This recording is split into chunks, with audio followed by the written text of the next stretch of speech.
Chapter 7.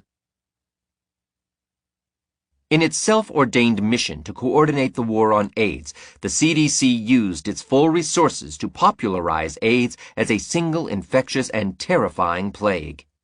But the agency hardly succeeded in monopolizing interest in the epidemic.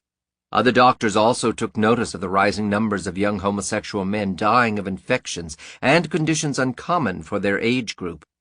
From the time the CDC advertised its first AIDS cases, the apparently new syndrome invited speculation on its cause.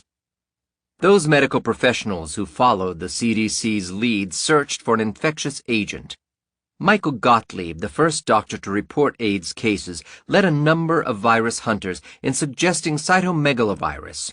Other well-known viruses, including Epstein-Barr, received growing attention. The retrovirus hunters found themselves torn between Gallo's HTLV-1 and the search for a new virus. Still, other researchers began thinking of bacteria or even new combinations of several old microbes together, all causing AIDS. The search for the cause of AIDS officially ended with Gallo's 1984 press conference. No American scientist had yet published a single paper on HIV, but most scientists understood the politics and quickly fell into line. Doubts about this virus were relegated to quiet conversations, especially among those researchers whose careers most directly depended on the NIH-CDC medical establishment. Most physicians never even heard any reason to question the official doctrine. For a few people, however, the press conference settled nothing. Doctors who knew something about the methods of scientific research and who felt a bit more independent of the federal government continued to raise questions. To them, the rush to blame HIV for such a complex and varied syndrome, one that struck people with so many obvious health risk factors, seemed simple-minded. By throwing its weight behind HIV, the AIDS establishment unwittingly spurred some of the alternative thinking it sought to end. The early days. Joseph Sonnabend became one of the first to break ranks. Having received a medical degree in his native South Africa, he found his way into basic research upon moving to Great Britain in the late 1950s. There he joined the revived microbe-hunting trend, albeit more from the angle of medical treatment, and began studying the body's immune response against viruses. He focused on interferon, a newly discovered protein that seemed to slow virus infections. Scientists have always placed great hopes in this substance, expecting it to serve as their long-sought magic bullet against viruses and cancer. Both of these dreams have died, but scientists are now trying to revive it for use against multiple sclerosis.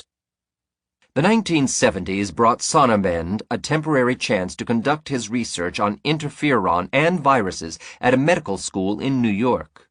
After the money ran out, he practiced medicine at a public hospital in Brooklyn.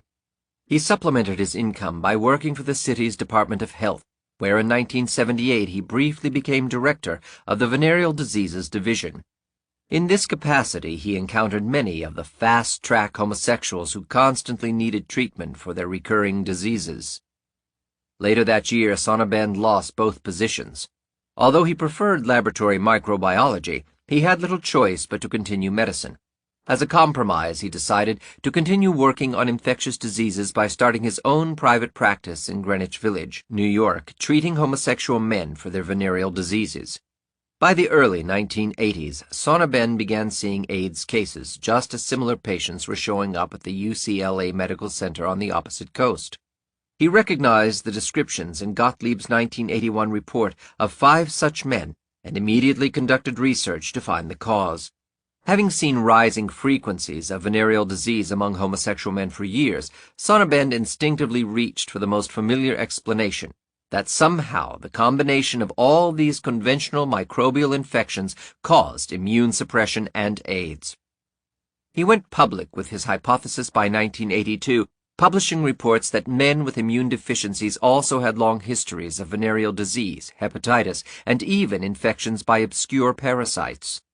Meanwhile, he started treating his AIDS cases by using antibiotics and other medications directed against the opportunistic infections themselves, including Pneumocystis carni pneumonia. But his views attracted little attention until a publisher suddenly provided Sonnabend the funding to create a scientific journal of his own. AIDS research was thus launched, and the first 12 pages of the first issue, published in 1983, contained a review written by Sonnabend himself entitled The Etiology of AIDS. The article officially proposed what he called the multifactorial model of causation. According to this notion, many different infections could have a combined effect that eventually destroys the immune system. He also hypothesized that semen itself, coming in contact with blood when erectile tissues were torn during anal intercourse, might cause immune suppression. Sonnabend opened his review by attacking the CDC viewpoint that AIDS was caused by some new virus, pointing out that no such virus had yet been isolated. Then he turned to his own idea.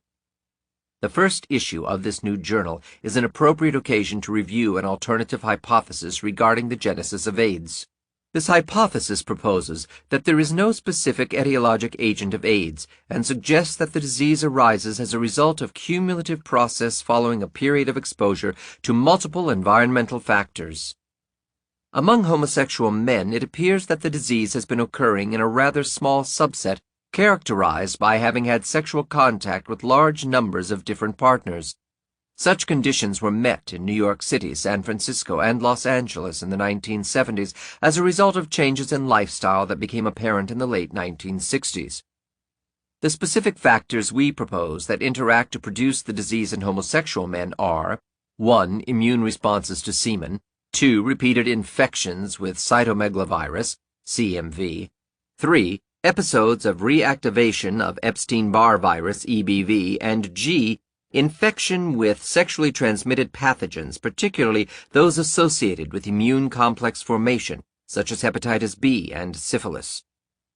In explaining AIDS in Haiti or Africa, Sonnabend argued their diseases might not be new at all and could reflect such factors as poverty and malnutrition, some tropical infections, while in the case of blood transfusion recipients, it is well known that blood transfusions are themselves immunosuppressive. In any case, he criticized the CDC assumption of a new AIDS virus in no uncertain terms, specifically taking on their cluster study as not being proof AIDS was a single infectious disease. That AIDS results from infection with a specific etiologic agent remains a hypothesis. An alternative explanation is that the cases occurred in a relatively small subset of homosexual men who shared a similar lifestyle. Sonnabend accurately dismantled the assumptions of the virus-hunting establishment, exposing the lack of evidence for AIDS as a single contagious disease. But his multifactorial hypothesis completely ignored the drug abuse factor in most AIDS patients. Those homosexuals at greatest risk for the syndrome, who had long records of infectious disease, also had used enormous quantities of recreational drugs, especially the alkyl nitrates. Sonnabend tended to overlook drugs as a risk factor largely because of his virology background and his experience treating venereal diseases. He forgot that infectious diseases do not affect everyone equally. Probably no germ on Earth, from the most common flu virus to the deadly cholera bacterium, causes disease in every infected individual. Only those people whose resistance is lowered for some reason, even a temporary immune deficiency from lack of sleep or other causes, become ill. A healthy person's immune system efficiently suppresses microbes and prevents symptoms, regardless of the number of infections. Multiple contagious diseases, therefore, could not cause immune suppression in a person, but must rather be the result of immune deficiencies for other reasons. Even semen, particularly in the minute quantities that could contact blood in anal intercourse, could not have an irreversible effect on the immune system. Sonnabend continued making his argument. Soon after launching AIDS research, he published a similar review paper in the Journal of the American Medical Association, co-authored with his colleagues and close collaborators, Stephen Witkin and David Pertillo. As he stepped up the debate, Sonnabend found himself increasingly crossing paths with Robert Gallo. To counter Gallo's early hypothesis that HTLV-1 was the AIDS virus, Sonnabend tested 70 patients and reported that none of them had antibodies against the virus. He shortly thereafter published a letter to the editor of Nature in 1984, following Gallo's press conference announcing HTLV-3 as the cause, stating that since HTLV-1, 2, and now 3 could each be isolated from some AIDS patients, this suggests that they are more likely to represent opportunistic infections or reactivations from latency. He made the same point in a 1985 letter published in the Wall Street Journal, suggesting that HIV might only be a harmless, opportunistic virus found in some people after their immune systems had already been destroyed. He also acknowledged the possible role of drugs in the causation of AIDS, an unusual departure from his multifactorial hypothesis. As late as 1988, while he was working on a chapter for a medical textbook, Sonnabend wrote to Peter Duesberg describing the effects of growing political pressure to swallow the HIV hypothesis. I just spoke to David Pertillo, who does not wish to be on the update unless a role for HIV can be put in. Stephen Witkin also wants a role for HIV, so I'll do it alone. By the time the textbook finally appeared, Sonnabend's longtime collaborators had removed their names. His prestige had been such that James Curran, head of the CDC's KSOI task force, which scoured for evidence to prove AIDS an infectious disease, personally consulted with Sonnabend in 1981. Sonnabend takes credit for devising the notion of safe sex, the use of condoms, supposedly to prevent transmission of AIDS or the venereal diseases he believes cause it, which has become popular with public health authorities as a fetish of AIDS prevention. When a press conference was organized in February of 1985 to announce that Gallo's isolate of HIV was suspiciously identical to that of Montagnier, Sonnabend was the man chosen to make the presentation. The FDA used Sonnabend's unorthodox clinical trial. He had dispensed with the time-honored testing rules of double-blind controls and placebos to approve the aerosolized drug pentamidine for treatment of pneumocystis pneumonia and to set precedent for future licensing. His most powerful connection has been Matilda Krim, a colleague who has also studied interferon's effects on virus infection. Krim was more than just another scientist. Her husband, a Hollywood veteran who founded Orion Pictures, had also been chairman in charge of finances for the National Democratic Party, and therefore a consultant to several presidents. Krim herself had been one of the powerful individuals selected for the Senate's panel of consultants in 1970, which advised Richard Nixon to launch the war on cancer. Krim had long befriended Sonnabend, and when he began running out of money to continue his AIDS research in 1982, she stepped in. She organized the American Medical Foundation, AMF, to finance his work, and her clout brought onto the board several important scientists, as well as former President Jimmy Carter's wife, Rosalind. So much money flowed into the foundation that other scientists offered to collaborate with Sonnabend in order to benefit. Although Sonnabend sometimes enjoyed forays into unfashionable areas of medical research, he clearly stood to lose much by straying too far from the official line. By continuing to question the HIV hypothesis, he unwittingly did precisely that. In 1985, 1 year after Gallo's press conference, the axe began to fall.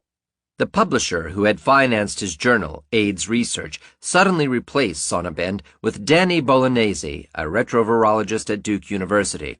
Bolognese was one of Gallo's closest allies, a member of the informal Bob Club, and therefore a partisan for the HIV hypothesis.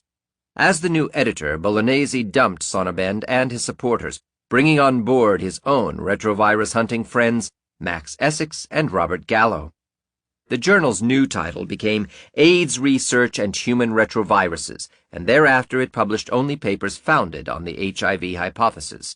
Its days of open inquiry were over.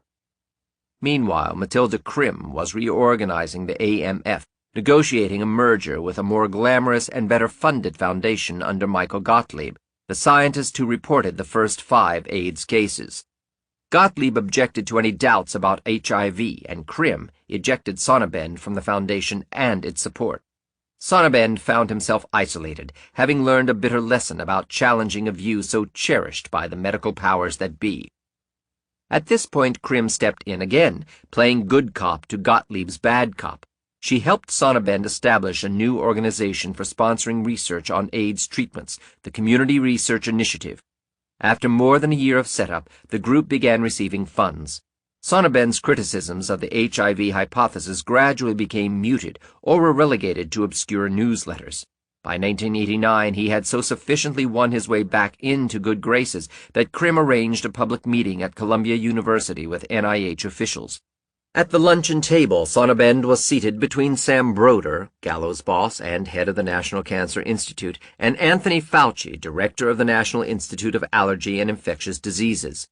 Both were power brokers of the AIDS establishment to whom Sonnabend had finally become acceptable. The sanctions have taken their toll. In 1992, when an interviewer asked, "What if HIV doesn't cause the disease?" Sonnabend responded, "Well, I have reluctance in speaking about this too, because I am a great believer that safer sexual practices are important and that needle sharing is not a good idea." He continued to evade the interviewer's questions about Peter Duesberg, finally declaring bluntly, "There are good reasons why HIV is a respectable candidate. For Duesberg to say that HIV cannot be the cause would mean that he wouldn't want any research to be done on HIV, and that's kind of ridiculous too. I'll go to great lengths to make sure that I am not confused with Peter Duesberg." Indeed he does. He joined Duesberg and other dissidents at a May 1992 meeting of HIV critics in Amsterdam, Holland. On the final day of the conference, Sonnabend stunned the participants by issuing a press release attacking Duesberg on official symposium stationery. The man who once argued AIDS was not infectious now lashed out at Duesberg for saying the same thing, and insisted that his outrageous assertion that safe sex is irrelevant to the spread of AIDS is appalling and may kill people. He even managed to get a few participants to co-sign the release. But AIDS dissident John Lauritsen rallied most of the others at the meeting to Duesberg's defense, issuing their own contrary press release. Some of Sonnabend's co-signers switched sides or publicly apologized. Sonnabend himself was seen by witnesses privately apologizing to Duesberg, although he officially denied it later in print. His public attack may have primarily resulted from worries about attending the meeting in the first place. Even Sonnabend's private medical practice has been changed. Originally, he had been widely known for his vocal opposition to the toxic chemotherapy AZT as AIDS treatment. A 1988 article quoted him as declaring, "AZT is incompatible with life," and he refused to prescribe the drug to his own AIDS patients. But he now admits to giving his patients AZT when they requested it and no longer lobbies against it. He has shifted course sufficiently that his old nemesis Robert Gallo invited him in 1993 to speak at the NIH. Sonnabend accepted, and his talk on interferon was well received by the believers in HIV. But of his old friend Duesberg, Sonnabend could only comment to an interviewer that, "On balance, I think Duesberg has been bad for the debate over the virus AIDS hypothesis." In a letter to Science on January 13, 1995, Sonnabend settles in the middle ground. "I may not be supportive of Peter Duesberg's arguments and dogmatism in rejecting HIV as the cause of AIDS, but John Cohen, in citing my criticism, did not make it clear that I continue to believe the issue of AIDS causation still remains open."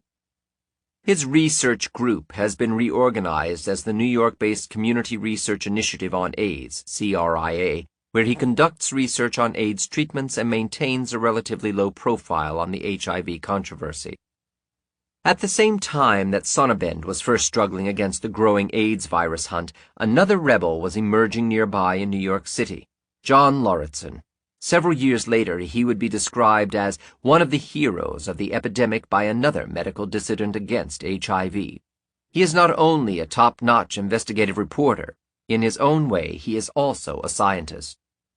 Lauritsen has worked in the survey research field since the mid-1960s, where he performed tasks as a market research executive and analyst. Professional survey research, he explains, maintains much higher professional standards than does its academic sister, epidemiology. Questionnaires require careful designing. Data must be rigorously checked after they are gathered. Tables must show all data clearly and completely, and statistics are analyzed critically. He had also co-authored The Early Homosexual Rights Movement, 1864 to 1935, and edited an anthology of writings by John Addington Symonds. Lauritsen, the scientist, and Lauritsen, the journalist, were both products of an A.B. degree from Harvard's Department of Social Relations. He first got involved in AIDS after he learned of Sonnabend's work. His attention was focused on the syndrome in 1983 when he decided to spend a week in the library of the New York Academy of Medicine, reviewing for himself the still small scientific literature on AIDS. The evidence quickly fell into place, strongly suggesting that AIDS was not an infectious disease. Lauritsen now suspected that some lifestyle environmental factor was killing people, not a microbe. Shortly thereafter, he stumbled across an article describing Hank Wilson, a well-known homosexual rights activist in San Francisco. Wilson was waging a one-man crusade against the use of poppers, the nitrate compounds inhaled almost entirely by fast-track male homosexuals as bathhouse aphrodisiacs and muscle relaxants. The volatile drugs made anal intercourse easier by relaxing the anal sphincter, but also had toxic effects on the blood and other parts of the body. Wilson had taken up this cause after friends who used poppers heavily began suffering swollen lymph nodes, which had led him to research the chemical nature of the nitrates. He found the committee to monitor poppers in 1981, warning homosexuals of the dangers and lobbying for legal bans on the substance. Lauritsen began corresponding with Wilson and soon concluded that poppers and other recreational drugs being used in the bathhouses played some role in AIDS and other sickness. As a member of the New York Safe Sex Committee, Lauritsen began circulating warnings about poppers, prompting the group to include the following ending in a 1984 brochure. Avoid drugs. Shooting up kills. Uppers and downers put a real strain on your system. Pot and alcohol confuse your judgment. Poppers are also dangerous. But the advice fell on deaf ears. No one wanted to give up the popular drug. He then turned to Wilson, and the two of them began organizing a small but nationwide educational campaign that helped push Congress into outlawing poppers a few years later. By February of 1985, Lauritsen was able to publish his first article on AIDS, exposing the CDC's statistical tricks in hiding the association between poppers and the syndrome, as the CDC had been doing since the first reported AIDS cases, part of its campaign to paint AIDS as infectious. The piece appeared in the Philadelphia Gay News. As he soon discovered, the widespread hostility to his message meant that he could publish only in the homosexual press, and then only in a small subset of that. Lauritsen found a journalistic niche, freelancing for the New York Native, the largest independent homosexual interest weekly in the country. Independent it certainly was. Its publisher and editor, Charles Ortleb, had infuriated the CDC and other public health and medical officials when he began questioning the official theory that HIV is the cause of AIDS. Ortleb knew he would not believe the HIV hypothesis when he published Lauritsen's critique on the research that had led to the approval of AZT as a treatment for AIDS in record time. Lauritsen also wrote in the Native about his own drug AIDS hypothesis alongside the unfolding story of the HIV debate. By including complete bibliographies, Lauritsen's articles first introduced scientific documentation to science reporting in the non-professional literature. In 1987, the Native first introduced Duesberg to the gay community with a Lauritsen interview on October 5, 1992. The paper even put Duesberg on its cover. Over the furious objections of ACT UP officials from New York, the cover called Duesberg an international hero because Peter Duesberg bravely speaks truth to power in his battle against AZT and HIV apartheid. In 1988, Ortleb added his own AIDS hypothesis to the list of HIV challenges, postulating that AIDS is caused by human herpes virus 6. Together with staff reporter Nina Ostrom, he had made this hypothesis the focus of the journal's investigations on the cause of AIDS. By 1986, Lauritsen had left full-time survey research to allow himself to focus on AIDS. That year, he and Hank Wilson produced a small self-published book, Death Rush, Poppers and AIDS. In it, he made his complete case for the role of poppers and other drugs in causing AIDS, impressively documented with dozens of scientific papers on the subject. He also thoroughly exposed the conflicting interests of homosexual publications and academia in their ties to the poppers industry. He included 2 pages citing Koch's postulates to argue against HIV as the cause of AIDS. His articles continued to reflect his own research. In March of 1987, for example, he wrote a devastating attack on a National Academy of Sciences report, pointing to their own admission that HIV is neutralized by antibodies as evidence against the virus hypothesis. But 2 months after his article was published, he read Duesberg's original cancer research article. To Lauritsen, it was a stunning confirmation of everything he had suspected. In his own words, "I had never heard of such concepts as biomedical activity, and it clicked. I no longer had any doubt that HIV was not the cause."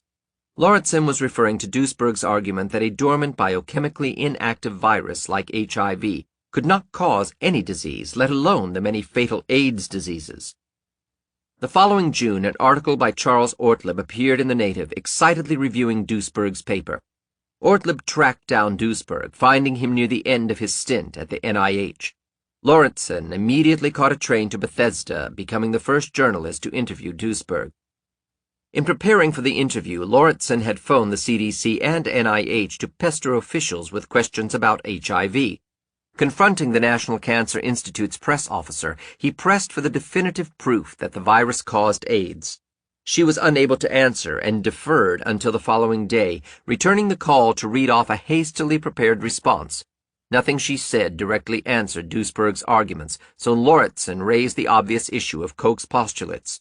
Her reply serves as the perfect picture of modern virus hunting. "What are those? I've never heard of them. How do you spell that? Koch? What did you say? Koch? When were those made?" Lawrenson, "About a century ago."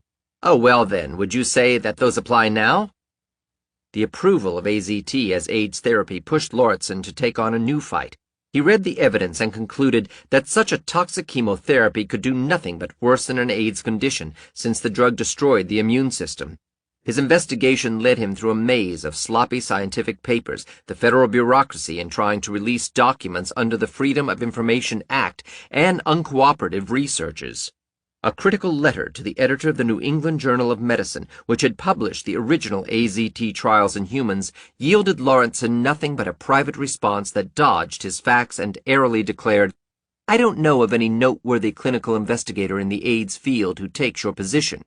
Fed up with the closed doors and arrogance of the establishment, Lawrenson wrote several articles on AZT for the Native and compiled his information into another book, Poison by Prescription, The AZT Story, self-published in 1990. The book remains the most comprehensive critique of AZT available today. In 1993, Lawrenson self-published another book, The AIDS War, Propaganda, Profiteering, and Genocide from the Medical Industrial Complex. The angry tone reflects his years of struggle. A mix of new material and previously published articles, its 480 pages cover topics ranging from AZT to the death of ballet superstar Rudolf Nureyev, from AZT and AIDS. Most of Lawrenson's first interview with Duesberg is printed along with exposures of the cozy relationships between AIDS organizations and the pharmaceutical industry. Portions even discuss a program of recovery from AIDS, focusing on the health risks Lawrenson implicates in causing the syndrome. Mostly the book is a personal story, documenting the fight against HIV as seen by someone on the front lines. Other alternative views. In the wake of challenges against the HIV hypothesis by Sonnabend, Lawrenson, and Duesberg, other medical doctors and scientists gradually began joining the chorus of opposition. Some were encouraged to find their open doubts shared by prestigious figures. Others had previously felt intimidated in speaking out alone, and a few simply had never given thought to possibilities other than HIV. Not all of these people volunteered their own alternative hypotheses, but all were united in questioning the HIV monopoly in AIDS research and treatment. For those who did propose alternative causes, the temptation lay in imitating Sonnabend's multifactorial model. AIDS patients not only carried a multitude of opportunistic diseases, but also engaged in extremely promiscuous sexual activity or needle sharing, behaviors that gave the patients long histories of venereal and parasitic infections. Thus, a researcher could easily blame any of those microbes for AIDS purely on the basis of a heavy overlap between almost any germ and the syndrome. Some, like Sonnabend, chose to blame many or all of the microbes simultaneously, creating a cumbersome and largely untestable notion of AIDS as the consequence of some undefinable combination of diverse germs. Others preferred to implicate one or two specific microbes, sometimes as cofactors with HIV. According to this view, AIDS was still a truly contagious disease for which the wrong microbe had been identified. For a few years, syphilis became the most popular alternative hypothesis. Some superficial associations made this idea seem plausible. The syphilis bacterium, for one thing, had the old reputation as the great masquerader, supposedly being able to imitate symptoms of diverse and unrelated diseases. Neurosyphilis, brain rot, had achieved legendary proportions in this regard and seemed to parallel the symptoms of AIDS dementia. The standard test for syphilis infection, moreover, turned out to be less reliable than previously thought, generating false negative results in people who had been infected. Improved testing revealed high percentages of AIDS patients with prior syphilis, and AIDS education had taught everybody that AIDS, just like syphilis, was a sexually transmitted disease. On the other hand, a hard look at AIDS quickly dispels any connection between the two. Neurosyphilis, as we heard previously, most probably never had anything to do with syphilis bacillus. It never appeared during the original syphilis infection, instead manifesting only after the common treatments of the day: mercury, antimony, and arsenic. Mozart is said to have been one person so treated until his early death. Poisoning has often been blamed for late-stage syphilis symptoms, including the many conditions that earn syphilis its image as a masquerader. Indeed, carefully monitored, syphilitics have proven to have normal lifespans in the absence of toxic treatment. Exotic symptoms aside, syphilis behaves no differently from any other microbe in that disease itself results from. Not causes immune deficiency. As we have noted, healthy immune systems easily suppress any microbe and prevent sickness. Even the syphilis bacterium can do little damage in an otherwise healthy person. For thousands of years before the age of antibiotics, most people survived syphilis without lasting consequences and without any treatment. This microbe further has no latent period between infection and disease, which contrasts the years required for AIDS to develop. Finally, AIDS is not a contagious disease, as evidenced by its tight restriction to risk groups. Another bacterial hypothesis of AIDS was evolving at the same time the syphilis proposal was gathering supporters. In 1986, a virologist named Shi-Ching Lo first reported finding a new virus in several AIDS patients. He performed some of these experiments at the National Cancer Institute, where colleagues scoffed. In a noble attempt to meet Koch's postulates for causing AIDS, Lo went on to grow the virus in cultured cells and then infected 4 monkeys, all of which died of a wasting disease within months. But at that point he ran into trouble. Lo had a tough time getting his findings published. "I forget how many journals turned us down," he says. One colleague put the figure at more than a half a dozen. Lo had some protection from other virus hunters because he worked at the Armed Forces Institute of Pathology, a military research facility entirely independent of the NIH-funded establishment. Nevertheless, he could not publish his results until 1989, and then only in a relatively obscure journal. By that time, he had further identified the nature of his virus, discovering he had actually been working with a mycoplasma, a tiny bacterium that prefers to hide inside cells. He named his finding Mycoplasma incognitus, reflecting the fact he had originally confused it with being a virus. Lo finally began receiving applause for his discovery the following year, once it was endorsed by Luc Montagnier, the French discoverer of HIV. Although Lo tested his mycoplasma using Koch's postulates, his microbe-hunting enthusiasm overran his scientific sense. The mycoplasma had in reality failed the test. He could not find the bacterium in many AIDS patients, thereby falling short of the first postulate. And the infected monkeys, while wasting away and dying, developed nothing like the wide spectrum of AIDS diseases, nor did their conditions have a latent period. Thus the third postulate also eliminated the mycoplasma as a candidate. Mycoplasmas have been textbook subjects for decades. They cause roughly 1/3 of all human pneumonias and frequently contaminate the cell cultures of unsuspecting researchers. Unlike viral pneumonias, the mycoplasma pneumonias can be treated with tetracycline and other antibiotics. Mostly these microbes function as opportunists, preying on people with weakened health. And since AIDS, as this audiobook presents, is not infectious at all, it could not be caused by this mycoplasma or any other microbe.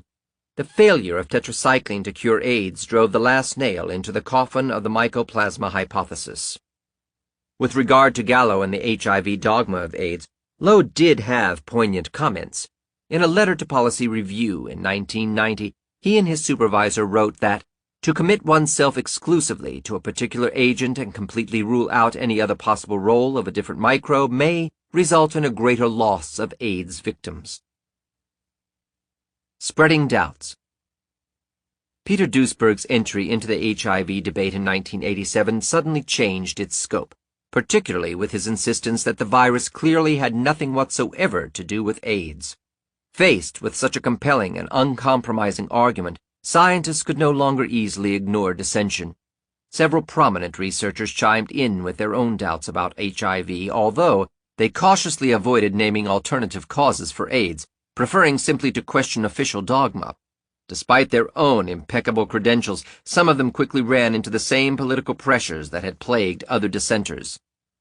Albert Sabin became the first to follow Duesberg into the fray. Following his days working on the polio vaccine, he had retired to the NIH as a consultant with his own office. The position was granted to him because of his honored status, having been a member of the National Academy of Sciences since the early 1950s and one of the most respected virologists in the world. His sometimes gruff and forceful personality had even helped enhance the respect his peers afforded him. In 1987, while still on leave at the NIH, Duesberg was asked to give a lecture in honor of the Fogarty Fellowship supporting his NIH research.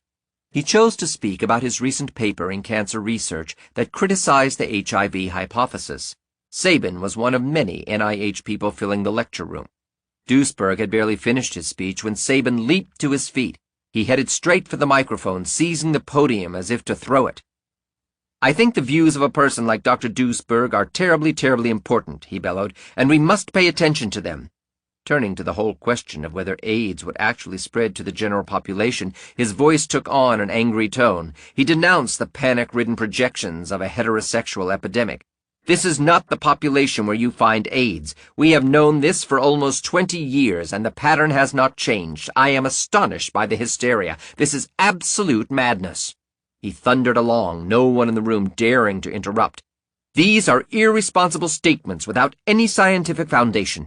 I don't want to be a psychiatrist and try to figure out why these things are said in the absence of evidence, but unfortunately they are receiving a great deal of publicity." Sabin's years of virus hunting now came into play. He had worked with truly Nobel Prize-quality disease-causing viruses, including polio, which induce symptoms only when flooding the body in high numbers. "Presence of virus doesn't mean anything in and of itself," he reminded the audience, "because virologists know that quantities count."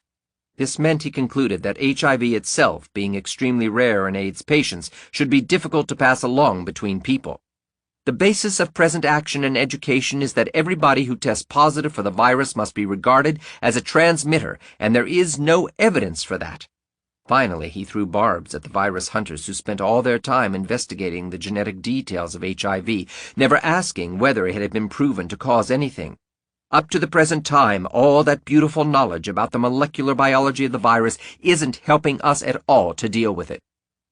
Sabin spent 20 minutes at the microphone, nearly as long as Duesberg himself. The added comments touched off excited rounds of questions and discussion, Sabin's own personality magnifying the charged atmosphere. He was now fired up enough to fight back against the one-sided media coverage of AIDS and arranged a press conference the following month at the Third International AIDS Conference in Washington, D.C. Duesberg was asked by Sabin to participate, but Duesberg had not been invited to the AIDS conference and thus could not attend. Sabin, therefore, held the meeting himself. But after that occasion, he was never again heard defending Duesberg or questioning HIV. Confronted by his peers, Sabin may have reconsidered his strong, spontaneous stand at Duesberg's Fogarty lecture for two reasons. First, the grand emeritus poliovirus pioneer now earned many reflected glories from HIV research as a virus spokesman and consultant. Second, having no tenure or other protection, Sabin's emeritus position at the NIH was subject to the whims of intolerant superiors, ones who did not enjoy being embarrassed by a scientist with his prestige. Duesberg worked at a university, a more difficult target for NIH retaliation. Sabin was more directly vulnerable. Until he passed away in 1993, Sabin declined to speak out against HIV again. When called by Duesberg and several reporters, he cited failing health and lack of familiarity with the AIDS literature as reasons. Shortly before his death, Sabin had made peace with the virus AIDS establishment. True to his reputation, he wrote a last paper dealing with the problems of making an AIDS vaccine. Duesberg's next outspoken supporter did retain a safer university position. Walter Gilbert, a professor of molecular biology at Harvard, had won the Nobel Prize for Chemistry in 1980. Considered one of the more important Nobel Awards in recent years, Gilbert had won it for inventing the modern technique for sequencing or reading the genetic material DNA. Upon reading Duesberg's cancer research paper in 1987, Gilbert was immediately fascinated. He told a reporter, "It is good to have it, the HIV hypothesis, questioned and argued. I absolutely do consider it a valid debate." Specifically, he argued from the time-tested principles of virology that Duesberg is absolutely correct in saying that no one has proven that AIDS is caused by the AIDS virus, and is absolutely correct that the virus cultured in the laboratory may not be the cause of AIDS. There is no animal model for AIDS, and where there is no animal model, you cannot establish Koch's postulates. The arguments against HIV are so strong, according to Gilbert, that I would not be surprised if there were another cause of AIDS, and even that HIV is not involved. Gilbert has made the cancer research paper required reading for his graduate students, using it as an illustration of how skeptical thinking ought to work in science. This he considers his most important message. As he sees it, the community as a whole doesn't listen patiently to critics who adopt alternative viewpoints, although the great lesson of history is that knowledge develops through the conflict of viewpoints, that if you have simply a consensus view, it generally stultifies, it fails to see the problems of that consensus, and it depends on the existence of critics to break up that iceberg and to permit knowledge to develop. With his honors and awards, Gilbert remains fairly immune from political repercussions of his public statements. Thus he can continue to criticize HIV, though he does not take an activist role in the debate.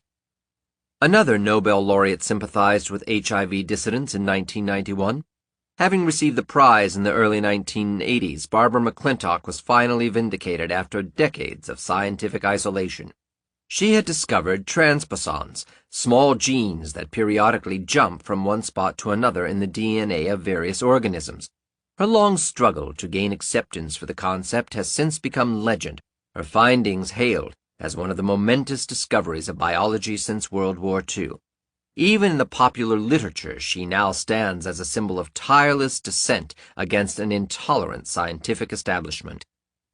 McClintock's years of pioneering research were performed at the Cold Spring Harbor Research Labs in New York, headed by Nobel laureate James Watson, where she remained all her life. This placed her in the right spot to meet Duesberg in 1991.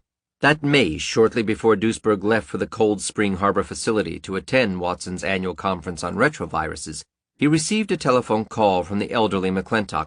She said that a colleague at Harvard, asked by Duesberg to review the draft of an update paper on AIDS, had sent her a copy. She loved it, and even thought he should make it stronger and more forceful. Would he meet with her at the conference? After arriving, Duesberg had an opportunity one morning to break away.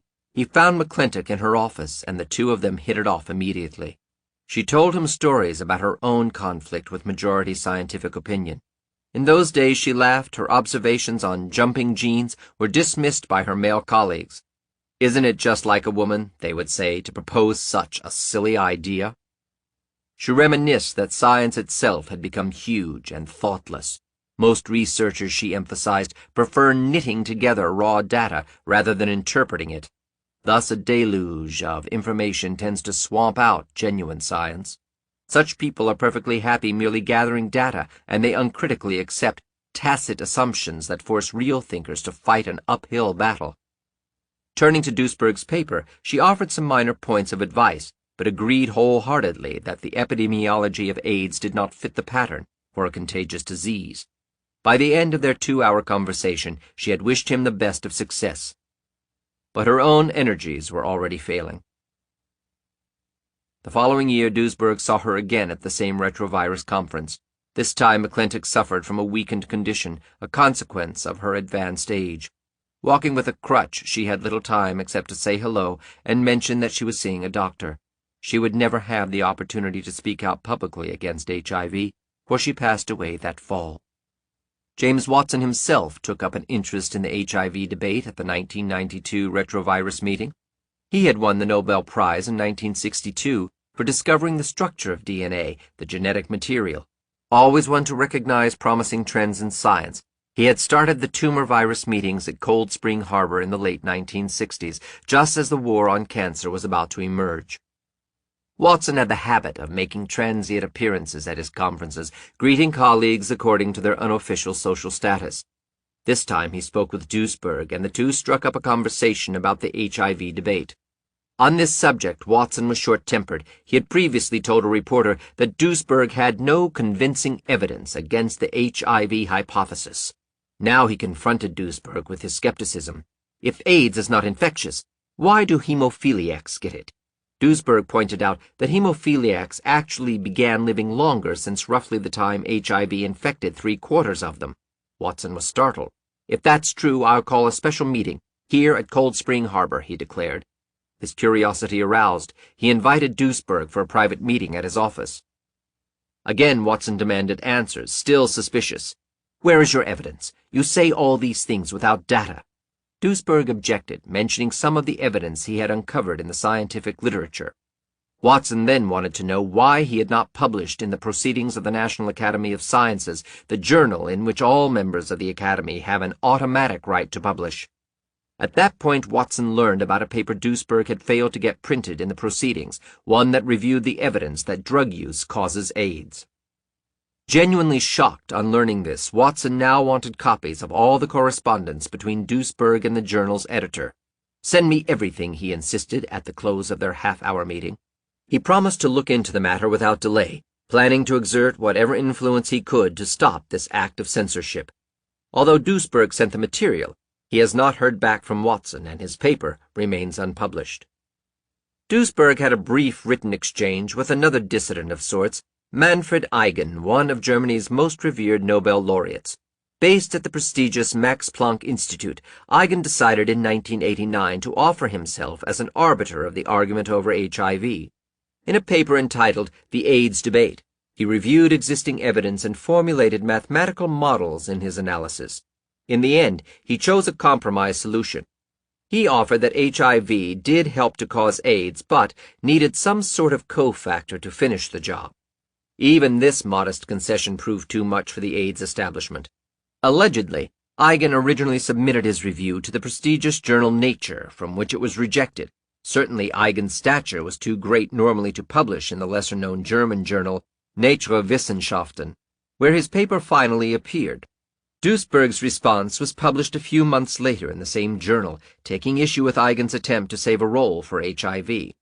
Eigen countered with a series of rationalizations to explain away the puzzles of the HIV hypothesis. Duesberg ended his reply on a philosophical note. Eigen feels that in the absence of scientific proof for the hypothesis, it is dangerous to state, "This ends the fear of infection because it may trigger wishful thinking." By contrast, I will not accord the virus AIDS hypothesis any more respect or concern than I would any other unproven hypothesis, as, for example, the hypothesis that we are going to be invaded by the Martians and hence must build an interplanetary defense system. The burden of proof is on those who propose a hypothesis, not on those who question it. Eigen has not publicly spoken further on the HIV debate. Perhaps the most unexpected defection from the orthodox HIV establishment has been the discoverer of HIV himself, Luc Montagnier. He dropped his announcement in the midst of the 6th International Conference on AIDS, the huge gathering of scientists and reporters in June of 1990. That year the meeting was held in San Francisco. To everyone's surprise, he used his allotted presentation to declare that HIV could not itself be enough to cause AIDS. The virus needed a cofactor, and he had already chosen the candidate, Shi-Ching Lo's mycoplasma. That evening, television broadcasts carried the news internationally. Headlines screamed the new hypothesis the following morning. Almost all researchers working on AIDS said Montagnier was out on a limb, recalled Science a few months later. Robert Gallow's reaction was particularly furious. Since 1984, we've established enough evidence that there is a single cause for this disease. There is no evidence that anything else is needed. Gallow's book, published the next year, bore down hard on Montagnier for breaking ranks. This surprising view, which has been chiefly presented in press conferences, this from Gallo, who first announced his discovery of HIV at a press conference, has given and may do so for a while, added longevity to confused and confusing to others arguments that HIV is not the primary cause of AIDS. In short, he has lent some support to Duesberg, emphasis in original. A 1991 Science article mentioned one of the direct consequences of such unapproved behavior. But Montagnier has had difficulty getting his new work published. One paper, for example, was rejected last year by Nature. I have high resistance from the virologists and high enthusiasm from the mycoplasmologists, Montagnier says. The reasons behind his sudden shift, however, never made the news. The story actually began several months before the announcement in the fall of 1989. A Canadian scientist had brokered an arrangement between Duesberg, Montagnier, and Research in Immunology, a journal published by the Pasteur Institute in Paris. The journal would print a complete debate about the HIV hypothesis between the two scientists. The two sides would volley arguments back and forth by facsimile machine, stopping at a maximum of 2,500 words each. Duesberg was chosen to submit the opening round. In November, after several revisions, Duesberg launched his first installment. He had used 1,400 words, more than half his total, defining as many of the issues as possible. Summoning arguments from virology and epidemiology alike, he raised such points as the absence of active virus in AIDS patients, the long latent period, and the extreme bias of AIDS for males.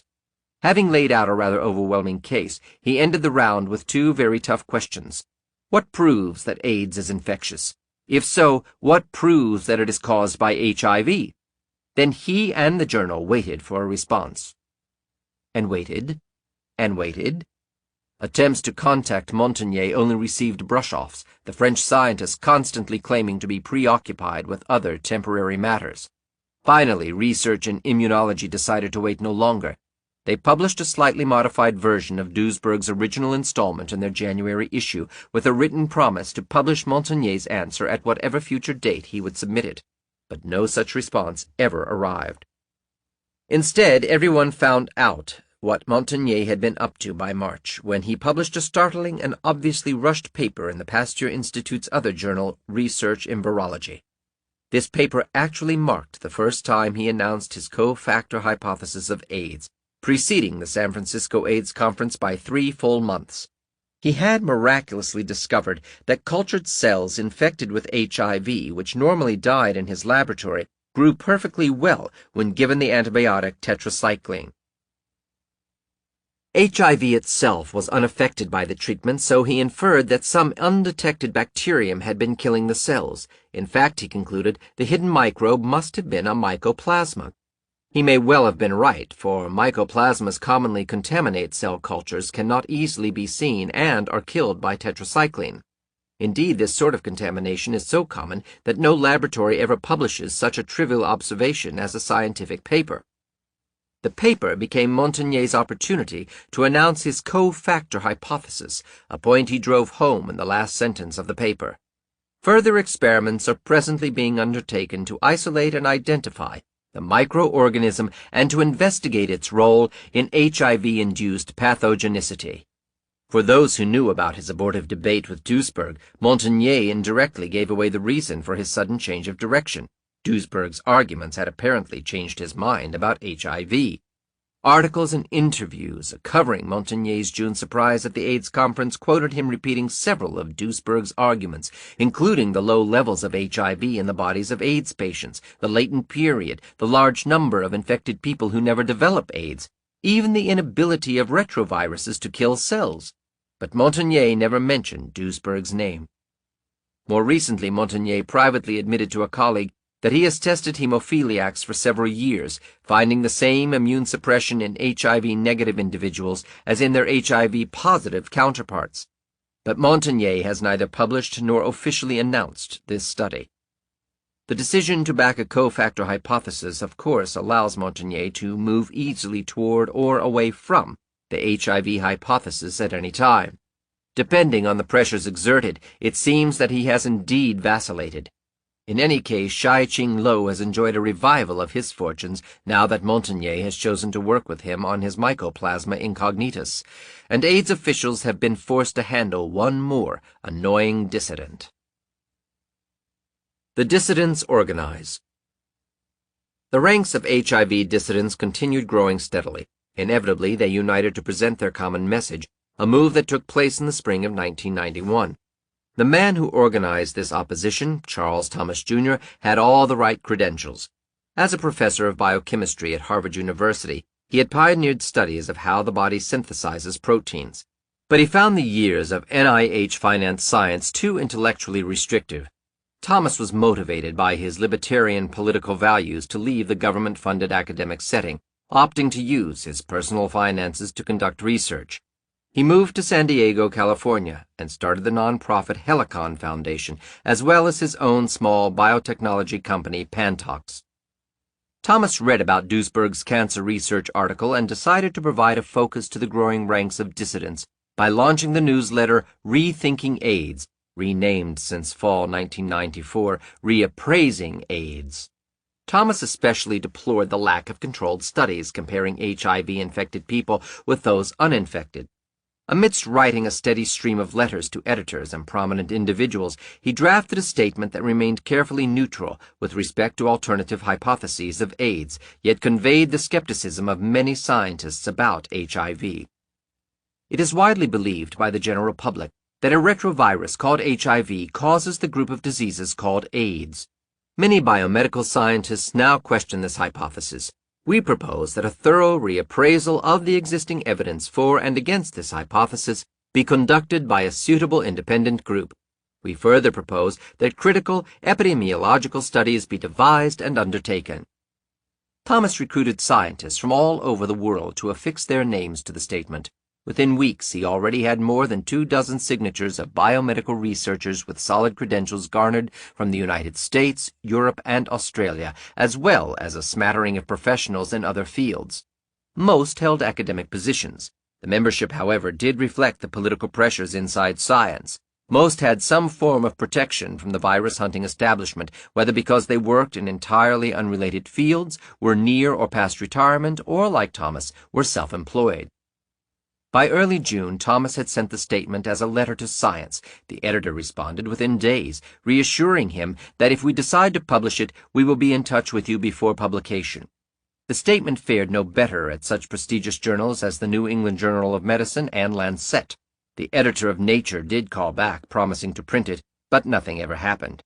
In 1991, only Christopher Street, an independent homosexual interest monthly run by the New York natives Charles Ortlib, was willing to print the letter.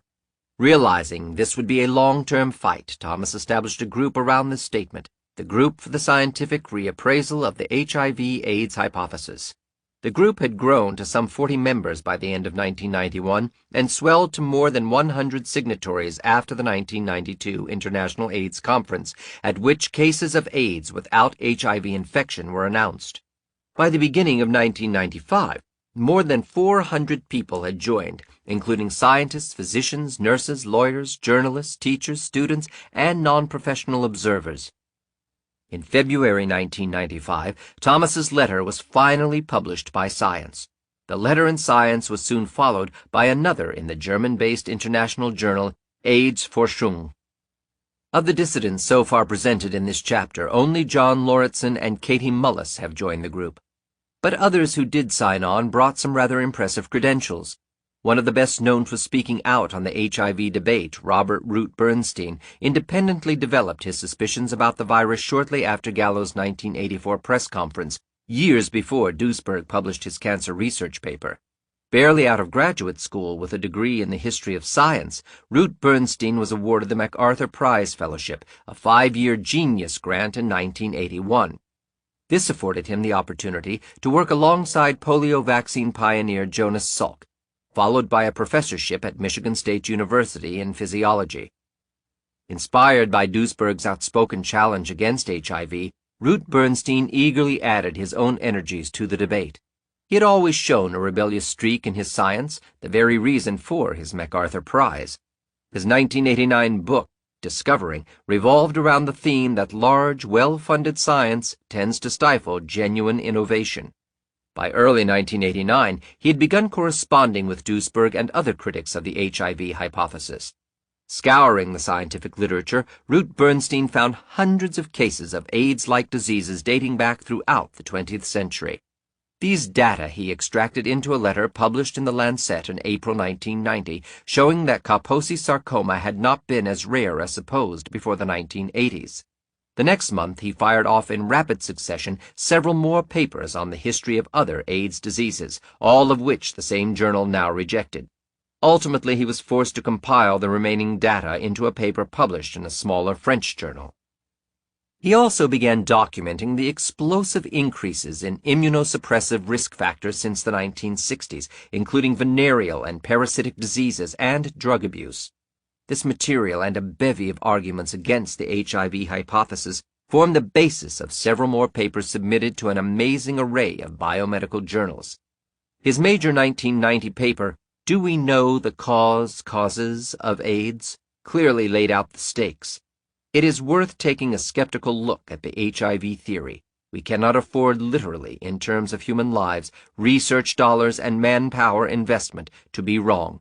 The premature closure of inquiry lays us open to the risk of making a colossal blunder. By 1993, he had written a book incorporating all of his extensive research entitled Rethinking AIDS. He was also a founding member of Charles Thomas's group. Nevertheless, peer pressure left its mark on Ruth Bernstein. In a 1990 interview taped for a British television documentary, the following exchange took place. Question: Do you think HIV causes AIDS? Answer: I don't. Absolutely not. I believe that HIV by itself cannot cause AIDS. But by the 1992 meeting of HIV dissidents in Amsterdam, he had signed Joseph Sonnabend's press release condemning Duesberg, a move for which Ruth Bernstein later seemed apologetic. His book Rethinking AIDS also contained a different tone than in the past. I believe that Duesberg is wrong in ignoring the role of HIV in AIDS. I posit that at the very least HIV can have just as serious and potentially as deadly effects as cytomegalovirus, toxoplasmosis, or pneumocystis carni pneumonia. The book also makes a special acknowledgement of Sonnabend, whose multifactorial model of AIDS as a product of repeated venereal infections has begun shaping Ruth Bernstein's own view. The book, however, delves further into his own developing hypothesis of AIDS, the autoimmune model. According to this idea, specific combinations of microbes, if they infect the body all at once, might trigger a chain reaction in which the immune system is fooled into attacking itself. Ruth Bernstein includes HIV as one of the infections that might start the process. The autoimmunity hypothesis, however, suffers several fatal flaws. For one thing, autoimmune reactions have been poorly documented in any disease, not to mention AIDS. In fact, they may never occur in an otherwise healthy person. Moreover, the immune system works so well precisely because it has built-in, but poorly understood, safeguards that prevent it from attacking its own host body. The immune system's inherent function is to attack only foreign particles. For an invading microbe to induce a self-destructive immune response would be a contradiction in terms. Even if an autoimmune reaction could somehow take place, AIDS would have a latent period of days, not years. Further, the AIDS diseases against which the immune system provides no defense anyway, including the cancers, dementia, and wasting disease, cannot be explained by this model or any other that only accounts for destruction of the immune system. And if AIDS did result from autoimmunity, it would have spread out of its original risk groups into the general population years ago, rather than striking men 9 times out of 10. Ruth Bernstein himself admits these problems. Soon after the appearance of his book, Ruth Bernstein distanced himself from Thomas's group, seeking the middle ground between the pro- and anti-HIV camps. In January 1995, he started a letter to Science by expressing his gratitude for being identified as a Duesberg critic, and then proceeded to endorse Duesberg's drug-AIDS hypothesis, writing, "The fact that HIV is remaining within high-risk groups characterized by immunosuppressive risks, for example, disease, drugs, malnutrition, and blood products, argues in favor of performing such tests." Harry Rubin, the retrovirology pioneer, Lasker Prize recipient, and member of the National Academy of Sciences who trained Howard Temin, and who has been a mentor and close friend of Duesberg since the 1960s, has spoken out against the HIV hypothesis since 1987. Rubin's instincts about retroviruses were shaped by his changing views of biology over the years. Since the early 1910s, he had drifted away from the field precisely because simple agents such as viruses hardly seemed to contain the answers to complex problems such as cancer. He told the interviewer in a 1990 British television documentary, "I don't think the cause of AIDS has been found. I think in a disease as complex as AIDS that there are likely to be multiple causes. In fact, to call it a single disease when there are so many multiple manifestations seems to me to be an oversimplification. Always cautious, Rubin nonetheless clearly stated, "I don't necessarily agree with everything that Peter Duesberg is saying, but I do support his questioning the simplistic idea that this very complex syndrome is caused by this one virus." Writing in Duesberg's defense, he sent letters to both Science and Nature in 1988, both of which were printed. Since that time, Rubin has not been able to have similar letters published. He also rallied to Duesberg's side at a 1988 conference sponsored by Matilda Krim's American Foundation for AIDS Research, AMFAR. The two Berkeley colleagues faced an ambush of hostile virus hunters and media reporters at the Washington, D.C. meeting, yet they boldly made their points. Rubin himself leans toward a multifactorial hypothesis, one that includes drug abuse as one of many potential health risk factors that could cause AIDS over time. British epidemiologist Gordon Stewart, another founding member of the group, has run into roadblocks against questioning the HIV hypothesis. Stewart also favors a multifactorial model of AIDS, but his argument with HIV focuses on the failure of AIDS to spread out of its original risk groups, an indication that no one microbe causes the syndrome. After a struggle, he was able to place a letter in Lancet in 1989, but virtually all attempts to speak out thereafter failed, despite Stewart's predictions of the size of the AIDS epidemic continually proving far more accurate than the widely exaggerated estimates of AIDS officials. Lancet itself rejected 2 more letters by Stewart. A paper sent to Nature in early 1990 took months of review before the editors rejected it. As Stewart's predictions began coming true, Nature went on to refuse publication 3 more times, an embargo that continues today. A paper submitted to the British Medical Journal met with instant rejection, though with a suggestion that they might print a shorter letter. Stewart complied, but his second attempt met with equal indifference. A comprehensive review of Stewart's AIDS models finally appeared in Genetica in 1995, a small but open-minded journal published since 1919 in Holland. Harvey Bialy, the research editor of Nature subsidiary Bio1 Technology, is a graduate of the University of California at Berkeley, an associate professor at the University of Miami, and another early member of the group. Bialy's interest focused on Duesberg's arguments after the 1987 cancer research paper, and he invited Duesberg to publish an editorial in Bio1 Technology late that year. When Science attacked Duesberg a few months later, Bialy wrote a forceful letter to the editor demanding fairer coverage. This led to a news article that revived interest in the controversy just when many virus hunters were hoping Duesberg would fade away. Duesberg then wrote a letter to the editor, but Science instead published a brief written debate between Duesberg and Blattner, Gallo, and Temin. Bialy has sometimes opened the pages of his own journal to other AIDS dissidents and has given lectures critical of the HIV dogma. He explained his own view of the epidemic to the Sunday Times of London. The HIV hypothesis has become all things to all people.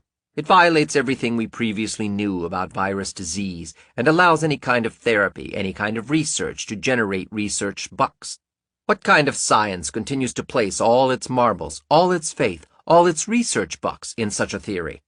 The answer I keep coming back to is that it has nothing to do with science. The reasons are all unscientific.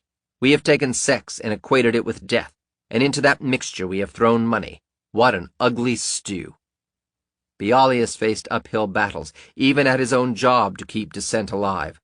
In 1993, he invited Duesberg to write a standard-length paper for publication in Biotechnology. Bialy was partly overruled, and the paper was cut down to a small fraction of its former length. When the paper finally appeared in August, it had been printed as a last word, but with an unnecessary disclaimer that the views expressed here are the author's own, and not necessarily those of Biotechnology. Even the column by editor Douglas McCormick expressed mixed feelings for publishing Duesberg's carefully documented paper, admitting that we enter the fray reluctantly because we think that Duesberg is wrong in his conclusions and because of Duesberg's debating style. But McCormick deplored that Duesberg was denied his right of reply after a personalized challenge of his drug hypothesis by Biotechnology's sister journal Nature. Other top names have joined the group, many criticizing the HIV hypothesis before Charles Thomas began organizing. Beverly Griffin, director of the virology department at London's Royal Postgraduate Medical School, wrote a review in a 1989 issue of Nature arguing that the burden of proof for HIV as a deadly pathogen rests squarely on those who maintain that HIV causes AIDS. She also unflinchingly brought up the pressures of silence imposed by the establishment, including journalists and journals. The editor of American Laboratory, Frederick Scott, seconded Duesberg's questions in an April 1989 editorial. There he proposed that nutritional deficiency might contribute to causing AIDS, particularly zinc deficiency. Citing the microbe-hunting mania that once controlled research and treatment of scurvy, beriberi, and pellagra, he argued that AIDS might prove to be a tragic parallel, another non-contagious syndrome falsely blamed on a microbe. Kary Mullis, another former graduate student from Berkeley, achieved international fame for inventing the polymerase chain reaction, PCR, a few years ago. This, ironically, is the sensitive detection technique used by AIDS officials to claim they can find HIV in almost every antibody-positive AIDS patient. Mullis refuses to buy this argument. I can't find a single virologist who will give me references which show that HIV is the probable cause of AIDS. If you ask a virologist for that information, you don't get an answer. You get fury. Ask Mullis, how could a dormant virus cause fatal AIDS? Biochemistry demands that every biochemical reaction is a consequence of an equivalent biochemical action.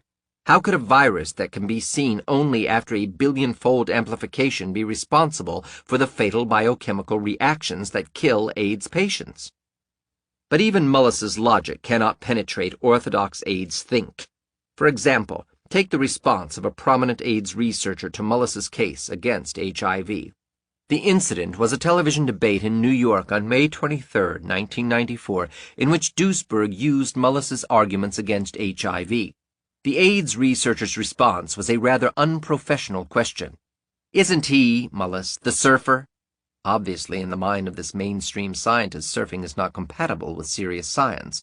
Indeed, Mullis is a Trojan horse to the AIDS establishment, adored for his invention of the only technique to detect at least a gene of the elusive AIDS virus, but feared for his outspoken criticism of the virus-AIDS hypothesis.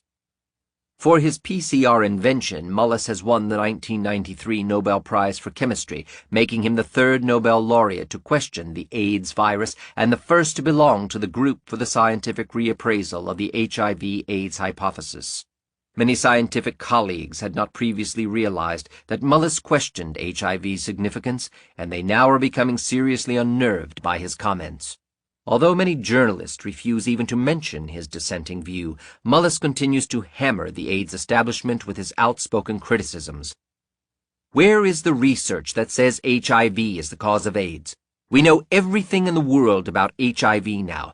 There are 20,000 people in the world who now specialize in HIV. None have any interest in the possibility HIV doesn't cause AIDS, because if it doesn't, their expertise is useless. Australian medical professor Eleni Papadopoulos-Eliopoulos has independently questioned the HIV hypothesis since 1988. In June 1993, she and her colleagues from the University of Western Australia in Perth published an article in Biotechnology that even shocked the HIV dissidents. Their paper proved the HIV test thoroughly unreliable, producing up to 90% false positives and relying on standards that differ between countries and even between official AIDS laboratories of the same country. It outraged even those faithful to the HIV hypothesis that the fate of thousands of lives every day are determined by a test that cannot be trusted. The Papadopoulos group has since become the most outspoken medical team to challenge the HIV hypothesis. Hundreds of other professionals have now lent their names to Thomas's statement, all agreeing on the need to reopen the HIV hypothesis for testing. Many of the scientists propose their own ideas of what causes AIDS, but by far the most compelling case can be made for the notion that long-term drug use is the culprit in most AIDS cases. The growing evidence for this hypothesis is the subject of the next chapter.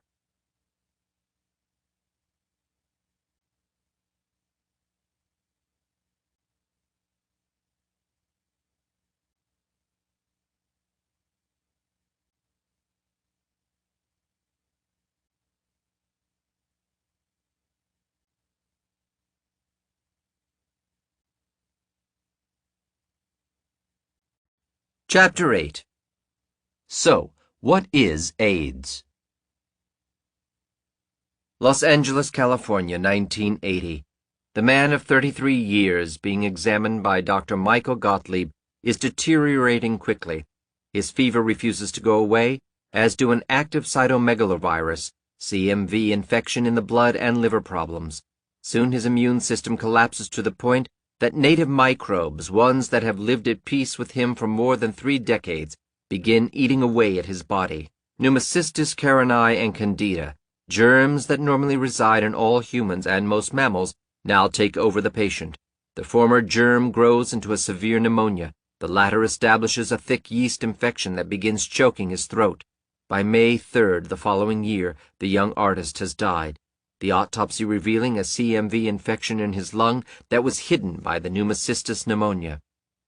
This patient gained the dubious distinction of being the first officially recorded AIDS case in history, one of the 5 reported by the CDC in June 1981. Gottlieb had dutifully noted that the man was an active homosexual who admitted using poppers, the aphrodisiac nitrate inhalant so popular in the homosexual bathhouses and discos of major cities. Kenya, Africa, several years later. The hospital that the foreign woman enters is considered better than the few clinics in surrounding areas. She needs the best care medicine can provide. Only 39 years old, she has just arrived from Zaire, desperate to find treatment for her lung condition. It had begun with a relatively innocent cough and an unexpected drop in weight. Soon, her coughs began bringing up blood. Tuberculosis is the diagnosis of the Kenyan doctor, but the patient has a strong allergic reaction to the drugs he prescribes. Her condition progresses from bad to worse, adding diarrhea, uncontrollable fever, swollen lymph nodes, and anemic blood disorders to her list of symptoms. But while the tuberculosis takes over, the pneumocystis and candida microbes also residing in her body remain perfectly hidden, causing no complications. She represents in every way the typical African AIDS patient. The woman's husband, staying in the same hospital, suffers something entirely different and more unusual. Doctors assume he must have transmitted AIDS to his wife, though his diseases bear no similarity to hers. He has some sort of pneumonia, as well as a candida yeast infection in his mouth and lesions of Kaposi sarcoma, a blood vessel tumor, on his now irregularly pigmented skin. For African patients, this tumor appears so rarely it is almost totally unknown. He loses weight to a relentless diarrhea and is constantly fighting off episodes of gonorrhea. He knows he is on his deathbed. Oddly enough, their children have no such medical troubles. According to the public health officials directing our war on AIDS, the male homosexual in Los Angeles and the Zairean couple all suffered the same disease. But did they? Each person was affected with radically different diseases, a pneumocystis pneumonia, a tuberculosis, a Kaposi sarcoma, conditions that in the past would never have been connected by medical doctors. The only common factor between these patients was the presence in each of antibodies against HIV. At least that is the presumption. Gottlieb's first AIDS case was never actually tested since the virus had not yet been discovered, and African AIDS patients are routinely diagnosed for AIDS without ever conducting an HIV test. A glance at the statistics proves that AIDS is not one but several totally different epidemics and is 30, in part, totally different diseases under one name. The global AIDS empire is held together only by its name and the hypothesis that it is caused by HIV. Epidemics in different parts of the world are the same if the same diseases are observed in the same groups of people. For example, if lung cancer occurs in smokers in America and in Africa, and if the sex ratio of these lung cancers reflects the sex ratio of smokers, the cancers of both continents are part of the same epidemic. But the statistics reveal the unbridgeable gaps between the AIDS epidemics in America and in Africa. Since 1985, official estimates have placed the number of HIV-positive Americans at around 1 million, of which some 260,000 had developed AIDS by the end of 1991, and about 400,000 by the end of 1994. 9 of every 10 cases occur in men. Most AIDS victims are older than 20 years, and a few are infants, but virtually no teenagers have been affected. Male homosexuals make up 62% of American AIDS patients, intravenous drug users and their children another 32%, and hemophiliacs and other blood transfusion patients remain at 3%. The balance of 3% represents the CDC's other categories, which is the normal low background of AIDS-defining diseases in the general population of America. While nearly two-thirds, 62% of American AIDS diseases do fit the popular image of opportunistic infections caused by microbes taking advantage of decimated immune systems, the remaining one-third, 38%, do not. Kaposi sarcoma, dementia, weight loss, wasting disease, and lymphoma can even strike people with healthy immune systems. The remaining one-third, 38%, do not. Kaposi sarcoma, dementia, weight loss, wasting disease, and lymphoma can even strike people with healthy immune systems. These are non-microbial and non-contagious diseases whose causes are not dependent on the immune system. The African picture stands in sharp contrast. Also tested for HIV since 1985, 6 to 8 million, 8 times as many Africans as Americans are infected. Yet the entire continent has produced fewer AIDS cases, 129,000 by 1992, and exactly 345,639 by December 1994. Women overall are diagnosed as often as men. No particular age group seems to be singled out by the syndrome, nor can risk groups be easily defined by sexual activity or identifiable health risks. Despite the universal presence of pneumocystis and candida microbes in Africans, as in all world populations, these germs do not dominate the African AIDS statistics as they do in the industrial world. Instead, tuberculosis and the fevers and diarrheas associated with parasitic infections show up most commonly. Even their slim disease appears to be a different sort of wasting condition than is found in the United States or Europe. The African but not the American wasting diseases are associated with parasitic infections, and Kaposi sarcoma, which now strikes 10% of American AIDS victims, appears in only 2% of African cases. The pulmonary Kaposi sarcoma, a lung cancer that manifests itself in a third of all American Kaposi's patients, has never been diagnosed in Africans nor ever in the United States or Europe before AIDS. To find the cause of AIDS, therefore, one must define the health risks common to each separate group. Since this syndrome is not spreading outside of any AIDS risk group, the causes must be non-infectious. A contagious disease, by definition, spreads into the general population, as do all microbes. As witnessed in the past, non-contagious causes of disease can include medically prescribed drugs, as was the case with SMON, vitamin or other nutritional deficiencies, as with scurvy, pellagra, and beriberi, or long-term recreational drug use. For example, long-term use of tobacco causes lung cancer and emphysema, and long-term use of alcohol causes liver cirrhosis. The infectious AIDS paradigm cannot explain why 1. In Africa, AIDS is not new and is not infectious. 2. In the United States and Europe, most AIDS cases do reflect an independent increase in opportunistic infections, Kaposi sarcoma, weight loss, and dementia, but one that has coincided tightly with the explosion in heavy drug use. This is why AIDS is restricted to risk groups, male homosexuals using sexual stimulants for years, and intravenous drug users. And 3, hemophiliacs and blood transfusion recipients are not dying from HIV. Instead, hemophiliacs suffer from immunosuppression caused by the long-term transfusion of blood products and from immunosuppressive treatments with anti-AIDS drugs like AZT. Transfusion recipients die from diseases that necessitated the transfusions regardless of the presence of HIV. Drug use and AIDS.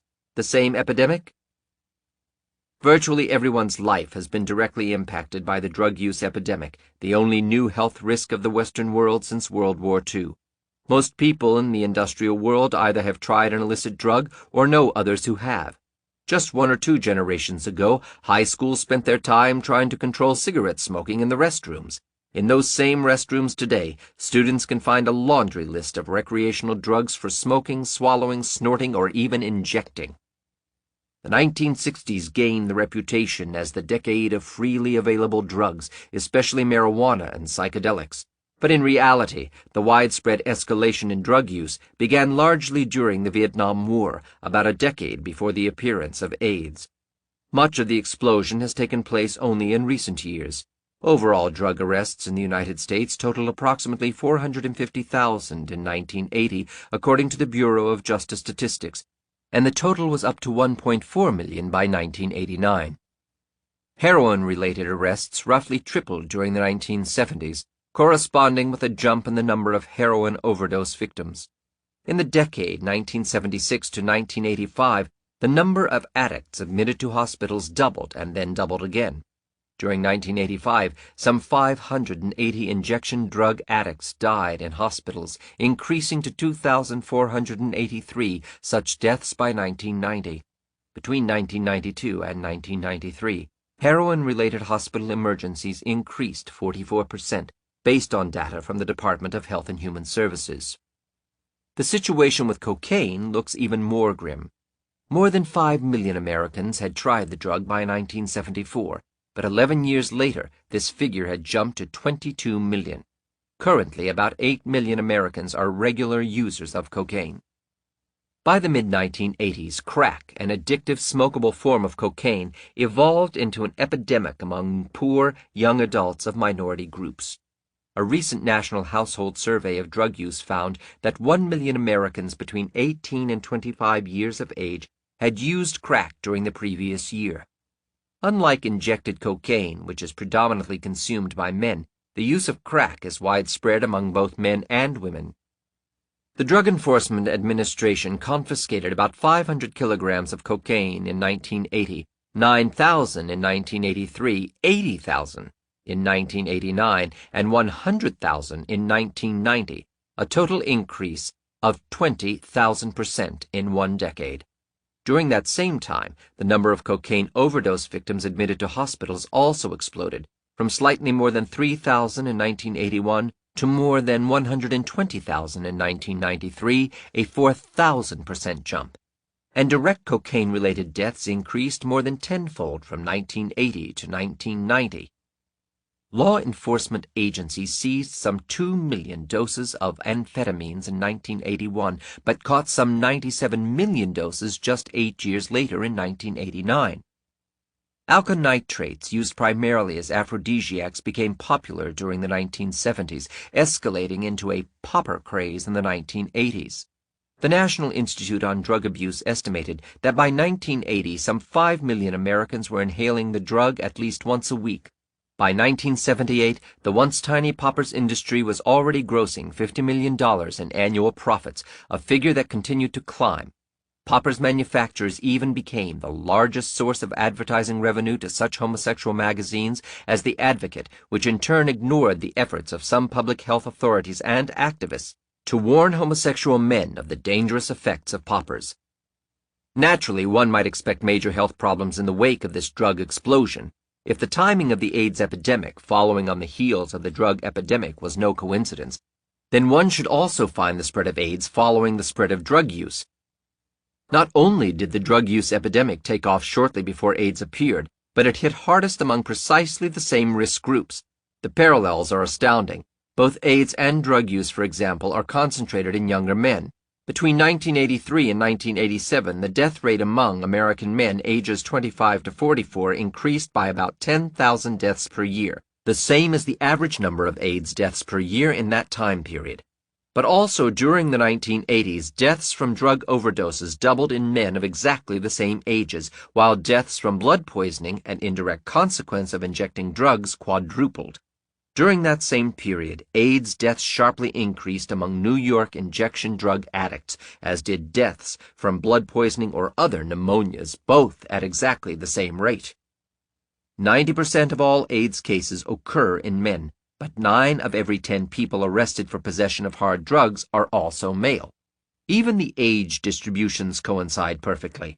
Men between the ages of 20 and 44 make up 72% of AIDS cases, just as they make up 75% of people arrested or treated for use of hard drugs. What can be said of drug use in the AIDS risk groups? The fact that injection drug users make up 1/3 of American AIDS cases, more than 130,000 by the end of 1993, should give pause for thought. Consider how that number breaks down. This figure includes 3/4 of all heterosexual AIDS cases and more than 2/3 of all female AIDS cases. More than 2/3 of all babies with AIDS are born to mothers who inject drugs. Even 10% of the hemophiliac AIDS cases inject drugs. These statistics incorporate only self-reported drug injection, for they cannot confirm such illegal habits in people who will not admit to them. And more important, most drugs are inhaled or taken orally, not intravenously. The CDC, however, does not ask AIDS patients about non-intravenous drug use. It is more concerned about possible HIV contamination on the injection equipment, hence the clean needle programs. But heroin or cocaine itself is most likely more dangerous than the dirty needles through which it is passed. The remaining AIDS cases occur mostly among male homosexuals, the group that originally defined the epidemic. But the homosexuals who get AIDS form a special subset, sexually hyperactive and often promiscuous men, the so-called fast-track homosexuals. Their lifestyle emerged during the 1970s together with the new drug use epidemic in the bathhouses, discotheques, and sex clubs. These men accumulated hundreds or even thousands of sexual contacts within just a few years. Venereal diseases and exotic parasites spread like wildfire. Infectious diseases ranging from the flu to hepatitis B became commonplace, and heavy doses of antibiotics were taken by many each night before sex just to prevent unsightly sores or acne. Such extreme sexual activity cannot be done on a cup of coffee alone or even on natural testosterone. The fast-track lifestyle required liberal drug use, stimulants to get going, poppers to allow anal intercourse, downers to unwind afterward. Several drugs combined with alcohol and marijuana became par for the course of an evening, a routine that would go on for years. One homosexual man, a math professor in New York who has witnessed the fast-track scene, described the situation in a 1993 letter to Duesberg. The letter is a testimony to the high-risk lifestyle behind AIDS. From my experience in the New York City and Fire Island gay communities, I can testify that more than 1,000, an ever-increasing number of my acquaintances, have been diagnosed with HIV/AIDS over the past decade. Unfortunately, some 250, an estimate it could be greater, of these are now prematurely dead. I have a list of my friends and acquaintances who died under the HIV/AIDS diagnosis. There are 150 names on the list. The remarkable thing about the people on this list and the hundreds of people living with an HIV diagnosis who presently come in and out of my life, sometimes daily, sometimes weekly, is that they almost all have a drug, recreational and medical use, and an alcohol use history of duration of often more than 10 years.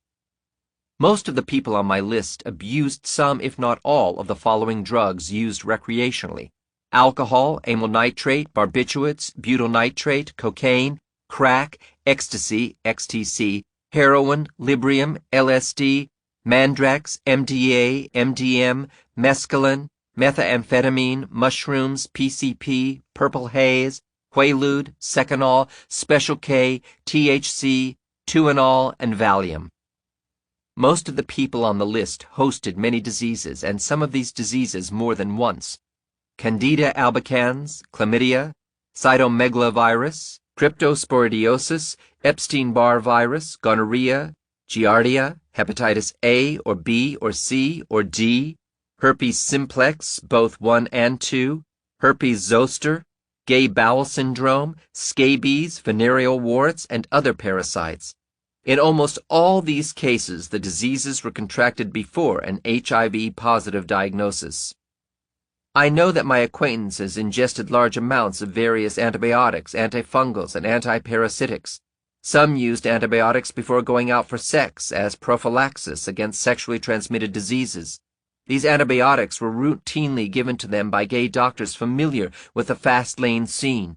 Of course, after HIV diagnosis, the overwhelming majority of these people used antibiotics, antifungals, antivirals, ACT, DDL, DDC, D4T, aciclovir, ganaciclovir, etc., as a matter of course in various combinations over varying intervals of time. At gay discos, both in New York City and on Fire Island, the use of recreational drugs is prevalent. The most common drugs are cocaine, ecstasy, poppers, and Special K. On weekends on Fire Island, drug dealers hawk their goods on the beach and on the walks as well as announce their hotel room numbers. Drug consumption among the fast-track gays is de rigueur.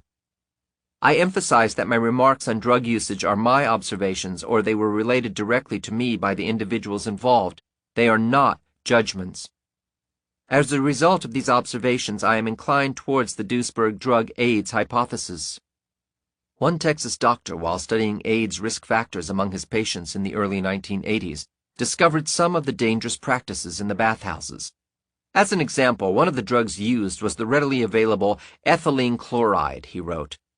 I was curious as to how this could be utilized for a high until it was explained to me that a group formed a circle, saturated a towel, and then passed it from person to person for deep inhalation, which certainly seemed an excellent way to transmit disease to me. On the West Coast, AIDS activist William Bryan Coyle now battles the AIDS and HIV dogma. He has painted a similar picture of the fast-track life. These were the gayest of years, but the question is, were they a bit too gay? In deciding to party and celebrate our newly obtained freedom, where would the limits be set? How much partying? How many cocktails? Would that be just on the weekends or 7 days a week? These decisions were of course up to each individual. However, the tendency by most to want to be social and sexual would lead most gay men to either a gay bar, a gay dance club, or the baths. For many, the choice became regular visits to the infamous bathhouses, whether it was the main plan for an evening or the finale to an assorted night of gay bars and discos.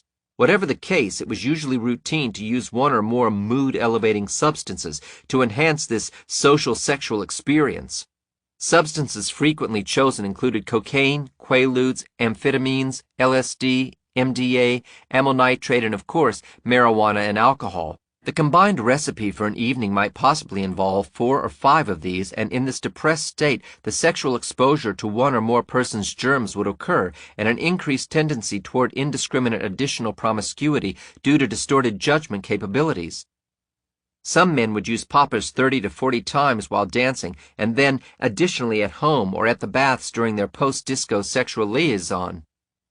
As the market grew and bootleg amyl nitrate was now available in half-ounce screw-top glass bottles, it was not uncommon to be in a disco where someone had either accidentally or deliberately spilled a quantity on the dance floor, intoxicating everyone in reach.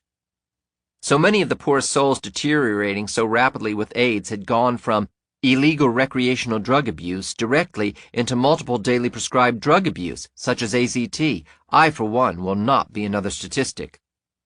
Coyle credits ending his drug use, his objection to AZT, and paying careful attention to his diet to help control yeast infections for his gradually improving health.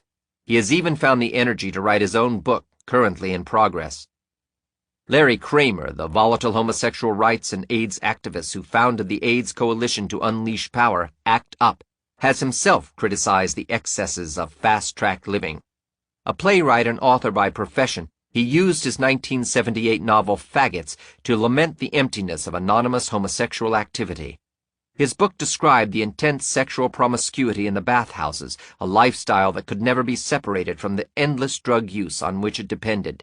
Indeed, Kramer specifically listed many of the most popular drugs: MDA, MDM, THC, PCP, STP, DMT, LDK, WDW, Coke, Windowpane, Blotter, Orange Sunshine, Sweet Pea, Sky Blue, Christmas Tree, Mescaline, Dust, Benjadrine, Dexedrine, Dexamyl, Dexoxin, Strychnine, Ionomin, Ritalin, Desbutol, Optitol, Glue, Ethyl chloride, Nitrous oxide, Crystalmethadrine, Clogidil, Nesperin, Titch, Nestex, Black Beauty, Certin, Preludin with B112, Zale, Quaalude, Tweenol, Nembutol, Seconal, Amitol, Phenobarb, Elavil, Valium, Librium, Darvon, Mandrax, Opium, Stidal, Halidax, Caldfen, Optimil, Drail. Years passed before AIDS forced the homosexual community as a whole to acknowledge Kramer's point. Medical physicians and researchers have also described the drug problem rampant among many homosexuals. A surprising guest editorial appeared in a 1985 issue of the Wall Street Journal, co-written by a journalist and a Washington, D.C. doctor, Cesar Caceres. The two authors cited official CDC AIDS statistics as well as Caceres' own patients to argue that drug use was so universal among AIDS patients that HIV could not be considered the syndrome's primary cause. AIDS patients, they protested, have pre-existing immune damage from years of drug use, without which AIDS cannot occur. In a direct challenge to the AIDS research establishment, they rhetorically asked, "Since drug abuse can severely damage the immune system, why has AIDS been identified primarily with sex, especially sex among homosexuals?" Joan McKenna, an AIDS therapist from Berkeley, California, described similar drug use patterns among 100 homosexual men in her medical practice. "We found nearly universal use of marijuana, a multiple and complex use of LSD, MDA, PCP, heroin, cocaine, amyl and butyl nitrates, amphetamines, barbiturates, ethyl chloride, opium, mushrooms, and what are referred to as designer drugs." John Lauritsen and Hank Wilson noted that leaders of people with AIDS who have known hundreds of PWAs state that most of them were heavily into drugs and all of them used poppers, and that the owner of a prominent homosexual sex club in New York candidly admitted, "I really don't know anybody who's had AIDS who hasn't used drugs." Large-scale studies of fast-track homosexual volunteers confirm these descriptions. An early CDC study interviewing more than 400 homosexual men recruited from venereal disease clinics counted 86% of them as using poppers frequently. Another study of 170 such men found that 96% admitted inhaling poppers regularly, while most had also used cocaine, amphetamines, lysergic acid, and methaqualone. Many also had taken phenylcyclidine, ethyl chloride, barbiturates, and heroin. A study of more than 350 homosexual men from San Francisco discovered that more than 80% used cocaine and poppers, with a majority simultaneously consuming other hard drugs. And a similar Boston study of more than 200 HIV-infected homosexual men revealed that 92% inhaled poppers and 75% used cocaine, in addition to the usual laundry list of drugs. Among male homosexuals, AIDS patients, more than 95% typically admitted to popper inhalation. By comparison, fewer than 1% of all heterosexuals or lesbians used poppers. In these and other studies, HIV-positive men had always used more drugs than had uninfected men, and sexual activity was tightly linked to heavy drug use. In 1993, everyone in a group of 205 male homosexual AIDS patients from San Francisco reported the use of nitrate inhalants, in addition to cocaine and amphetamines. Moreover, 84% of these men were on AZT. A parallel study from Vancouver showed in 1993 that virtually every male homosexual AIDS patient had used nitrates, cocaine, amphetamines, and AZT. Recreational drugs including cocaine, amphetamines, and again AZT were also the common denominator of all male homosexual AIDS patients from a group in Vancouver, Canada. Drugs have also brought babies into the AIDS epidemic. A small percentage of the total AIDS cases, infants tend to suffer from their own peculiar spectrum of AIDS symptoms, such as bacterial infections and mental retardation. These symptoms read like the profile of crack babies and is no coincidence. In his book, And the Band Played On, Randy Shilts revealed which babies were getting AIDS.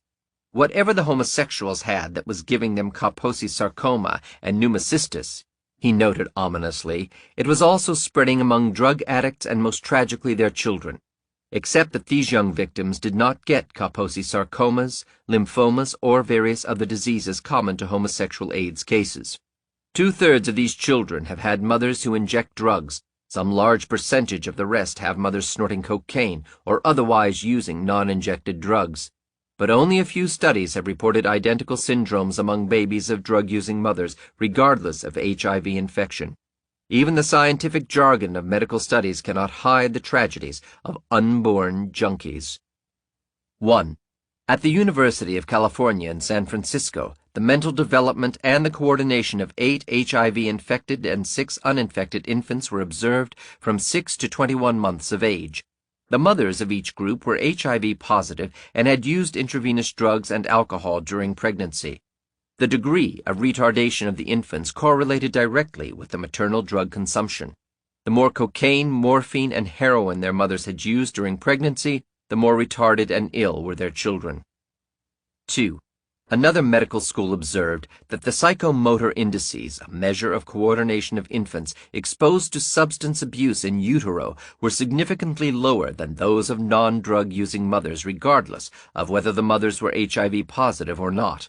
The researchers concluded that maternal drug use during pregnancy, not HIV, impairs children. 3. 10 HIV-free infants born to intravenous drug-addicted mothers had the following AIDS-defining diseases: failure to thrive, persistent generalized lymphadenopathy, persistent oral candidiasis, and developmental delay. 4. 1 HIV-positive and 18 HIV-free infants born to intravenous drug-addicted mothers had only half as many lymphocytes, white blood cells, at birth as normal controls. At 12 months after birth, the capacity of their white blood cells to proliferate was 50% to 70% lower than that of white blood cells from normal control infants. Yet the AIDS establishment and the news media have exploited these AIDS babies as proof the symptom is contagious, ignoring the drug connection in these unusual infants. Injection drug addicts, male homosexuals, and the children of drug-injecting mothers constitute 94% of all AIDS patients. Thus, the correlation between heavy drug use and AIDS is far better than between HIV and AIDS. Drugs are biochemically active and hence psychoactive every time they are taken, the reason for their popularity. But HIV is inert and dormant in persons with and without AIDS. And although thousands of HIV-free AIDS cases have been described in the medical literature, possibly indicating hundreds of thousands more, no study has ever presented a group of AIDS patients genuinely free of drug use or other AIDS risks, such as hemophilia. Taken together, these facts imply a central role for drug use in AIDS. But there are also experimental reasons to indict these drugs as causes of AIDS. Indeed, each of the major AIDS risk drugs shows evidence of toxicity that could destroy the immune system or cause other AIDS diseases. AIDS through chemistry. Medicine first pioneered the use of alkyl nitrate compounds in the 1860s. Because the substances relaxed muscles and dilated blood vessels, they helped patients with heart diseases, such as angina. These liquids were carried in tiny glass vials that would be broken open to inhale the powerful fumes and thus gain the nickname poppers. Using only these tiny amounts, terminal heart patients never lived long enough to report dangerous health effects. During the 1960s, male homosexuals discovered the aphrodisiac effects of nitrates.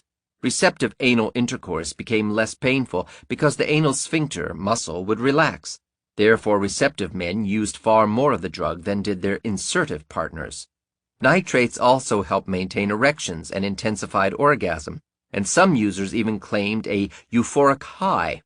The cost at first seemed little more than a brief rush and often a headache. The interest in poppers for sexual purposes soon turned into a stampede, the drug becoming a staple of bathhouse and discotheque life. Bottles of the drug could be purchased in sex shops under such brand names as Rush, Ram, Thunderbolt, Locker Room, Climax, Discorama, and Kryptonite. As described in one research paper, common settings in which these agents are used include the bedroom, parties, back rooms of pornographic bookstores, pornographic theaters, bars, and dance floors. Some users have told us that a few discotheques use special lighting effects to indicate that they are about to spray nitrate fumes over the dance floor. According to Ellison and Wilson, with regular use, they become a sexual crutch, and many gay men are incapable of having sex, even solitary masturbation, without the aid of poppers. Nitrate manufacturers, however, managed to sidestep most federal controls by labeling the substance as a room odorizer, and the popper craze took off during the 1970s. Few chemicals are more toxic than nitrates. Sodium nitrate, a much weaker related compound used in tiny amounts as a preservative in meats, has been regulated for years as a potential cancer-causing agent. The alkylated nitrates, poppers on the other hand, react more violently with almost anything. Upon mixing with water, as in the human body, these nitrates form the unstable nitrous acid, which in turn destroys any biological molecules within reach. The nitrates and their breakdown products have long been known to scientists for their ability to mutate DNA, a point recently verified by direct experiment. In addition, nitrates are some of the most powerful cancer-causing chemicals in existence. In contact with living cells, nitrate inhalants are cytotoxic, cell-killing, which means they either poison or kill cells, including, of course, the blood-forming cells and the epithelial lining of the lungs. Since these are among the fastest-growing cells in the body, they will also be among the first cells to be in short supply if the sources are intoxicated. This is the reason that nitrates cause anemia, immunodeficiency, and pneumonia in experimental animals and humans. In view of the toxicity of nitrate inhalants, a prescription requirement was instated by the FDA in 1969. Moreover, the FDA limits nitrates as food preservatives to fewer than 200 ppm because of direct toxicity and because they have been implicated in an increased incidence of cancer. By 1986, a statistical AIDS link to nitrate inhalants had become so convincing to public health officials that the sale of nitrates was banned by the United States Congress in 1988, Public Law 100-690, and by the Crime Control Act of 1990. However, there is no report that nitrate bans are ever enforced or that nitrate warnings are taken seriously. On the contrary, the medical establishment turns a blind eye to drug toxicity in its single-minded pursuit of HIV with safe sex and clean needles. For example, science described nitrate inhalant AIDS links as just another hatch theory in December 1994. As a result, it comes as no surprise that nitrate use continues to remain popular and has even sharply increased recently, particularly among male homosexuals. The reactivity of nitrates easily compares with such toxins as carbon monoxide, the gas that suffocates its victims when a car engine is allowed to run in a closed garage. Carbon monoxide destroys the hemoglobin in blood, preventing oxygen from reaching the body despite normal breathing. Nitrates do the same, a process that can be fatal if too much is inhaled at one time. At the height of the popper craze, for example, a number of overdose victims arrived in hospital emergency rooms with as much as 2/3 of their hemoglobin chemically destroyed. Or to look at nitrates from another angle, a single dose can saturate the person using it with up to 10 million nitrate molecules per cell in the body, leaving plenty of opportunity for damage. But the important question is whether inhaling the drug at sublethal doses for several years can eventually destroy the immune system or cause cancer. Recognizing the universal popularity of nitrates among homosexual men in 1981, the CDC was forced to consider this drug as one possible explanation of the emerging AIDS epidemic. However, the infection-minded CDC officials missed the point of the hypothesis by only searching for a single bad batch of poppers that might have temporarily caused a few sicknesses. It did not even occur to them that nitrates could be toxic by themselves. Therefore, they searched for a contaminated or bad batch of nitrates. When that couldn't be found, they dismissed the hypothesis altogether. The CDC also assumed the effects would show immediately after using poppers, not after years of abuse, the way lung cancer and emphysema follow only after years of smoking tobacco. Naturally, no such contaminated batch could ever be found, and the CDC dismissed the hypothesis altogether, and thereafter focused its search entirely on infectious agents. Not all scientists dropped the idea so easily. Some continued testing the proposal that long-term exposure to all nitrates might cause AIDS, and they found some suspicious associations. Kaposi sarcoma, the blood vessel tumor, grabbed some attention for its direct link to the poppers. This AIDS disease almost entirely affected homosexuals, as homosexuals were by far the major consumers of nitrate inhalants, and left heroin addicts, their babies, hemophiliacs, and other AIDS victims untouched. Often the Kaposi's tumor appeared on the face and upper torso and in the lungs of its victims, precisely where the nitrate fumes concentrated the heaviest during use. Before the age of poppers, nobody, not even Moritz Kaposi, had ever diagnosed a pulmonary Kaposi sarcoma, which is a lung cancer. Researchers also discovered that the risk of the tumor was directly proportional to an individual's total lifetime exposure to poppers, regardless of how many venereal or other contagious diseases the person had caught. Interestingly, they estimated that 7 to 10 years of exposure would, on average, produce AIDS roughly the same as the supposed latent period of HIV. Time has borne out the nitrate hypothesis of Kaposi sarcoma. Early public health warnings about the drug's potential effects convinced many homosexual men to stop inhaling it. By 1984, only 58% of homosexual men in San Francisco said they used the drug on a regular basis, dropping to less than half that number by 1991. In parallel, the incidence of Kaposi sarcoma also steadily dropped, as a proportion of AIDS cases, from half of all AIDS reports in 1981 to only 10% by 1991. This has been the only AIDS disease to decrease this way, a change so shockingly that the CDC itself briefly considered the possibility, in early 1991, that Kaposi sarcoma might be a disease completely independent of AIDS and not caused by HIV. In the end, they retained this tumor on the list of AIDS diseases, correctly assuming few people would pay attention. Reports have now also emerged of young homosexual men with this tumor who have never been infected by HIV but who do admit to having used poppers. Because the existence of HIV-free AIDS is the most direct threat to the HIV-AIDS hypothesis, only a few such cases have been published in professional journals after the HIV hypothesis had become national dogma in 1984. However, for offering an alternative AIDS virus, some AIDS researchers have been allowed to report Kaposi sarcoma cases free of HIV. For example, a CDC researcher was quoted in the San Francisco Examiner for the discovery of 10 to 30 men who have Kaposi sarcoma but no HIV. Asked for comment, Professor Marcus Conant, one of the University of San Francisco's many AIDS specialists, admitted to the San Francisco Examiner, "At that point you have to say, well, maybe it could be something else. What could that something else be?" Indeed, such concessions proved to set dangerous precedents for the HIV-AIDS hypothesis because numerous AIDS researchers now felt free to follow the CDC example in reporting their HIV-free AIDS cases at the International AIDS Conference in Amsterdam in 1992. Realizing the imminent danger, the HIV establishment quickly found a new term for such cases, idiopathic CD4 lymphocytopenia, a term that even docile AIDS scientists and reporters had difficulty spelling. And the HIV-free Kaposi cases from the CDC's Dr. Peterman never did appear in a professional journal. In 1993, two healthcare workers, one working at the public health office in San Francisco, the other at Stanford University, told Duesberg, under the condition of anonymity, that they were directed not to report HIV-free AIDS cases as AIDS. Even though the respective patients were from AIDS risk groups and were clinically just like HIV-positive AIDS patients, their diseases were recorded by their old names, i.e. pneumonia, Kaposi sarcoma, tuberculosis, rather than as AIDS. In December 1994, the dam surrounding the HIV-AIDS hypothesis sprang another leak. Again, a new virus was claimed to cause Kaposi sarcoma in HIV-free male homosexuals, as the New York Times and Science reported simultaneously.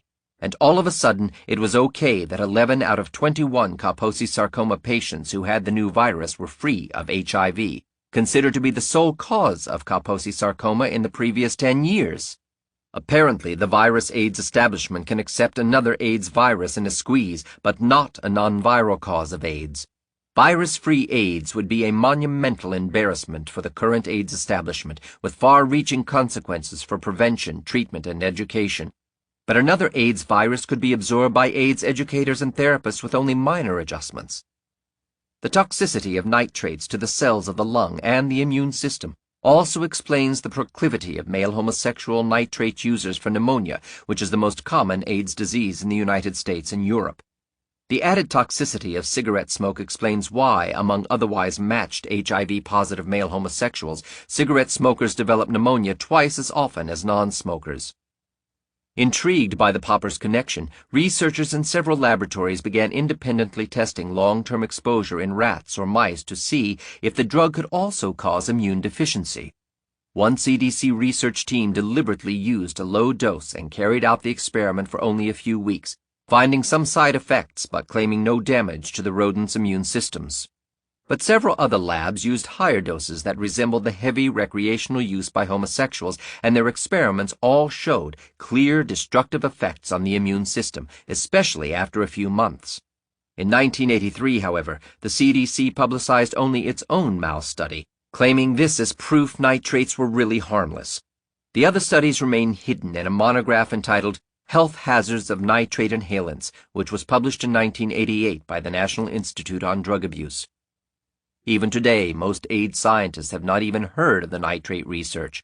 In lectures or informal conversations, they show curiosity or amazement that human beings would inhale such chemicals. In 1993, the editor of Science magazine, the most popular journal among researchers, privately expressed to Duesberg his astonishment at the pervasive use of nitrates among homosexual men with AIDS, a group he previously thought had only HIV as a risk factor. Even Gallo, the nation's leading AIDS researcher, as he used to be called by the press, at a May 1994 meeting organized by the National Institute on Drug Abuse in Gaithersburg, Maryland, privately asked his old friend Duesberg, "Tell me, what are these guys using poppers for?" Heroin is another AIDS risk drug with a long history of serious health effects, though not as well studied as the nitrates. Some of this information even dates back to the time opium was smoked rather than injected as heroin. Descriptions of health troubles in drug users date back as far as 1909, often following waves of addiction. Persistent drug users have shown loss of white blood cells, the cornerstone of the immune system, as well as lymph node swelling, fever, rapid weight loss, brain dysfunctions, and dementia, and a marked vulnerability to infections, the classical consequence of immune deficiency. Addicts who inject heroin have classically died from pneumonias, tuberculosis, and other opportunistic infections, as well as from wasting syndromes, all precisely the same AIDS diseases they suffer today. Yet the medical orthodoxy disregards the abundant literature on the health hazards of heroin addiction while defending the unproductive HIV/AIDS hypothesis. In an effort to blame HIV for the ills of heroin addicts, Science recently quoted a dedicated AIDS researcher as saying, "Heroin is a blessedly non-toxic drug." The AIDS establishment regards heroin and all other illicit psychoactive drugs simply as psychological catalysts of risk behavior rather than chemical health hazards on their own. Under the influence of psychoactive drugs, safe sex and safe recreational drug use with clean needles are abandoned in favor of risk behavior, which is thought to risk infection by HIV, the cause of all evil. Cocaine consumption has escalated both in the numbers of consumers and in the dosage consumed. Once mostly inhaled or smoked, it is now often injected intravenously to achieve a higher concentration in the body.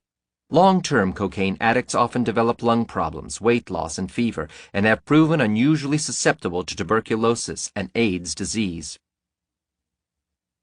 In the United States, the epidemics of cocaine use-related diseases and AIDS diseases track so closely together that not even the experts can tell them apart.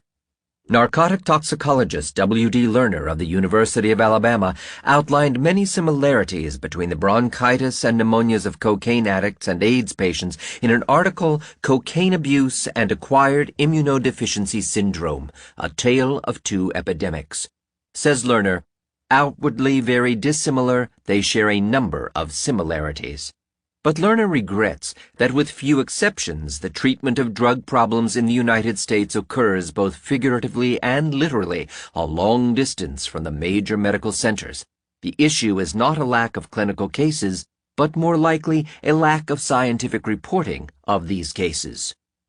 Lerner pointed out in 1989 that the United States federal government supported just 60 postgraduate research fellowships to investigate the diseases of the 8 million American cocaine addicts, but nearly one fellowship for every one of the more than 10,000 AIDS patients recorded that year.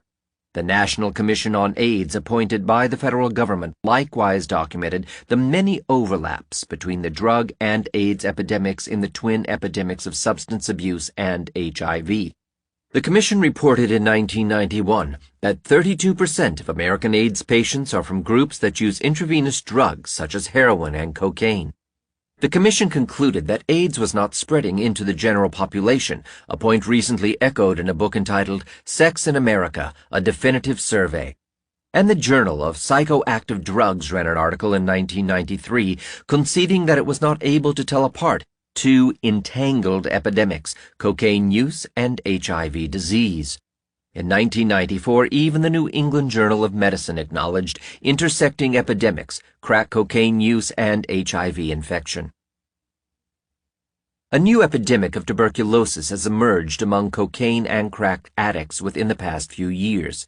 In its press statements, the CDC first assumed the outbreak resulted from the spread of HIV. But upon testing these new tuberculosis cases, it found only a minority of them infected with the virus. Backed into a corner, the CDC smoothly turned the tables by announcing that a new tuberculosis epidemic, parallel to AIDS, was now surfacing and would soon threaten the general public. For decades, however, a significant percentage of the population has been infected by the tuberculosis bacterium, more than 10% of whom never become infected.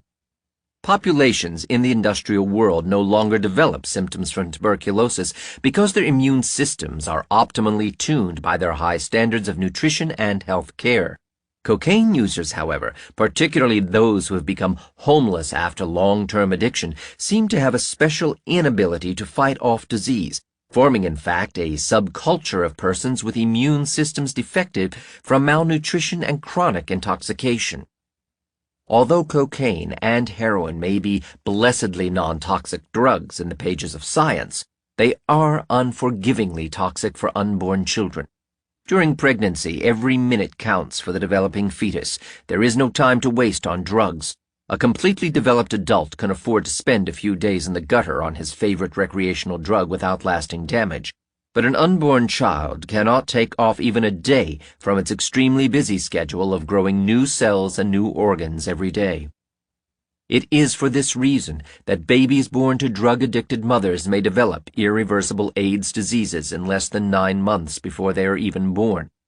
In adults, the grace period of cocaine and heroin addiction that leads to irreversible diseases is much longer, about 5 to 10 years. This is euphemistically called the latent period of HIV by the AIDS establishment. The innocent victims born to cocaine and heroin-addicted mothers have severe mental retardation and other birth defects, as well as bacterial diseases, regardless of whether or not they are infected by their mothers who have HIV. In fact, modern studies that look at heroin and cocaine addicts with tuberculosis, pneumonia, weight loss, oral thrush, chronic diarrhea, and other AIDS diseases typically find that half of them or more have never been infected by HIV, yet all are dying of the same conditions. Sampled from places as diverse as New York and Baltimore, as well as France, Germany, Sweden, and Holland, injection drug abusers manifest pneumonia, tuberculosis, T-cell depletion, and premature death, even without HIV. Even the death rates of HIV-positive and negative addicts are the same. They die at an average age of 30 years. The only common denominator of the high morbidity and mortality of intravenous drug users has been the drug use itself, irrespective of HIV infection. A glance at some medical reports confirms this view exactly. 1. Among intravenous drug users in New York that represent a spectrum of HIV-related diseases, HIV was observed in only 22 out of 50 pneumonia deaths, 7 out of 22 endocarditis deaths, and 11 out of 16 tuberculosis deaths. 2. Pneumonia was diagnosed in 6 HIV-free and in 14 HIV-positive intravenous drug users in New York. 3. Among 54 prisoners with tuberculosis in New York State, 47 were street drug users, but only 24 were infected with HIV. 4. In a group of 21 long-term heroin addicts, T cells declined during 13 years from normal levels to the low levels typical of AIDS, but only 2 of the 21 were infected by HIV. 5. Thrombocytopenia, a deficiency of blood clotting units, and immunodeficiency were diagnosed in 15 intravenous drug users on average 10 years after they became addicted, but 2 were not infected with HIV. 6. The annual mortality of 108 HIV-free Swedish heroin addicts was just as high as that of 39 HIV-positive addicts, i.e. 3% to 5% over several years. 7.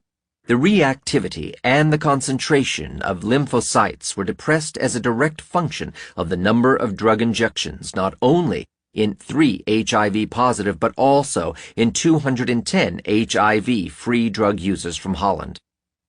8. The same lymphadenopathy, weight loss, fever, night sweats, diarrhea, and mouth infections were observed in 49 HIV-free and in 89 HIV-positive long-term intravenous drug users from New York. 9. Among intravenous drug users in France, lymphadenopathy was observed in 41 and AIDS-defining wasting disease in 15 HIV positives. Exactly the same conditions were diagnosed in 12 and 8 HIV negatives, respectively. The French addicts had used drugs for an average of 5 years. 10. Among intravenous drug users in New York with active tuberculosis and AIDS-defining disease, 9 were HIV negative. Among crack cocaine smokers with tuberculosis, 3 were HIV negative. 0 excluding HIV as a cause of AIDS. 11. A note in the British medical journal Lancet documents 5 American intravenous drug users with AIDS-defining immunodeficiency, but no HIV. 12. The percentage of HIV positives among thousands of intravenous drug addicts living in Germany was exactly the same as among drug deaths, 10% to 30% depending on the region that was sampled. 12. Thus, HIV does not contribute to the mortality of drug addicts. 13. Contrary to expectations, a European AIDS study found in 1995 that the median age at death of HIV-positive intravenous drug addicts was even a bit higher, i.e. 30 years, than that of HIV-free addicts, i.e. 29 years. The steadfast belief in the HIV hypothesis by public health authorities has created problems in trying to control AIDS. The Swiss city of Zurich recently learned the hard way when city officials reserved a park in the center of the city, Am Platzspitz, as a free zone for heroin and cocaine addicts. Each drug abuser was provided sterile needles for injection on a daily basis in order to prevent the spread of HIV. Much to the surprise of government officials and the news media, the addicts have continued to develop their standard pneumonias and other diseases at the usual rate. If anything, the provision of sterile needles actually encouraged further drug abuse, thereby promoting AIDS. But public health officials, convinced they had done their job in fighting the epidemic, referred to the continued pneumonias as AIDS-like diseases, so as to imply the drug addicts were now dying of something entirely different. Amphetamines are also becoming a popular recreational drug among AIDS risk groups, particularly homosexuals. Amphetamines are synthetic adrenaline derivatives that were originally given to German pilots and tank commanders to fight off fatigue and anxiety during World War II. Hitler was addicted to them in his bunker in Berlin and had to use barbiturates to find sleep after each amphetamine high. The drug has now been discovered by both heterosexuals and homosexuals as an agent on which to cruise through a night at discos without fatigue. Swallowed as pills in the past, the drug is making new rounds in a crystal form that can be smoked, ice. Complete with all the addictive problems of crack cocaine, these amphetamines are causing a range of symptoms, from the loss of motor coordination found in Parkinson's disease to psychoses and sudden radical weight loss. The latter qualifies as the wasting disease of AIDS. But even ice cannot begin to compare with the devastating effects of crystal, the street name for methamphetamine. One of the cheapest and most powerful stimulants available, it raises sexual cravings to new, superhuman levels and is now becoming an uncontrollable epidemic in the homosexual community. Crystal is a gay person's drug and a gay community concern, states one official at a Los Angeles drug treatment facility. Many snort the drug in powder form, while others inject it intravenously or use it as an enema. Crystal drives its users to unparalleled heights of intense sexual excitement and frenzied behavior, coupled with periodic crashes of equal horror and the gradual development of psychoses. Overdose victims are beginning to show up. We're just starting to see heavy usage types in our emergency rooms in New York City, says one medical worker, who also notes that life expectancy for those intravenously injecting crystal is 2 years. What about those who last longer on the drug? According to the head of a French AIDS foundation, there is ample evidence to suggest that crystal accelerates premature progression to full-blown AIDS in people dealing with HIV infection. Studies have shown that crystal eats T cells for breakfast, lunch, and dinner. The crystal epidemic is so new that its impact on the AIDS epidemic is probably just beginning to be felt. Science, however, has little working knowledge of the long-term effects of heroin, cocaine, amphetamines, nitrates, and other common recreational drugs. Ultimately, we can determine whether these drugs truly cause AIDS only by exposing animals such as mice to these drugs for several months at a time. Except for preliminary studies with nitrates, no such experiments have ever been done. AIDS research dollars have been plowed entirely into studying HIV, leaving the comparatively tiny field of drug toxicity with virtually no support at all.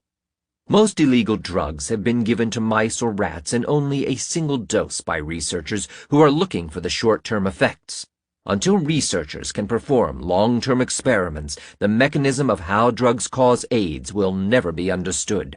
Certainly, the evidence above strongly implies drugs consumed at mind-altering concentrations could more easily cause AIDS than can a latent, biochemically inactive virus that is present in 1 out of 1,000 T cells. Two more potential risk factors also need to be investigated. As increasing numbers of homosexuals entered the fast track during the 1970s and 1980s, infections by viruses, bacteria, and other parasites skyrocketed. Antibiotics became the panacea. Pop a few pills and one could return to the bathhouses to risk another infection. A typical medical history would include dozens of cases of VD, venereal disease, in the decade before the AIDS diagnosis, writes John Lauritsen. Each case of VD would be treated with stronger and stronger doses of antibiotics. Some doctors gave their gay patients open prescriptions for antibiotics, advising them to swallow a few before going to the baths. One popular bathhouse in New York, now closed, sold black market tetracycline on the second floor, along with all kinds of street drugs. Tetracycline certainly topped the list of favorite medical drugs both for treatment and even to prevent new infections, often being taken before visits to the discotheques or sex clubs.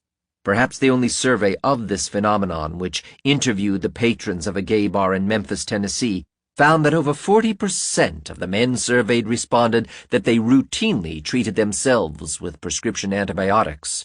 In some cases, this would reach an extreme, as seen in certain of Joan McKenna's patients in Berkeley, California. I have histories of gay men who have been on tetracycline for 18 years for the possibility of a pimple. I guarantee you their body chemistry isn't normal. A less specific antibiotic than penicillin, tetracycline interferes with the body's normal metabolism. Doctors include with prescriptions a warning to stay out of the sunlight, for this antibiotic stops the skin from repairing sunburns. Used over the long term, it can also cause immune suppression. The same holds true for steroids and erythromycin, also widely prescribed to treat or prevent venereal disease in homosexual men. Possibly the worst side effects of antibiotics result from killing helpful bacteria, such as E. coli, that reside in the body. Many people using antibiotics for long periods find yeast or other fungal infections moving in to replace the dead bacteria. The more toxic drugs came into play when used to treat diarrhea caused by intestinal parasites, such as amoeba. Homosexual men would receive such compounds as Flagyl and dihydroxyquin, the latter related to dioquinol, the drug that caused SMON. And to prevent pneumocystis carni pneumonia, sulfa drugs such as Bactrim and Septra are now prescribed, which have serious side effects including nausea, vomiting, and diarrhea, as well as folate deficiency, which results in anemia. In AIDS patients, thrombocytopenia, a shortage of platelets needed for blood clotting, rash, and hematologic toxicity are often observed. Malnutrition, another potential AIDS risk factor, also plagues the drug addict who spends money on drugs rather than on a complete diet. Protein and zinc deficiencies have been described among many drug users, but the nature and importance of these dietary problems has never been researched. In general terms, malnourished people do face a high risk of immune deficiencies and pneumonias. Protein and vitamin-deficient diets are found in much of the Third World and existed throughout Europe immediately following the havoc of World War II. Under such conditions, opportunistic infections do run rampant. If recreational drug use and its associated risks have produced 94% of the American AIDS epidemic, how can we explain the remaining 6%? Half of these extra AIDS victims caught HIV through blood transfusions, a point that fuels the popular belief in AIDS as a contagious disease. But a closer look at these patients reveals some surprising facts, ones that confirm AIDS is neither infectious nor a single epidemic. AIDS and the blood supply. 1. Emergency blood transfusions. Tax rebellion dominated the late 1970s, and Paul Gahn epitomized that theme. Working with his longtime friend Howard Jarvis, a crusty California state legislator, he organized the citizens' crusades against rising tax burdens. The years of political agitation finally paid off in 1979 when California voters overwhelmingly passed Proposition 13 to limit property taxes. Excitement spread around the country and dozens of states began following suit. Gahn had achieved folk hero status in the eyes of millions of taxpayers, yet even his fighting spirit could not withstand the ravages of age. A worsening heart condition forced him into the hospital by 1982 when he was 70 years old. His heart disease was so bad that doctors made the decision to operate, creating 5 separate bypasses of the heart during the long operation. Large volumes of blood had to be transfused to make up for the losses. Gahn slowly recovered enough to leave the hospital, but by the following year he returned with blocked intestinal arteries. Again, bypass surgery was required. Gallo's patented test for finding antibodies against HIV became universally available by 1985, after which HIV-positive blood was screened out of the nation's supply. Several years later, ongoing complications and increasing political pressure to find AIDS in heterosexuals prompted doctors to test Gahn. As chance would have it, he was positive, probably having received the virus in one of his previous transfusions. The announcement devastated Gahn psychologically, who believed he must inevitably die of AIDS. Dismay and anger fired up his old combativeness, and despite old age and ailing health, he launched yet one more campaign, the last of his life. Hordes of loyal supporters gathered signatures, placing Proposition 102 on the 1988 California ballot. The measure called for stronger public health controls to prevent the spread of HIV. In a close vote that November, the proposal went down to defeat. Gahn himself fared little better. The next year, he again wound up in the hospital, this time with a broken hip, and he was a poor candidate for recovery at 77 years of age. He was immobilized for several weeks, and his condition steadily deteriorated. A severe pneumonia took over his lungs, refusing to disappear until he finally died. Media headlines blared the news that Gahn had succumbed to the deadly AIDS virus, reminding the public that the disease could strike anyone, homosexual or heterosexual alike, including the decidedly conservative Gahn. Few news reports bothered describing his unhealthy condition, including cardiovascular disease. Nor did they remind readers that his 77 years precisely equaled the average life expectancy of American men. Gahn's death typified the health situation for blood transfusion recipients. Amazingly, even healthcare workers rarely seem to know the survival statistics of such patients. Half of all blood recipients die within the first year after transfusion. Naturally, this risk does not apply equally to all patients. The very old, the very young, and the most severely injured bear the brunt of death.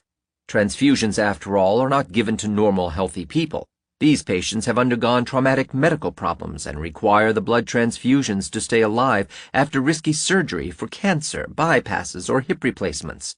In the case of an organ transplant, the patient is given special drugs designed specifically to suppress the immune system and thereby reduce the possibility of organ rejection. And the blood itself is foreign material, overloading an already stressed immune system in proportion to the amount transfused. Transfusion recipients die of many complications, not the least being opportunistic infections that prey on weakened immune systems, as, for example, Gahn's pneumonia. Among AIDS patients, those who caught HIV through blood transfusions do not suffer Kaposi sarcoma, dementia, or several other major diseases found in the homosexual or injection drug-using cases. Instead, they develop the pneumonias and other conditions typical of such patients as Paul Gahn, with or without HIV. No evidence has shown that death rates from blood transfusions ever increase from HIV transmission, nor has anyone demonstrated that death rates declined again once the virus was screened out of the blood supply. One 1989 CDC study reported that among hundreds of transfusion patients, those with HIV died more often than the uninfected during the first year, the official latent period between HIV infection and AIDS for such patients. In short, no new epidemic of disease has affected transfusion recipients in recent years, nor do their diseases belong under the same heading as AIDS in homosexual men or heroin addicts. In 1981, the CDC's KSOI task force searched frantically for transfusion recipients to reclassify as having AIDS, then known as KSOI, only for the propaganda value, as a truly contagious disease would have spread through the blood supply. AIDS has not. But by redefining the standard diseases of transfusion patients as AIDS, the CDC has left the specter of infection as an indelible impression on the public mind. 2. Long-term transfusion as prophylaxis of hemophilia. Lacking key components that allow blood to clot, hemophiliacs have long faced poor prognoses. Depending on the severity of the disorder, any damage could potentially cause unstoppable bleeding externally or internally. Hemophiliacs in the past constantly needed blood transfusions, which only added to the problem, although the difference could hardly be noticed against the background of early death. As recently as 1972, hemophiliacs had a median life expectancy of only 11 years. Then an innovative product changed their lives permanently. Scientists invented a method of extracting from normal blood the proteins that hemophiliacs are missing. Known as Factor VIII, this blood component can be injected prophylactically on long-term schedules by hemophiliacs and restores most of the clotting ability they lack. Fewer hemorrhages are now occurring, and the median life expectancy has more than doubled, reaching 27 years by 1987. The clotting factor brings a price tag, and not just in financial terms. Where hemophiliacs once died from internal bleeding, they now gradually develop immune deficiencies as they get older. Commercial Factor VIII itself seems to be part of the problem. With or without HIV infection, hemophiliacs lose immune competence according to the cumulative amount of Factor VIII consumed. However, when the clotting factor is highly purified, the immune system remains healthy. Cost unfortunately bars many hemophiliacs from using the purified Factor VIII. Hemophiliacs treated with commercial Factor VIII consequently develop some opportunistic infectious diseases in the long run, particularly pneumonia and yeast infections. Those with HIV who are counted as AIDS cases get these same pneumonias while they are unaffected by the Kaposi sarcoma, lymphoma, wasting disease, and dementia that afflict homosexuals or heroin addicts who have AIDS. And as would be expected, if these hemophiliac diseases were not caused by HIV, those with hemophilia AIDS are on average at least 10 years older than the rest, 10 extra years of clotting factor and blood transfusions. Bryan White provides a case in point. The young Indiana teenager became a national symbol of heroic battling against AIDS after his high school expelled him as a threat to the other students. His family's lawsuit eventually prevailed, and a court order forced the school to accept him back into the classroom.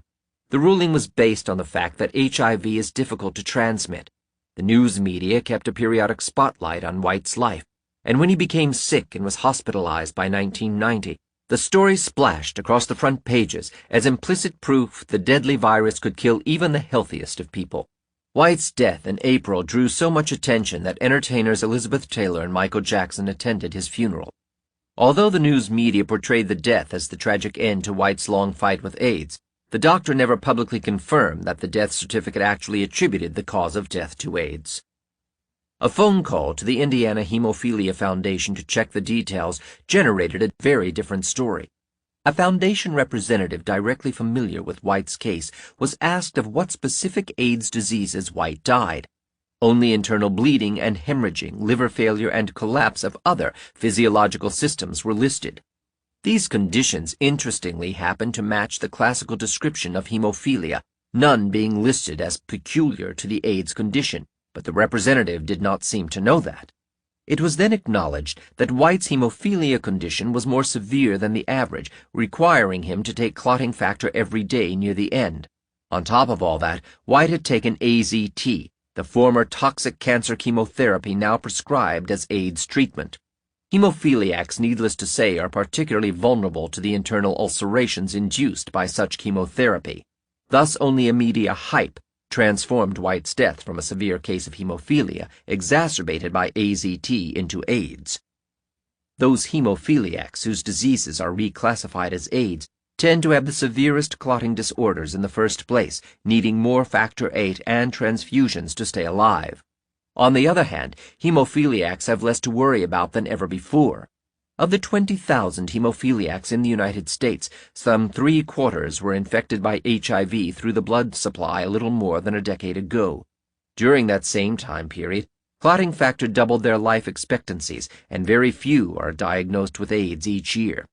HIV has made no measurable impact on the well-being of hemophiliacs, except for those who are treated with the highly toxic anti-HIV drug AZT. AIDS in the Third World. Public health officials never cease predicting the spread of AIDS out of narrow risk groups and into the general population. This line has become less believable with each year, and CDC reports showing no such spread. So the public health experts resort to an old standby.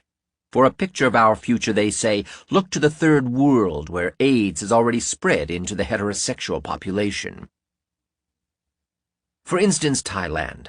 The past few years have brought headlines and news stories on the impending doom in that poor country, where 300,000 people are infected with HIV.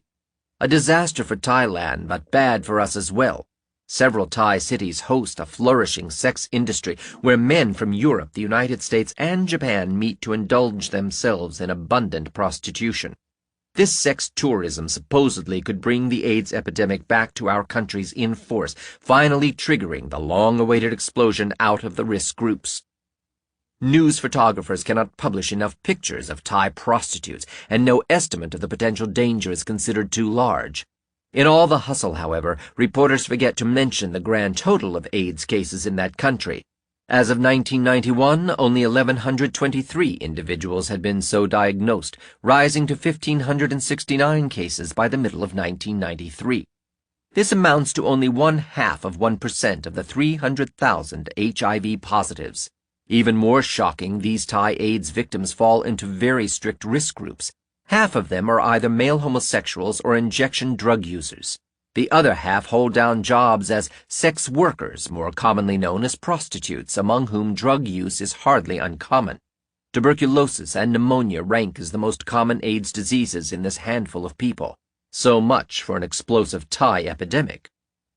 Africa, on the other hand, has been touted as a disaster already in progress, the ultimate example of what can happen in the industrial world if CDC guidelines are not heeded. In a continent with 6 million to 8 million HIV positives, whose whole villages are said to have disappeared while burdened economies are strained to the breaking point by massive death, hospitals allegedly can no longer handle the AIDS load. Careful inspection yields a different picture. For one thing, African population growth is higher than for any other continent, 3% per year, a figure that belies the supposed devastation by AIDS. Since the AIDS epidemic began, the entire continent of Africa has reported only 340,000 cases by December 1994, fewer than in the United States. This reduces to an annual AIDS rate of about 0.5% of the HIV positives developing the syndrome, compared to 10 times that rate in the United States. Nor is this a product of extreme underreporting. The Ugandan AIDS surveillance system, considered internationally a model for the rest of Africa, provides similar numbers. Medical clinics seeing many HIV positives commonly find very few AIDS cases. Another confirmation comes from Felix Kanote Ahulu, a medical physician and scientist visiting London's Cromwell Hospital from Ghana. In early 1987, he toured dozens of cities throughout sub-Saharan Africa, trying to size up the AIDS epidemic. Upon returning, he wrote a scathing editorial for Lancet, criticizing news media coverage of the situation.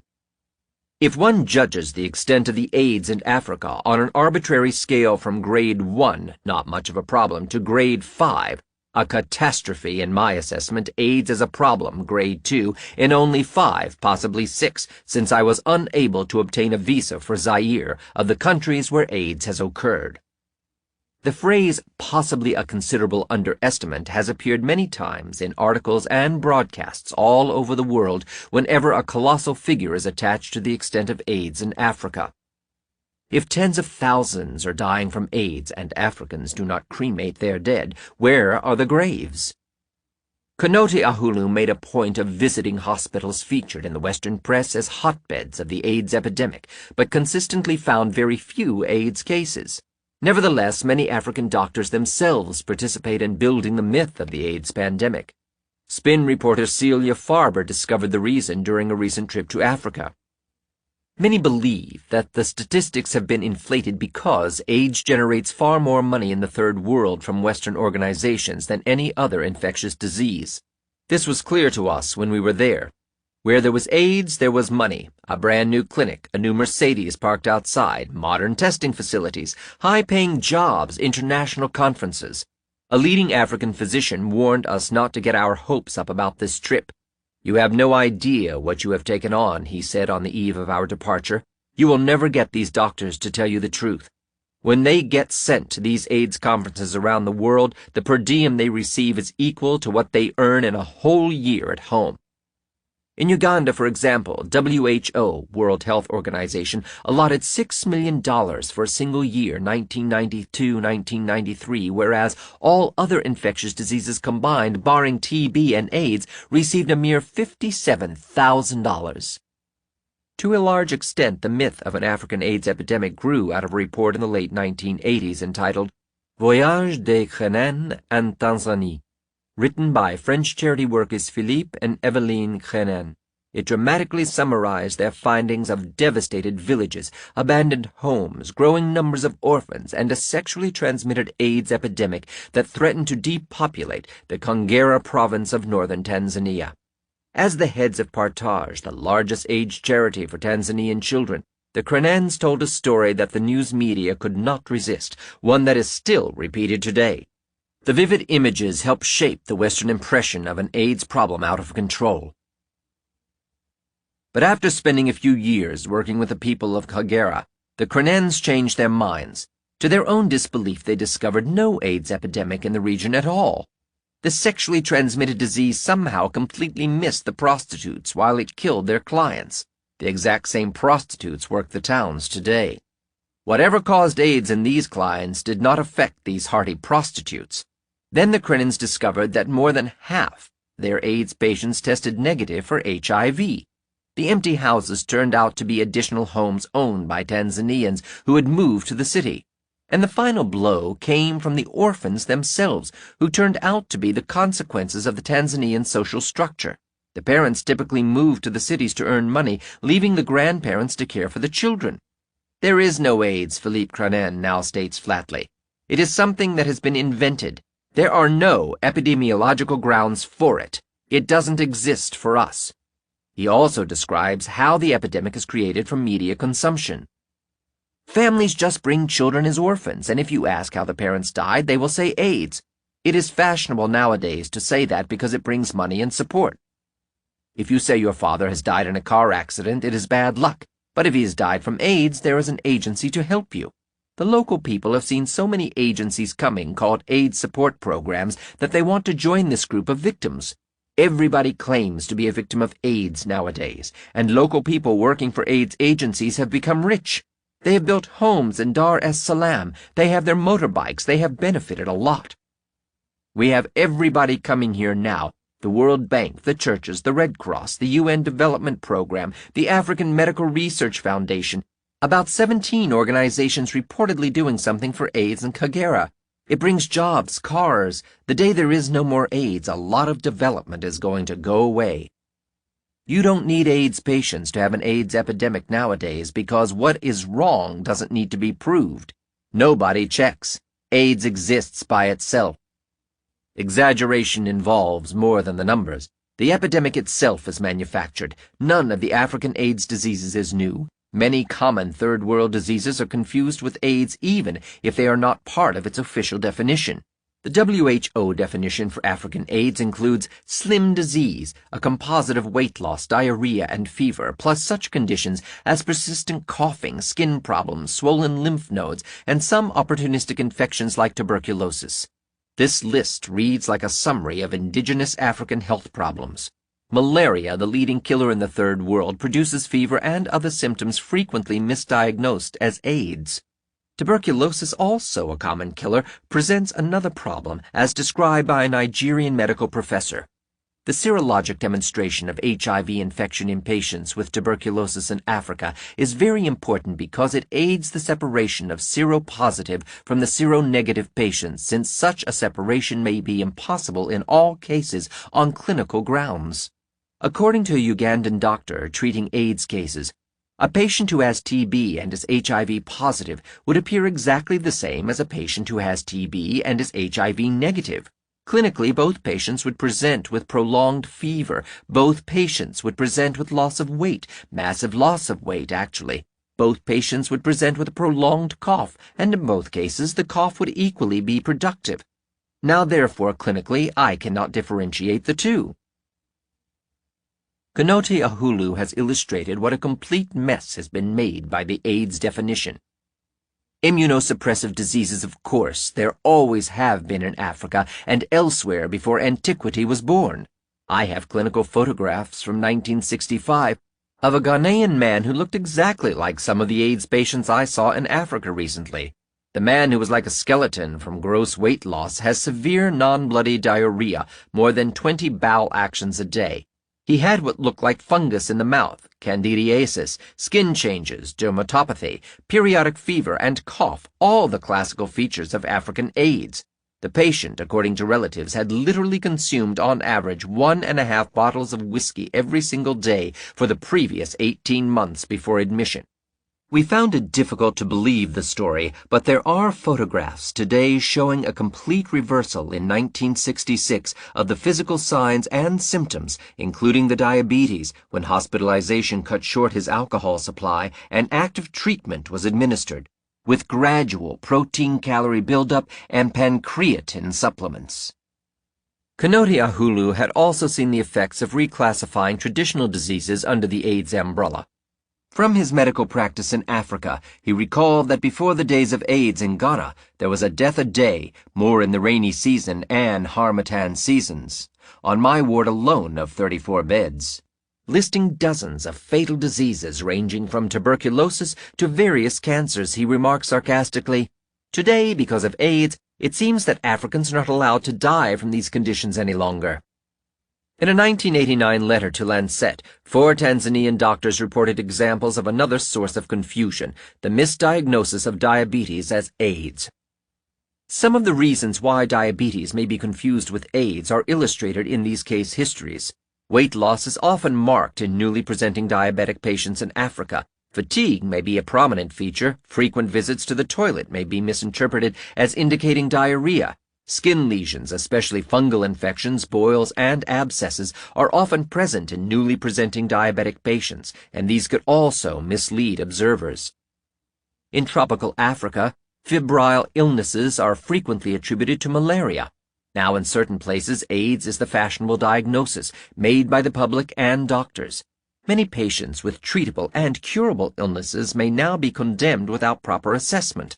Public and medical education on AIDS should stress that symptoms such as those described are not unique to AIDS, and that even if a person presents with clinical AIDS, the possibility of coexisting problems such as diabetes should not be overlooked. So how can doctors tell the difference between AIDS and other conditions? Only by testing for antibodies against HIV. Thus, HIV has no connection with disease, and no new epidemic exists. Several large studies recently published findings that among thousands of randomly selected Africans with standard AIDS diseases, fewer than half were HIV positive. As one nurse working in Tanzania put it, "If people die of malaria, it is called AIDS. If they die of herpes, it is called AIDS. I've even seen people die in accidents, and it's been attributed to AIDS. The AIDS figures out of Africa are pure lies, pure estimate." Like everywhere else, AIDS in Africa seems to encompass at least 2 independent epidemics. Kanoti Ahulu and some other doctors insist that one major risk group is composed of urban prostitutes. As in Thailand, these women supply the goods for a sex tourism market. European and American men bring money to such countries as the Ivory Coast to purchase time with these international prostitutes who themselves travel from surrounding countries to compete for customers. The same modern jet travel that has made much trade possible has also brought another plague to African cities: recreational drugs. Authorities are becoming frustrated with the rising levels of cocaine and other substances being imported into the cities, creating all the attendant problems since the mid-1980s. Injection drug use remains uncommon, but cocaine and heroin are commonly smoked. The little evidence that emerges from Africa indicates that only those urban prostitutes sinking into the drug epidemic are developing AIDS. Certainly this is true of Thailand. A completely separate epidemic seems to affect rural Africans, this one with no identified risk group at all. Some reports suggest a correlation between AIDS and malnutrition, which has long been known to cause such conditions. Doctors observe that AIDS patients who eat least often or whose diets are skewed by food availability suffer the most rapid decline in health. Other doctors attribute some of the sickness to voodoo death syndrome, the term for illnesses induced psychologically. According to one nurse, "We had people who were symptomatically AIDS patients. They were dying of AIDS, but when they were tested and found out they were negative, they suddenly rebounded and are now perfectly healthy."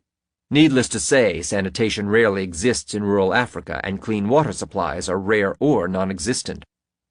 Whatever does cause early death among third world populations, nothing appears to be new in Africa. Both sorts of AIDS epidemics may have affected Haitians as well. The country hosts an active sex trade in the cities, while virtually all the Haitians who arrived in the United States suffered some degree of malnutrition. Tuberculosis has topped the list of their AIDS diseases. Kaposi sarcoma can hardly be found. Although Haitians still form a risk group for AIDS, the CDC has for years reclassified them under other AIDS risk categories, the reason they are no longer mentioned as a separate group in AIDS statistics. The widespread belief in the HIV hypothesis has yielded tragic ironies.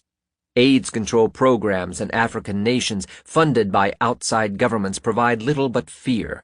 Kanoti Ahulu's 1989 book reproduces a photograph of a Ugandan child, his filthy clothes ripped in tatters and his bony frame revealing the rampant hunger in his war-torn land, holding up the condoms given him by public health experts. With solutions like this, Africa's burdens are likely to continue crushing the little hope that remains.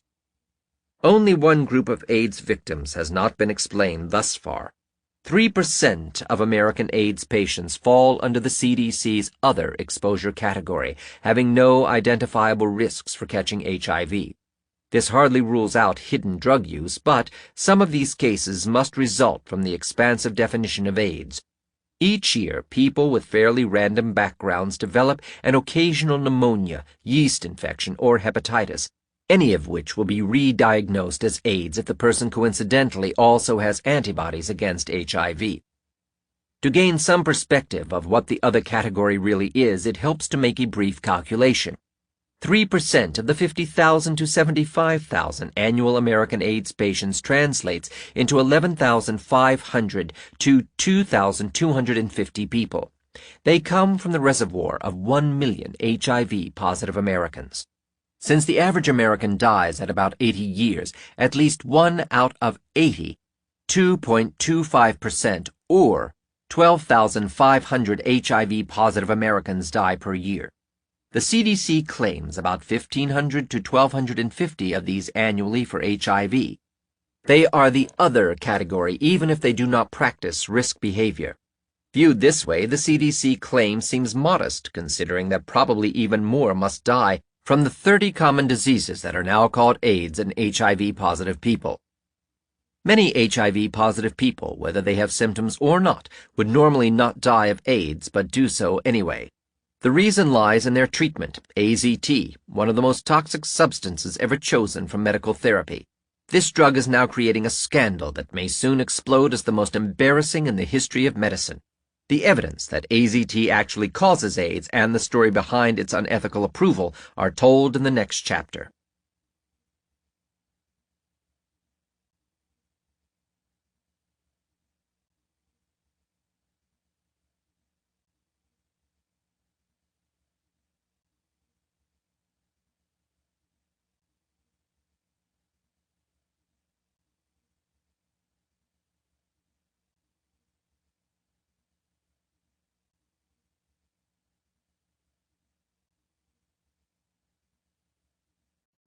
Chapter 9. With therapies like this, who needs disease? Cheryl Nagel's dream was on the verge of becoming tangible reality in late October of 1990. She and her husband Steve had wanted a child of their own for a long time. Now her flight was arriving deep in the heart of Eastern Europe, Romania.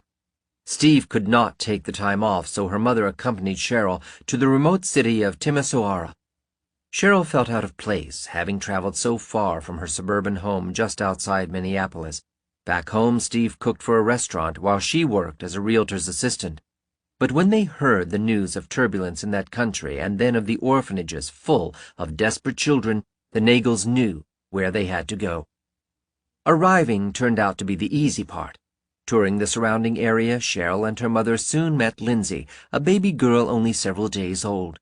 She'd been born in the small coal-mining town of Petrosani, nestled deep in the Transylvanian Alps. She had been given up by her impoverished mother, who was already burdened by caring for 3 older daughters. But Cheryl found the adoption process absurdly difficult, considering the desperate economic and social condition of the country. Constant shortages of the littlest things, even light bulbs, could cause delays, and a phone call overseas took 4 hours to connect before she could hear the reassuring sound of her husband's voice. After 2 weeks of paperwork, bureaucratic stalling, and struggling with a strange language, Cheryl returned to the United States to recoup her energy. Returning to Romania within a few weeks, however, she overcame the final hurdles and retrieved the 2-month-old baby. Lindsay was a happy, healthy child, her slightly small size reflecting the norms for her original family. The Nagels took her for a complete checkup with a clinic near Minneapolis. The doctor's battery of tests included one for HIV. To everyone's astonishment, Lindsay was confirmed positive. Upon investigation, the Nagels discovered that Lindsay's birth mother did not have the virus. This left only one possible source, the blood transfusion Lindsay had received, despite having had nothing more than a brief ear infection, in Romania's backward medical system, where the method was carelessly used as a treatment for almost any illness. Lindsay still seemed a picture of health. However, the Nagels were now told she had the deadly AIDS virus. Then the nightmare began. Steve and Cheryl agreed to treat Lindsay prophylactically, that is, to delay the onset of symptoms as long as possible. They were referred to a specialist at the Children's Hospital in Minneapolis, where the doctor examined Lindsay and found no symptoms at all. No infections, no abnormalities, nothing. She is a very bright, smiling, and happy girl, noted the doctor, who nevertheless decided to head off a potential AIDS pneumonia immediately. Lindsay was prescribed Septra to be taken 3 times each week. The drug is known by dozens of brand names, including Bactrim. Septra is a sulfa drug, a remnant of the era before penicillin and other antibiotics. Sulfa drugs do not target invading microbes as narrowly as the antibiotics and so have become notorious for their side effects. According to the physician's desk reference, Septra can cause nausea, vomiting, anorexia, and bone marrow depression, and also includes rash, fever, and leukopenia among its side effects. Even the drug manufacturer's Burroughs Wellcome strongly recommends against using Septra for more than 2 weeks in children or adults. Young Lindsay, however, would take the drug for some 9 months. When the Nagels brought their daughter back a week later, the specialist announced that Lindsay's T-cell count was perfectly normal, nor had any infections shown up. But given the HIV infection, the doctor wanted to slow the presumably inevitable appearance of AIDS. This time, she prescribed the only drug approved for AIDS therapy, AZT, a chemotherapeutic drug designed to kill growing cells. Lindsay began swallowing a total of 120 milligrams of the drug every single day in addition to her Septra. AZT stands for azidothymidine, a drug often marketed under the names zidovudine or Retrovir. As with Septra, AZT is produced by the pharmaceutical giant Burroughs Wellcome. Both drugs have toxic effects, but compared to the sulfa drug, AZT amounts to poison. The doctor herself admitted some of the effects in her medical report of the visit, stating that Lindsay's mother was explained the side effects of zidovudine, which are primarily bone marrow suppression with anemia, sometimes nausea and vomiting, and rarely the cause of other symptoms like skin rash. If anything, this understated the effects. AZT kills dividing cells anywhere in the body, causing ulcerations and hemorrhaging, damage to hair follicles and skin, killing mitochondria, the energy cells of the brain, wasting away of muscles, and the destruction of the immune system and other blood cells. Children are affected more severely because many more of their cells are growing than in adults. Amazingly, AZT was first approved for treatment of AIDS in 1987 and then for prevention of AIDS in 1990. Totally unaware of the toxicity of this controversial drug, the Nagels faithfully fed their daughter the AZT syrup 4 times a day. At their next visit the following month, the doctor strangely began praising Lindsay's improvement. Upon reflection, the Nagels grew puzzled. What improvement could the doctor have meant, since Lindsay had suffered no medical problems at all before the treatment began? In fact, their daughter was already changing for the worst. Despite gaining slightly in weight, she was beginning to fall behind the proper growth rate for her 5 months of age. She was also losing her appetite, feeling too sick to drink her milk. This process continued for months.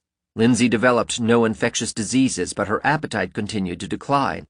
The doctor acknowledged that the child was falling further behind the normal growth curve. By the time Lindsay reached her first birthday on October 15, 1991, her adoptive parents began to lose patience. The doctor seemed to believe the lack of growth had more to do with HIV infection than with any drug effects of Septra or AZT. As the Nagels began reading up on the officially recognized side effects of these drugs, their uneasiness turned to outright anxiety when they found perfect descriptions of their daughter's condition. Becoming suspicious of their doctor for not admitting or discussing these side effects, Steve and Cheryl took Lindsay to Dr. Margaret Hostetter at the University of Minnesota Clinic. They felt overwhelmed and wanted clearer advice. Dr. Hostetter possessed all the poise and confidence of her twin appointments as a university professor and director of the clinic's infectious disease program. Exuding an urbane but authoritative charm, she at first appeared much more professional and much friendlier than the other physicians. "Thank you for referring this lovely family to me," she wrote to Lindsay's first pediatrician after her November visit. Running a complete battery of tests, she decided to take Lindsay off the Septra immediately, but the Nagels did notice that the doctor seemed to blame Lindsay's weight loss on HIV rather than on drug side effects. As soon as the Septra prescription ended, Lindsay began rebounding.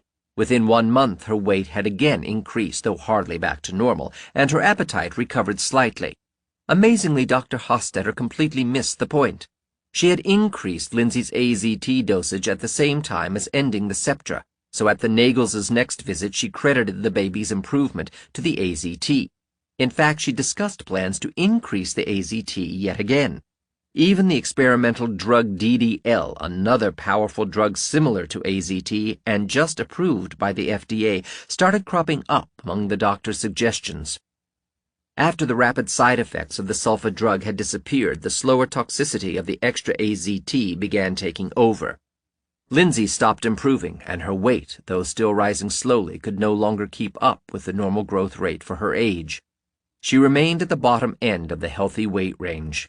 By March, she virtually stopped growing altogether.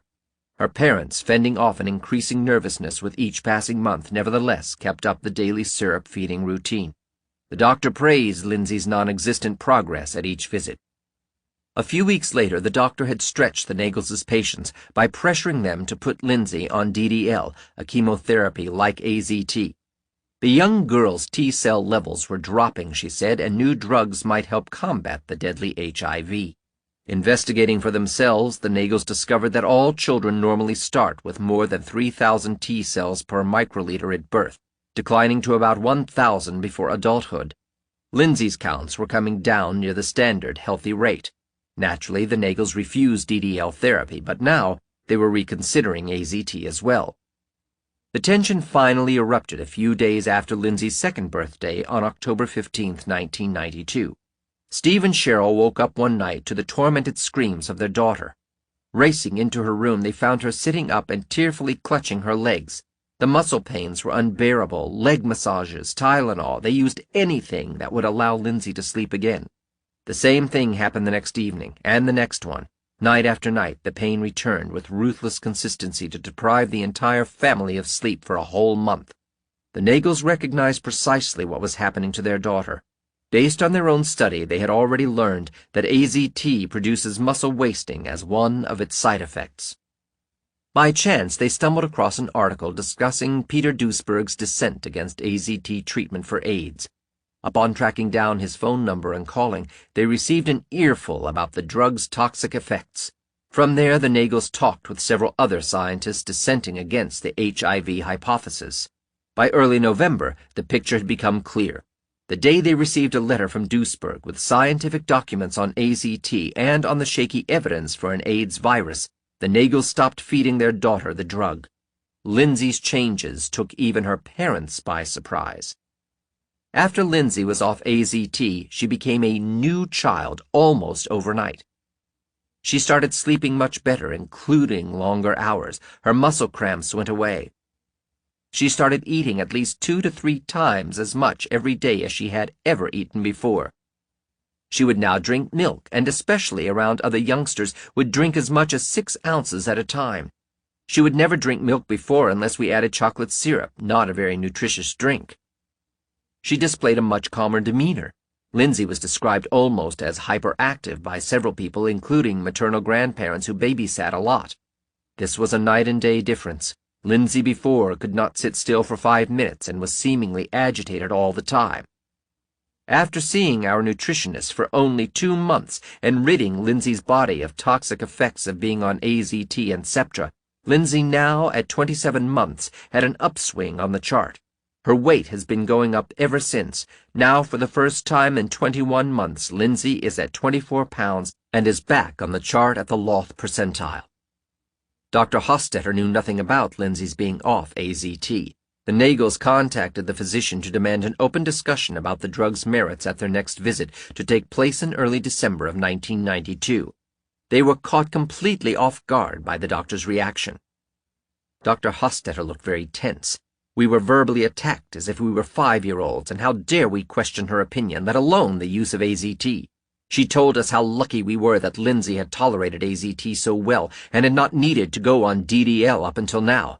Then Dr. Hostetter drew a large diagram on the blackboard and told us, as she reminded us that she had told us all of this before, which cells AZT affects and which ones it definitely does not affect.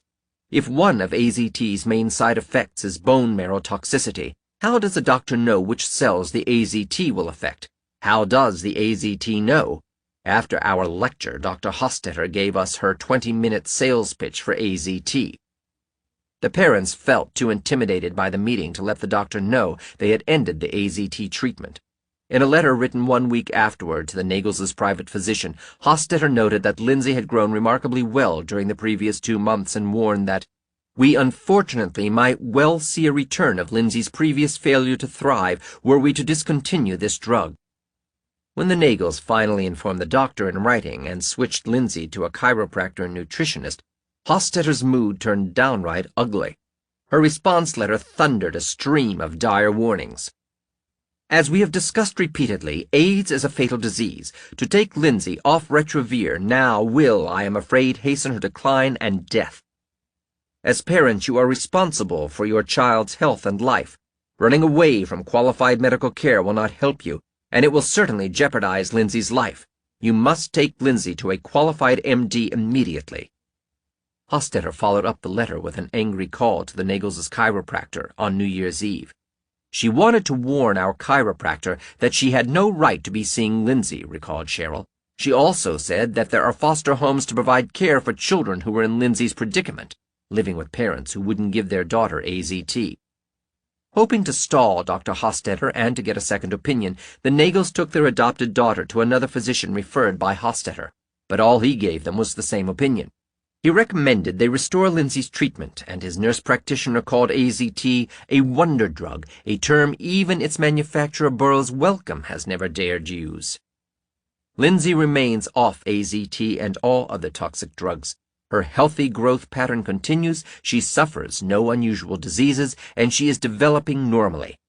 2 years after suffering from AZT-induced leg cramps in 1994, she became a budding star in a local ballet school. And on October 15, 1995, Lindsay celebrated her 5th birthday with HIV and without AZT in excellent health.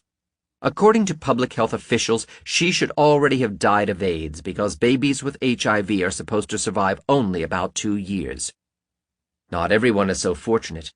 In 1987, 3 years before Lindsay was born in faraway Romania, Doug and Nancy Simon brought their daughter Candace into the world in a town south of Minneapolis. Their daughter certainly seemed healthy enough, but by the time she reached 1.5 years of age, the doctor discovered she had antibodies against HIV. Investigation traced the infection to her mother, who had contracted the virus from her husband. He, in turn, had contracted it from a blood transfusion several years earlier. None of them suffered from AIDS. The Simons took Candace to the Minneapolis Children's Hospital, the same one where Lindsay Nagel would be given Septra and AZT a couple of years later. Candace, too, became a victim of AIDS medicine. Doctors there prescribed interferon, a powerful anti-metabolic drug that shuts down cell function. They later added AZT to her regimen, a treatment that, unlike in Lindsay's case, would last 3.5 years. The constant testing added to the parents' sense of being overwhelmed.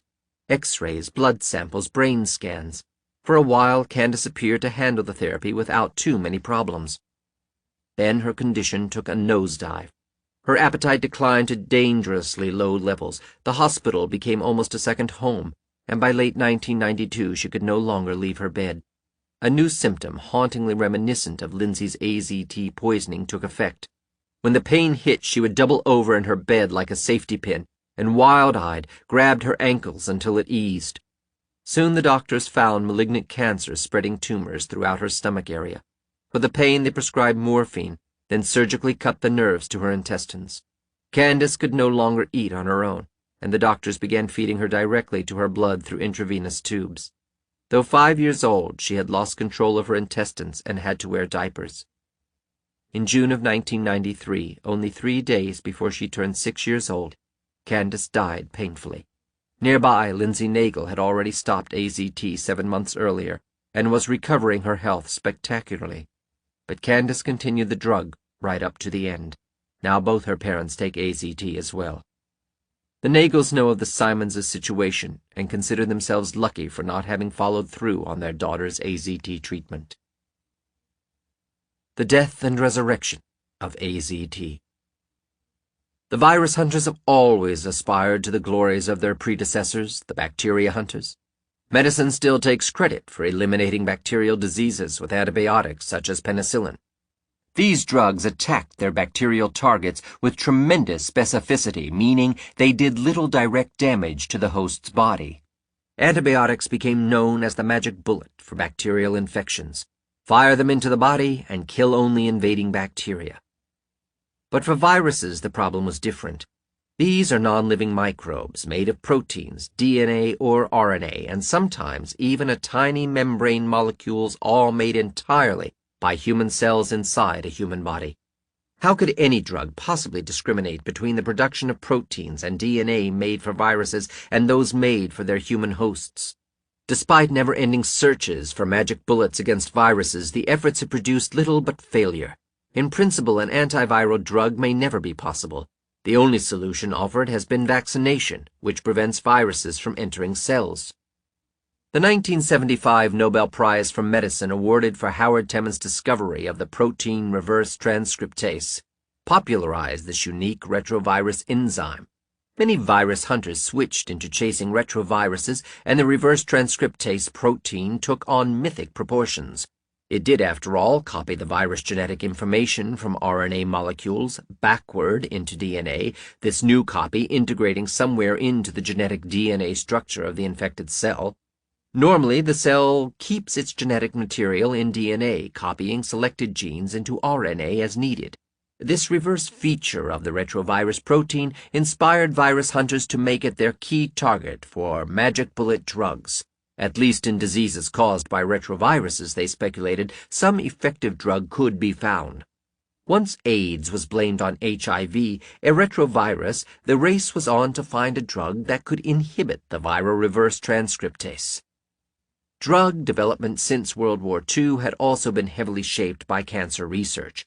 Cancer, too, fueled ambitions among doctors to find magic bullets that could destroy the cancer tissue without killing the host. First came surgery, the attempt simply to cut out the tumor. This method has serious limitations.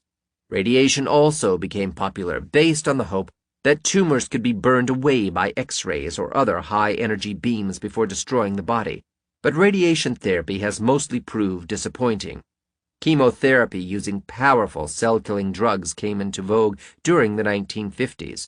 Starting in World War I, researchers observed the destruction of blood cells by mustard gas, the chemical warfare agent used to hideous effect in the trenches of Europe's battlefields. A few attempts to use this drug against cancer turned up with minimal results, largely because mustard gas was so toxic to the patient. Shortly after James Shannon took over the NIH in 1955, he instituted several major research programs to attract vast new budgets from Congress. The largest of these became the Virus Cancer Program, which ultimately converted itself into the War on AIDS. The second largest project aimed to develop chemotherapy agents to treat cancer. The 1950s and 1960s, therefore, saw a proliferation of drugs designed to kill growing cells. At first, the goal seemed straightforward. Since cancer is made of persistently dividing cells, find a drug that prefers to kill cells that grow. The biggest problem with this concept lay in the body's own tissues, many of which replenish themselves constantly with rapidly growing cells. Therefore, cancer patients undergoing chemotherapy experience devastating side effects, including hair loss, muscle wasting, severe weight loss due to intoxication of the intestines and benign intestinal microbes, anemia and the need for blood transfusions, and destruction of the immune system, composed mostly of white blood cells. Decades before the appearance of AIDS, chemotherapy patients often died of the same pneumocystis carni pneumonia that later killed young homosexual men. AZT was invented under this program in 1964. Jerome Horowitz, heading a lab at the Detroit Cancer Foundation and financed with an NIH grant, created a chemically modified form of a DNA building block. Every time a cell divides, it must copy its complete genetic code, allowing one copy for each new cell. Genetic information is stored as a sequence of 4 letters in long chains of DNA, known as chromosomes. Each building block of DNA is linked to the one before it, almost like train cars. But Horowitz's altered DNA building block, azidothiamidine, AZT, surreptitiously enters the growing DNA chain while a cell is preparing to divide, and acts as a premature caboose, blocking further DNA building blocks from being added. In short, the cell cannot copy its DNA sequence and dies trying. AZT was the perfect killer of dividing cells. However, when he tested the compound on cancer-ridden mice, it failed to cure the cancer. Horowitz was so disappointed he never bothered publishing the experiment and eventually abandoned that line of research. The drug must have killed the tumors which contained dividing cells, but it so effectively destroyed healthy growing tissues that the mice died of the extreme toxicity. The drug was shelved and no patent was ever filed. Human DNA is a string of 109 A, T, C, and Gs linked in a specific sequence. A. Normal DNA synthesis. B. DNA synthesis with the T analog AZT. Each of the 4 building blocks, nucleotides of human DNA, has 2 links, but AZT, an analog of the nucleotide T, has only 1 link. Therefore, it stops DNA synthesis and kills the cell. 20 years later, Gallo's 1984 press conference announcing HIV as the AIDS virus set in motion a new hunt, this time for a magic bullet drug to act against the virus. The federal government had promised treatment, and it had to deliver. Some virus hunters, including Jonas Salk, scurried to invent an HIV vaccine. Others searched for an antiviral drug and turned to the cancer chemotherapy program for already developed chemicals. The fastest way to put a drug to market would be to select one that had finished some testing in the past. Burroughs Wellcome became the pharmaceutical company positioned at the right place and the right time. One of the giants in the industry, the British-based company maintains a relatively unusual corporate structure as a mostly non-profit charitable institution. Most of its profits are paid not to stockholders, but as grants and donations to biomedical research institutions. By throwing so much money around, Burroughs Wellcome has bought enormous influence throughout government and universities, especially through its American branch. A large number of scientists and physicians had developed informal ties to the company, having been paid to test its pharmaceuticals many times over the years. The company's head researcher in the United States, David Barry, recognized the opportunity after Gallo's press conference. Barry knew his way around the federal bureaucracy in getting a drug approved. He had originally worked at the FDA during the 1970s as a virologist. His research had focused on the flu viruses, and he occasionally dabbled in retroviruses after they became popular. Upon switching to Burroughs Wellcome, he paid more attention to herpes viruses, also a hot research item. He brought to his new job a vast network of connections with fellow virus hunters and top FDA people. Upon hearing the official call for anti-HIV drugs, Berry turned to the company's shelves for previously rejected substances. If one of these could be approved, the company would save vast sums of research and development money. The political pressure for a quick solution played in his favor. The key lay in winning FDA approval, which counted for more than mere permission to sell. The agency bans most potential drugs, automatically suppressing the competition and granting treatment monopolies for approved drugs. This monopoly alone can be worth hundreds of millions of dollars to the pharmaceutical company holding the patent. Back in the days when snake oil could freely be sold as a nostrum, drugs would sell only according to the reputation of the producer and their effectiveness against disease. Now the public depends on and trusts FDA screening procedures. Berry selected a handful of drugs and quietly forwarded them to a couple of Burroughs Wellcome's former collaborators. One of them was Danny Bolognesi, a veteran retrovirus hunter and professor at North Carolina's Duke University, who not only knew Berry, but also was so close to Gallo he belonged to the Bob Club.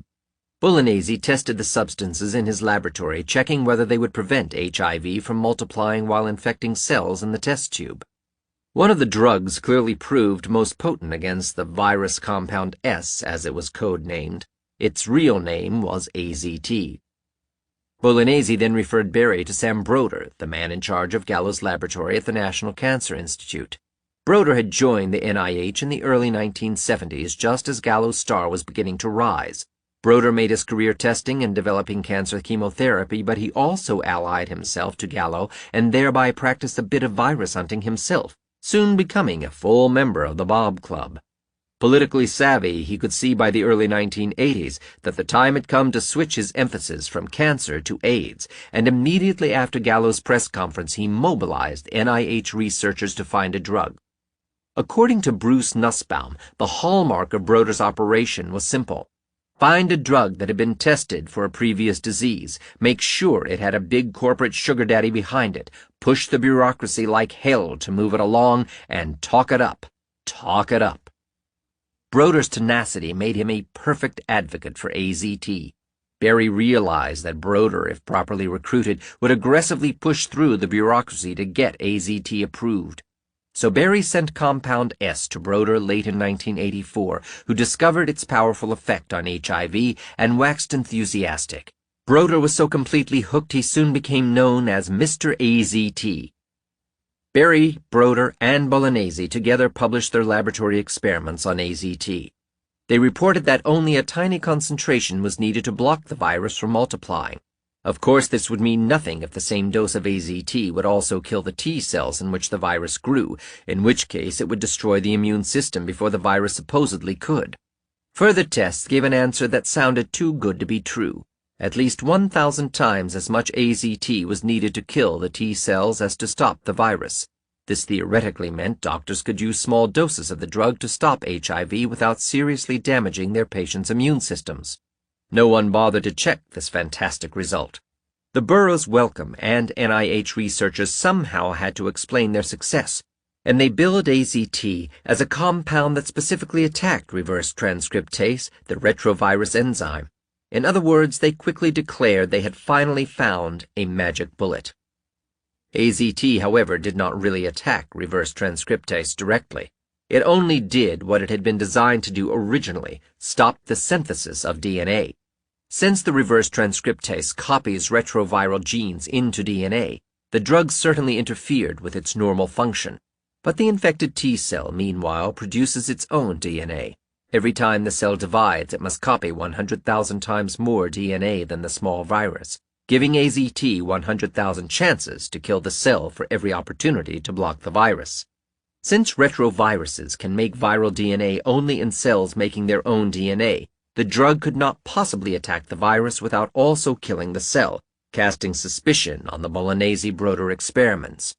Recent studies conducted by smaller laboratories have tested AZT on other samples of T cells, finding that the same low concentration that stops HIV also kills the cells. According to these studies, the real cell-killing dose is 1,000 times lower than that reported by Broder, Berry, and Bolognese. AZT is definitely toxic, indiscriminately killing virus-infected and uninfected T cells alike.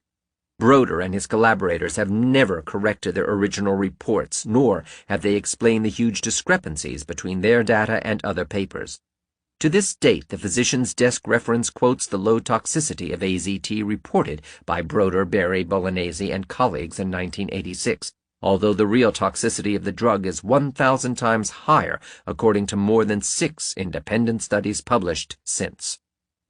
They also overlooked 2 even more fundamental problems with their lab experiment. One, the virus against which Broder and colleagues tested AZT was actively growing in the test tube. But in the body of an infected person, antibodies neutralize HIV years before AIDS appears, if it comes at all.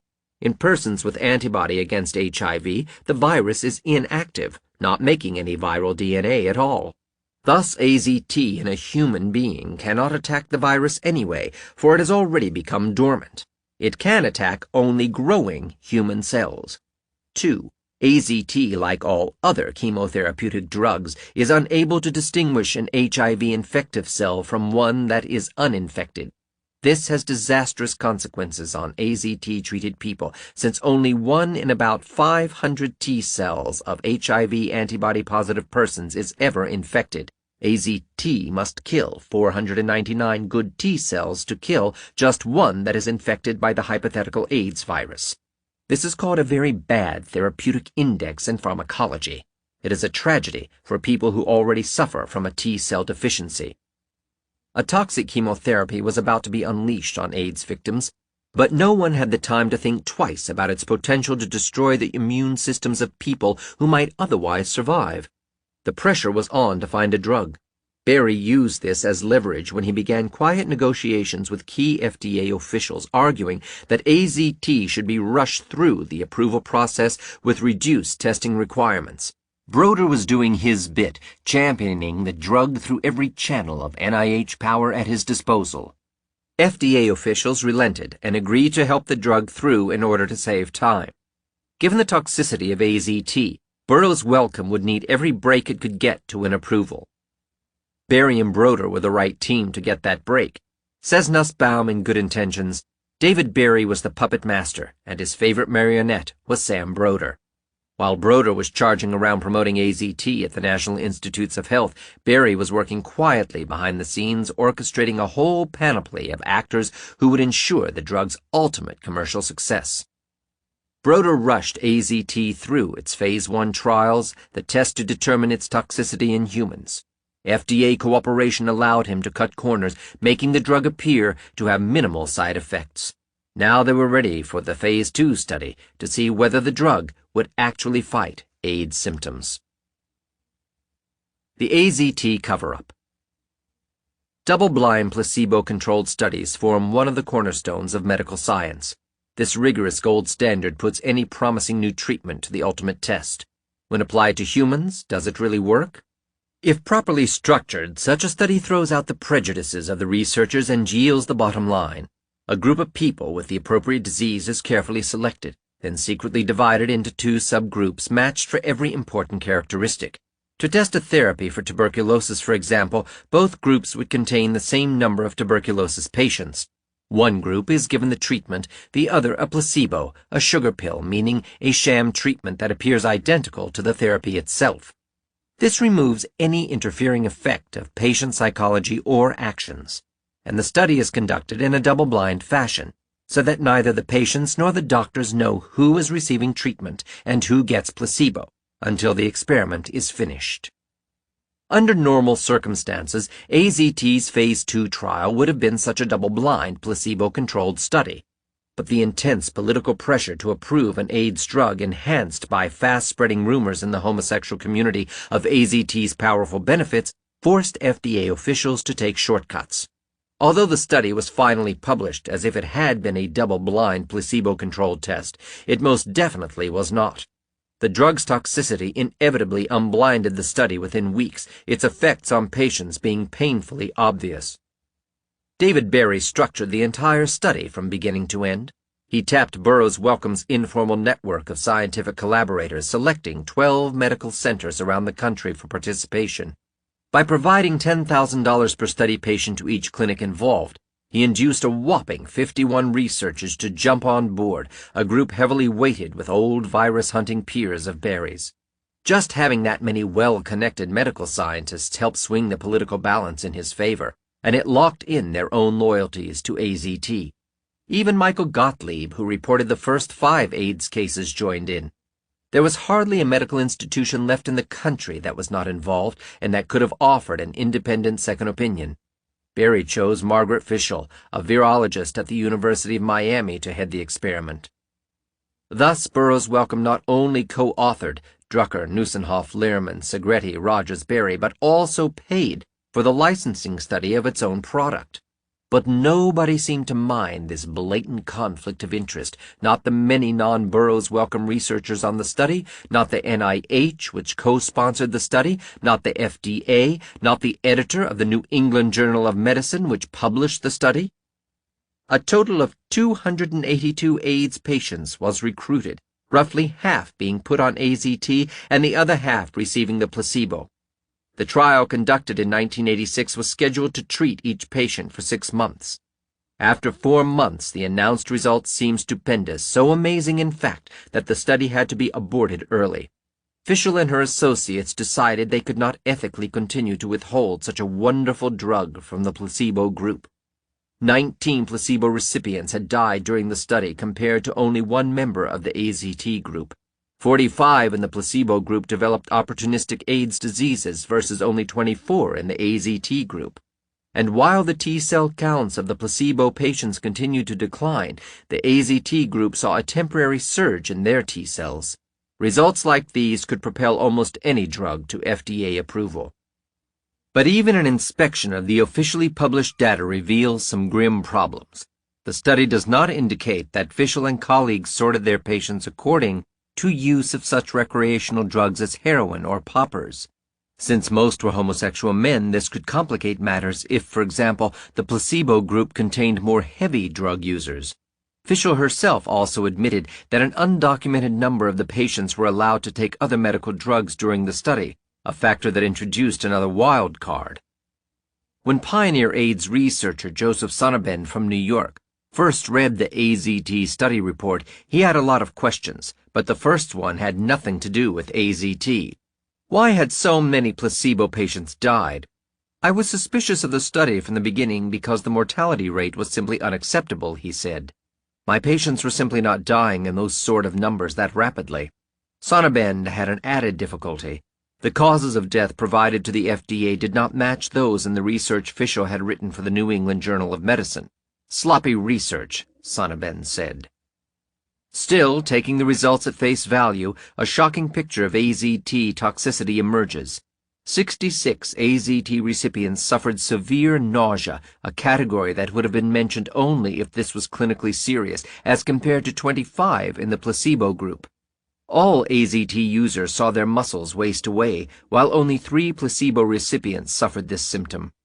And a full 30 in the AZT group survived only with multiple blood transfusions to replace their poison blood cells, compared to 5 similar cases among the placebo users. The less publicized side effects of AZT more than abolished its presumed benefits. A follow-up study on those same patients found that Fischel's neat picture mysteriously vanished once everyone was put on AZT. Within months, the death rate of the original AZT test group rapidly caught up to the former placebo group. After a year, 1/3 of both groups had died. Fischel, the queen of AZT, and her co-workers shrugged off these new results, suggesting that AZT's miraculous effects somehow wore off after a few months.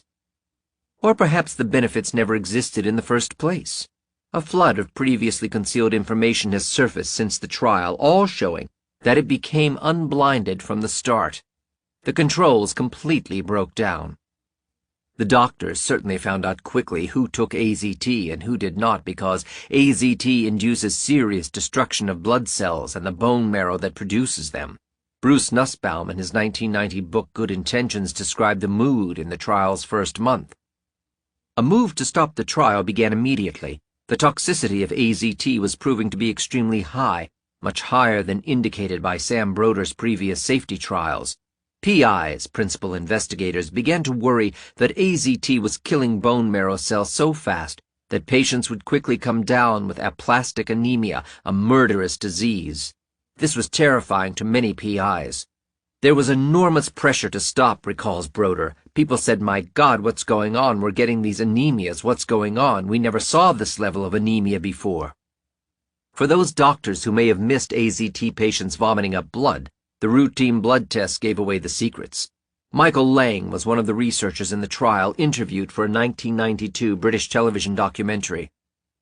"I don't think the trials were really blinded, because when you take AZT, your red blood cells increase in size. You can notice that on an ordinary blood count, and since blood counts were monitored and the information fed back to patients, this information was available to the investigators."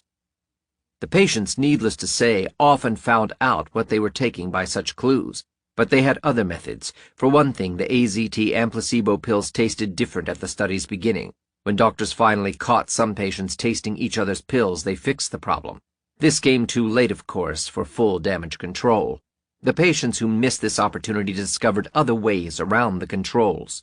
According to Christopher Babick, an AIDS activist with People with AIDS Coalition, "During the Phase 2 trials, we received many phone calls in our office from individuals who wanted to determine whether or not they were using the placebo or actually receiving AZT. There were 3 laboratories in New York which would analyze the medication. We would refer individuals there. If in fact they were on placebo, they would make arrangements to acquire the drug AZT.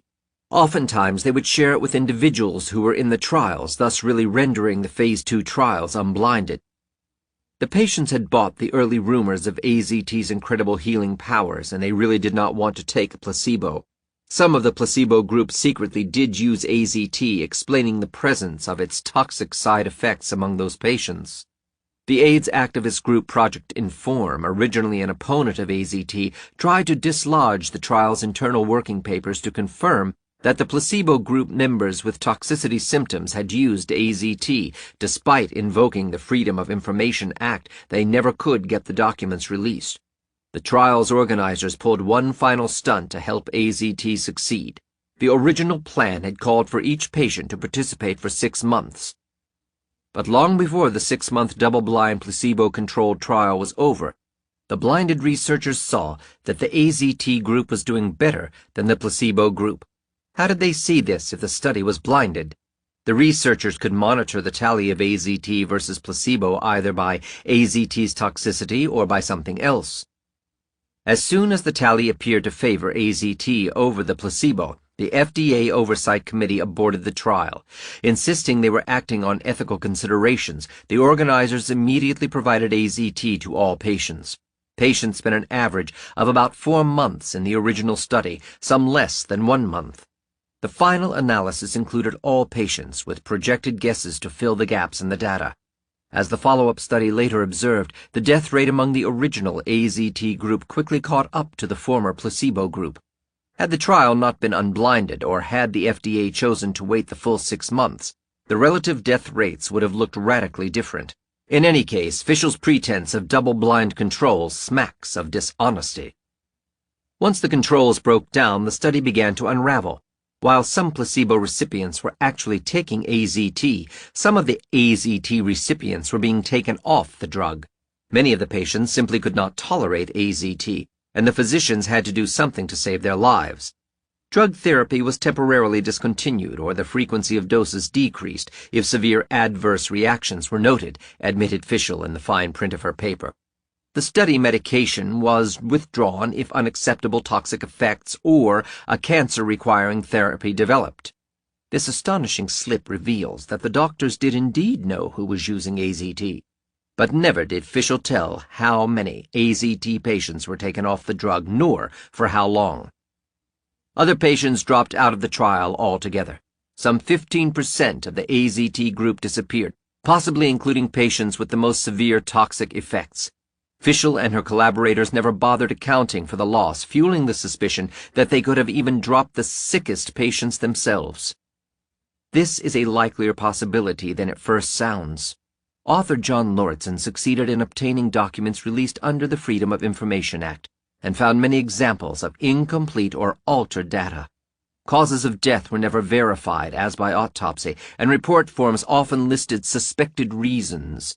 Naturally, Fischel and colleagues tended to assume that diseases in the placebo group were AIDS-related, while assuming diseases in the AZT group were not. The symptom report forms looked even worse.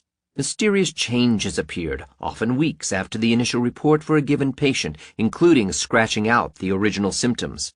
The unexplained tamperings generally had no initials indicating approval by the head researcher. Other symptom reports were copied onto new forms, but often lacked the original form for comparison. And on some forms reporting toxic effects of AZT, the symptoms were crossed out months later. During the trial, an FDA visit to one of the test hospitals in Boston uncovered suspicious problems. The FDA inspector found multiple deviations from standard protocol procedure, an FDA official later commented, and she recommended that data from this center be excluded from the analysis of the multi-center trial. Months after the trial had finished, the FDA finally decided to inspect the other 11 centers. By then, much of the evidence had been lost in the confusion. Far too many patients had been affected by test rule violations, and the FDA ultimately chose to use all of the data, good or bad, including data from the Boston Center. One FDA official let the cat out of the bag on the hopeless mess. Whatever the real data may be, clearly patients in this study, both on AZT and placebo, reported many disease symptoms, possible adverse drug experiences. Other than allegedly reducing death, the Phase 2 trial made two other claims on behalf of AZT. 2, it raised the T-cell levels of immune-deficient AIDS patients and reduced the number of opportunistic infections they suffered. All testing violations aside, AZT can temporarily raise T-cell counts, so can various other poisons and even severe bleeding after a long period. When some tissue is attacked by a toxin or blood is lost due to an accident, the body tends to overcompensate for the loss by producing too many replacements, as long as it can. At some point, even the ability to replace white blood cells becomes overtaxed, and the T-cell counts collapse downward, exactly as observed in the Fischel study. A temporary increase in T-cells does not necessarily indicate the patient is improving. 2. AZT blocks DNA production, not only in human T-cells or retroviruses, but also in any bacteria that might exist in the body. Thus, it can act as an indiscriminate antibiotic, killing opportunistic infections while destroying the immune system. Even Burroughs Wellcome had previously billed the drug as an antibacterial. This effect could explain the lower number of such infections in the AZT group, but the effect lasts only a short time. Once the body's immune system is devastated by AZT, the microbes take over permanently. Ignoring all the chaos, the FDA approved the drug on the basis of this experiment. Apparently, the strategy of involving many medical researchers from many institutions had paid off. There was only one critical voice questioning a therapy that infiltrates a DNA chain terminator into human bodies indefinitely, the voice of the retired bacteriologist Seymour Cohen. The severe toxicity of AZT to bone marrow, as well as unexpected interactions of other drugs with AZT, indicate the importance of knowing more about the effects of the compound. We ask, therefore, which normal cells are severely damaged? Is the damage reversible or irreversible? Are the cells killed and the chromosomes fragmented, as one might expect from a termination of DNA chains? Are AZT and DDC mutagenic or possibly carcinogenic? These questions have not yet been answered to my knowledge. Several leading scientists, even virologists, also felt uneasy about the whole affair, but they preferred to remain silent or restricted their concerns to informal comments to the press. For example, Jay Levy at the University of California at San Francisco had been one of the first scientists to isolate HIV. A Newsday article described his comments on the drug. "I think AZT can only hasten the demise of the individual. It's an immune disease," he said, "and AZT only further harms an already decimated immune system." Even Jerome Groopman, one of the Phase 2 participating scientists, harbored serious reservations. The head of a research group at a prominent Boston hospital, he quickly discovered the effects of AZT on his patients. When Groupman gave it to 14 patients on a compassionate basis, only 2 were still able to take it after 3 months. We found it nearly impossible to keep patients on the drug, Groupman says. Sam Broder, on the other hand, never seemed to entertain a second thought. When the Wright brothers took off in their first airplane, it probably would have been inappropriate to begin a discussion of airline safety, he nonchalantly told the Presidential HIV Commission in 1988. But Martin Delaney, founder and head of the AIDS activist group Project Inform, San Francisco, was furious. The multi-center clinical trials of AZT are perhaps the sloppiest and most poorly controlled trials ever to serve as the basis for an FDA drug licensing approval. Because mortality was not an intended endpoint, causes of death were never verified.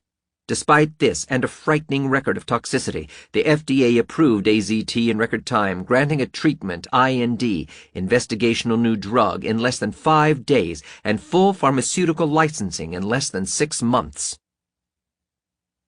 David Berry had already negotiated behind closed doors with the FDA for rapid approval. He held a strong bargaining position, given the political climate. But even that took too long for him, and he demanded special permission for Burroughs Wellcome to sell AZT while waiting for the official approval. FDA officials scrambled for an answer, dredging up a permit known as the treatment IND. This method had almost never been used. Within days, the technicalities were ironed out, and Berry had his permit to sell. Next, he had to get the official permission. He wanted it fast and based on less than scientific data than normally required. Again, the FDA complied, cutting the process down to several months. Even AZT studies on mice were dropped from the requirements. The final hurdle lay in a meeting of an advisory committee of scientists and doctors, whose recommendation would likely determine AZT's fate. The panel met for a single day in January of 1987. The dice were loaded in his favor, for 2 of the 11 panel members were paid consultants for Burroughs Wellcome. The FDA granted special permission for those 2 researchers to remain on the committee with full voting powers. Dozens of scientists from the Phase 2 trial showed up to argue their case, packing the room with virtual cheerleaders. They spent hour after hour flashing huge quantities of data past the committee, some of it so new that no one had had the time to review it beforehand. The follow-up results on the patients showing higher death rates after everyone went on AZT were cleverly buried in an avalanche of confusing statistics. Dazed, the members of the committee began to feel anxious that something had gone wrong in the testing process. Then Berry played his ace. A high-ranking FDA official, Paul Parkman, showed up and spoke, despite not having been scheduled to do so. After only a minute of suggesting most of the panel's concerns could be addressed, Parkman closed with a dramatic statement. I think we can probably arrive at a plan that will satisfy people here. Suddenly, the argument stopped and the mood shifted from opposition to support for AZT. FDA officials had never before interfered in these meetings, and the entire committee was shocked. Did you hear that? The panel chairman said to an associate. He's telling us to approve it. Few in the room knew that Parkman was a personal friend of Berry. They had once worked together on virology projects. The panel ended up recommending AZT, with only the chairman voting against it. Burroughs Wellcome quickly patented the drug, something no one else had ever bothered to do. The FDA endorsement could seem a cruel joke perpetuated by heartless AIDS scientists. Patients on AZT receive little more than white capsules surrounded by a blue band, but every time lab researchers order another batch for experimentation, they receive a bottle with a special label. A skull and crossbones symbol appears on a background of bright orange, signifying an unusual chemical hazard. The label appears on bottles containing as little as 25 milligrams of AZT, a small fraction, 1/20th to 1/50th of a patient's daily prescribed dose. The adjoining warning on the label reveals secrets not conveyed to the unwitting patient. Toxic by inhalation in contact with skin and if swallowed. Target organs, blood, bone marrow. If you feel unwell, seek medical advice. Show the label where possible. Wear suitable protective clothing. DDI and other DNA chain terminators claim a piece of AZT's action. A different pharmaceutical giant, Bristol Myers Squibb, produced another DNA chain terminator, DDI. The companies sorely wanted to pull this drug off the shelf and into production, hoping to get a piece of the action from Burroughs' Welcome. Sam Broder, after working in the mid-1980s to promote AZT, was only too happy to help along any such chemotherapy. He performed lab experiments on cultured cells, again wrongly trying to argue that the drug blocked HIV production more effectively than it killed T cells. Bristol-Myers began sponsoring research on AIDS patients, but they performed no controlled study, never comparing DDL's effect to placebo in matched groups. The studies did, however, reveal a couple of additional toxic reactions not produced by AZT. It can cause fatal damage to the pancreas, and it can destroy nerves throughout the body. On an experimental basis, a number of doctors began giving DDL to thousands of AIDS patients who could not tolerate AZT. Hundreds of unexplained deaths occurred among these patients, but the FDA managed to quell growing concerns. The FDA Advisory Committee, meeting to vote on DDL's approval, convened in July 1991. On that day, the panel reviewed the sloppily gathered data on the drug, which was compared to unmatched and untreated AIDS patients from years earlier. On this questionable basis, the committee was told DDL worked as well as AZT. Given the astonishing lack of a controlled study, the panel leaned against approval. That is, until FDA Director David Kessler personally intervened on behalf of DDL and pressured the committee to be creative. The members changed their minds, voting to license the drug, albeit with restrictions. Doctors could prescribe it only for patients they felt did not benefit from AZT, leaving DDL as a secondary treatment and the second drug ever to win fast-track FDA approval. But even 4 years after its approval for human consumption, Anthony Fauci, director for AIDS research at the National Institute of Allergy and Infectious Diseases, NIAID, stated to the New York Times, DDL had never been compared with a placebo in a large study. Since that time, the AIDS establishment has backed yet another DNA chain-terminating chemotherapies, including dideoxycytidine, DDC, a drug also developed by Jerome Horowitz in the 1960s and now marketed by Hoffmann-La Roche. The FDA has approved DDC, but only for use in combination with AZT or DDL. The consensus dissolves. In the years following AZT's approval, a flood of studies on AIDS patients have poured forth, illustrating frightening toxicity. None have included placebo groups, an omission rationalized by ethical concerns that patients should not be denied such a miracle drug, but the numbers speak for themselves. 2 years after the end of the official Phase 2 trial, a group of French physicians working at the Claude Bernard Hospital in Paris published another study on hundreds of AIDS patients. All used high-dose AZT for an average of 7 months. 1/3 of the patients experienced a worsening of their AIDS conditions, and a slightly higher percentage developed new AIDS diseases. By 9 months, 1 of every 5 patients had died, a rate far higher than in the official study, which also used the high dose.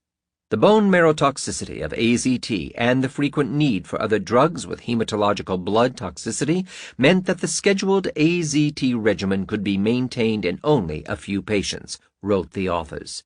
This has matched other findings. In most studies, half of any group of people suffer an immediate reaction so severe that they must stop. The French doctors cast a cloud of pessimism, noting that in AIDS and ARC patients, the rationale for adhering to high-dose regimens of AZT, which in many instances leads to toxicity and interruption of treatment, seems questionable. In England, one group of researchers described the medical consequences of AZT in 13 patients. All 13 developed severe anemia, Mere and Costello. A subsequent Australian study reported the consequences of treating more than 300 patients for 1 to 1.5 years. More than half developed a new AIDS disease during the first year, and exactly half needed blood transfusions to survive. Nearly 1/3 died. A Dutch study found still deadlier results. After little more than a year, most of their 91 patients needed blood transfusions, and almost 3/4 died. The Dutch researchers despaired at prescribing AZT, warning that most of their patients simply could not stay on the drug for loss of blood cells. A new complication surfaced in 1990. The National Cancer Institute analyzed the status of AIDS patients who had participated in Broder's Phase 1 trial and uncovered the fact that of all the people using AZT for 3 years, half were developing lymphoma. This is a deadly cancer of white blood cells akin to leukemia, but forming solid tumors in the body, and also happens to be included on the official list of AIDS diseases blamed on HIV. Since AZT was killing and damaging those same white blood cells, the drug stood out as the likely culprit. Virus hunters rushed to the drug's defense. Some massaged the statistics to lower the lymphoma rate, while others turned the news completely upside down by claiming AZT actually helped patients live longer long enough to get lymphoma. Paul Volberding, one of the leading organizers in the Phase 2 trial, told one interviewer, "So we see the lymphomas as an unfortunate reflection of our success at this point rather than a reason for real caution." Certainly, AIDS officials can hardly be accused of caution when it comes to AZT. Nor does their explanation wash, since only 3% of all AIDS patients tend to get lymphoma as their AIDS-defining disease, not 50% as in Broder's AZT trial. AZT, furthermore, has given evidence of cancer-causing abilities when tested. A few small studies have tested the reverse to see what happens to AIDS patients who stop AZT use. In one group of 4 patients who developed massive blood cell loss weeks after starting AZT, 3 recovered after the doctor took all 4 off the drug. Another group of 5 patients suffered muscle wasting, a symptom that disappeared in 4 cases only a couple of weeks after stopping AZT. 2 of these patients lapsed back into the condition after restarting the drug. In the most dramatic such experiment, a doctor took 11 of his worsening AIDS patients off AZT. The immune systems of 10 immediately rebounded, and several continued improving. Yet no amount of warning data could dissuade AIDS officials from abandoning their antiviral compound. Having won approval for treating AIDS patients, Burroughs Wellcome and the NIH moved to have AZT recommended as a preventative drug for HIV-positive people without symptoms. This time, Anthony Fauci directed the experiment as a project of NIAID, the NIH division he headed.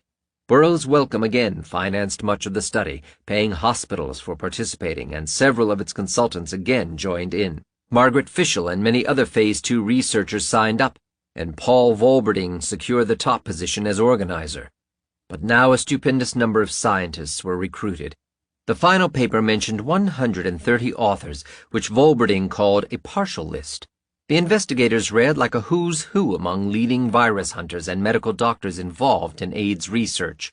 With that many prominent researchers involved, few colleagues remained to act as independent reviewers. The study's political success was virtually guaranteed regardless of its outcome.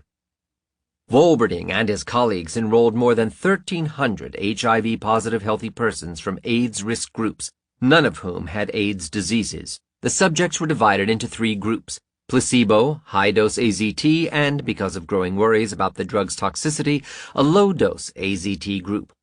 Protocol, as Fauci designated it, quickly degenerated into a repeat performance of the Phase 2 trial.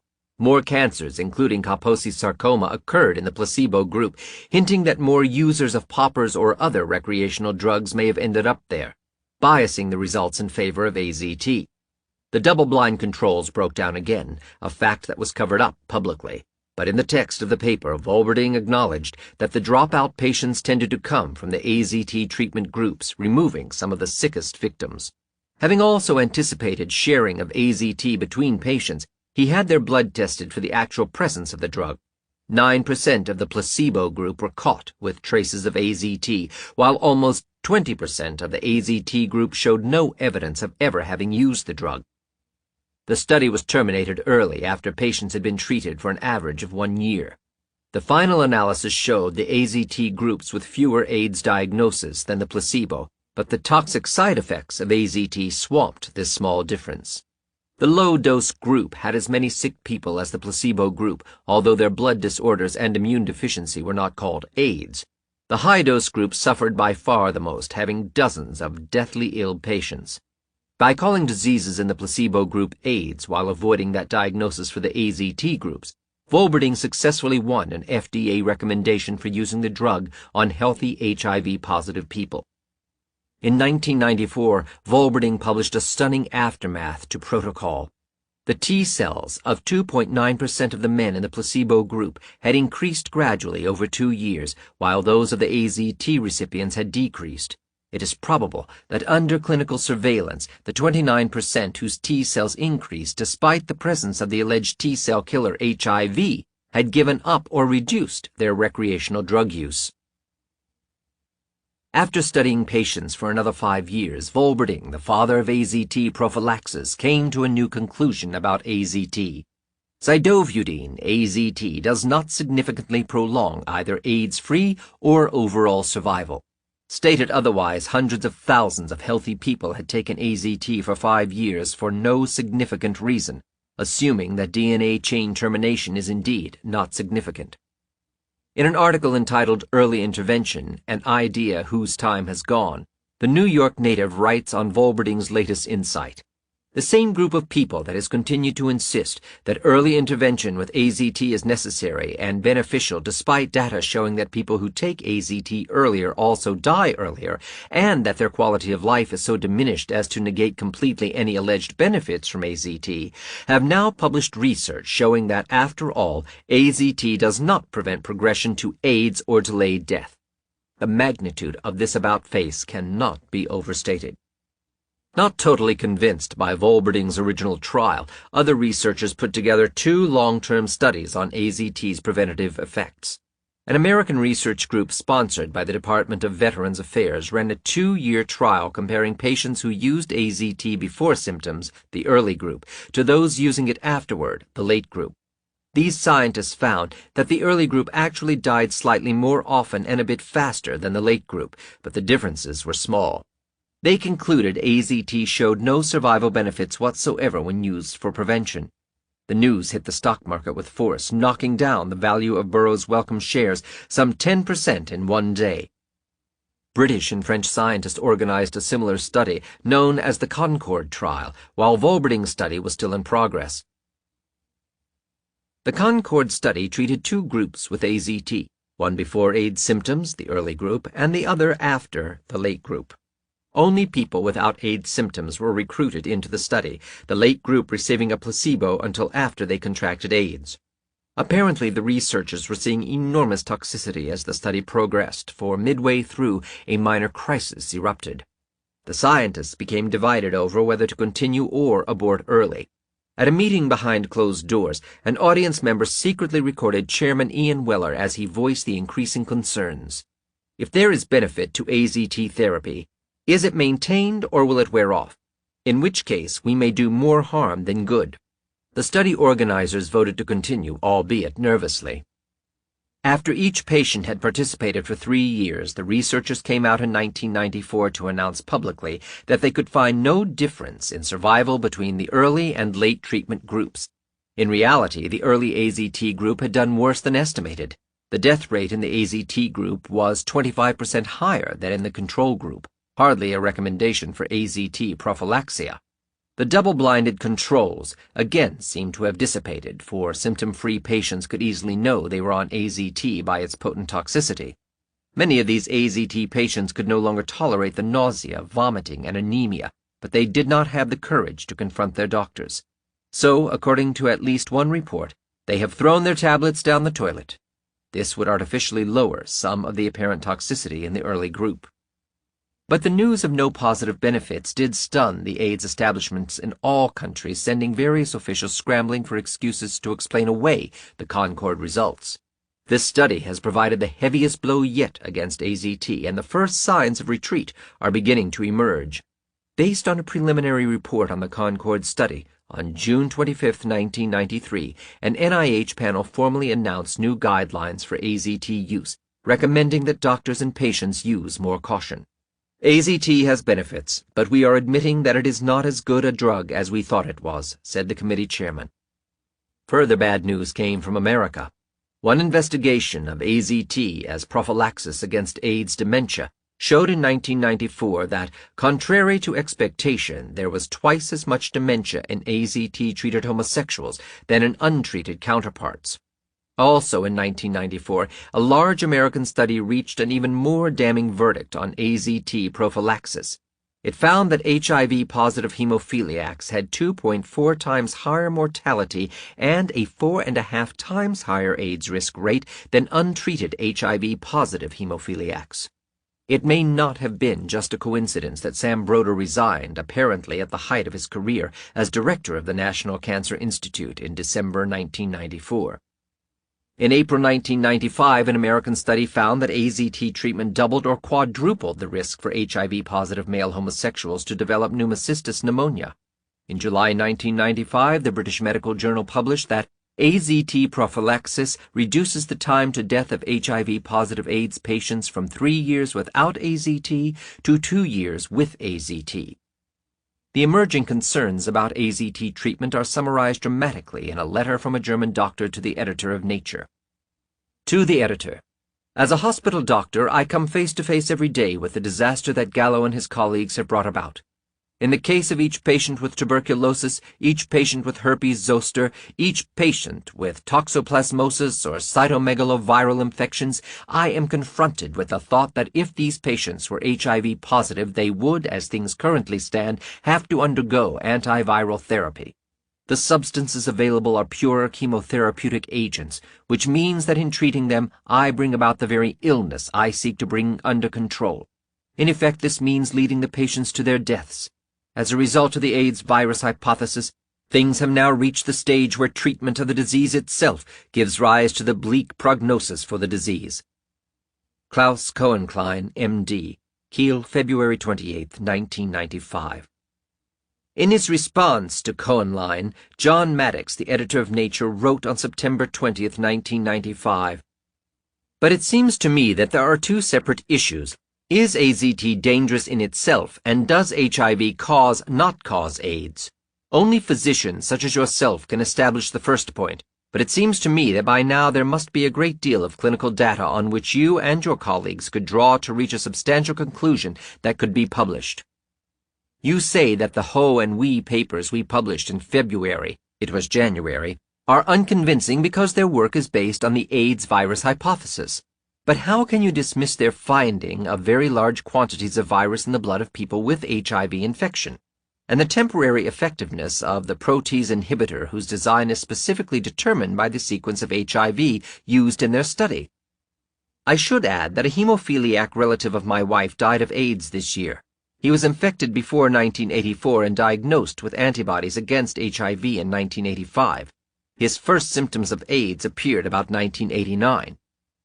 American gay activists from ACT UP San Francisco who used to conform with the HIV orthodoxy have recently also begun to protest AZT therapy with violence, crashing the 10-year anniversary party of Martin Delaney's AIDS organization Project Inform and turning over tables at the plush Hyatt Regency Hotel in San Francisco. Protesters shouted into the faces of Delaney and his guests Larry Kramer and Anthony Fauci, "Tony Fauci, you killed our friends. This is where the murder ends." According to Spin reporter Celia Farber, the protesters picked the occasion because Project Inform, they insist, has become so entrenched with authoritarian establishment old boy network views on AIDS that it has betrayed the community. In a press release, the ACT UP protesters listed their complaints of May 6, 1995. The past decade of human tragedy has shown us that trying to kill the AIDS virus with high-priced drugs like AZT and DDL harms the people who take them. These compounds make people sick, are not created to be taken for prolonged periods of time, and are immunosuppressive. Enough is enough. This ongoing circus of death must be questioned. Government-sponsored clinical trials of drugs are obviously not meant to save our lives. These trials are meant to document the drug's effect on laboratory markers that have little if any correlation to the health or survival of people with HIV disease. People with HIV need to concentrate on activating their cellular immunity in order to control the opportunistic infections that threaten our lives. Fauci knows this, has admitted it, and still does nothing. With 270,000 dead from AIDS and millions more infected with HIV, you, Fauci, should not be honored at a dinner. You should be put before a firing squad. On July 22, 1995, even the establishment media sent out a signal of distress. The New York Times published the following letter condemning AZT studies. To the editor, the recent study casting doubt on isothiamidine's AZT alleged therapeutic benefits for carriers of the human immunodeficiency virus, news article July 16th from the British Medical Journal cited above, contrasts with the majority of AZT studies in which the drug is claimed to be beneficial. The best way to resolve the AZT disagreement might be to gather as many of the original articles as possible to see if the experiments were done well. In AIDS research, funding sources can also be illuminating. Here is what I found after reviewing more than 25 studies on AZT. Evidence of AZT's inefficiency and toxicity has been around a long time, well before the 1994 Concord studies or the 1992 Veterans Affairs Cooperative Study. Negative data on AZT were published in The Lancet, the British medical journal, in December 1988. Those data were not highly publicized. While the absolute number of studies casting doubt on AZT is small, they tend to have two things in common: good experimental design and independent funding. The more numerous studies supporting AZT's benefits tended to use inappropriate experimental designs and very short follow-up times. Moreover, these studies were financed, at least in part, by the drug's maker, the Burroughs Wellcome Company. Timothy H. Hand, Atlanta, July 17, 1995.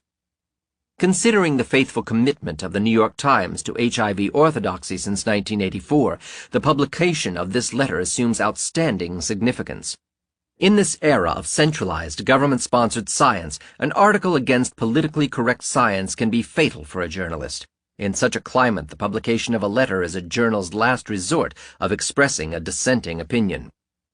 AZT, known for decades as a failed and toxic cancer chemotherapy, was resurrected for political reasons and rushed through the FDA's first fast-track approval. By its very nature, such a drug could only worsen AIDS if not cause some AIDS diseases by itself. One experiment after another, despite flaws, has confirmed the drug's toxicity in humans, yet only now is the AIDS establishment slowly backing down. The virus hunters bring tremendous political and financial momentum behind each of their projects, and AIDS treatment is no exception. Preventing HIV infection, the last stand of the AZT lobby. The recent growth of opposition to AZT may save lives in the future, but it is coming too late for some victims. Convinced of the drug's alleged success, the AIDS establishment has aggressively promoted AZT wherever it could, despite the drug's poor performance. Often the treatment is paid for by one federal program or another, creating an indirect subsidy of Burroughs Wellcome by the taxpayers. In 1992, at least 80,000 people worldwide took the drug every day. Frustrated with its failings to cure AIDS and then even to prevent it, the AZT lobby has concentrated on a last front to save its drug, the prevention of infection. As usual, in the rush to save lives, there was no time for theory. To prevent HIV infection, a drug would have to shut down all cell growth in the body for several weeks.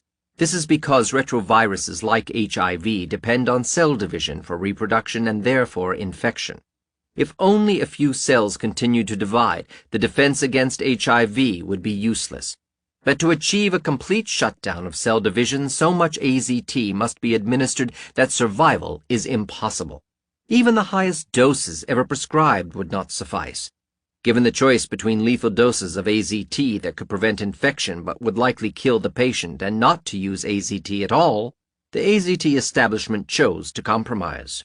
By treating with known doses, most patients would survive long enough to obscure all drug-mediated diseases by HIV-mediated diseases that are expected to occur late after infection. The early months of 1989 brought an unusual notice posted in the buildings of the NIH. Entitled HIV Safety Notice, it announced a new policy established by the director himself. Any employee of the NIH who underwent accidental exposure to HIV, as for example by a needle stick injury, would be offered preventative AZT. According to the notice, the advisory group in providing their recommendations emphasized that administration of AZT should be initiated as soon as possible, preferably within hours following the exposure. Only first aid for the injury itself would precede AZT.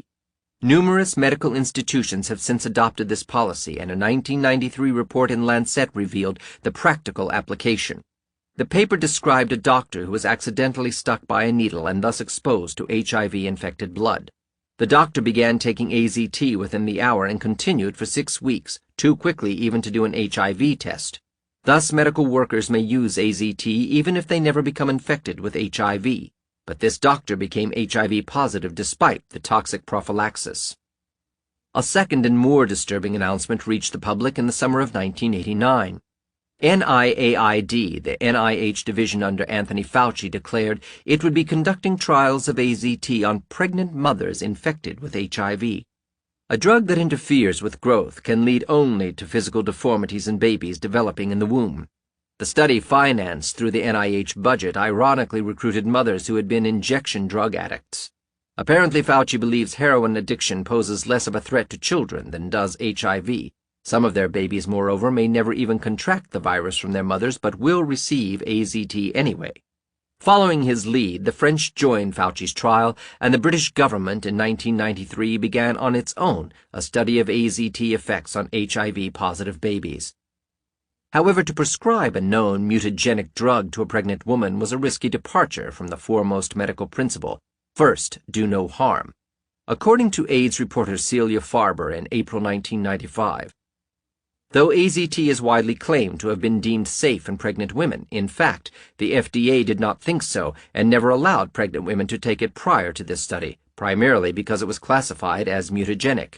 Another mutagenic drug, thalidomide, was prescribed as a sedative throughout Great Britain and Germany in the 1950s, but was never approved in the U.S. Thalidomide was responsible for over 10,000 birth defects in children born to mothers who had taken the drug during gestation. Many of the infants were born with missing or partially missing limbs. From that point on, no potentially mutagenic chemical was to be taken by pregnant women, for any reason. AZT in pregnant women represents a radical break in this tradition. In February of 1994, Fauci's American-French trial on pregnant women was abruptly terminated. Fauci and his collaborators claimed victory because AZT had reduced maternal HIV transmission rate by 2/3, from 25% without treatment to 8% with AZT treatment. This euphemism was chosen for the net result that out of 180 babies born to AZT-treated mothers, 13 had been found HIV positive compared to 40 out of 184 born to placebo-treated mothers. In other words, to save 27 babies, 17%, from HIV infection, 180 mothers and 153 of their unborn infants who either did not pick up HIV from their mothers or picked it up despite AZT were first treated for 6 to 20 weeks every 5 hours with 100 milligrams AZT and then again intravenously during delivery. In addition, the newborn babies were given 2 milligrams AZT every 6 hours for the first 6 weeks of their lives. In view of the possible genetic damage from AZT, Fauci acknowledged long-term follow-up of all the children is essential to learn more about the risks and benefits of the treatment beyond these encouraging early results. Recommendations on treatment were said to be pending developments of consensus on the balance between known benefits and unknown risks. There is, of course, a double irony in this apparent caution. First, the benefit of being HIV-free is currently not known, because there is no proof that HIV causes AIDS. Second, the risk of AZT is certainly not unknown 30 years after it was first developed to kill human cells for cancer chemotherapy. After declaring victory against HIV transmission, the double-blind controls were officially broken prematurely, and AZT was offered to all mothers. Clearly, the 124 primary and secondary authors of the maternal transmission study achieved consensus on playing down the adverse experiences of babies on AZT, acknowledging only that the level of hemoglobin at birth in the infants in the zidovudine group was significantly lower than in the infants of the placebo group. However, the neutropenia, high bilirubin levels, and anemia reported prior to final publication were not documented in the consensus paper. The AZT-induced neutropenia, the medical term for a critical shortage of the majority of immune cells in the blood, could very well be the explanation for the AZT-mediated reduction of HIV transmission. Since HIV replicates in blood cells and blood cell synthesis is inhibited by AZT, it is no surprise that HIV is less likely to be transmitted if the cells in which it replicates are killed by AZT, both in the mother and the unborn child. An editorial in Lancet did not share Fauci's optimism. The most worrisome aspect is the possibility of long-term adverse effects on children exposed to zidovudine, AZT, during fetal life, especially since the vast majority would not have been infected anyway. Indeed, the as-yet unpublished side effects of the American-French study confirmed this sinister projection, according to Farber's article. There were 2 birth defects. One had extra digits and a heart defect. The second had an extra digit on both hands. The report concluded that neither case was related to AZT therapy. A formal request by the New York native for an official account of the unpublished birth defects was denied by the Assistant Secretary for Health, Dr. Philip R. Lee. Lee advised the reporter on January 6, 1994, to sue the federal government. But a study from outside the United States provided a clearer picture. 8 spontaneous abortions, 8 therapeutic abortions, and 8 serious birth defects, including extra digits, were recorded among babies of 104 HIV-positive pregnant women treated with AZT. The trust in medical authority breaks down. Long-term survivors of AIDS know better than to use AZT. Michael Callan was diagnosed with full-blown AIDS in 1982 before HIV had ever been isolated.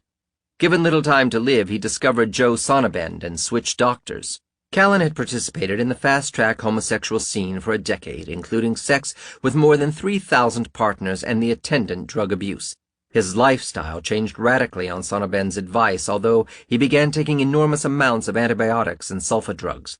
Because of his cleaned-up lifestyle and his ongoing refusal to take AZT, Callan lived 12 years with an AIDS diagnosis until he died with pulmonary Kaposi sarcoma in 1994.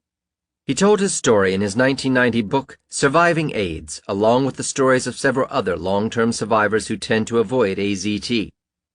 For that matter, the CDC estimated that 1 million Americans had HIV by 1985, but 2/3 of those have not developed AIDS at all in the past 10 years. Most HIV positives have never received AZT. In New York, Michael Ellner runs a self-help group to help AIDS patients live. Named HEAL, Health Education AIDS Liaison, it strongly advises members against AZT, and a 1990 article in Parade magazine profiled 13 AIDS cases who had survived their diagnosis for 5 years. They rejected AZT as counterproductive. It's incredible, isn't it, that the drug designed to save you can also kill you, says Mike Leonard, a survivor. It can make you anemic and you end up having to get blood transfusions. In London, HIV-positive male homosexuals at risk for AIDS formed a survivor group called Continuum. In August 1993, there was no mortality during 1.25 years, and all 918 members of that group who had avoided the experimental medications on offer and chose to abstain from or significantly reduce their use of recreational drugs, including alcohol. Assuming an average 10-year latent period from HIV to AIDS, the virus AIDS hypothesis would have predicted at least 58, half of 928 over 10 times 1.25 AIDS cases among 918 HIV positives over 1.25 years. Indeed, the absence of mortality in this group over 1.25 years corresponds to a minimal latent period from HIV to AIDS of more than 1,148, 918 times 1.25 years. As of July 1, 1994, there was still not one single AIDS case in this group of 918 HIV-positive homosexuals. Other individuals began to take their health in their own hands rather than rely on medical authority for the treatment of HIV. In terms of notoriety, the list is led by one of the nation's top basketball stars, Earvin Magic Johnson. In November 1991, Magic proved to be HIV positive when he applied for a marriage license. Magic was totally healthy until AIDS specialist Anthony Fauci from the NIH, David Ho, now director of the Aaron Diamond AIDS Research Center in New York, and Magic's personal doctor advised AIDS prophylaxis with AZT. Magic's health changed radically within a few days. The press wrote in December 1991, "Magic reeling as worst nightmare comes true. He's getting sicker." Only after he began taking AZT did Magic's health begin to decline. He had lost his appetite and suffered from bouts of nausea and fatigue and complained, "I feel like vomiting almost every day." But then suddenly, Magic's AIDS symptoms disappeared, and so did all further news about his AIDS symptoms and treatment. Had Magic's virus suddenly become harmless, or was Magic taken off AZT? No paper would mention whether Magic was taken off AZT. Nobody knew except those who joked, "There is no magic in AZT, and there is no AZT in Magic." Indeed, it is very unlikely that he could have won the Olympics in 1992 on AZT, considering his strong reactions to the toxic drug in 1991. The silence of the AIDS establishment seems to confirm this assumption. Nothing would have been a better advertisement for the troubled AIDS drug than having returned AIDS patient Magic to an Olympic victory. But no such announcement was made. At last, Magic broke the silence himself. After a motivational AIDS talk in Tallahassee, Florida in the spring of 1995, Magic responded to a teacher that he had been taking AZT for a while, but has stopped. The media preferred not to mention the news. About 6 years earlier, another young man fought the battle of his life, having been discharged by the U.S. Navy for being HIV antibody positive. Rafael Lombardo has won his one-man campaign against the Navy and the AIDS establishment all by himself. His letter proves that true science does not depend on institutional authority. To Dr. Peter Duesberg, from Rafael Sabato Lombardo, date May 30th, 1995. Subject: Life without AZT. Dear Dr. Duesberg, my name is Rafael Sabato Lombardo, 33 years old and from Cape Coral, Florida. I'm writing in regards to the enclosed magazine article from this month's issue of Men's Style. I was thrilled to read that there was someone in the medical profession who shared the same views I have had for so many years. I am an HIV-positive individual. I learned of my HIV status while in boot camp in the U.S. Navy back in 1985. I could have very possibly been HIV-positive 7 years before that. The Navy wanted to discharge me and others, and dishonorably at that. Feeling my constitutional rights were being violated, I and several others dragged the U.S. Navy into the federal district courts of Washington, D.C. for one of the very first AIDS litigation cases ever. I was acting spokesperson for the group. The enclosed newspaper articles will give you some insight into exactly what transpired during this time. Going back to my small hometown after all of this publicity was not easy. Remember, this was 1985, a time when HIV was called the HTLV-3 virus, and anything and everyone associated with it meant complete and utter doom, physically, spiritually, societally, politically, etc., or so they thought. After discharge, my parents and family insisted I come home and finish school. Education was always stressed in our household and looked upon as the only means of moving ahead in life. My parents, who were at great risk of losing their mom-and-pop Italian deli business, which still exists today, also wanted me home so I could do the most important thing, maintain my health. Although met with discrimination and much verbal and physical abuse as well, I did go home and received my bachelor's in business from the University of South Florida, Fort Myers. The past 6 years I have been working as a field auditor for the largest and oldest newspaper magazine circulation auditing firm in the world, the Audit Bureau of Circulations, ABC. I love the work, and the job is 100% travel, which has afforded me the opportunity to see and experience all that this great country has to offer. It was the love, encouragement, and support of my family that pulled me through, and the faith of our Lord that sustains us all. Myself and the other recruits, those who are left, still remain a close-knit group. The bond will forever exist. Several have died of AIDS, and several have AIDS. As for myself, I've remained completely asymptomatic, thank God. To be honest, in regards to HIV, I haven't seen a doctor since the day I was discharged. While in the Navy, we were subjected to incompetent Navy doctors who often gave us inaccurate medical results. As a result, I came to trust no one in the medical profession. I decided to take things into my own hands. I spent countless hours in the medical library at the Bethesda Naval Hospital, which is where we were being held, and did research on one's immune system and all AIDS information available up to that point in time. Since no drugs had yet been approved by the FDA, there were no forms of treatment available. I came up with my own form of natural health care, which I follow to this very day. I guess you could say that the General Nutrition Center, GNC, Reebok, Step, weightlifting, and good pasta is what keeps me going. Shortly after discharge, AZT was approved by the FDA. My family and friends wanted me to jump on the bandwagon immediately. I can't explain why, but I outright refused. There was this inner voice that kept telling me and continues to tell me to just stay away from medication. Even back then I had a feeling that taking this medication and going on drug experimental trials would do nothing more than provoke the onset of the disease. Again, this feeling was based not on medical data or research, just an inner gut feeling. I guess you could say my spirit guides or guardian angels have been working overtime. By not going on medication, my family and friends felt I was exhibiting the same ignorance and foolishness that got me into this mess in the first place. We had countless heated arguments over this, but I told them my mind was made up, and that was that, period. We Italian men can oftentimes be quite stubborn. Actually, my dad is the only one who agrees with me. That is reflective in our conversations, which last no longer than a couple of seconds. He only has 2 questions for me. First, are you still eating a lot? Second, are you still hitting the gym? If I answer yes to both of these questions, then he knows I'll be okay. Sounds like such a simple philosophy for such a complex virus. But Jesus was such a simple man, and people make him out to be so complex. I learned about love and relationships in the underground gay subculture in New York's West Greenwich Village while in my teens. Unfortunately, very unfortunately, that was all that was available to gays at that time.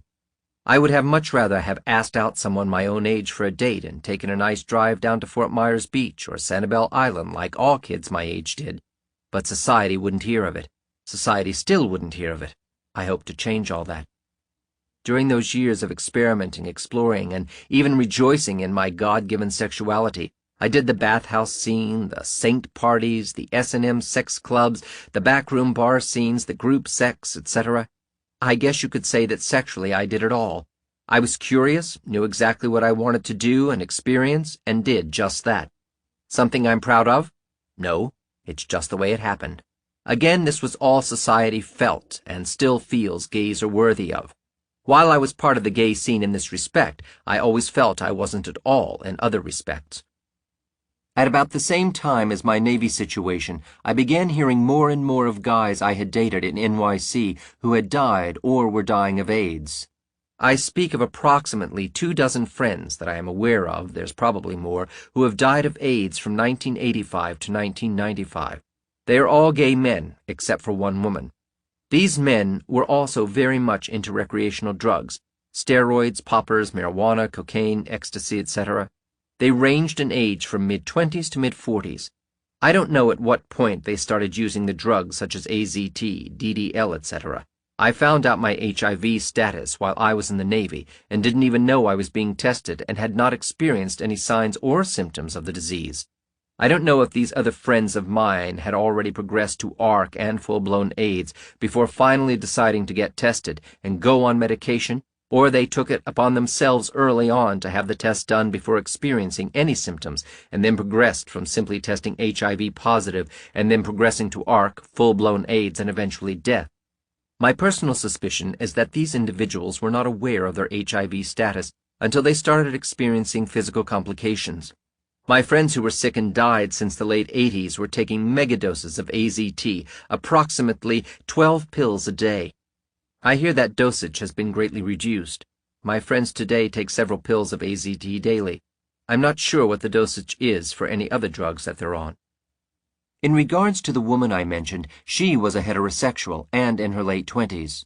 I'm not certain how she contracted the disease. She was married with a set of twins that were merely a few years old at the time of her death last year. I believe she suffered approximately 3 years and was on AZT and several other drugs for most of that time. An unfortunate tragedy.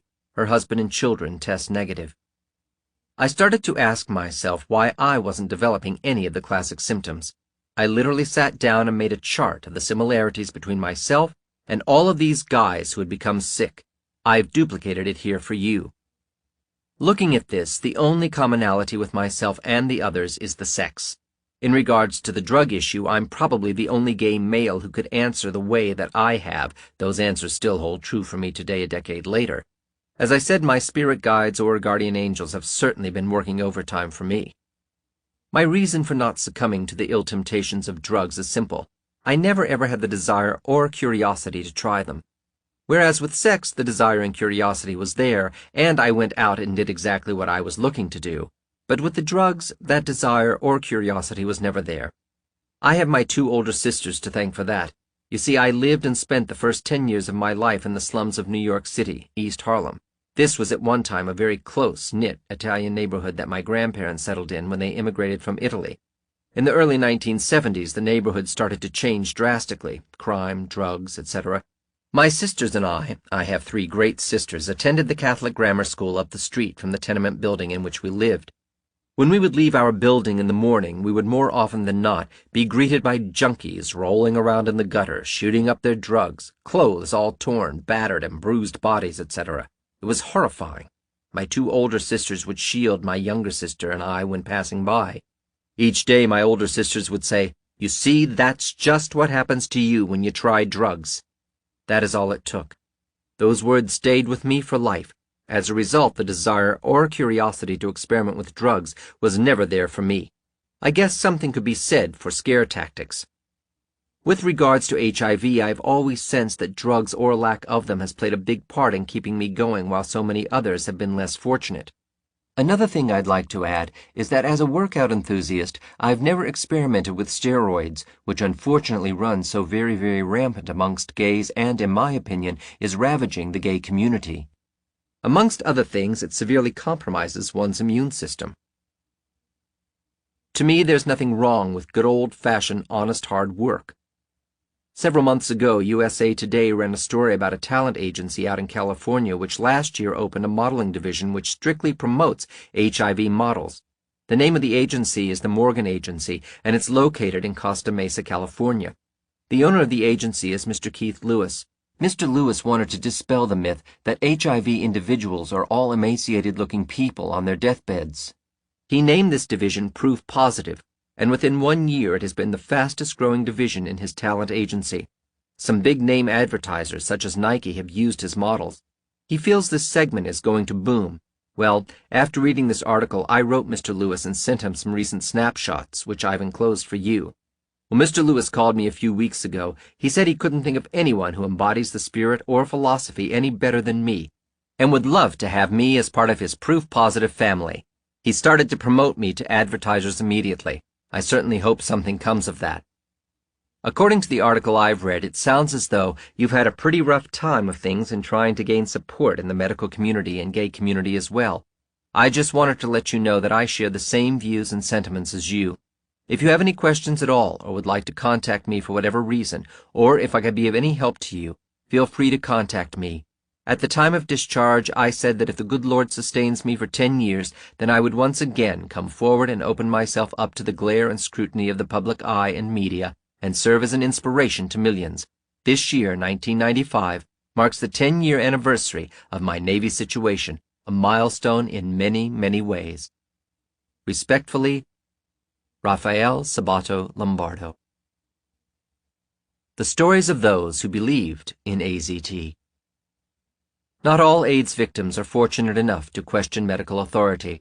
The resulting tragedies can sometimes turn into a media circus promoting the HIV hypothesis.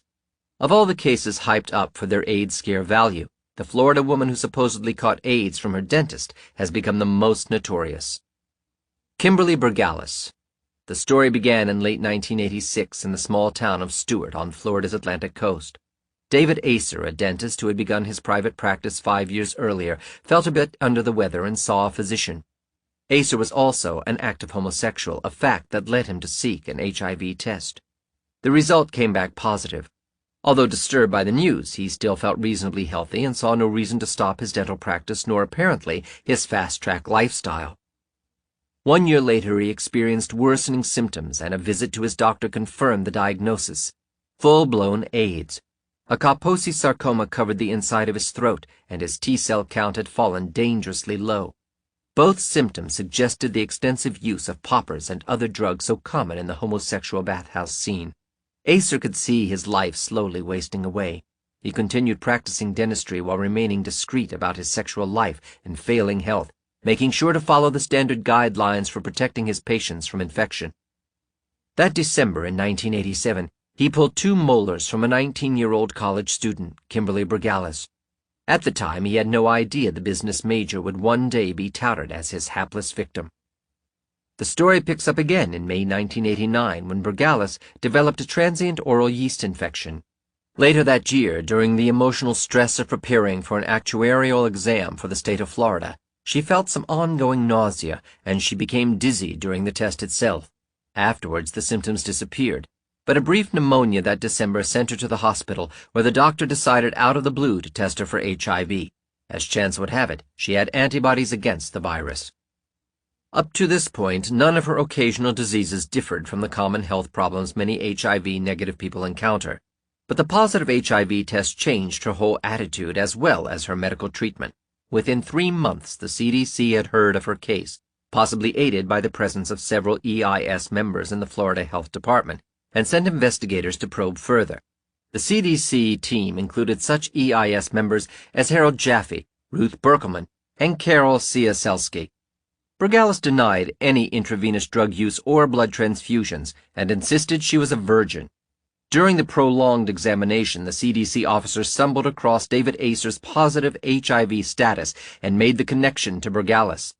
Before the HIV hypothesis of AIDS, no medical expert in his right mind would ever have entertained the slightest thought that a dentist with a Kaposi's tumor and a patient with a yeast infection had anything in common. But in the era of AIDS, doctors tended to discard common sense. That the dentist and patient both carried a dormant virus was enough. Excited by its discovery, the CDC boldly advertised its results in its weekly newsletter, the same one that 9 years earlier had broadcast the first 5 AIDS cases. The July 27, 1990 issue prominently featured their amazing leap of logic that the dentist must somehow have infected Bragalis. Naturally, the CDC speculation leapt straight to the front pages and prime-time television news broadcasts. Acer died in early September 1990. Bragalis, meanwhile, sought medical care at the University of Miami, where she was treated with an unidentified experimental method.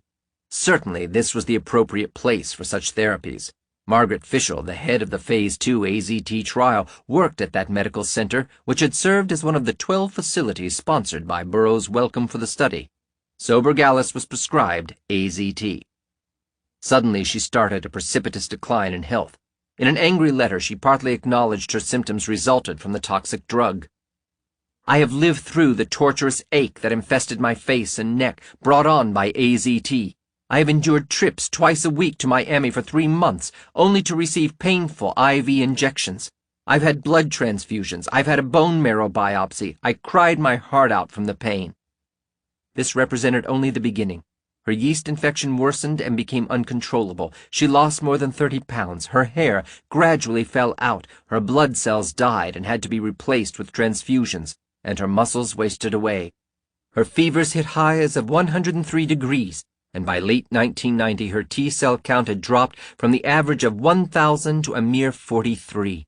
She looked just like a chemotherapy patient, which she now was. The CDC saw its golden opportunity in the Bragalis case. It publicized a second report on the Bragalis case, announcing its belief that 4 of Dr. Acer's other patients had also been infected by him, and even surveyed the patients of other HIV-positive doctors and dentists, suggesting that all HIV-positive patients had also been infected by their doctors. Such CDC-funded organizations as Americans for a Sound AIDS Policy aggressively promoted public fear with these speculations. A media-feeding frenzy resulted, with every major television talk show and every national magazine running scare stories. The CDC's relentless publicity had its expected effect. By mid-1991, more than 90% of the public believed HIV-positive doctors should be forced to inform their patients of their status, and a clear majority favored banning such doctors from medical practice. Many doctors, angered by the publicity campaign, accused the Federal Centers for Disease Control of unduly alarming the public. The CDC certainly had an agenda behind its campaign. In July of 1991, the agency issued a set of proposed rules that would require doctors to follow extraordinarily burdensome measures, supposedly to protect their patients from HIV infection. By hyping up the Bragalis case, the CDC had created enough public panic and backlash to favor its proposed regulations. To dramatize the point, Bragalis was brought in to testify before a stunned Senate in October of 1991. Her muscles largely destroyed by AZT, she had to be brought in a wheelchair. Her furious testimony, whispered into the microphone, made a powerful emotional impact on the attentive congressman and the television audience. Congress soon passed a new law requiring the states to adopt the CDC guidelines or else begin losing federal funds. When the medical profession resisted the new rules, the Occupational Safety and Health Administration, OSHA, which works closely with the CDC, stepped in with parallel rules of its own. On threat of criminal prosecution, Laboratory and medical workers must now follow incredibly restrictive regulations on their practices and equipment and must deal with extra bureaucratic red tape. Blaming her deteriorating condition on the latent virus supposedly passed on by her dentist, Bergalis sued the Acer estate. She received a $1 million award plus unannounced compensation from the dentist's insurance company. She parceled out the money to a variety of friends, family, members, and AIDS organizations and told her father to purchase a new red Porsche and deliver it to my aunt with a large bow on top. Had she known better, she could have instead sued Burroughs Wellcome.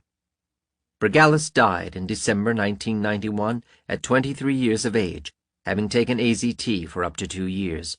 Her death became the ultimate symbol of the deadly powers of HIV. No one pointed out that according to the HIV hypothesis, the virus should take 10 years to kill its victims, particularly someone like Bergalis with no other risk factors. She had died within 4 years of her initial visit to Dr. Acer. As her symptoms would indicate, AZT must have killed her instead. In December 1992, another former patient of Dr. Acer tested positive for HIV, but had no symptoms. 2 months later, 18-year-old Sherry Johnson began taking AZT. She has since begun wasting away, admitting she periodically feels sick. The CDC continued to exploit the Bergalis story as proof of the risk of doctor-to-patient HIV transmission. Some 1,100 of Acer's 2,000 former clients volunteered for HIV tests. 7 of these were positive, including Bergalis, 2 of them having standard risk factors for AIDS. That left 5 people who supposedly caught the virus from Acer.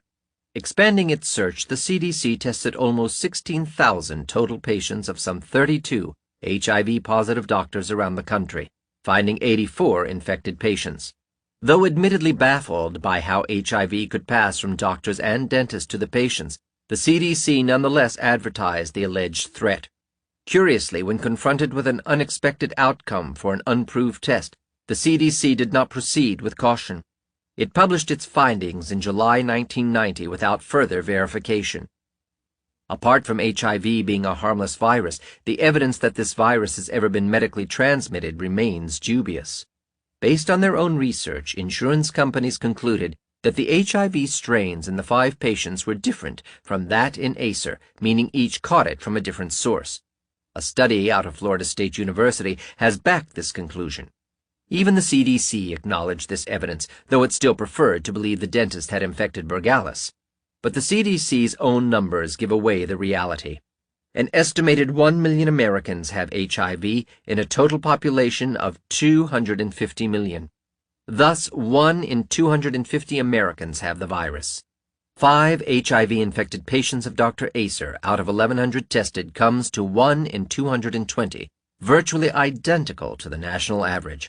So does the proportion of HIV positives from the patients of the 32 doctors, which works out to in 188.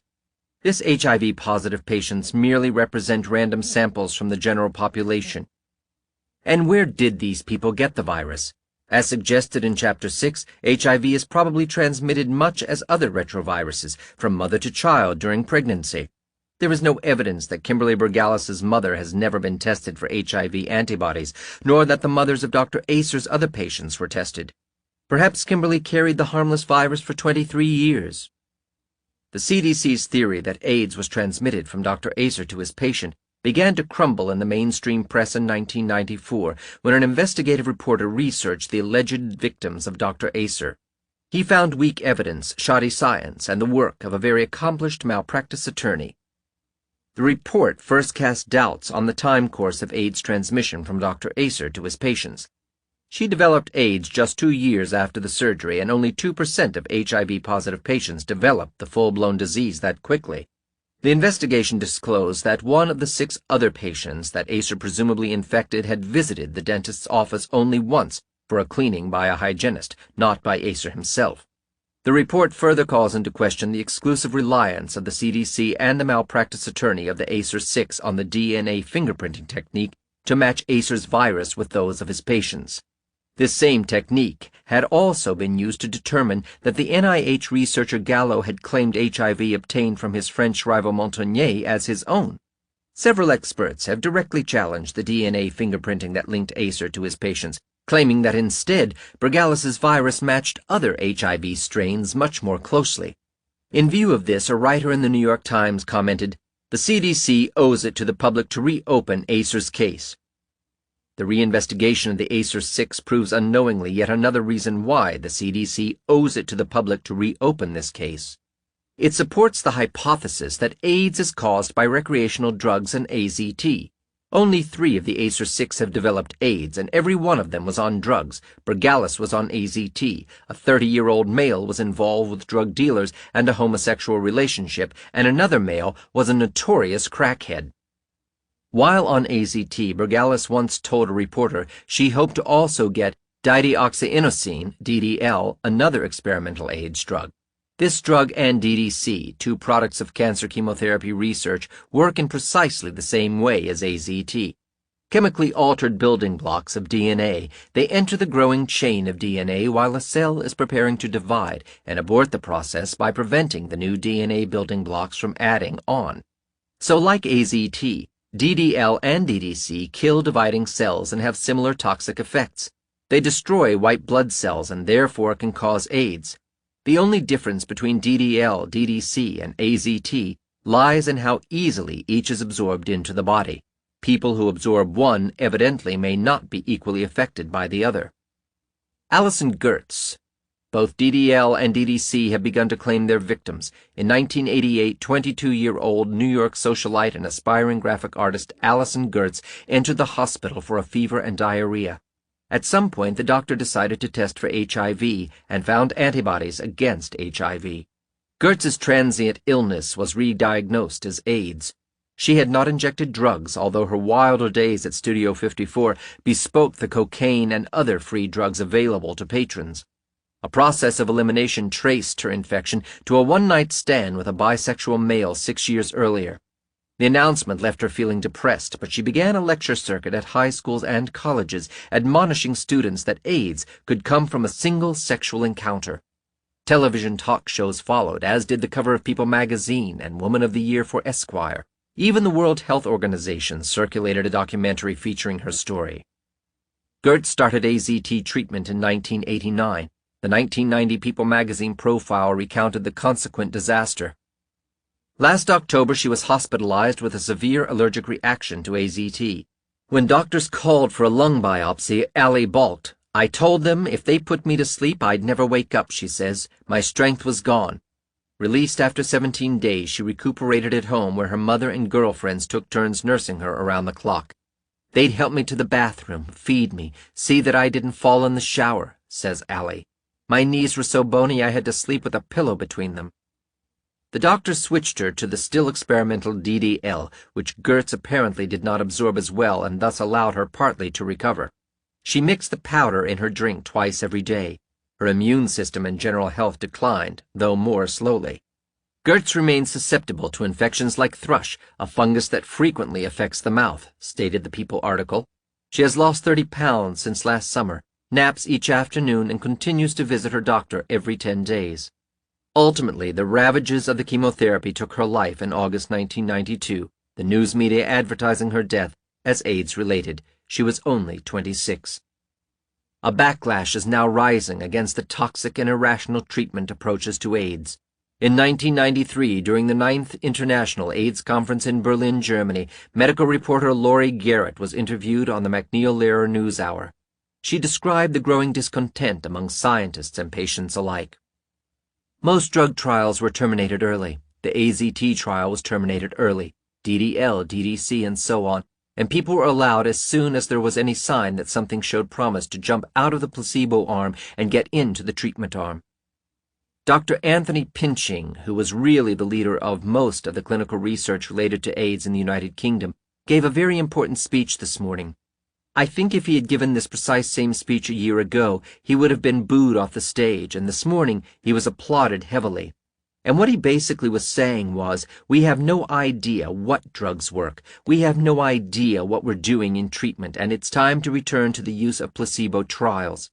He went a step further and said that at least in Europe a lot of AIDS activists and patients now agree because they're shocked to find out that the drugs they've been taking, thinking they would be helpful, might even be hurtful.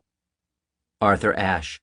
This lesson almost saved the life of the late Arthur Ashe, the tennis star and one-time Wimbledon champion, who died in 1993, supposedly of AIDS.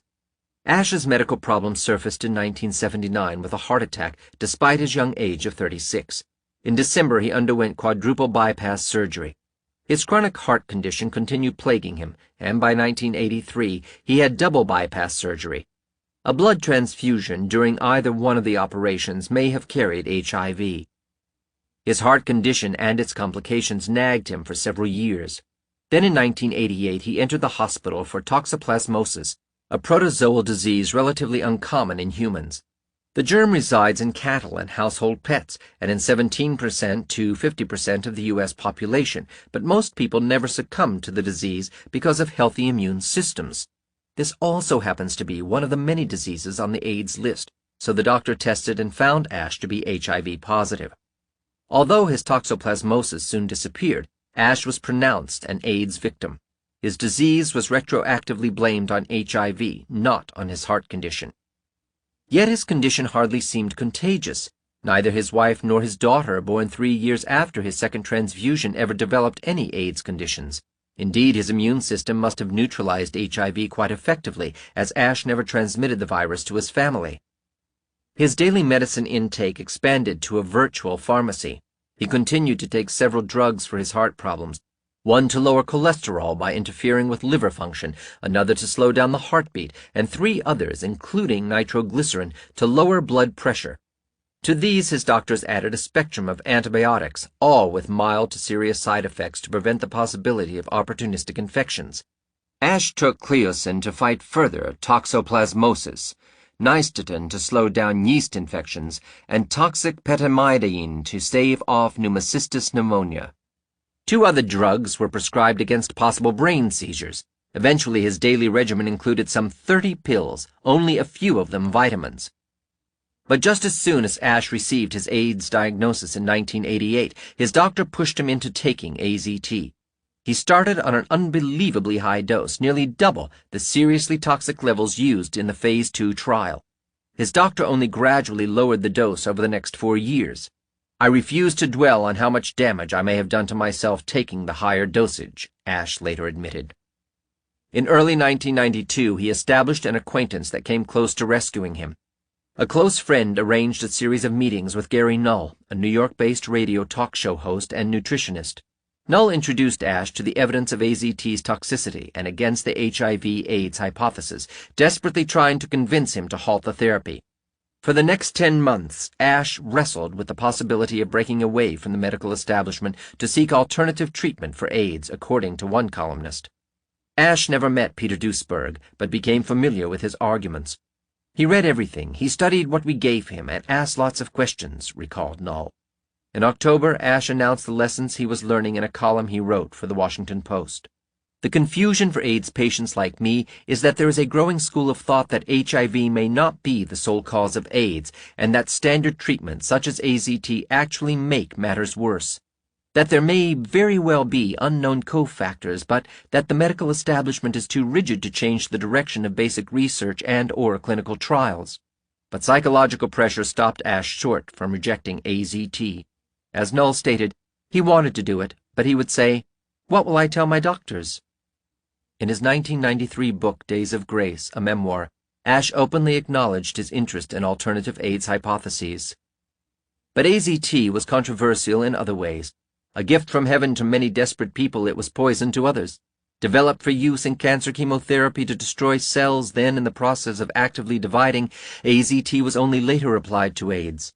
Some scientists believe that AZT, which relentlessly kills cells but cannot distinguish between infected and uninfected cells, is as harmful as AIDS itself.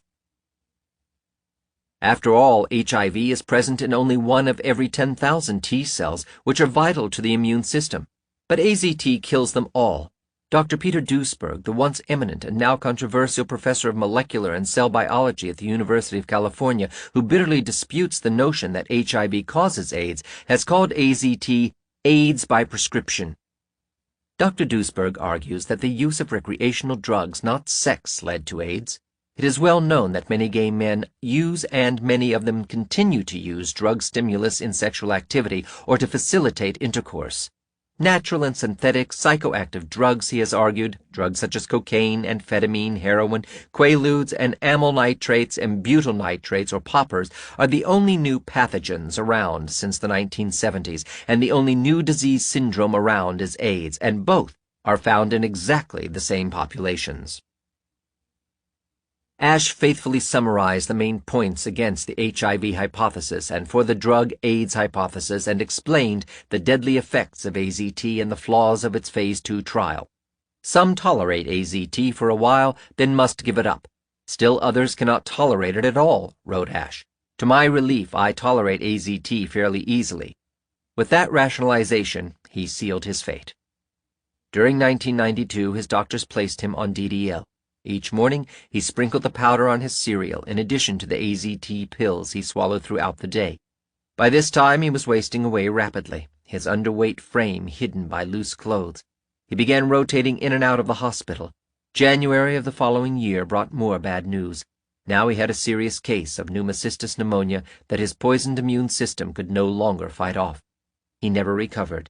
On February 6, 1993, he breathed his last. The list of celebrity AIDS patients who died on AZT for their belief in medical authority includes ballet star Rudolf Nureyev, who died in 1993, Randy Schultz, the author of the bestseller And the Band Played On, and who died in 1994, and many more. As a thoroughly politicized epidemic, AIDS began with a falsehood and ended in tragedy. Virus hunters in the CDC-directed public health movement first made the new syndrome appear contagious. Virus hunters in the NIH-funded research establishment then blamed AIDS on a retrovirus. And virus hunters in the NIH, CDC, FDA, and pharmaceutical industry exploited the situation by resurrecting failed cancer chemotherapeutic drugs for AIDS treatment. In the crisis atmosphere created by the CDC, which allowed no time to think before acting, such toxic drugs as AZT, DDL, and DDC could bypass the normal review procedures and achieve a sanctified monopoly status. The final results have been an unnecessary death toll and an artificially expanding AIDS epidemic. To make all this possible, the virus hunters from all fields first had to join forces. They've used their combined influence, often behind the scenes, to mobilize the government, media, and other institutions behind a global war on AIDS. Few outsiders have realized just how coordinated the whole strategy has been. The story behind this war and how its leaders are actively suppressing dissent is told in the next chapter.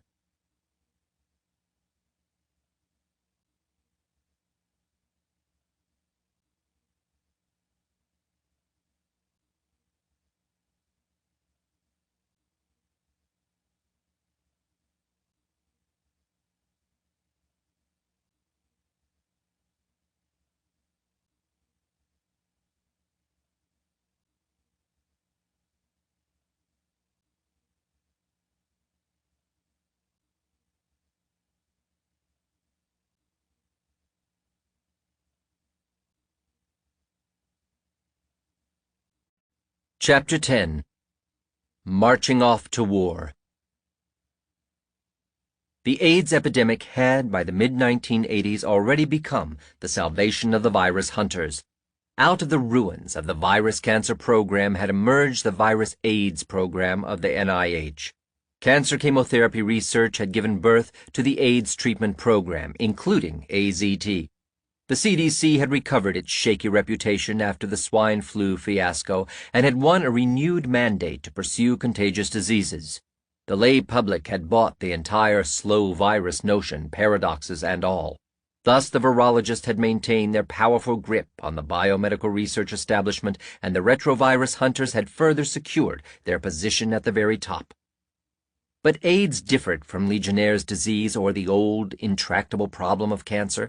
This syndrome had surfaced recently enough to retain its novelty, and it was definitely growing steadily rather than disappearing.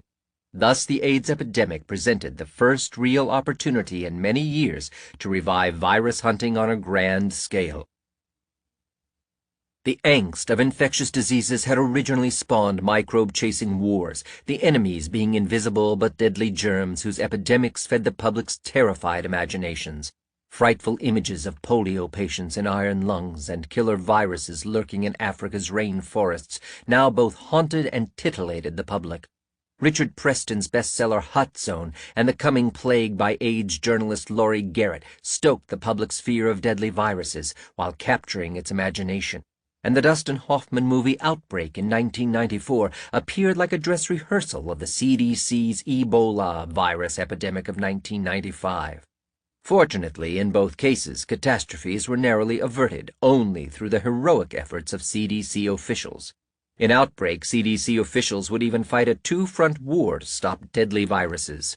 True to its reputation, the military was ready to blow up an infected community to stop deadly viruses, but thoughtful CDC officials would contain both military brutality and microbial threats with strategic quarantines, saving lives and banning microbes all at once.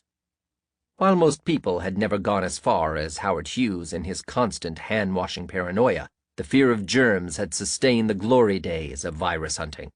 However, not since polio had the public been so anxious over a deadly virus, wondering whether it would strike via kisses, one-night stands, mosquito bites, or public toilet seats. For the virus hunters, the time had come to declare war. By 1986, one man stood out as the obvious general to lead such a war. The veteran polio-virologist who had shared the 1975 Nobel Prize for finding the reverse transcriptase protein of retroviruses, David Baltimore, had ascended to enormous power among scientists. He had brandished his award to win a large network of allies throughout the research establishment and even in political and financial arenas. The war on cancer during the 1970s, studies on the immune system by the early 1980s, AIDS in the mid-1980s each allowed Baltimore to enhance his standing as professor at the Massachusetts Institute of Technology, MIT. Nor did it hurt to establish connections with financial clout. When biotechnology mogul Edwin C. Jack Whitehead offered $135 million to universities, Baltimore seized the chance to establish the Whitehead Institute in 1982. Over the furious objections of many faculty members, he rushed the proposal through and managed to affiliate the new research institute with MIT, from which it lured key professors. Baltimore was named director. Insiders, awed by his enormous influence, referred to him as the Pope. By the mid-1980s, any ambitious scientist knew the importance of befriending him, and he always reciprocated. Those who fell on his bad side faced trouble. Peter Duesberg, for example, publicly raised questions about the scientific validity of cellular cancer genes, and Baltimore retaliated for several years by blocking Duesberg's election to the National Academy of Sciences. Upon hearing that Duesberg had also become a serious candidate for Germany's highest science prize, the Paul Ehrlich Award, Baltimore interceded with an opposing recommendation for his own friends. Whereas a scientist's typical nomination letter includes a few pages of detailed justification, Baltimore's terse letter resounded with his imperial tone. Appropriate nominees for the 1988 and 1989 Paul Ehrlich and Ludwig Darmstädter Award are Drs. Robert Weinberg of the Whitehead Institute and Michael Bishop of the University of California, San Francisco. Dr. Bishop also worked very closely with Dr. Harold Varmus, and they really should be honored together. Hilary Kaprowski, a close ally of both Robert Gallo and Baltimore, sat on the prize committee and apparently made sure the panel quickly changed its opinion. Duesberg was displaced, while his longtime research collaborator Peter Vogt alone received the 1988 prize for their joint research on the Rous sarcoma virus. Although Baltimore's nominees did not themselves win the Ehrlich Prize, Weinberg did receive the General Motors Award in 1987, and Bishop and Varmus jointly won the Nobel Prize in 1989. Baltimore's endorsement was widely recognized as a major factor behind those awards. Such maneuvers also served to marginalize critics of establishment science. Awards served to distinguish the darlings from the dissidents of the scientific establishment. The Blueprint for War. In 1986, Baltimore stood at the apex of biomedical research as the most influential of all retrovirus hunters. Thus, when key members of the National Academy of Sciences decided to launch a war on AIDS, they sought him out to lead the charge. The strategy was simple. A committee of prominent scientific figures would issue a report outlining a program of increased funding to win over researchers in almost every field, all under central supervision. Responding to public fear of a new sexually transmitted disease, it would mobilize the whole population regardless of political views. In other words, it would create a national consensus uniting scientists and non-scientists alike behind the new agenda. Even more ambitious than the wars on polio or cancer, this program would authorize extraordinary measures that might normally meet serious resistance. The research establishment, already by far the largest in history, would expand even more rapidly. Federal spending programs, including Medicare, could also grow in size. Public health officials could implement emergency controls, and even United Nations agencies and foreign governments could get their share of the largesse. The Institute of Medicine and the National Academy of Engineering co-sponsored the project. Funding came from such notable sources as the Carnegie Corporation of New York, the John D. and Catherine T. MacArthur Foundation, the Andrew W. Mellon Foundation, and the Rockefeller Foundation. 23 prestigious scientists were divided between two panels, with David Baltimore chairing the research panel and co-chairing the steering committee that supervised the whole process. The committee featured Nobel laureate Howard Temin as well as Paul Volberding and Jerome Groopman, two central figures in the AZT Phase 2 trials. David Frazier, the CDC's Epidemic Intelligence Service, EIS member, who had led the Legionnaire's disease episode in 1976, sat on the Health Care and Public Health panel. Another EIS graduate, J. Thomas Grayston, sat as chairman of the Epidemiology Working Group. More than 100 other advisors were listed as participating, reading like a veritable who's who of virus hunting. Robert Gallo and various Bob Club members were involved, including Max Essex and William Hazeltine, but none of them were elected committee members. 2 major CDC officials participated, as did 5 graduates of the EIS, including Donald Francis. AZT manufacturer Burroughs Wellcome and DDC producer Hoffman LaRoche each sent a representative. The committee had been given a sweeping mandate to mobilize the entire nation behind the war. As instructed by the National Academy of Sciences, the committee shall evaluate methods whereby the ultimate goals of controlling and combating the disease may be achieved. The committee shall prepare a report outlining a strategy or strategies whereby these concerns can be addressed. The report shall contain recommendations for its implementation directed to the executive branch, the Congress, the research community, those who treat patients, state and local governments, corporate leadership, and the public. Naturally, anyone not cooperating with the committee's goals would be labeled counterproductive, if not irresponsible or dangerous. All the key players in the AIDS virus hunt had their hands in the project, whether from the NIH, the CDC, or the politically well-connected pharmaceutical companies. The outcome was predictable. After 2 public hearings and a series of private meetings, the committee released its report in August 1986. Entitled Confronting AIDS, Directions for Public Health, Health Care, and Research, the book became the Bible of the entire AIDS establishment. Its guidelines universally adopted as a blueprint for war. The report made recommendations in 4 areas. 1. A broad-based research agenda. The committee boasted about the discovery of HIV and its unambiguous identification as the cause of AIDS as a supposed triumph of heavily funded research. Obviously, the reader was expecting from such a high-ranking committee to receive the definitive scientific evidence for the unambiguous identification of HIV as the cause of AIDS. But the best the Blue Ribbon Committee, as it was labeled by the press, could offer were Gallo and Montagnier and an ex cathedra statement that appeared in the 1988 edition of Confronting AIDS. The committee believes that the evidence that HIV causes AIDS is scientifically conclusive. The committee had no more to offer than its belief in Gallo, Montagnier, and other HIV discoverers. Starting with this assumption, the report went on to outline an unrestrained agenda of future research needs. The plan offered something for virtually everyone.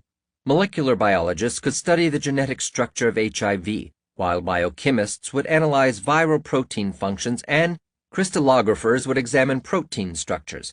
Virologists would inspect every detail of the infection process and develop more tests for HIV, and animal researchers would experiment with mice and chimpanzees alike. Epidemiologists would not only monitor HIV infection in the population, but would also receive vast sums of money to follow cohorts, risk groups of infected people as they lived or died.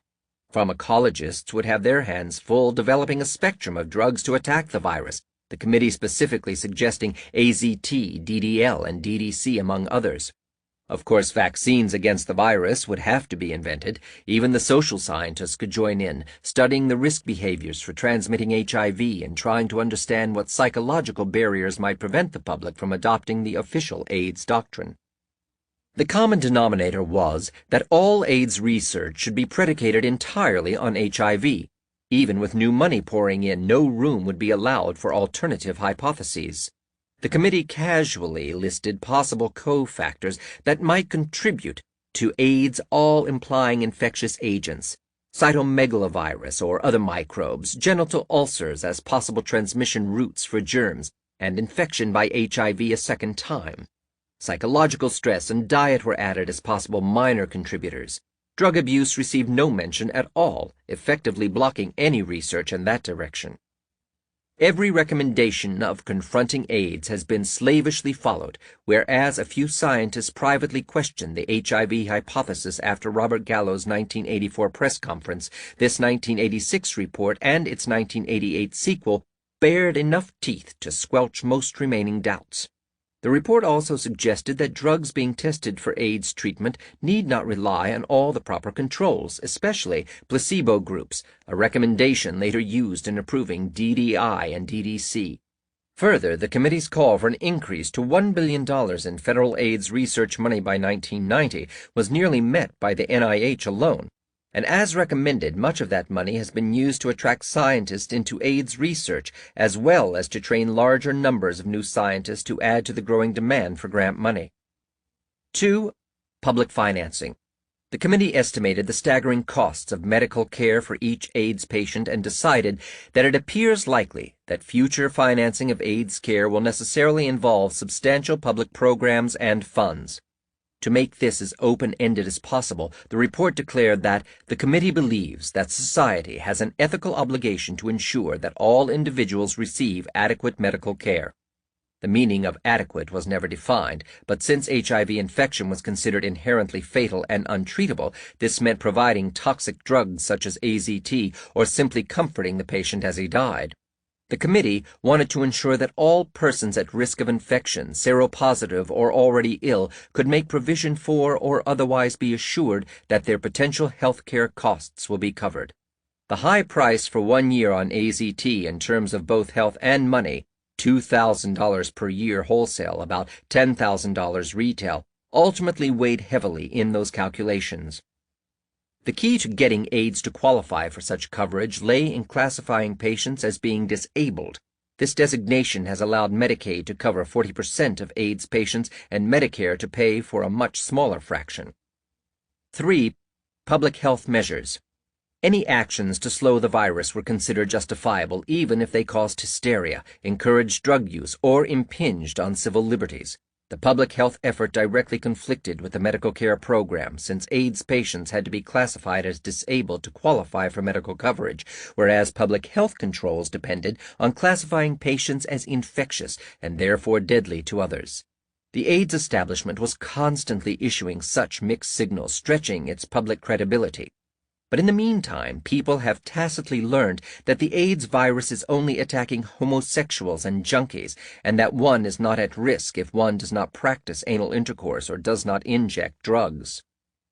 In the early days of the Public Health Service, decades before the founding of the CDC, federal officers were frequently dispatched to various cities in the midst of disease epidemics.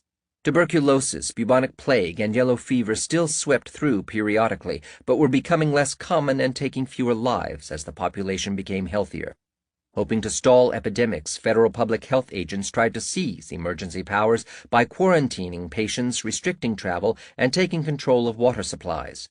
But the local citizens and governments usually disagreed with such tactics and resisted attempts at control. In time, serious contagious epidemics disappeared altogether, but not merely because of public health measures.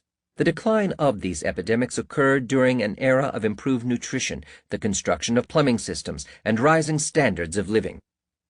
The memories of popular opposition have remained etched in the minds of public health officials, reminding the CDC of its limits. On the other hand, AIDS presented the first opportunity in many years to revive the old public health campaigns. Confronting AIDS recognized this potential, recommending a two-step program of education and widespread HIV testing. The committee gave examples of what it meant by education. This included advocating use of condoms and sterile needles for the injection of illicit recreational drugs, targeted not only at the AIDS risk groups, but at the population as a whole, on the assumption that everyone was endangered by this supposedly infectious disease. Because pregnant mothers can also transmit HIV to their children, the committee noted that the Centers for Disease Control advises women at risk of HIV infection to consider delaying pregnancy. Education also meant damage control in case anyone began questioning the HIV hypothesis of AIDS. In reviewing a survey of men asked about the HIV test, the report expressed dismay at one of the results. The most disturbing finding from the survey was the number of subjects, a majority, who believed that a positive antibody test somehow conferred immunity, that they had successfully fought off the virus. Education would have to change such common-sense views. The report recommended easily available HIV testing on a voluntary basis. It also raised the possibilities of reporting these results to central agencies, tracing the sexual contacts of infected people, and quarantining HIV positives, though it dared not explicitly endorse such measures. But stronger controls were not ruled out. There may be need, however, the committee stated, to use compulsory measures with full due process protection in the occasional case of a recalcitrant individual who refuses repeatedly to desist from dangerous conduct in the spread of the infection. In other words, infected people who do not willingly follow public health guidelines could not be forced to do so. The committee effectively opened the door to more radical proposals. Donald Francis, the EIS graduate who had played a central role in blaming AIDS on a retrovirus, has formulated such explicit plans. In 1984, he had already summarized the goals of many CDC leaders with a proposal entitled Operation AIDS Control. He later spelled out these ideas in a 1992 speech to his fellow CDC officials using the audacious title Toward a Comprehensive HIV Prevention Program for the CDC and the Nation. Referring directly to the mandate provided by Confronting AIDS, Francis called for 5 major steps to expand the CDC's authority. First, he wanted the CDC to receive a special status, making it immune from accountability to the voters. The United States needs to establish a separate line of public health authority that allows for accountability, yet is protected from extremist interference.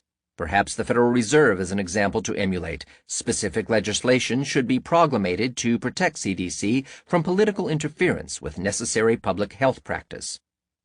Second, he proposed guaranteed health care for HIV positives, mostly to lure infected people out of hiding.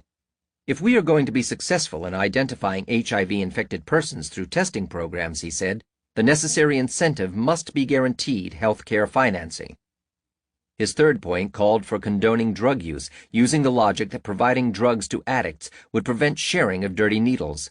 Following a more enlightened model for drug treatment, including prescribing heroin, would have dramatic effects on HIV and could eliminate many of the dangerous illegal activities surrounding the drugs. Francis even called this safe injection. But what if heroin itself causes AIDS? If that were the case, taxpayers would be financing the death of addicts. Fourth, he advocated heavier federal intervention in producing vaccines. Finally, Francis issued a call to consolidate public health authority in central hands. Establish clear chains of responsibility, he insisted. The CDC needs to reestablish its leadership role in HIV prevention. Prevention requires close coordination, training, and financial support of state and local health departments. This would subject all public health functions in the country to the CDC's control. Francis then revealed how these powers would be used to manage HIV. The CDC would develop a central registry with the identities of all infected people, gathered from every imaginable source. Whether through hospitals, doctors' offices, sexually transmitted disease clinics, jail health clinics, or whatever, routine testing should be strongly recommended to all patients. The concept of routine, voluntary testing for everyone should be aggressively proclamated as the standard of medical practice. The sexual contacts of all HIV positives would be traced and registered as well, not a simple task considering that fast-track homosexuals typically report hundreds or thousands of sexual contacts. To push the CDC's educational programs in schools, Francis proposed overriding local authority to bypass any resistance from parents. If, in the opinion of those far more expert than I, schools cannot be expected to provide such programs, then health departments should take over, using as a justification their mandate to protect the public's health. Little wonder that Francis boasted of the opportunity that the HIV epidemic provides for public health. Letting down his guard a bit, he revealed the virus hunter within. The cloistered caution of the past needs to be discarded. The climate and culture must be open ones where old ideas are challenged. Those who desire the status quo should seek employment elsewhere.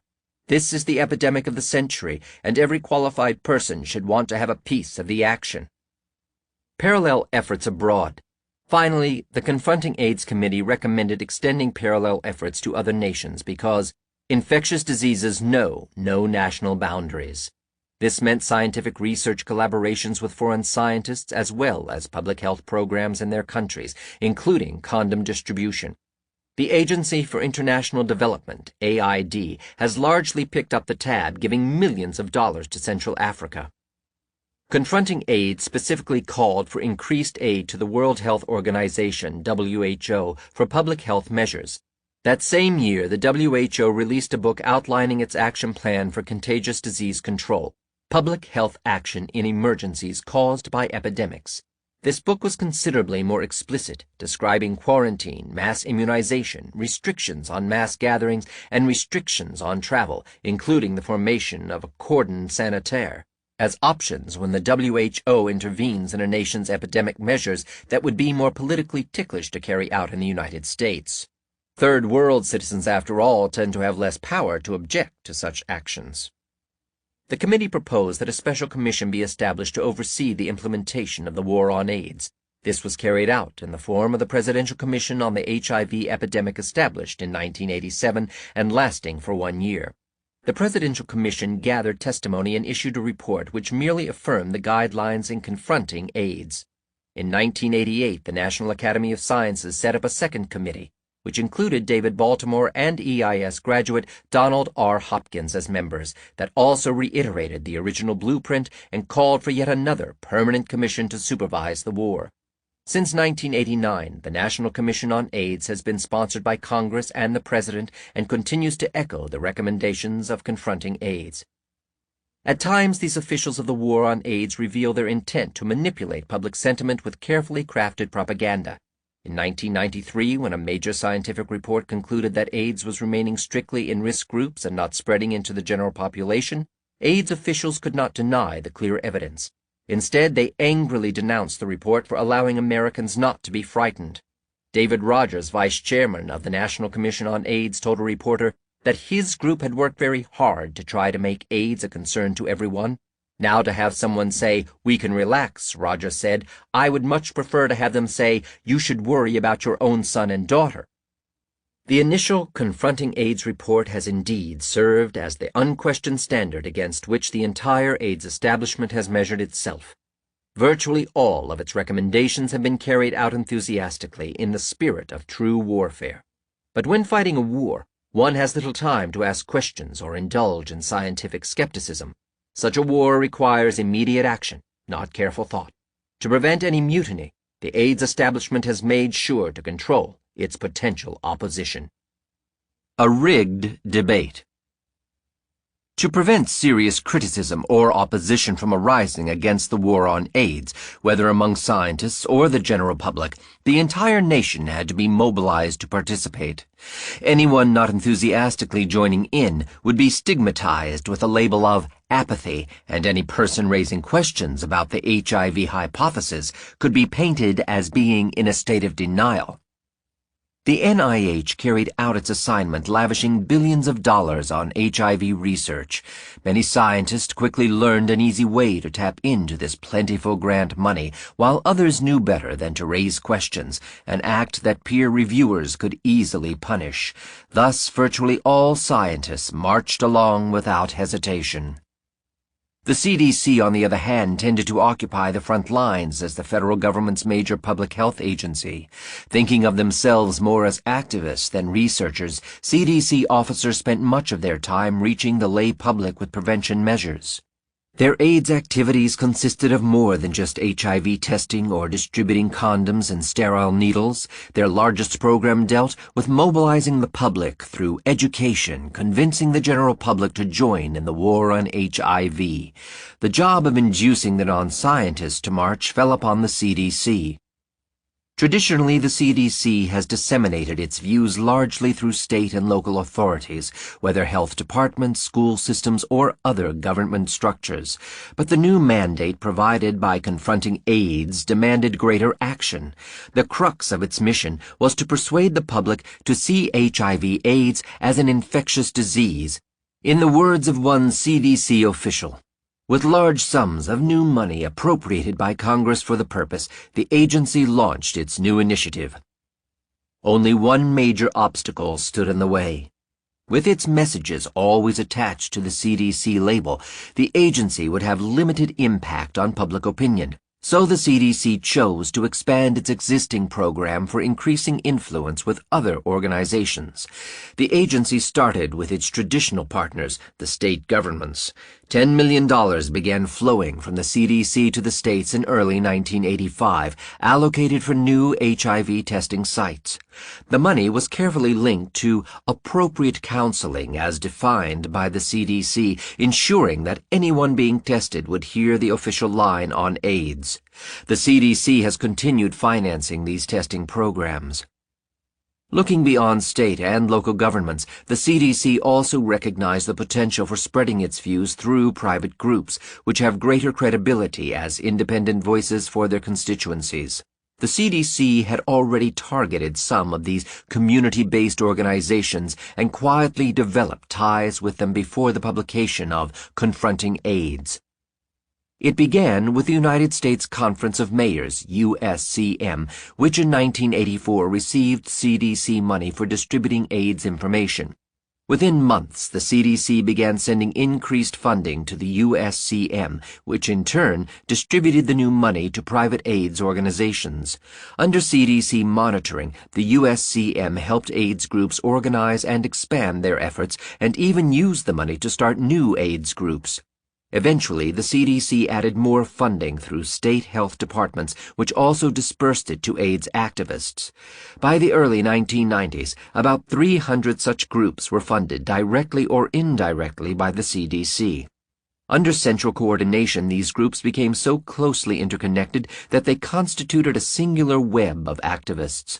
Push a button at CDC headquarters in Atlanta, Georgia, and a nationwide network of ostensibly private organizations would act in unison. To the public, the whole thing seemed quite spontaneous. These organizations, their CDC links invisible to most people, actively spread the ominous message of infectious AIDS. Most of these AIDS activist organizations were homosexual groups, through which the CDC view quickly permeated the entire homosexual community. This influence became so pervasive that some information, even life-saving messages, were blocked from reaching AIDS patients. Michael Callan, a 12-year AIDS survivor until 1994, who worked to give hope to patients, described unexpected opposition from an AIDS activist. Once, after giving my hope speech during a public forum organized by the Gay Men's Health Crisis, I was angrily pulled aside by a gay man who worked in GMHC's education department. He begged me to stop saying that AIDS might not be 100% fatal. Shocked that a gay man would make such a request, I asked for reasons. He gave 3. 1. Efforts to persuade gay men to practice safer sex might be undetermined because they would take AIDS less seriously. 2. It was bad for fundraising. And 3. It would make lobbying for increased federal funding more difficult. After all, he said, if not everyone who gets it dies, then maybe AIDS isn't really the crisis we're being told it is. After the publication of Confronting AIDS in 1986, the CDC started branching out to new types of organizations. While continuing to fund AIDS activists, the agency now also directed its money and influence toward other civic groups that could influence other segments of American society. Tens of millions of dollars, for example, flowed to the American Red Cross in a cooperative agreement that gave the CDC an immense degree of control over the organization. The Red Cross used the money to create and widely distribute many millions of pamphlets, videos, and guides throughout the country, as well as to sponsor innumerable presentations in local communities. The American branch even pulled influence with international Red Cross and Red Crescent societies to spread the CDC doctrine around the world. The CDC also infiltrated the National Hemophilia Foundation in New York with its inexhaustible resources, thus selling invisibly the HIV/AIDS hypothesis to the 15,000 HIV-positive American hemophiliacs. The consequences of this collaboration are particularly tragic, as thousands of HIV-positive hemophiliacs were now encouraged to take the deadly AZT to prevent AIDS from the hypothetical AIDS virus. Indeed, the mortality of hemophiliacs has increased sharply since 1987, the same year AZT was licensed as an antiviral drug. Moreover, the National Hemophilia Foundation's endorsement of the HIV hypothesis rigged the debate about the benefits of highly purified, foreign protein-free Factor VIII. In the early 1990s, highly purified Factor VIII was shown not only to halt but even to cure AIDS symptoms in HIV-positive hemophiliacs. The results revealed that foreign proteins contaminating commercial Factor VIII rather than HIV caused hemophilia AIDS, but the benefits of pure Factor VIII were obscured by the simultaneous treatment of HIV-positive hemophiliacs with the toxic AZT. Vast sums of CDC money were allocated to dozens of minority and civil rights organizations ranging from the National Urban League and the Southern Christian Leadership Conference to the National Council of La Raza and the Association of Asian Pacific Community Health Organizations. Special partnerships were also formed between the CDC and powerful lobbies. Elected representatives in state governments were influenced through the National Conference of State Legislatures. Unionized workers were reached through funding to the AFL-CIO and some of its affiliated unions, including the American Federation of State, County, and Municipal Employees, AFS-CME, and the Service Employees International Union, SEIU. And school sex education programs were shaped by grants for the Sex Information and Education Council of the U.S., SIECUS. The CDC's influence extended into the schools by funding such organizations as the two major teachers' unions, the National Education Association and the American Federation of Teachers, as well as through the National Parent-Teacher Association, the American Association of School Administrators, the National School Boards Association, the Center for Population Options, and many similar groups. The CDC even managed to exploit the raging AIDS debate between AIDS activist groups and the religious right. In addition to the funding for AIDS activists mentioned above, the CDC formed a partnership with the National Association for People with AIDS, NAPWA. This group co-sponsored annual conferences for AIDS activist groups, and the 1992 meeting attracted over 1,000 individuals representing 578 community-based agencies in 1,189 cities and 46 states, as well as Puerto Rico, the Dominican Republic, Japan, Kenya, Ireland, and Portugal. The CDC simultaneously became a partner of Americans for a Sound AIDS Policy, ASAP, which serves as a resource to the religious community and disseminates HIV/AIDS information and publications through 23,000 Christian bookstores. ASAP became the central source of AIDS material for the religious right and advised Congressman William Dannemeyer. Funding these two organizations paid off well for the CDC. The AIDS activist movement championed distribution of condoms and sterile needles, while the religious right advocated mandatory HIV testing, tracing of sexual contacts, and sometimes even quarantines. Both sides called for more funding for AIDS research and CDC programs. The CDC could never lose. The CDC was not the only part of the AIDS establishment providing funds. Burroughs Wellcome joined the act in 1987, once AZT had been approved and was starting to generate hundreds of millions of dollars in sales, profits that company certainly wanted to protect. Since the company's market lay disproportionately in the homosexual community, it had to be sure of encountering little criticism from that direction.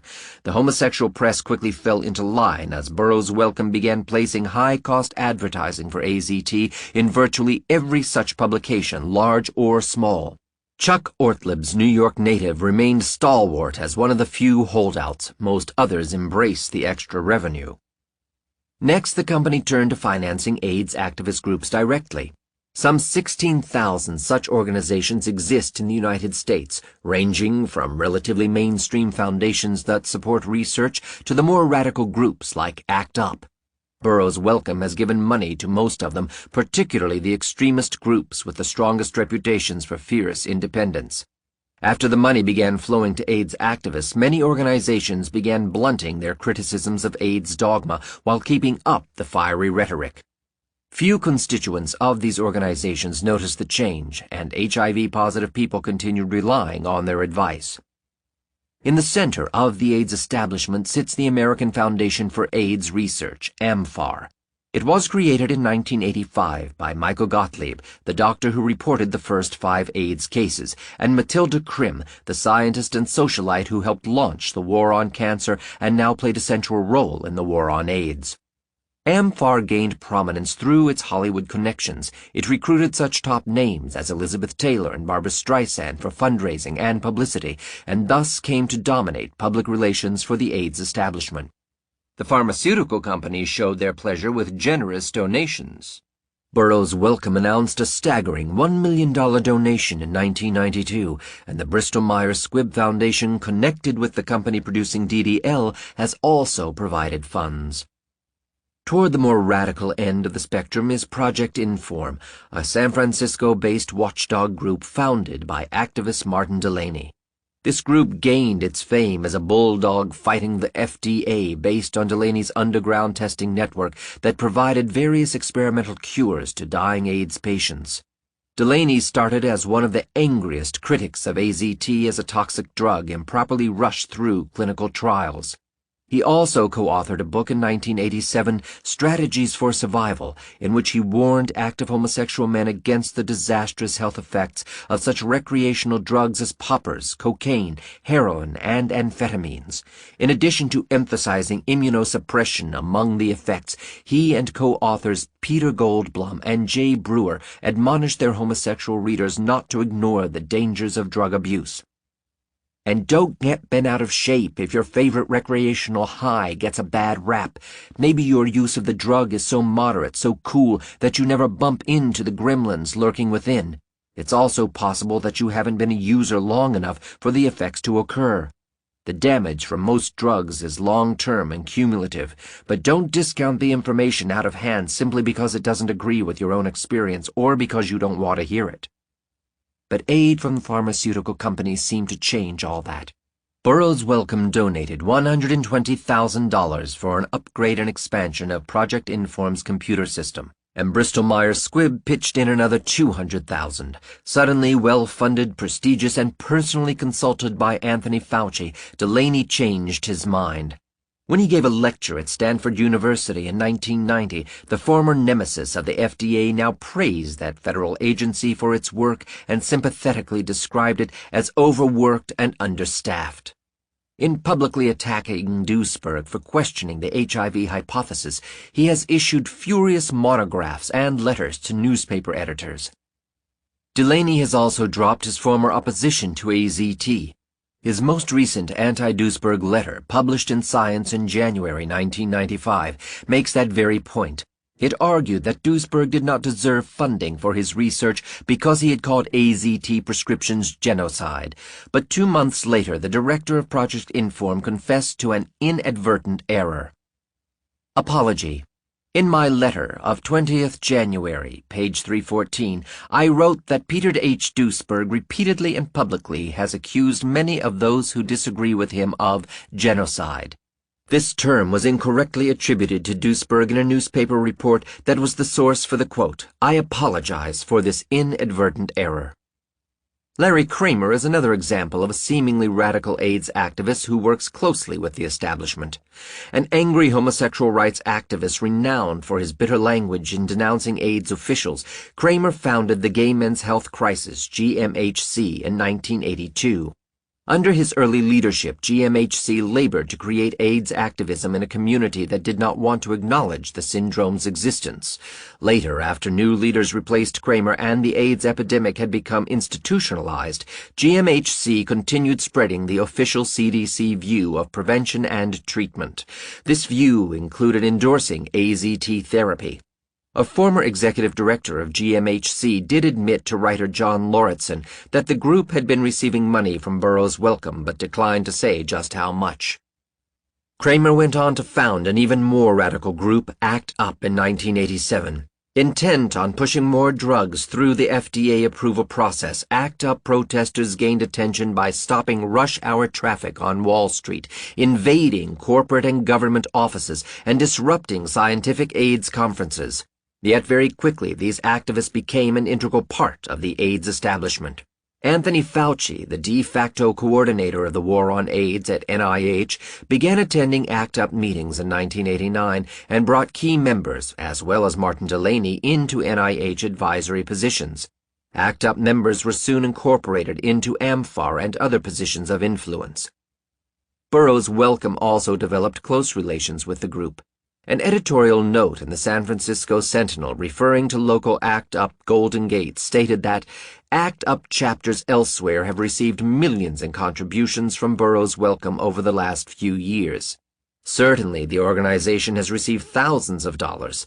An offshoot group headed by ACT UP New York member Pete Staley, the Treatment Action Group, TAG, is funded by the pharmaceutical company and in 1992 arranged for the $1 million grant from Burroughs Wellcome to AMFAR. ACT UP is also sponsored as a participant at the annual International AIDS Conferences. According to John Lauritsen at the 9th Conference in Berlin in 1993, most of the 300 ACT UP members had the 950 Deutschmark entrance fee waived by the organizers. Many had traveled to Berlin staying in hotels with swimming pools with all expenses paid by Wellcome. An ACT UP representative from London admitted that his group had received £50,000 from Wellcome. The relationship has paid off for Burroughs Wellcome and other pharmaceutical companies. Rather than protesting against AZT, ACT UP has demonstrated for cheaper AZT. But not only was Burroughs Wellcome already intending to lower the price, the demonstration itself helped advertise the drug. Some of the signs held by activists read, "What good is a cure if you can't afford it?" Only ACT UP demonstrators could get away with calling AZT a cure. Recently, the group has voiced some criticism of AZT, but nothing that will endanger the drug's status. The group also helped Bristol-Myers Squibb win FDA licensing for the toxic drug DDL. Through colorful street actions and high-pressure negotiations, ACT UP maneuvered the FDA into approving DDL on the fast track, without any controlled animal tests and without any studies at all. ACT UP has also worked to squelch any criticisms of AZT or the HIV hypothesis. John Lauritsen has described his own experiences being shouted down and silenced by members when he attended meetings and tried to raise questions, an experience also relayed to us by other AIDS activists. At the 1993 International AIDS Conference in Berlin, ACT UP took direct action against a small contingent of HIV dissenters whose viewpoint had never previously been represented at such meetings. In front of the ICC, the conference center, Christian Joswig and Peter Schmidt were attacked by several dozen members of ACT UP who destroyed signs, burned leaflets, and attempted to destroy camera equipment. Conference officials witnessed these acts and then ordered the victims of the assault to stay at least 100 meters from the ICC. Officials took no action against the attackers from ACT UP. Also, on the 10th of June, 100 ACT UP members destroyed a booth belonging to AIDS Information Switzerland. They chanted obscenities, smashed panels, destroyed displays and chairs, and tore up literature before covering the remains of the booth with 30 rolls of toilet paper. The Swiss group's sin had been to criticize condoms. The communications media is naturally another target for the war on AIDS. The CDC leads this charge, funding such groups as the National Association of Broadcasters, which is the broadcasting industry's trade association, representing the major networks and some 6,000 individual radio and television stations. More important, the entire network of CDC and Burroughs Wellcome-funded organizations effectively serves as a powerful lobby both in government and in the media. Politicians and journalists alike, when not consulting the CDC directly, usually get AIDS information from one or more of these many organizations on the assumption that all these groups function independently. These avenues give the CDC an impressive hold on the media, allowing it to promote fear of an AIDS explosion while saving the HIV hypothesis from embarrassing public relations disasters.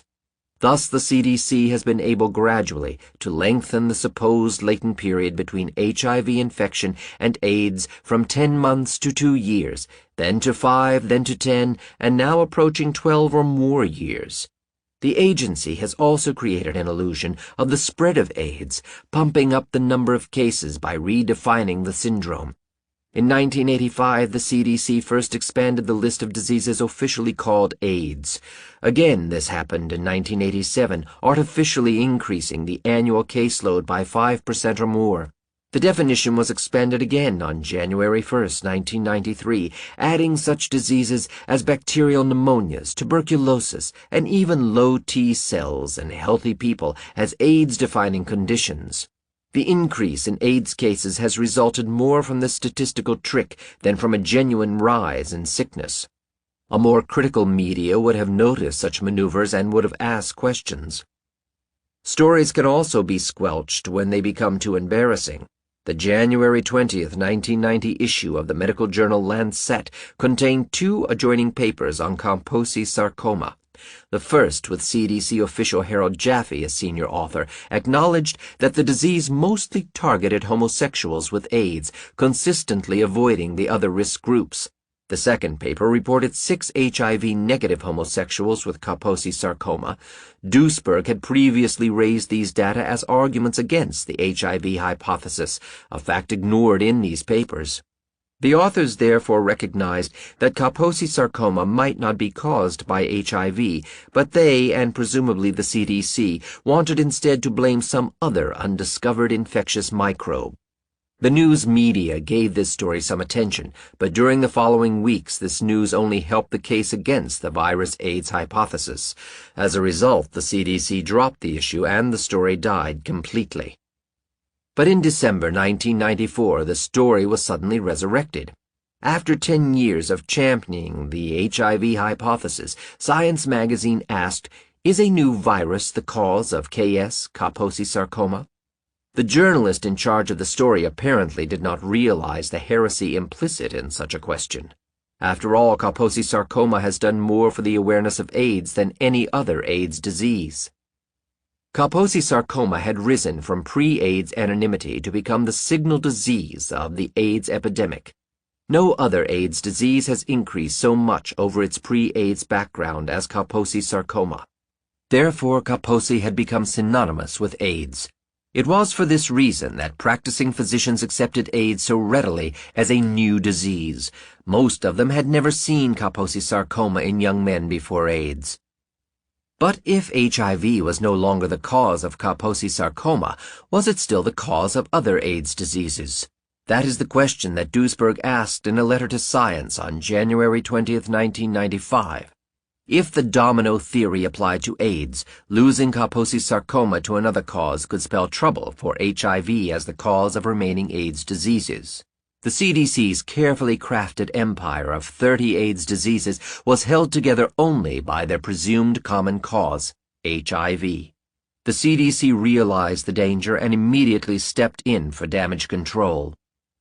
Their strategy would be first to confine the damage by restricting non-HIV AIDS causes to other viruses, and then to cautiously call each new virus into question. The CDC's director for HIV/AIDS, Harold Jaffe, and 4 other CDC officials jointly wrote back to Science. We read with interest the report, Identification of Herpes-like DNA Sequence in AIDS-Associated Kaposi Sarcoma. We hypothesized that if KS is caused by a herpes virus, antiviral agents with activity against herpes virus might also decrease the incidence of KS. To test this hypothesis, we examined persons 13 years old or older with human immunodeficiency virus or with AIDS in 10 metropolitan areas in the United States. Of the 3 antiviral medications evaluated, only foscarnet was associated with a significant reduction in the risk for KS. The letter put HIV back in the picture by testing an antiviral drug in persons with human immunodeficiency virus rather than in persons with the new Kaposi's virus. The result was as obscure as the design of their experiment. A recent report indicated that KS improved in 3 of 5 patients with the use of foscarnet. While it is known that foscarnet has some antiviral activity against HIV, it is doubtful that the activity against HIV alone could account for the reduced risk of KS. Even if HIV proved to lose out against the new virus as the cause of Kaposi sarcoma, the CDC's letter reconfirmed the legitimacy of the antiviral therapies and prevention developed in the war on HIV. However, the CDC's defense of viral AIDS carefully avoided any direct reference to Duesberg's strategy to break all HIV-AIDS links because one HIV-AIDS link had been broken. The legal strategy of falsus in uno, falsus in omnibus. This was done in a parallel letter by the discoverers of the new herpes virus-like DNA sequences in Kaposi sarcoma in no mistaken terms. The convoluted logic of Duesberg suggesting that our findings support his hypothesis that HIV is not the cause of AIDS escapes us. If one assumes that KS is caused by a herpes virus that may be transmitted both sexually and non-sexually, continued safe sex practices by both HIV-positive and negative individuals may limit the spread of this agent as well as that of HIV. Although the discoverers of the new herpes virus-like DNA sequences had yet to isolate their virus from a sarcoma, they already assumed it was sexually transmitted. In sum, the status quo had been restored. To think that HIV was not the cause of AIDS, even if it was no longer the cause of Kaposi sarcoma, was identified as convoluted logic. Continued safe sex practices would now be even more necessary than ever to prevent the spread of 2 AIDS viruses. An even more spectacular example briefly stunned the world in July of 1992. HIV dissidents had for some time pointed to the existence of people with AIDS diseases, but no HIV infection as the definitive argument against the HIV hypothesis. Then, just before the 8th International AIDS Conference in Amsterdam, Newsweek suddenly published an article by reporter Jeffrey Cowley on several HIV-negative AIDS cases. The article mentioned unpublished research by 2 laboratories suggesting the discovery of a new retrovirus.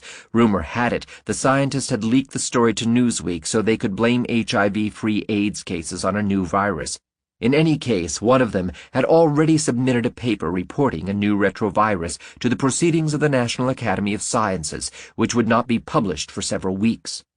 Anthony Fauci jumped on the potential bandwagon, calling up the editor of the Proceedings to pressure him into publishing the paper immediately. Researchers at the AIDS conference interpreted the Newsweek article as a green light and began unveiling dozens of previously unmentioned HIV-free AIDS cases in the United States and Europe. The situation began reeling out of control. Rather than merely promoting the idea of 2 AIDS viruses, the media fallout unintentionally started reopening the question of whether HIV caused AIDS. James Curran of the CDC and Anthony Fauci of the NIH raced to Amsterdam on Air Force Two to take charge of the situation. The best they could do was to listen to all reports of such cases and promise to resolve the situation. In reality, they had decided to drop the whole matter. 3 weeks later, the CDC sponsored a special meeting at its Atlanta headquarters. The scientists reporting HIV-free AIDS cases were invited, as was Cowley, the Newsweek reporter who first broke the story. The unexplained AIDS cases were relabeled with a highly unforgettable name, idiopathic CD4 lymphocytopenia, or ICL, so as to break any connection between these cases and AIDS. The ICL cases were then dismissed as insignificant, and Cowley was apparently persuaded to cooperate more closely with the CDC in the future. His next AIDS article towed the official line perfectly, containing little news, and he never again followed up on the growing list of HIV-free AIDS cases. In February of 1993, a group of papers was published in the New England Journal of Medicine, accompanied by an article by Fauci with the title CD4 T lymphocytopenia. Without HIV infection, no lights, no cameras, just facts. Ironically imitating arguments straight from Duesberg's critique of AIDS, he concluded ICL must not be infectious at all. Fauci argued that the number of AIDS-defining diseases now called ICL was far too large, and the diseases were too heterogeneous to be caused by a single virus. Fauci also insisted that the epidemiology of ICL cases set ICL apart from AIDS, as about a third of all ICL cases were women, compared to only 10% of cases in AIDS. However, Fauci seemed to have forgotten some of his very own facts, that HIV is said to cause all 30 AIDS diseases by itself, and that HIV is said to cause an epidemic in Africa in which 50% of the patients are female. After Fauci's article, the issue had died, and so did the media coverage. Roma locuta, causa finita, Rome has spoken, the case is closed. Lawrence Altman, the EIS alumnus, who had become the head medical writer for the New York Times, meanwhile admitted he knew of cases for several months but did not break the story because he didn't think it was his paper's place to announce something the CDC was not confident enough to publish. No one bothered asking why a top reporter would feel obligated to follow the CDC line. Duesberg has personally been informed by at least 2 scientists in the San Francisco Bay Area who work with dozens of HIV-negative AIDS patients who, because of local and national pressures, have been intimidated into concealing these cases. This may well be a nationwide problem, with untold numbers of HIV-free AIDS victims remaining unreported. According to the British magazine Continuum, fear of the AIDS establishment is not restricted to the United States. A doctor at Charing Cross Hospital in London, England, just admitted to Continuum that he has a case of Kaposi sarcoma in an HIV-negative gay man. The doctor, who wishes to remain anonymous because he fears the consequences of speaking out, has said that many doctors are aware of major problems with the HIV-AIDS hypothesis, but no one wants to put their head above the parapet. By funding AIDS activist groups, the CDC and pharmaceutical companies have created yet another type of influence over the media. These activists can either directly co-opt or intimidate reporters, who often depend on the activists for news stories. Lisa Krieger, medical reporter for the San Francisco Examiner, revealed some of the more common tactics. I'm often attacked by AIDS activists whose unspoken assumption is that either I'm on their team or against them.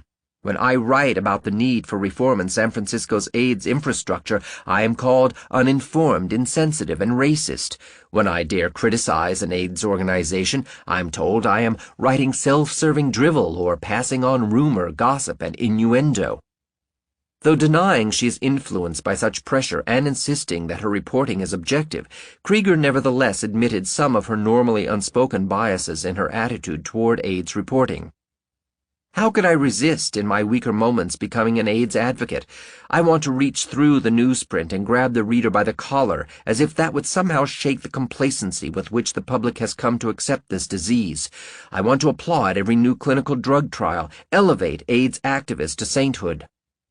One startling example of such media bias appeared in September 1993, when a New York City resident who rejects the HIV hypothesis of AIDS wrote a letter to the New York Times.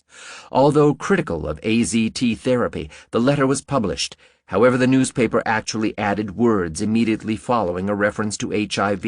The Times inserted the phrase, "which causes AIDS." Censorship in the media. Aside from inviting docile journalists to meetings and conferences and funding AIDS activist groups, the CDC and NIH have one other powerful tool for maintaining media cooperation: Eleanor Burkett, a courageous Miami Herald reporter who wrote a major article covering the HIV/AIDS debate, explained it best as a question of access. If you have an AIDS beat, you're a beat reporter. Your job is every day to go out there, fill your newspaper with what's new about AIDS. You write a story that questions the truth of the central AIDS hypothesis, and what happened to me will happen to you. Nobody's going to talk to you. Now, if nobody will talk to you, if nobody at the CDC will ever return your phone call, you lose your competitive edge as an AIDS reporter. So it always keeps you in the mainstream because you need those guys to be your buddies. When you call the CDC on the phone, and I call them certainly on a regular basis when I was writing that piece, they say things to you like, "You will be responsible for people in Miami stopping using condoms if you write that article." Do I want people in Miami to stop using condoms? Of course not. There's all kinds of blackmail, and I don't mean overt blackmail. It's emotional blackmail of that sort, and it's the fact that exactly what I knew was going to happen happened, which is, I can't get a phone call returned by any of them. Faced with growing dissent against the HIV hypothesis since 1987, the generals in the war on AIDS have openly hinted at using such tactics. They have repeatedly made clear their preference that dissidents confine the debate to scientific circles, keeping it out of the public eye.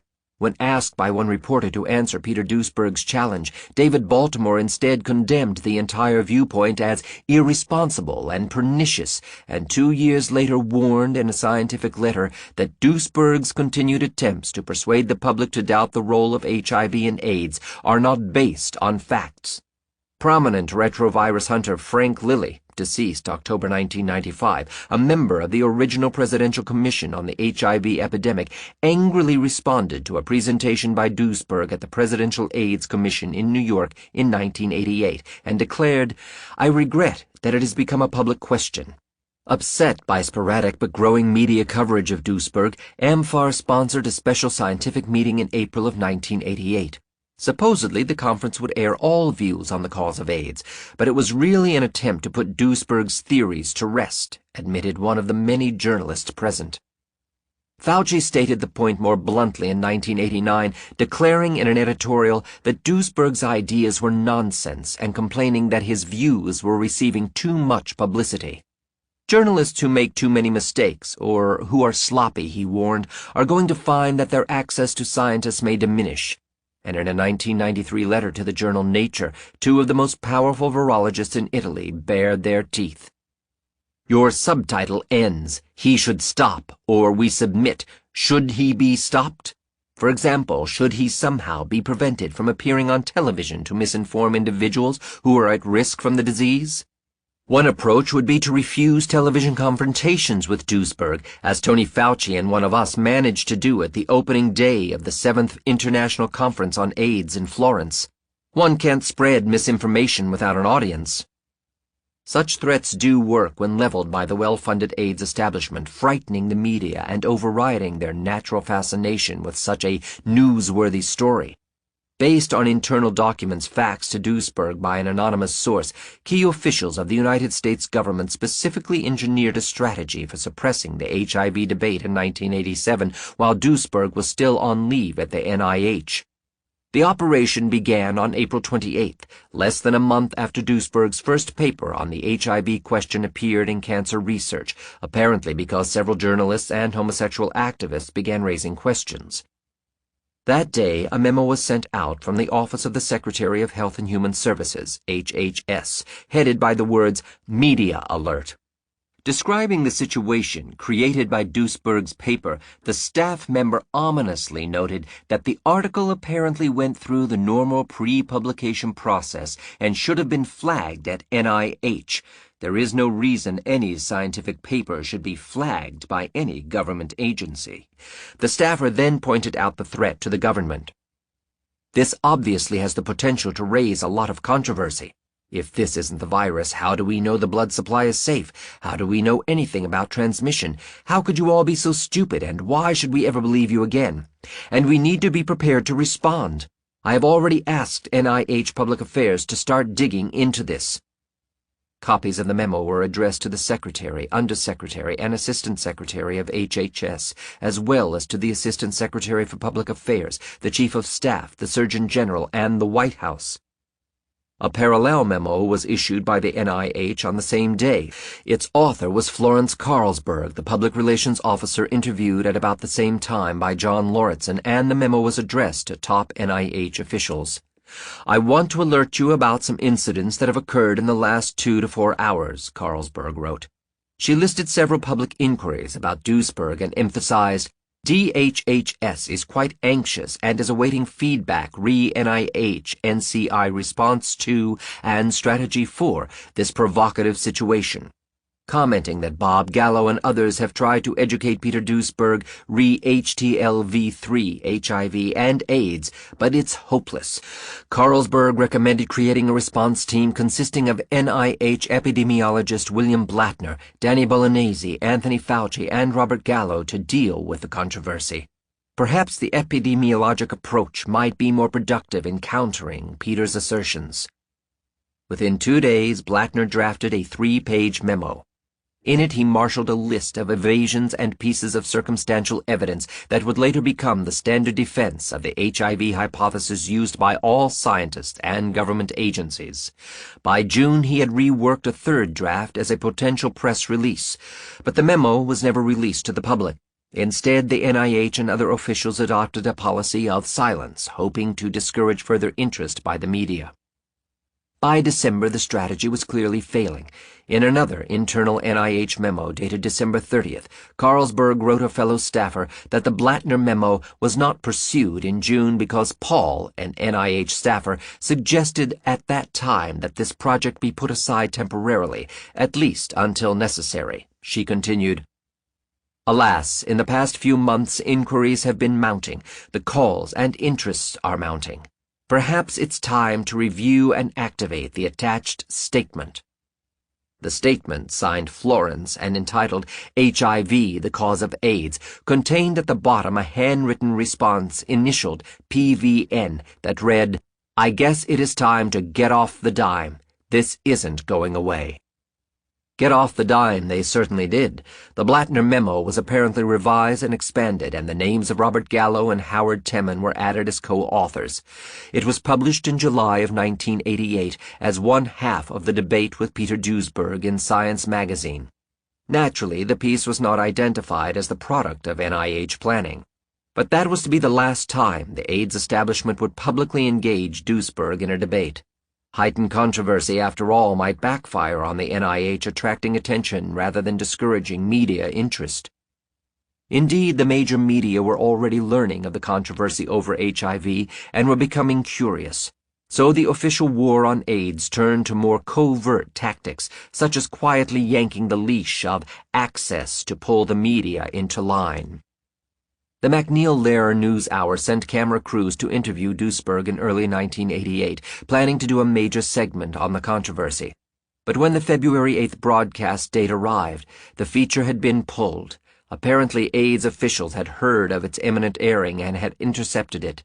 A few months later, the program aired a short, tepid segment with half the time now taken up by Fauci debunking Duesberg.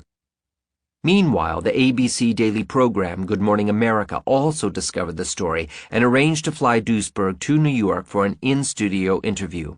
He arrived Sunday night, February 20th, and was booked into the Barbizon Hotel. But that very evening he received a call from the studio to announce that something had come up and the interview was canceled. Turning on the television the next morning, he saw Fauci, connected by satellite, filling Duesberg's time slot and discussing every aspect of AIDS except the controversy over HIV. Pressured by the editor of the New York Native and other dissidents, a Good Morning America film crew eventually did fly to Berkeley, and a short segment was broadcast again, balanced with Fauci. The story repeated itself twice with the cable news network, CNN. The second time, for example, a film crew flew out to interview Duesberg, planning to broadcast a half-hour special during the 1991 International AIDS Conference in Italy. Once again, the show was killed at the last minute, and a shorter version, only a couple of minutes long, reached the airwaves long after the conference was over. A similar plan to interview Duesberg on national Italian television was also killed during the conference. One of the killers proudly identified himself in a letter to Nature. "Refuse television confrontations with Duesberg, as Tony Fauci and one of us managed to do at the opening day of the 7th International Conference on AIDS in Florence." The Larry King Live program, carried on CNN, scheduled a half-hour satellite interview with Duesberg for August 6, 1992. Suspicious that something might again go awry, Duesberg called the producer a few hours before a live broadcast. "Sorry," she told him, "something urgent has just come up regarding the election." Duesberg turned on the television that evening to discover that he had been replaced not by an election issue, but by Fauci and the president of AMFAR. Neither surprise guest mentioned the controversy over HIV, nor did Larry King. Duesberg has appeared on major national television only twice. The first time was on March 28, 1993, on the ABC magazine program Day One. Even in this case, according to one producer, Fauci tried to get the show canceled days before broadcast. On April 4, 1994, Duesberg got his second chance to make his case on national television. This time it would be on Ted Koppel's Nightline, which had promised it would be Fauci-proof. The interviewer hired by Koppel, Katie Mullis, who had just won the Nobel Prize for the new technique that AIDS scientists relied on so heavily to find traces of the elusive HIV, was not to be intimidated by anybody's AIDS speak, not even Fauci's. But when the program finally aired, a few months after taping, there was Fauci again. After 15 tape minutes for the dissidents, Mullis, Duesberg, and others, Fauci took over the balance of time debating Ruth Bernstein live on cofactors for HIV. Clearly, Fauci proves to be a faithful stand-in for Duesberg AIDS television programs, and he certainly can be counted on when it comes to AIDS thought control. Such influence with the media by AIDS officials extends overseas. An award-winning English producer aired a one-hour documentary on Duesberg and the HIV controversy in June of 1990, timed to coincide with the International AIDS Conference in San Francisco. The program, entitled The AIDS Catch, leaned in Duesberg's favor, and the British press lavished it with advance praise right up to the day of broadcast. But when the British medical and public health establishment retaliated with stern condemnations, the press turned around and began criticizing the program. After the show aired, the Terence Higgins Trust, an AIDS organization funded mostly by the British government and partly by Burroughs Wellcome, filed a legal complaint against the program that prevented its rebroadcast or further distribution. The long arm of the AIDS establishment reaches even the President of the United States. Jim Warner, a Reagan White House advisor critical of AIDS alarmism, heard about Duesberg and arranged to sponsor a debate in January of 1988. This would have forced the HIV issue into the public spotlight, but it was apparently canceled days ahead of time on orders from above. Nor has the print media been exempt from such pressure. The first national publication to show interest was Newsweek, where Duesberg met with a senior writer in March 1987. However, the magazine had just arranged a special honorary dinner for Robert Gallo in its Washington, D.C. office a few days hence. Maybe a story could be done later, the writer told Duesberg. 4 years later, that day seemed to arrive shortly after an editorial in Nature that favored Duesberg. Photographers showed up at his laboratory taking photos for a story to appear immediately, but that article was canceled within days. Pulitzer Prize-winning journalist John Crutzen, a former New York Times writer now on staff with the Chicago Tribune, discovered the controversy and became excited at the prospect of breaking a new investigative story. In November of 1987, he took Duesberg to dinner and showed strong interest, and by the following month had written an article on the HIV controversy. But then, as he has since admitted to a mutual contact, he ran into editorial roadblocks and ended up writing articles on the Gallo virus-stealing scandal. He has expressed a genuine desire to cover the debate over HIV, but feared the political pressures. By early 1993, these pressures finally led him to join forces against Duesberg, and he threatened to publish an article refuting his position for good. Nothing has yet happened. Since Robert Gallo's acquittal on scientific misconduct charges, Crutzen has once again indicated potential interest in the HIV debate. The New York Times has mentioned Duesberg only 3 times in 7 years, every time attacking him. The Washington Post has done likewise, with one hostile article and one small neutral piece. The San Francisco Chronicle intended to cover the story until it encountered opposition from scientists in the local AIDS establishment. In 1989, Rolling Stone had commissioned a freelance writer from New York to write a Duesberg article, but then canceled it during the interview with Duesberg at his lab at the University of California at Berkeley. Harper's Magazine canceled a major article in 1990 after having commissioned it from a freelance reporter who spent 3 years on the piece. The Los Angeles Times, unlike other major newspapers, has covered the issue a few times, but each article underwent extraordinary editorial review, even when written by veteran staff reporters, ultimately being framed in terms slightly hostile to Duesberg and always accompanied by a piece attacking his position. In June of 1993, its weekly magazine published an article criticizing AZT therapy. The freelance writer had been commissioned for the piece several months earlier, but had been subjected to such a gauntlet of editors that she had to write off 9 drafts, with many key facts being deleted in the process. She calculated her final pay for that article as $3 per hour of work. The previous year, she had spent many months writing a specially commissioned article for Esquire magazine. That story had been killed altogether.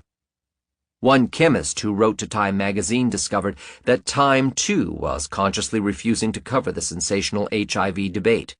In a non-committal response letter, the editor wrote, "We appreciated your call for the coverage of the theories of Peter Duesberg and have brought your comments to the attention of the appropriate editors. We have been aware of Duesberg's challenge to the mainstream concept of AIDS for several years and continue to monitor the debate he has set in motion." Then the letter referred to unpublished data supposedly refuting Duesberg's position. Again, this censorship extends to other countries. A star reporter for Germany's Bild der Wissenschaft was shocked when her article on Duesberg was cancelled without explanation, while Der Spiegel went so far as to attack Duesberg in 1993 and again in 1995 without allowing him to respond. In general, smaller or independent regional periodicals have proven much more willing to cover the HIV debate than have national publications. After all, the larger media depend more heavily on access to government scientists and public health officials. Censorship in the professional literature. Having averted serious media publicity, the AIDS establishment directed its power toward isolating and neutralizing Duesberg within scientific circles. A scientist's career depends heavily on peer-reviewed grant money, peer-reviewed opportunities to publish in scientific journals, and invitations to conferences. These vulnerabilities became the targets for sanctions by AIDS officials. Robert Gallo and some other scientists began refusing, for example, to attend scientific conferences if Duesberg would be allowed to make a presentation. So in 1988, when an old colleague and friend of Duesberg's finally arranged a meeting on retroviruses on the Greek island of Crete, he dropped Duesberg's name from the announcement. Incredulous, Duesberg called back only to find that the apologetic long-term collaborator could not allow him to give a lecture, or the meeting would fall apart. Since that time, Duesberg rarely has been invited to retrovirus meetings and virtually never to AIDS conferences despite seminal contributions to the field, including the isolation of the retroviral genome, the first analysis of the order of retroviral genes, and the discovery of the first retroviral cancer gene. Since then, however, Duesberg has received invitations to 3 major meetings to which Gallo had also been invited. In all 3 cases, Gallo carried out his threat. These included a retrovirology meeting in New York in 1989, when Gallo excused himself because of disease in the family. The next opportunity for a Duesberg-Gallo match was scheduled for a hematology meeting in Hanover, Germany in 1990.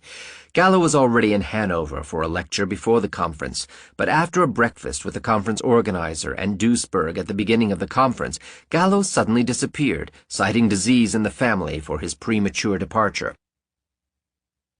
Disease in the family seemed to be a predictable coincidence whenever Gallo was scheduled to meet Duesberg at a public forum. The next opportunity arose at a cancer meeting in Bonn, Germany in 1993. Gallo was slated to deliver the opening lecture at the Bonn meeting, but canceled a mere 3 hours ahead of his scheduled appearance, citing disease in the family as his excuse. The notice was sent from Hamburg, only a few hundred miles away, where Gallo had lectured the previous day. After the 1987 paper in Cancer Research, publishing suddenly became unbelievably difficult for Duesberg. Papers, especially on AIDS, would constantly run into obstacles at every turn, from hostile peer reviewers to reluctant editors. Even in the proceedings of the National Academy of Sciences, where Academy members such as Duesberg have an automatic right to publish papers without the standard peer review, he nevertheless encountered serious trouble. In June of 1988, he submitted a paper to the proceedings providing new arguments and evidence against the HIV hypothesis. The editor promptly rejected it, citing lack of originality in the paper's viewpoint. A new editor meanwhile took the helm, and Duesberg invoked his right as an Academy member and protested. The new editor took up the issue, nervously pointing out the paper was controversial and insisting he could not publish it without peer review. The next several months brought 3 hostile reviewers, dozens of disputed points, and tense negotiations covering more than 60 pages, but finally the paper appeared in February 1989. The paper hinted at its extraordinary history with only a special disclaimer. This paper, which reflects the author's views on the causes of AIDS, will be followed in a future issue by a paper presenting a different view of the subject. Robert Gallo was asked to write a rebuttal, but he never did. In August 1990, Duesberg submitted another paper, this time arguing that drug use is more tightly associated with AIDS than is HIV. Again, the editor promptly rejected the paper, arguing that it was too long. Forced to split the paper in two, one part documenting that AIDS was not contagious and the other that drugs are the cause, Duesberg submitted the 2 shorter papers. Following 2 peer reviews and several months of protracted haggling, the editor relented and published the less controversial one that questioned infectious AIDS. Duesberg resubmitted the other half of the paper, the one arguing that drug use causes most AIDS. This time his paper was doomed. Although Duesberg had already taken advice from 4 scientific colleagues in writing it, the paper was subjected to 3 anonymous reviewers by the editor. 2 of the 3 voted to block publication, one of them calling any questions of the HIV hypothesis extreme and highly dubious, and warning that the drug AIDS hypothesis has a potential for being harmful to the HIV-infected segment of the population. This particular reviewer admitted, "I am no expert in the fields concerned," and none of the 3 could point to factual errors in the paper. At this point, a new editor replaced the previous one, and Duesberg tried again with a modified paper. The new editor added 4 new reviewers who, though unable to find serious flaws, all voted to kill the paper. One reviewer even suggested the real reason was that if the paper were published, one is further tempted to blame the victim. Trying once more, Duesberg had fellow Academy member Harry Rubin submit the paper after running it by 4 independent reviewers, all of whom recommended changes but favored its publication. The editor completely ignored those opinions, selecting 3 more anonymous reviewers who again voted down the paper by late 1991. 1 year after first being sent to the proceedings, the paper was completely dead. This decision made Duesberg the 2nd member in the 128-year history of the Academy to have a paper rejected from its journal. Apparently, the other had been Linus Pauling, who had argued vitamin C might prevent cancer. But the AIDS establishment made its most effective counterattack by going after Duesberg's funding, the lifeblood of any scientist's laboratory. In 1985, the NIH had awarded him an Outstanding Investigator Grant, OIG, a special 7-year grant designed to give accomplished scientists the freedom to explore new ideas and directions without constantly having to apply for new funding. The time for renewal application arrived in 1990, 2 years before the grant would finish. But that October, Duesberg received the shocking news. His rating by the peer review committee was so low as to guarantee the grant would be discontinued, whereas 2/3 of the competing OIG applications were approved. Though referring to Duesberg as one of the pioneers of modern retrovirology, the committee betrayed its real motives by complaining that he had ventured off to question the cause of AIDS. According to the reviewers, Dr. Duesberg has become sidetracked and can no longer be considered at the forefront of his field. More recent years have been less productive, perhaps reflecting a dilution of his efforts with non-scientific issues. The very fact that a group of top researchers would consider the questioning of orthodox views in science as non-scientific comments powerfully on how completely science has been turned upside down since it had become totally dependent on the centralization of funding in the NIH. In this case, moreover, the deck had been deliberately stacked against Duesberg. One of the 10 specially selected reviewers, 2 had severe conflicts of interest.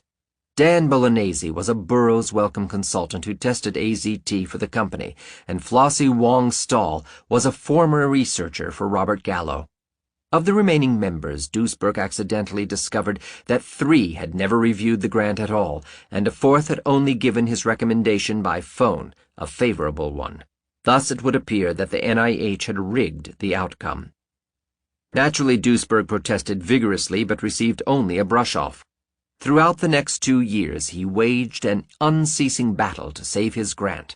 First, the University of California at Berkeley refused to endorse his appeal to the NIH, without which he could not legally proceed.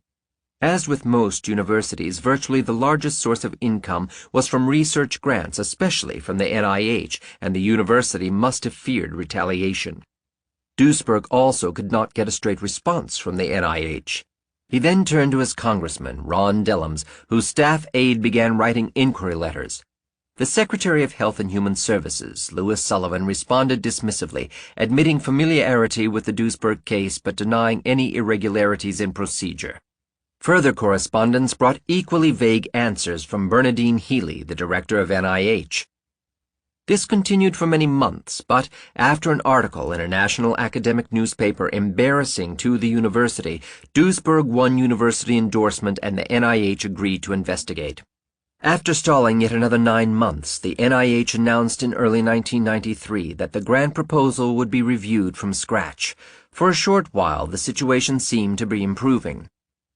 Then in March, while the new committee was reviewing the grant proposal, the journal Nature suddenly published a string of articles publicized as definitive proofs of the HIV hypothesis.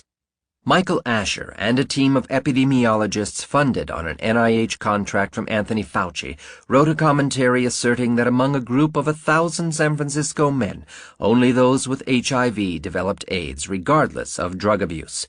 2 weeks later, Fauci himself published a paper boasting that he had found large amounts of HIV hiding in the lymph nodes of infected people. A third article backed up Fauci's claim on the virus detection. At the time, Nature issued press releases advertising the papers, and the news media excitedly buzzed with the news that Duesberg's AIDS viewpoint had finally been disproved. Only months later, when the dust began to settle, did the claims begin to unravel. Asher and colleagues had used improper and misleading statistical methods on poorly collected data. Every one of the AIDS patients in Asher's study was a homosexual who had used nitrate inhalants in addition to cocaine and amphetamines, and 84% had also been on AZT prescriptions. The definitive argument to refute the drug hypothesis would have been to find a group of AIDS patients who had never used any drug. Since that was not possible, Asher and colleagues had to make an arbitrary choice between 2 independent AIDS correlations, HIV and drugs. Naturally, they chose antibodies against HIV as the correlation that was the cause. However, in order to make the HIV correlation 100%, Asher's data had to be adjusted in 2 ways.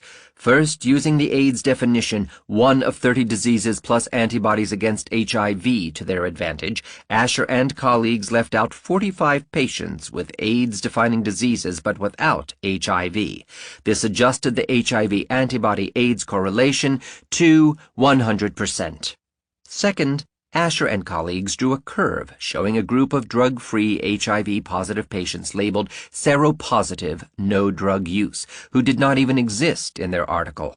For emphasis, the curve was even drawn on a blue background, which is unnecessarily expensive and very rare in a scientific journal. But the graph with the non-existent drug-free AIDS patients was faithfully reproduced by the San Francisco Chronicle and many other newspapers. Duesberg wrote to Nature inquiring about the source of the drug-free men and trying to point out the logical holes in the Asher paper, the biggest of which was Asher's attempt to refute the drug hypothesis with AIDS patients who had all used a multiplicity of drugs, including nitrates, amphetamines, cocaine, and even AZT. Indeed, Asher's AIDS patients were nothing short of walking pharmacies. The editor, John Maddox, not only refused to publish the letter, but advertised the censorship in a full-page editorial boldly entitled, "Has Duesberg a right of reply?" The answer, according to Maddox, was no. The editor then revealed the hidden reason behind stifling the response. Duesberg had asked unanswerable rhetorical questions. This was the editorial to which the prominent Italian virologist gleefully responded, openly calling for further censorship, as mentioned earlier. But the Lancet published the Duesberg letter inquiring about the drug-free AIDS cases, and the Genetica recently published a reanalysis of Asher's et al. Database and confirmed Duesberg's suspicion that there were no drug-free AIDS patients in Asher's study. Asher and colleagues tried to argue their way out of the dilemma, making undocumented claims and letters to the Lancet and to Science. But now, 2 years later, neither Asher nor Nature ever identified the source of the drug-free men with AIDS.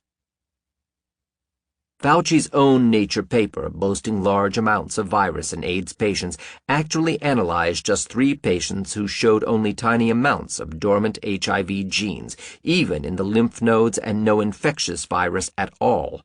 2 patients contained a dormant HIV gene in 1,000 T cells, and 1 contained a dormant HIV gene in 100 T cells. Those were the skimpy data that inspired Nature editor Maddox to 1. Write his own editorial, Where the AIDS Virus Hides Away, 2. Call on 2 Bob Club members, Danny Bolognese and Howard Temin, to write yet another editorial, Where Has HIV Been Hiding, and 3. To launch an international press release offering a draft for an article ready for each newspaper to print. All this for a few dormant HIV genes in 3 AIDS patients. Ironically, even Asher and his colleagues later turned on Fauci, criticizing his paper in a letter published in Nature for its skimpy data on virus in AIDS patients.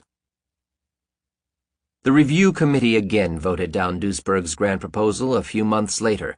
This time the rating was low enough to discontinue the grant, but not so startlingly low as to appear abnormal. Nor did any reviewers hold obvious conflicts of interest other than being retrovirologists studying HIV and animal viruses. They did, however, complain about Duesberg's questioning attitude as the major obstacle to funding him and singled out his AIDS debate as an example. Since then, every one of his 17 peer-reviewed grant applications to other federal, state, or private agencies, whether for AIDS research on ACT and other drugs or for cancer research, has been turned down. The most spectacular example is the fate of a grant proposal for testing the health hazards of nitrate inhalants, or poppers, in mice. Duesberg had applied with an internationally respected inhalation toxicologist, Professor Otto Raab, from the University of California at Davis. The proposal had actually been inspired by Harry Haverkos, director of the Office on AIDS at the National Institute on Drug Abuse, NIDA, during a visit to Duesberg's lab in 1993. Haverkos had long favored nitrates as a cause of AIDS, particularly of Kaposi sarcoma. To advance the nitrate AIDS hypothesis, Haverkos had organized a conference on the subject and then edited the conference's proceedings for the NIDA monograph Health Hazards of Nitrate Inhalants. The Duesberg-Raab proposal followed the classical reductionist approach in which scientists try to reduce a complex problem to a single cause by eliminating competing alternatives. In this case, the proposal set out to distinguish between nitrate inhalants and retroviruses as causes of AIDS-defining diseases in experimental mice. However, despite having a high-level ally in the federal agency, the proposal was turned down. The AIDS study section at the NIDA that reviewed the application quickly realized the imminent danger to the virus AIDS hypothesis. The project could prove that nitrate inhalants are sufficient causes of immunodeficiency pneumonia, Kaposi sarcoma, and other AIDS diseases, and would thus discredit the HIV hypothesis. They knew what to do, and did it in 1993, in 1994, and again in 1995. The review committee acknowledged the proposal's strength, but refused to award it any rating at all. Not recommended for further consideration. The only consistent argument against the proposal was the lack of preliminary experiments, but preliminary experiments are not a requirement for a grant application. An innovative idea, exhaustive knowledge of the literature, and professional competence are. Informed about the latest rejection of the Popper grant, even Haverkos was dismayed, but he offered a possibly life-saving lesson of grantsmanship. Haverkos advised to avoid the AIDS issue altogether and to rewrite the application as a response to a specific NIDA program announcement requesting research on the medical and health consequences of drug abuse issued by himself and the director of NIDA. The announcement invites independent investigators to study a possible link between inhaled nitrate use and Kaposi sarcoma and encourages studies of nitrate inhalant and other drug use to determine relationships between substance abuse and health outcomes, pointing out that animal studies are encouraged, exactly what Duesberg and Robb had proposed for 3 years in a row. Haverkos even offered to bulletproof the proposal by rewriting it himself. Unfortunately, he sighed, it would be hard to rewrite the name Duesberg. The proposal was resubmitted for an NIDA review in the fall of 1995. On November 21, 1995, even this application, which responded to NIDA's request for research on the medical consequences of nitrate inhalants, was rejected. Privately, 2 high-ranking NIDA officials acknowledged to Duesberg that neither NIDA nor any other federal institute was sponsoring even one study on the long-term effects of recreational drug use. Given that we are more than 10 years into an epidemic that can't be dissociated from drug use, even with more than $35 billion spent, this is a remarkable situation. The occasions of these private contacts were 2 recent NIDA conferences on AIDS and drug abuse, one in Gaithersburg, Maryland in May 1994, and the other in Scottsdale, Arizona in June 1995. Thus it would seem that drugs are acceptable topics as possible causes of AIDS at NIDA conferences, but not acceptable study objects for HIV dissidents. The chilling effects of silencing tactics extend even onto the campus itself. In March 1993, Duesberg was scheduled to give a keynote speech on AIDS to a Los Angeles meeting of alumni of the University of California at Berkeley. He flew in the evening before, only to learn that 3 colleagues called up the conference organizers demanding that he be balanced with an opposing speaker or be canceled. The speech was nevertheless delivered as planned and received an enthusiastic response from the audience. Among those who applauded was University of California Berkeley Chancellor Chang-Lin Tien, who is a staunch supporter of academic freedom. In private conversations, Tien considered alternative views the only chance to solve the AIDS crisis.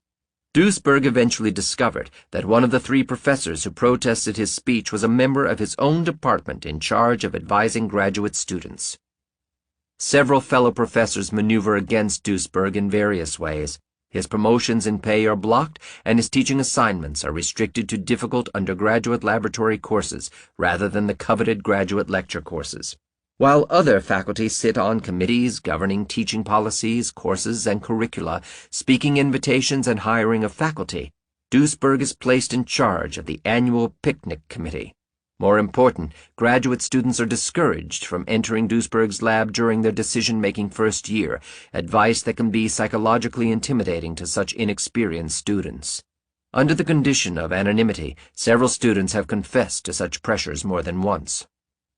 By 1994, Nature editor Maddox had identified himself so much with the HIV hypothesis that he wanted more than the symptomatic treatments of HIV descent with censorship and the never-ending string of new studies. Maddox wanted a cure. Maddox had made his wishes perfectly clear in editorials, calling on the dissidents to concede defeat. When he, Duesberg, offers a text for publication that can be authenticated, it will, if possible, be published, not least in the hope and expectation that his next offering will be an admission of recent error. The danger for the Duesbergs of this world is that they will be left high and dry, championing a cause that will have ever fewer adherents as time passes. Now may be the time for them to recant.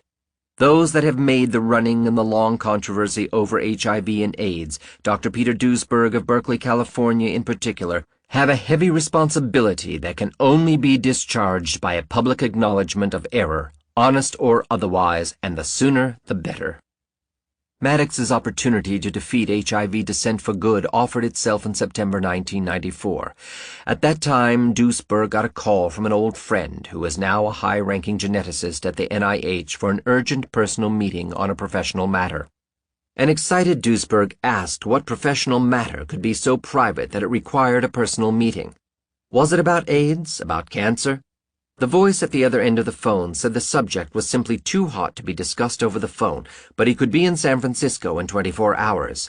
The next day, the two met at the opera in San Francisco.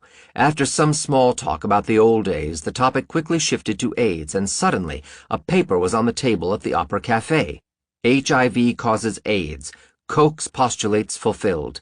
The paper was signed by 3 authors: Duesberg's friend, another NIH researcher specializing in epidemiology, and surprisingly by Duesberg as well. It had been commissioned by Nature editor John Maddox. The NIH geneticist argued that by now Duesberg could safely sign on because the evidence for HIV had grown so overwhelming that nobody would listen to arguments against it, no matter how reasonable these arguments were. By continuing his opposition to HIV, Duesberg would even risk his credentials for having discovered cancer genes. In his touching appeal, the geneticist deplored that the scientific community had ostracized Duesberg without a fair trial, and that the proposed paper would open the doors for Duesberg's re-entry into the establishment. The paper would be in press the next Tuesday, when the NIH geneticist would have dinner with Maddox in London, provided the authors would reach consensus on the subject. With a promise for a carefully considered decision before the Tuesday meeting with Maddox, Duesberg returned his friend to the airport. The decision was to convert the paper in 2, one essentially unchanged but without Duesberg's name, the other a rebuttal written by Duesberg. This proposal would have put both sides of the debate on an equal footing, but it proved to be the end of this most unusual invitation to publish in Nature. The Changing Tide. Although the war on AIDS has achieved a life of its own, its original momentum flowed largely from the power of David Baltimore, the co-chairman of the Confronting AIDS Committee. But despite his many allies, even he ultimately proved to be vulnerable. Baltimore's reign began quietly unraveling in 1986, but few people noticed at the time. An immunology paper he published that year with several colleagues came under fire when one of the authors stepped forward to charge fraudulent research that some of the reported experiments were never really performed. Baltimore's clout prevented investigations for several months. Then, despite the evidence, both MIT and Tufts University cleared the paper of wrongdoing. The NIH spent a full year probing the matter and also exonerated the authors in January 1989. Disturbed, Michigan Congressman John Dingell held hearings to revive the case. By May of 1989, Baltimore finally ran into serious problems. Dingell had prodded the Secret Service to investigate the experimental notebooks kept by one of Baltimore's fellow authors, Teresa Emanishi Carey. She was caught having faked her data, using ink not in existence when she supposedly carried out the experiments. Now the NIH reopened its own investigation. Baltimore's influential friends came to his rescue. Dozens of top scientists campaigned on his behalf, including testifying to Congress. That October, as his reputation was suffering, he even received a career-rescuing offer from the prestigious Rockefeller University in New York. The Board of Trustees, prodded by wealthy banker and fellow member David Rockefeller, asked Baltimore to serve as president of the university. The faculty opposed the move, embarrassed at the thought of having a fraud-tainted leader. In fact, said Richard M. Furlaud, chairman of the board, the opposition was so strong that Baltimore actually withdrew his candidacy because of it. But the board and David Rockefeller weren't giving up. Furlaud and Rockefeller flew to Cambridge to persuade him to change his mind. Mr. Rockefeller said, "Look, we still think you're the right person to do the job," recalls Furlaud. And then he accepted the role of candidate. Over strenuous objections, the trustees pushed the nomination through and handed the presidency to Baltimore in July 1990. Rockefeller himself pulled strings to have Baltimore invited into such exclusive private clubs as the New York-based Council on Foreign Relations. The tensions at the university simmered for another year before the NIH finally released its report on the fraud probe, which after 2 years of delays concluded that some of the data were indeed faked. Baltimore suddenly had to retract the paper, but dismayed his colleagues by publicly defending it anyway. The controversy erupted into open rebellion as 3 of the university's top scientists left to take jobs elsewhere. Again, Baltimore's friends stepped in, and David Rockefeller donated $20 million to the university as evidence of his absolute confidence in Baltimore's presidency. The money briefly held back the opposition, but when yet another leading scientist announced his departure, Baltimore finally had to resign as president. On December 3, 1991, he retreated from the ruins of his former position to continue HIV research in his lab. Confronting AIDS has not withstood the test of time much better. Even though AIDS officials still refer to its authority, the report has gradually been tarnished by its failures. For example, it predicted a total of more than 270,000 American AIDS cases through 1991, including 74,000 new cases during 1991, and a grand total of 179,000 deaths by that time. Using the same 1985 CDC definition of AIDS, only 167,000 AIDS cases had actually been tallied through 1991, a little more than half the predicted level. The CDC filled most of the gap by expanding the AIDS definition, but such tricks cannot work forever. Ultimately, the war on AIDS has failed to save lives, the only test that really counts. Condoms, sterile needles, and widespread HIV testing have made no measurable impact except to arouse frustration and despair among the HIV positives and fear among the HIV negatives. And such toxic chemotherapies as AZT have been recklessly prescribed to people who might otherwise have lived. The NIH, the CDC, and the virus hunters have been winning this war, but the rest of us have been losing. To win the war on AIDS, one must first know its cause. The proverbial strategy of first find the cause, then fight the cause is the only rational strategy to win that war. The next chapter proves that the cause of AIDS is already known, and that the scientific basis for a rational war on AIDS is already at hand, even though the evidence is obstructed by the propaganda of the HIV/AIDS establishment.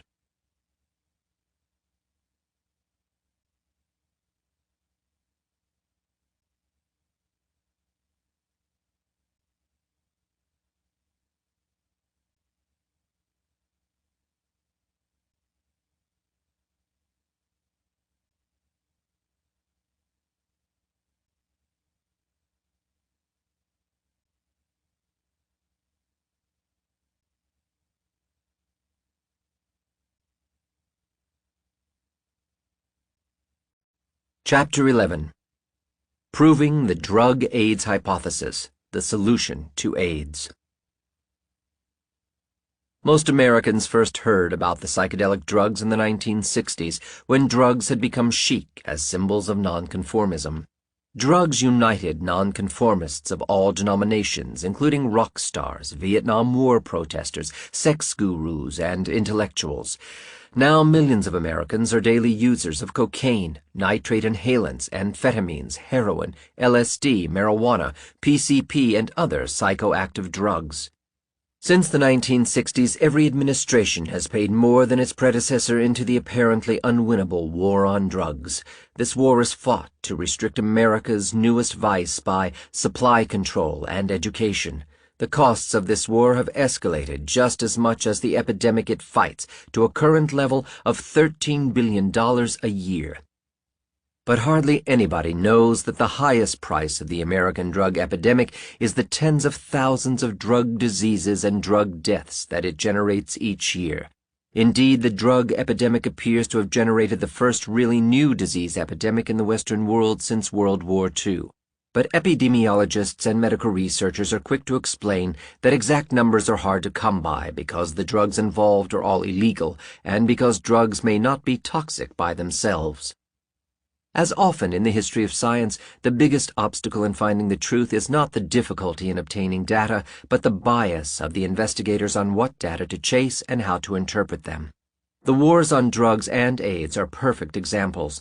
The same government spends $13 billion annually to fight the war on drugs and $7.5 billion to fight the war on AIDS, and nothing has been achieved. The drug warriors use unpopular legal and military force to chase drug suppliers, and the AIDS warriors use scientific methods to chase viruses. These strategies are based on the bias of the current medical establishment that recreational drugs are basically not toxic, and that all diseases of drug addicts are caused by deadly viruses and microbes. For example, science asserts heroin is a blessedly untoxic drug, provided it is injected with a clean needle. Thus, drugs are fought because they are illegal and microbes because they are thought to be deadly. But what if drugs caused AIDS? And what if the AIDS epidemic were the product of the drug epidemic? The public would no longer have to fear microbes, but drugs. Thousands of HIV-positive people would no longer have to accept their inescapable and imminent AIDS death. Drug addicts could prevent diseases by stopping drug use. Hundreds of thousands of HIV positives would be spared the toxicity of AZT. The war on drugs could be won by pointing out that drugs cause AIDS and other diseases, just as the war on tobacco is being won by pointing out that smoking causes emphysema, lung cancer, and heart disease. An unpopular war against drugs would become a popular war against disease. The answer to these questions depend on unbiased scientists collecting drug AIDS data and doing drug AIDS experiments. But since 1984, the AIDS establishment has either ignored, misunderstood, or even misrepresented drug AIDS connections in favor of its darling HIV. The AIDS establishment has even succeeded in discrediting its very own pre-1984 drug AIDS hypothesis. Hardly anybody can remember that only 10 years ago, AIDS was still considered by many scientists a collection of diseases acquired by the consumption of recreational drugs. Since nearly all early AIDS patients were either male homosexuals who have used nitrate and ethyl chloride inhalants, cocaine, heroin, amphetamines, phenylcyclidine, LSD, and other drugs as sexual stimulants, or were heterosexuals injecting cocaine and heroin intravenously, early AIDS researchers named these drugs as the causes of AIDS. Drugs seem to be the most plausible explanation for the near-perfect restriction of AIDS to these risk groups because drug consumption is their most specific common denominator. This original drug AIDS hypothesis was called the lifestyle hypothesis. Although official statistics have since replaced drugs by HIV as the common denominator of AIDS, recreational drugs have never left the major AIDS risk groups, i.e. male homosexuals and intravenous drug users, to this date. In fact, the HIV hypothesis has tightened the drug-AIDS connection, having united all AIDS risk groups, including even hemophiliacs, transfusion recipients, and other categories by the prescription of AZT and other anti-HIV drugs. Indeed, the drug hypothesis stated below provides the only consistent explanation for American and European AIDS. All AIDS diseases in America and Europe that exceed their long-established normal backgrounds are caused by the long-term consumption of recreational drugs and by AZT and its analogs. Hemophilia AIDS, transfusion AIDS, and the extremely rare AIDS cases of the general population reflect the normal incidence of AIDS-defining diseases in these groups, plus the AZT-induced incidence of these diseases under a new name. The key to the drug hypothesis is that only long-term consumption causes irreversible AIDS-defining diseases. Occasional or short-term recreational drug use causes reversible diseases or no diseases at all. With drugs, the dose is the poison. Toxicity of drugs is first a function of how much is taken at any given time. But the untold price of frequent drug use is the cumulative toxicity that builds up over a lifetime, causing irreversible damage. The more drugs are consumed over time, the more toxicity is accumulated. Therefore, it takes 20 years of smoking to acquire irreversible lung cancer or emphysema, and 20 years of drinking to acquire irreversible liver cirrhosis. Therefore, it takes about 10 years of nitrates, heroin, amphetamines, or cocaine to develop AIDS, and therefore it takes less than a year of the much more toxic drug AZT to cause AIDS by prescription. Surprisingly, even the HIV/AIDS orthodoxy acknowledges that drug use is high among American and European AIDS patients, but it insists that Duesberg's drug hypothesis must be rejected and even censored for ethical reasons. Knowledge of the drug hypothesis would call into question the HIV hypothesis, and questioning the HIV hypothesis would promote unsafe sex and its known and perceived consequences. However, the HIV hypothesis deserves no veto power and no immunity, having achieved no therapy, no prevention, and not even scientific proof. Yet it has vetoed all other alternative AIDS research since 1984. Despite the escalating drug use epidemic, all drug AIDS connections have been ignored since 1984. There are 3 million to 8 million American cocaine addicts and about 600,000 heroin addicts. And a third of all American AIDS patients are intravenous drug users, but there is not a single experimental study funded by the NIH, the CDC, the National Institute on Drug Abuse, NIDA, or any other division of the Department of Health and Human Services that investigates the long-term effects of cocaine and heroin addiction in animals. Millions of mostly male homosexual Americans, including many with AIDS, are addicted to nitrates, but there is currently not even one study funded by NIH, the CDC, or even the NIDA to study the health hazards of long-term nitrate consumption in experimental animals. On the contrary, applications to study the long-term effects of recreational drugs that are consumed by 90% of all American AIDS patients are rejected by federal institutions with the instruction to the applicant that diseases of drug addicts are caused by HIV. The inside story of how the NIDA has rejected 4 consecutive applications in 1993, in 1994, and twice in 1995 to study the health hazards of nitrate inhalants in mice by one of the world's leading inhalation toxicologists, Professor Otto Raab from the University of California at Davis, and the retrovirologist Peter Duesberg from the University of California at Berkeley, each with the score, "Not recommended for further consideration," has been told in Chapter 10 and elsewhere. But despite their firm stand against experimental tests of the nitrite hypothesis, both the NIDA and the CDC have just reconfirmed the nitrate Kaposi sarcoma link and have warned about new increases in nitrate consumption. By contrast to the United States' tight fist on drug AIDS money, no money seems enough to sponsor HIV/AIDS research. More than 100,000 researchers in the United States have studied unsuccessfully for 10 years how HIV might cause AIDS, more than one researcher for every one of the 75,000 annual AIDS patients. There are currently at least 200,000 HIV-positive people, including many with AIDS, who are prescribed AZT, DDL, DDC, other DNA chain terminators, and other experimental anti-HIV drugs. Since 1986, the AIDS establishment has spent billions of dollars to bring these drugs into human bodies, but it is yet to fund the first study to test the health hazards of the indefinite prescription of such drugs in animals.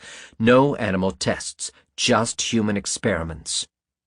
Sincere studies of the drug AIDS hypothesis would measure toxicity over years of recreational or medical use, granting drugs the same long latent periods that HIV is granted to cause AIDS. But no such studies are done. This is not an oversight. It reflects the mindset of the current medical orthodoxy that neither recreational drugs nor even AZT are intrinsically unhealthy. The complete absence of research on the health hazards of recreational drugs has attracted the attention of Republican Congressman Gil Gutnick.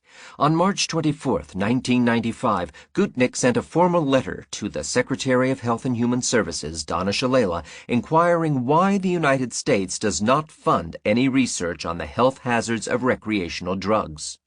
4 months later, on July 10, 1995, the following answer was received from the Secretary. AIDS prevention programs continue to be based on our understanding of scientifically defined HIV transmission modes because prevention of AIDS is prevention of HIV. To deviate funds from scientifically sound findings to those that lack evidence would be unconscionable.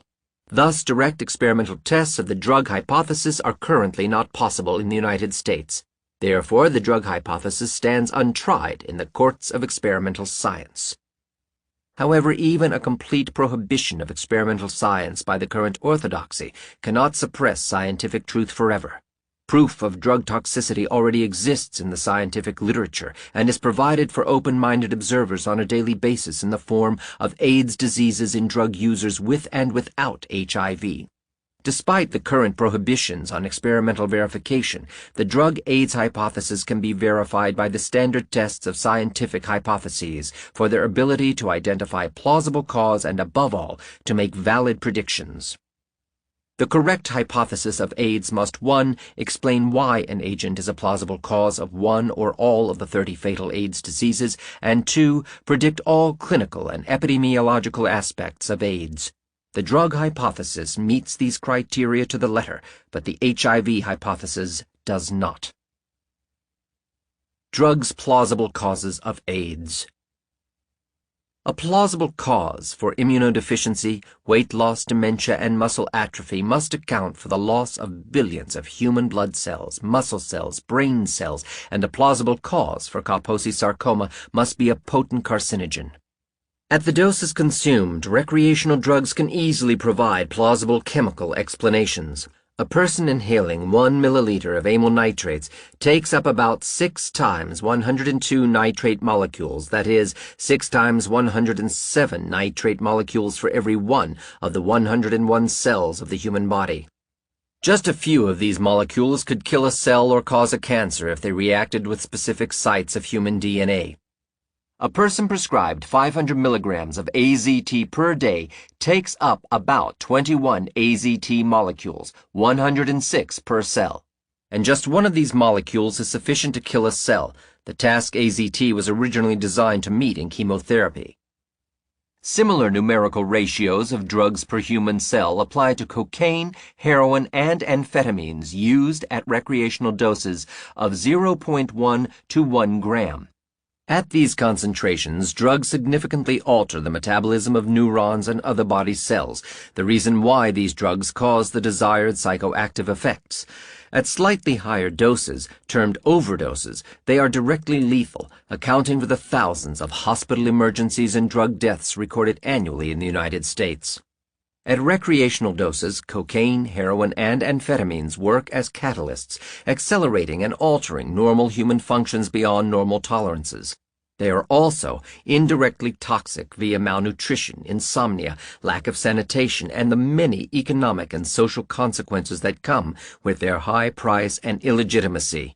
Thus, the drug hypothesis can offer plausible chemical causes and can even offer specific drugs for risk group-specific AIDS diseases. By contrast, the HIV/AIDS hypothesis cannot offer a plausible scientific cause for AIDS. Moreover, in most of these infected cells, HIV is just a dormant gene making no viral molecules at 27. Moreover, in most of these infected cells, HIV is just a dormant gene making no viral molecules at a... There is not even one authentic precedent in biology of a dormant gene having any effect, let alone causing a fatal disease. André Lwoff's dormant bacterial killer virus, phage, is the classical example of what to expect from a dormant gene. Nothing. As long as the virus genes remain dormant, they coexist in monotonous harmony with healthy host bacteria over thousands of generations. But once activated by ultraviolet light, the dormant killer virus wakes up, makes plenty of deadly molecules, and kills its bacterial host within 20 minutes. The same rules of gene control apply to humans. Every human cell contains the same genes as every other, but as long as the nose gene is active and the liver gene is not, the nose will remain a nose for the duration of an individual's life. Thus, the HIV hypothesis cannot provide a plausible chemical cause for any one of the 30 fatal AIDS diseases. This is acknowledged as the Achilles heel of the HIV hypothesis even by its most pious advocates. Drug hypothesis predicts AIDS. Exactly. The correct scientific hypothesis must be able to predict the outcome of an experiment, regardless of whether man or nature is experimenting. The following 8 examples show how the drug AIDS hypothesis meets this condition exactly and how the HIV hypothesis fails each test. American AIDS is restricted to intravenous drug users and male homosexuals who practice risk behavior. Drug hypothesis. Since 1981, 94% of all American AIDS cases have been from risk groups that have used recreational drugs. About 1/3 of these were intravenous drug users and 2/3 were male homosexuals who had practiced risk behavior by using oral recreational drugs and AZT. Thus, recreational drug use and AZT explain the restriction of AIDS to drug users. HIV hypothesis. Since its beginning in 1981, viral AIDS should have long entered the general population, just like all authentic infectious diseases. The failure to leave specific risk groups in more than a decade discredits the virus hypothesis. 9 out of 10 American and European AIDS patients are males. Drug hypothesis. 1. According to the NIDA and the Bureau of Justice Statistics, more than 75% of hard recreational drugs are consumed intravenously by males. The CDC reports that women are now the fastest-growing AIDS risk group. This also correlates with drug use statistics. According to the federally supported Drug Strategies Program, women now claim an increasing share of hard drugs. Women account for the fastest-growing population in jails and prisons, in large part because of drug offenses. 2. The CDC and independent investigators report that nearly all male homosexuals with AIDS and at risk for AIDS are long-term users of oral drugs such as nitrate inhalants, ethyl chloride inhalants, amphetamines, cocaine, and others to facilitate sexual contacts, particularly anal intercourse. The largest study of its kind, which investigated nitrate inhalant use in a cohort of more than 3,000 male homosexuals from Chicago, Baltimore, Los Angeles, and Pittsburgh, reports a consistent and strong cross-sectional association with anal sex. 3. Many HIV-positive homosexuals are prescribed AZT as an antiviral drug. Since intravenous drug users, who are 75% male, make up 1/3 of all AIDS patients, and male homosexuals make up almost 2/3 of all American AIDS patients, the drug hypothesis explains why 9 out of 10 American AIDS patients are males. The same applies to European AIDS. HIV hypothesis. According to the hypothesis that AIDS is a sexually transmitted viral disease, AIDS should have long equilibrated between the sexes exactly as predicted by the AIDS establishment. All other sexually transmitted diseases are equally distributed between the sexes. Since 1981, the wives of the 15,000 HIV-positive hemophiliacs should also have contracted AIDS from their husbands, but none of this has happened to date in the United States and Europe. Pediatric AIDS in America and Europe is restricted to babies born to drug-addicted mothers. Drug hypothesis. According to the drug hypothesis, babies acquire AIDS diseases from cocaine and heroin shared with their mothers during pregnancy. Indeed, about 80% of pediatric AIDS cases in America and Europe are children born to mothers who were intravenous drug users during pregnancy. The remainder reflects the normal, low incidence of AIDS-defining diseases among newborns. HIV hypothesis. All babies born to HIV-positive mothers should have AIDS. However, since HIV is a harmless perinatally transmitted retrovirus, only babies born to drug-addicted mothers develop AIDS. For example, thousands of HIV-positive, healthy recruits are identified and rejected each year by the U.S. Army, although they have probably been HIV-positive since their date of birth. Why AIDS now? Drug hypothesis. In the United States, recreational drug use has increased over the past decades from statistically undetectable levels to epidemic levels at about the same rate as AIDS. For example, cocaine consumption increased 200-fold from 1980 to 1990 based on cocaine seizures that increased from 500 kilograms in 1980 to 100,000 kilograms in 1990. During the same time, cocaine-related hospital emergencies increased from 3,296 cases in 1981 to 80,355 cases in 1990 and to 119,843 in 1992. In the past 3 years, the increase of cocaine consumption has slowed down at the expense of increases in heroin consumption, which were accompanied by increases in heroin-related hospital emergencies. Heroin-related hospital emergencies doubled from more than 30,000 in 1990 to over more than 60,000 in 1993. Nitrate consumption jumped from a few medical applications to millions of doses annually in the 1980s. According to a recent report from the NIDA and the CDC, nitrate use has increased in the 1990s in gay men in Chicago and San Francisco after a decline in the 1980s. The dosage units of amphetamine confiscated in the war on drugs jumped from 2 million in 1981 to 97 million in 1989. On this basis, the Bureau of Justice Statistics estimates that amphetamine consumption has increased 100-fold during the same time.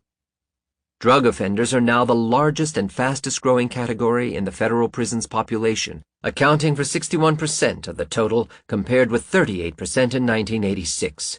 The number of federal drug offenders increased from about 5,000 in 1980 to about 55,000 in 1993. In 1993, between 60% and 80% of the 112 million prisoners in the United States had been on illicit drugs. The German Rauschgiftbilanz reports an 11.2% increase in the consumption of illicit recreational drugs in 1994 compared to 1993. Consider a grace period of about 10 years to achieve the dosage needed to cause irreversible disease, and you can date the origin of AIDS in 1981 as a consequence of the drug use epidemic that started in America in the late 1960s during the Vietnam War. Indeed, AIDS increased from a few dozen cases annually in 1981 to about 100,000 in 1993. Note that the spread of AIDS and the spread of cocaine and cocaine-related hospital emergencies are parallel since 1981. Since 1987, AZT and other DNA chain terminators have been added to the list of toxic drugs consumed by AIDS patients and those at risk for AIDS. AZT is now prescribed to about 200,000 HIV positives worldwide. Thus, the drug hypothesis explains 1. Why the AIDS epidemic occurred when it did in America and Europe, and 2. Why it spread steadily according to drug consumption. HIV hypothesis. Since HIV is an old virus in the United States and is established in a steady population of 1 million ever since it was detectable in 1984, it cannot explain a new epidemic. Moreover, according to Farr's law, a new infectious epidemic should have exploded, but AIDS did not. The spread of AIDS and the non-spread of HIV, the hypothetical cause of AIDS, are entirely incompatible with each other since 1984. Not all drug users get AIDS. Drug hypothesis. There are currently between 3 million and 8 million cocaine addicts and 6 million heroin addicts in the United States. In 1980, 5 million Americans had used nitrate inhalants. In 1989, at least 100 million doses of amphetamines were consumed in the United States. Most of the 401,749 American AIDS cases since 1981 have been recruited from this large reservoir of drug users. According to a 1994 survey of the NIDA, more than 5%, 221,000 of the 4 million women who give birth each year use illicit drugs during their pregnancy. These mothers are the reservoir from which most of the 11,117 pediatric AIDS cases reported in the United States in 1994 were recruited. Unfortunately, scientific documentation of recreational drug use is extremely sporadic and inaccessible, not only because these drugs are illegal, but more important, because the medical scientific community is totally uninterested in drugs as a cause of AIDS. In addition, about 150,000 HIV-positive Americans were on AZT in 1992. There are no national statistics available on how many HIV-positive Americans are on anti-HIV drugs that, like AZT, are designed to kill human cells. The relatively small percentage of AIDS patients among the many American drug users reflects the percentage with the highest lifetime dose of drug use, just like the 300,000 annual lung cancer and emphysema patients reflect the highest lifetime tobacco dose of the 50 million smokers in the United States. The long latent period of HIV is a euphemism for the time needed to accumulate the drug dosage that is sufficient for AIDS. Therefore, it takes about 10 years of injecting heroin and cocaine to develop weight loss, tuberculosis, bronchitis, pneumonia, and other drug-induced diseases. The time lag from initiating a habit of inhaling nitrates to acquiring Kaposi sarcoma has been determined to be 7 to 10 years. The different latent periods of HIV are simply reflections of the time the human host takes to accumulate sufficient drug dosage for AIDS to occur. Blaming Kaposi sarcoma on HIV after inhaling carcinogenic nitrates for 10 years is like blaming lung cancer and emphysema on a slow virus after smoking 2 packs of cigarettes a day for 20 years. AZT at the currently prescribed high doses of 0.5 to 1.5 grams per person per day causes many of the above-described AZT-specific diseases faster than recreational drugs do, i.e. within weeks or months after administration, because AZT is much more toxic than recreational drugs. In short, disease from drug use is not an all-or-nothing phenomenon like disease from infection. Only high cumulative doses cause irreversible damage and disease. HIV hypothesis. The virus hypothesis can explain neither why AIDS is linked to drugs, nor why the risk of AIDS depends on the lifetime dosage of drugs. Risk group-specific AIDS diseases. Drug hypothesis. Group-specific drug use explains the following risk group-specific AIDS diseases. 1. Kaposi sarcoma specific for male homosexuals. Kaposi sarcoma as an AIDS diagnosis is 20 times more common among homosexuals who use nitrate inhalants than among AIDS patients who are intravenous drug users or hemophiliacs. Due to their carcinogenic potential, nitrates were originally proposed as causes of Kaposi sarcoma. Aggressive and life-threatening Kaposi sarcoma, particularly pulmonary Kaposi sarcoma, lung cancer, are exclusively observed in male homosexuals. Up to 32% of Kaposi sarcomas of homosexual men can be diagnosed as pulmonary Kaposi sarcoma. This lends additional support to the nitrate Kaposi sarcoma hypothesis, since the lungs are the primary site of exposure to nitrate inhalants.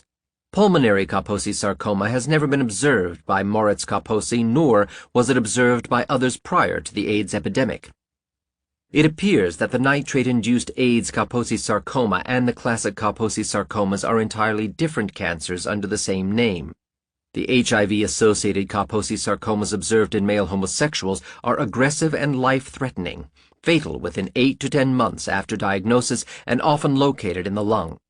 The classic indolent and chronic Kaposi sarcomas are diagnosed on the skin of the lower extremities and hardly progress over many years. Maduri and others point out that the pulmonary involvement by the neoplasma has been an unusual clinical finding in the Kaposi sarcomas of male homosexuals compared to all classic Kaposi sarcomas.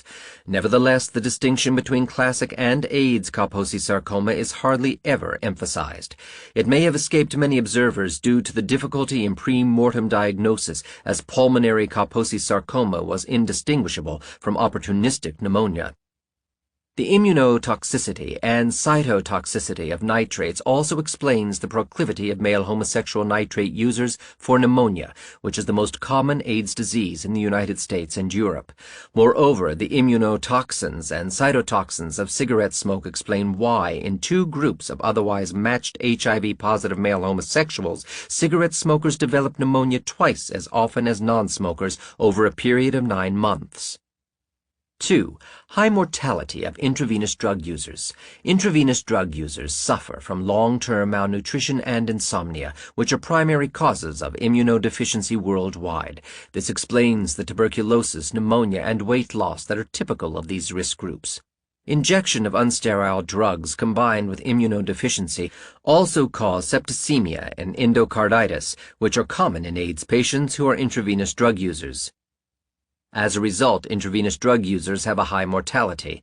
The average age at death is 29.6 years for HIV-free and 31.5 years for HIV-positive addicts, according to a German study. And both HIV-positive and negative intravenous drug users die from the same disorders, according to an American study. 3. Low birth weight and mental retardation of AIDS babies.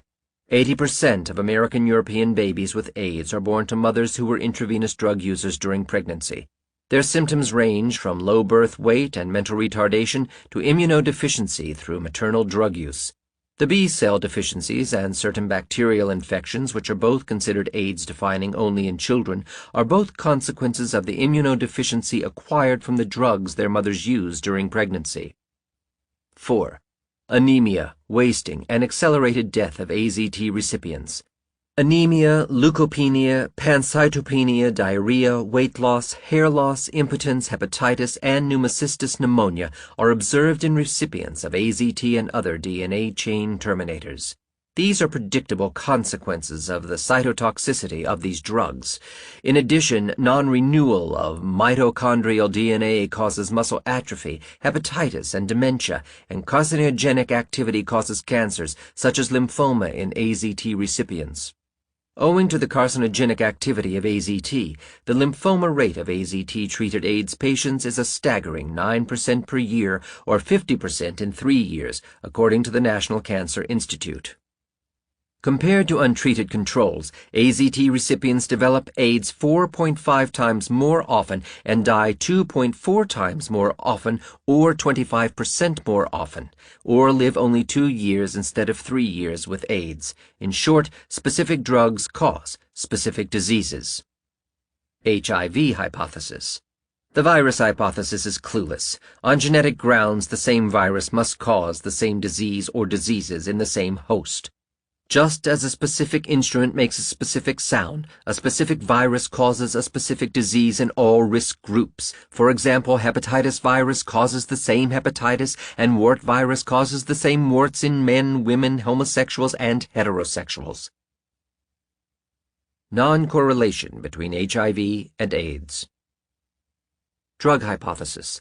The drug hypothesis predicts AIDS without HIV. HIV without AIDS, and other non-correlations. All of these predictions are confirmed. 1. Long-term survivors or non-progressors, persons infected by HIV from more than the 10-year latent period from HIV to AIDS, are called long-term survivors and, more recently, non-progressors if they are studied by HIV researchers. Indeed, the vast majority of HIV positives are long-term survivors. Worldwide, they number 17 million, including 1 million HIV positive but healthy Americans and 0.5 million HIV positive but healthy Europeans. Most of these have been HIV positive for at least 10 years now, because their numbers have not changed since the time between 1984 to 1988, when the HIV testing epidemic began in the respective countries. Only about 6%, or 11,025,073 of the 18 million HIV positives, including the 17 million without AIDS, have developed AIDS diseases since AIDS statistics have been kept. Since no more than 6% of HIV carriers worldwide have developed AIDS in 7 to 10 years, the annual AIDS risk of an HIV carrier is less than 11% per year.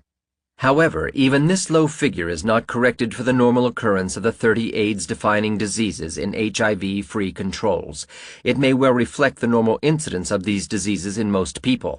There is no evidence that HIV-positive people who are not drug users have a higher morbidity or mortality than HIV-free controls.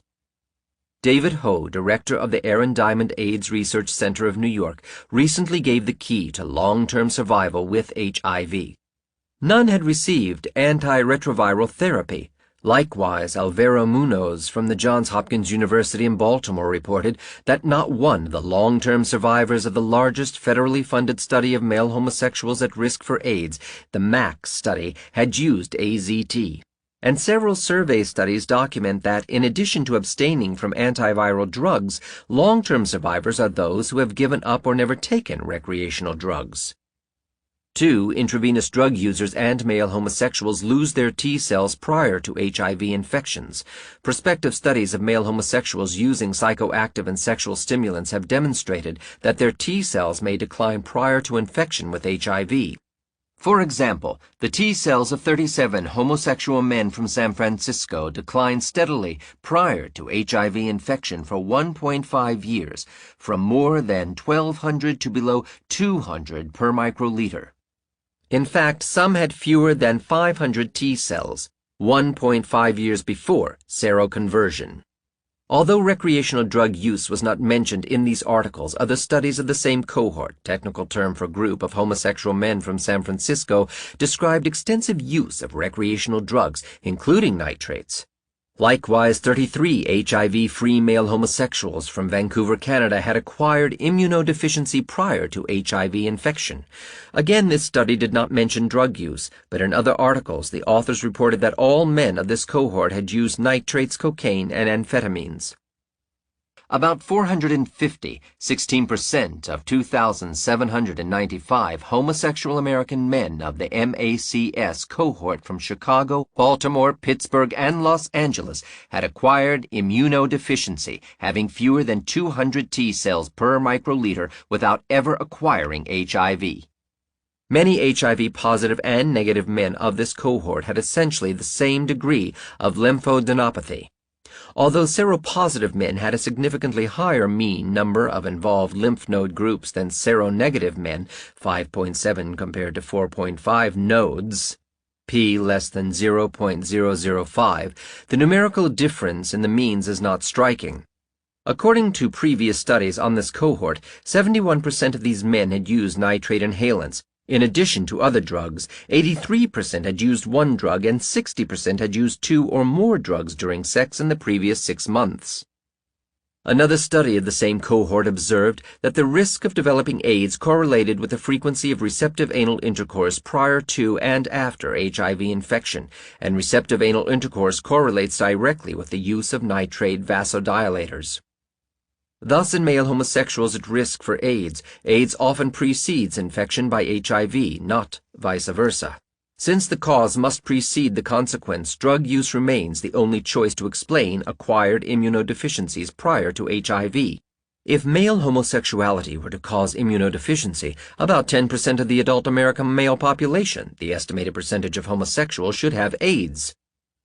Surveys, prospective studies of intravenous drug users also document T-cell losses prior to infection by HIV. For example, among intravenous drug users in New York, the relative risk for seroconversion among subjects with one or more CD4 T-cell count 500 cells per microliter compared with HIV-negative subjects with all counts 500 cell per microliter was 4.53. In other words, by the time these intravenous drug users were infected by HIV, their T-cells were already below 500. A similar study from Italy showed that a low number of T-cells was the highest risk factor for HIV infection. In other words, the T-cells were dropping before HIV infection. Logic follows that drug consumption dropped the T-cells. 3. HIV-free AIDS. One summary of the AIDS literature describes more than 4,621 clinically diagnosed AIDS cases were not infected by HIV. Additional cases are described that were not included in this summary. They include intravenous drug users, male homosexuals using aphrodisiac drugs like nitrate inhalants, and hemophiliacs developing immune suppression from long-term transfusion of foreign proteins contaminating factor VIII. Each of these non-correlations between HIV and AIDS are predicted by the hypothesis that recreational drugs and other non-contagious risk factors cause AIDS.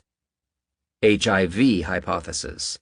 Since AIDS occurs without HIV and since T cells of drug addicts decrease prior to HIV infection, HIV must be discarded as a cause of AIDS. The studies of drug addicts prove instead that HIV is just a marker of drug consumption rather than the cause of AIDS. The more drugs consumed intravenously or for sex, the higher the risk of HIV infection. AIDS cured by withdrawal from recreational drugs and by discontinuation of AZT despite HIV. Drug hypothesis. If AIDS is caused by drugs, some patients should be able to recover if they abstain from drug use, even if they are HIV positive. The following examples prove this point. 1. AZT. 10 out of 11 HIV-positive AZT-treated AIDS patients recovered cellular immunity after discontinuing AZT in favor of an experimental vaccine. 2 weeks after discontinuing AZT, 4 out of 5 AIDS patients recovered from myopathy. 3 of 4 AIDS patients recovered from severe pancytopenia and bone marrow aplasia 4 to 5 weeks after AZT was discontinued. 2. Heroin cocaine. The incidence of AIDS diseases among HIV-positive intravenous drug users over 16 months was 19%, 23 to 124, and only 5%, 5 to 93, among those who stopped injecting drugs. The T-cell counts of HIV-positive intravenous drug users from New York dropped 35% over 9 months compared to HIV-positive controls who had stopped injecting. 3. Recreational drugs and AZT. The health of male homosexuals is stabilized or even improved by avoiding recreational drugs. For example, in August 1993, there was no mortality during 1.25 years in a group of 918 British HIV-positive homosexuals who had avoided the experimental medications on offer and chose to abstain from or significantly reduce their use of recreational drugs, including alcohol. Assuming an average 10-year latent period from HIV to AIDS, the virus AIDS hypothesis would have predicted at least 58, 918 to 10 times 1.25 times 50%. AIDS cases among 918 HIV positives over 1.25 years. Indeed, the absence of mortality in this group over 1.25 years corresponds to a minimal latent period from HIV to AIDS of more than 1,148, 918 times 1.25 years. As of July 1, 1994, there was still not a single AIDS case in this group of 918 HIV-positive homosexuals. The T-cells of 29% of 2,020 HIV-positive male homosexuals and intravenous drug users in a clinical trial even increased over 2 years. These HIV positives belonged to the placebo arm of an AZT trial for AIDS prevention and thus were not treated by AZT. It is probable that under clinical surveillance, the 29% whose T-cells increased despite HIV have given up or reduced immunosuppressive recreational drugs in the hope that AZT would prevent AIDS. 4. AIDS babies born to drug-addicted mothers recover after birth. HIV-positive babies born to mothers who were intravenous drug users during pregnancy provide the best examples for the prediction that termination of drug use prevents or cures AIDS despite the presence of HIV. For example, for 3 years, Blanche and others have observed 71 HIV-positive newborns who had shared intravenous drugs with their mothers prior to birth. 10 of these children developed encephalopathy and AIDS-defining diseases, of which 9 died during their first 18 months of life. The study points out that the risk of a newborn to develop AIDS was related directly with the severity of the disease in the mother at the time of delivery. Based on the severity of their symptoms, 60% of the children were treated prophylactically but apparently briefly with AZT for at least 1 month, and 50% were treated with sulfa drugs. Unexpectedly, 61 of the 71 HIV-positive children either developed only intermittent diseases from which they recovered during their first 18 months or developed no disease at all during the 3 years of observation. The T-cells of these children increased after birth from low to normal levels despite the presence of HIV. A very similar picture emerges from a collaborative European study of HIV-positive newborns. The study reports that about 20% of the HIV-positive children had died or developed long-term AIDS during the first year after birth, and another 20% during the second and third year. About 10% of the children were treated with zidovudine, AZT, before 6 months of age, and 40% by 4 years. More than 60% of congenitally infected children proved to be healthy up to 6 years after birth, despite the presence of HIV. Most of these had experienced transient AIDS diseases, such as pneumonia, bacterial infections, candidiasis, and cryptosporidial infection during the first year after birth. Although the study does not even mention the health and health risks of the mothers, previous reports from the European Collaborative Study Group have documented that nearly all children were born to mothers who are intravenous drug users. In 1991, the European Collaborative Study Group reported that 80% of the children with pediatric AIDS were born to mothers who were intravenous drug users. The 1991 study further points out that children with drug withdrawal symptoms were most likely to develop diseases and that children with no withdrawal symptoms but whose mothers had used recreational drugs in the final 6 months of pregnancy were intermediate in their risk to develop diseases, although they were all infected by HIV. The drug hypothesis explains the fate of the children as a function of the drugs consumed. Those who receive the highest doses of drugs before birth would have acquired irreversible diseases, and those who acquired diseases from sublethal thresholds would be able to recover after birth once they were no longer forced to share their mother's drugs. Indeed, both the European Collaborative Study Group and Blanche and others showed that the majority of children gained T cells and recovered from transient diseases after discontinuation of maternal drug input, despite the presence of HIV. The children's risk for AIDS was related directly with the severity of the disease in the mother, which is an expression for the extent of drug consumption by the mother. Moreover, the harm of maternal drug consumption to sick babies was compounded after birth because prophylactic treatment with sulfamethoxazole and zidovudine, AZT, was started earlier and was more frequent among the 16 children born to mothers with Class 4 disease, AIDS. The European Collaborative Study Group reports that 10% to 40% of HIV-positive children were treated with AZT.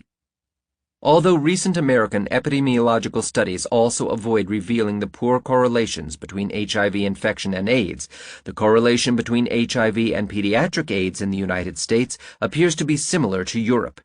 A recent report from Baltimore confirmed that 60% of the mothers of HIV-positive American babies studied by HIV researchers are intravenous drug users, and the CDC reported that 12,240, 82% of the 14,920 children born with an HIV diagnosis in the United States from 1978 to 1993 are alive and well despite the presence of HIV.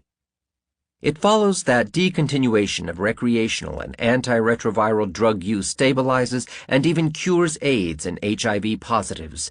Likewise, the T cells of HIV-positive hemophiliacs increase after removal of immunosuppressive foreign proteins from their factor VIII therapy, and the T cells of African HIV-positive tuberculosis patients increase after standard anti-TB treatment and improved nutrition. HIV hypothesis. According to the HIV hypothesis, every infected adult and baby should have progressively lost T cells and developed AIDS. This was not observed. On the contrary, HIV-positive AIDS patients recovered once freed of AZT and recreational drugs despite the continued presence of the hypothetical T cell killer HIV. In sum, the drug AIDS hypothesis correctly predicts all aspects of American-European AIDS, while the HIV hypothesis predicts none. The solution to the AIDS crisis. Testing the drug hypothesis should have a very high priority in AIDS research because this hypothesis makes verifiable predictions. Drug toxicity must be determined experimentally by exposing animals, such as mice or humans, with carefully monitored doses over appropriate periods of time. Except for experiments measuring immediate effects of psychoactive drugs, no such experiments have ever been done in animals or humans. Alternatively, drug toxicity could be tested epidemiologically in humans who are addicted to recreational drugs or are prescribed AZT by comparing their diseases with those, if any, of otherwise matched drug-free controls. Such tests could be conducted at a fraction of the cost that is now invested in the HIV hypothesis. But 35 billion AIDS dollars have been plowed entirely into studying HIV since 1984, leaving the comparatively tiny field of drug toxicity with virtually no support at all. Most illegal drugs have been given only to mice or rats in a single dose, looking for the short-term effects. Until researchers can perform long-term experiments, the role of drugs in AIDS will never be completely understood. Certainly, the evidence above strongly proves that drugs can more easily cause AIDS than could any microbe, particularly microbes that are latent and neutralized by antimicrobial immunity. If the drug hypothesis proves to be correct, AIDS could be prevented entirely by existing technologies and institutions if 1. AZT use, currently the most toxic legal threat to public health, were banned immediately.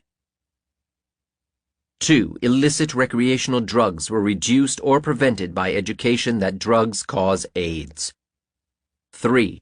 AIDS patients were treated for their specific diseases, for example, for tuberculosis with antibiotics, for Kaposi sarcoma with conventional cancer therapy, for weight loss with good nutrition, and were instructed to avoid recreational drugs and AZT.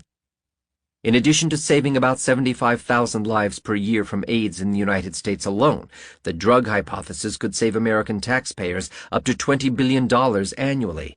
Currently, the federal government spends annually $7.5 billion on AIDS treatment, research, and education, and $13 billion on the war on drugs that is mainly concerned with supply control, interdiction, methadone treatment, and education. But neither AIDS education nor drug education ever target the health effects of long-term drug use.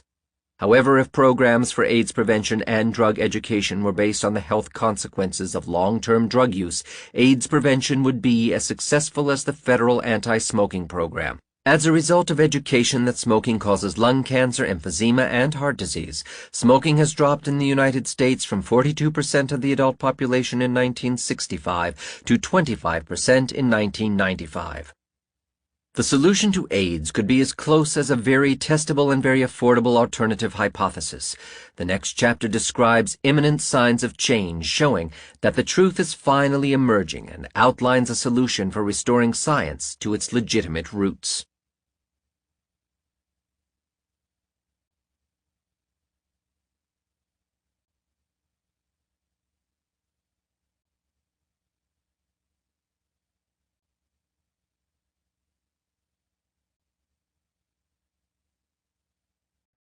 Chapter 12.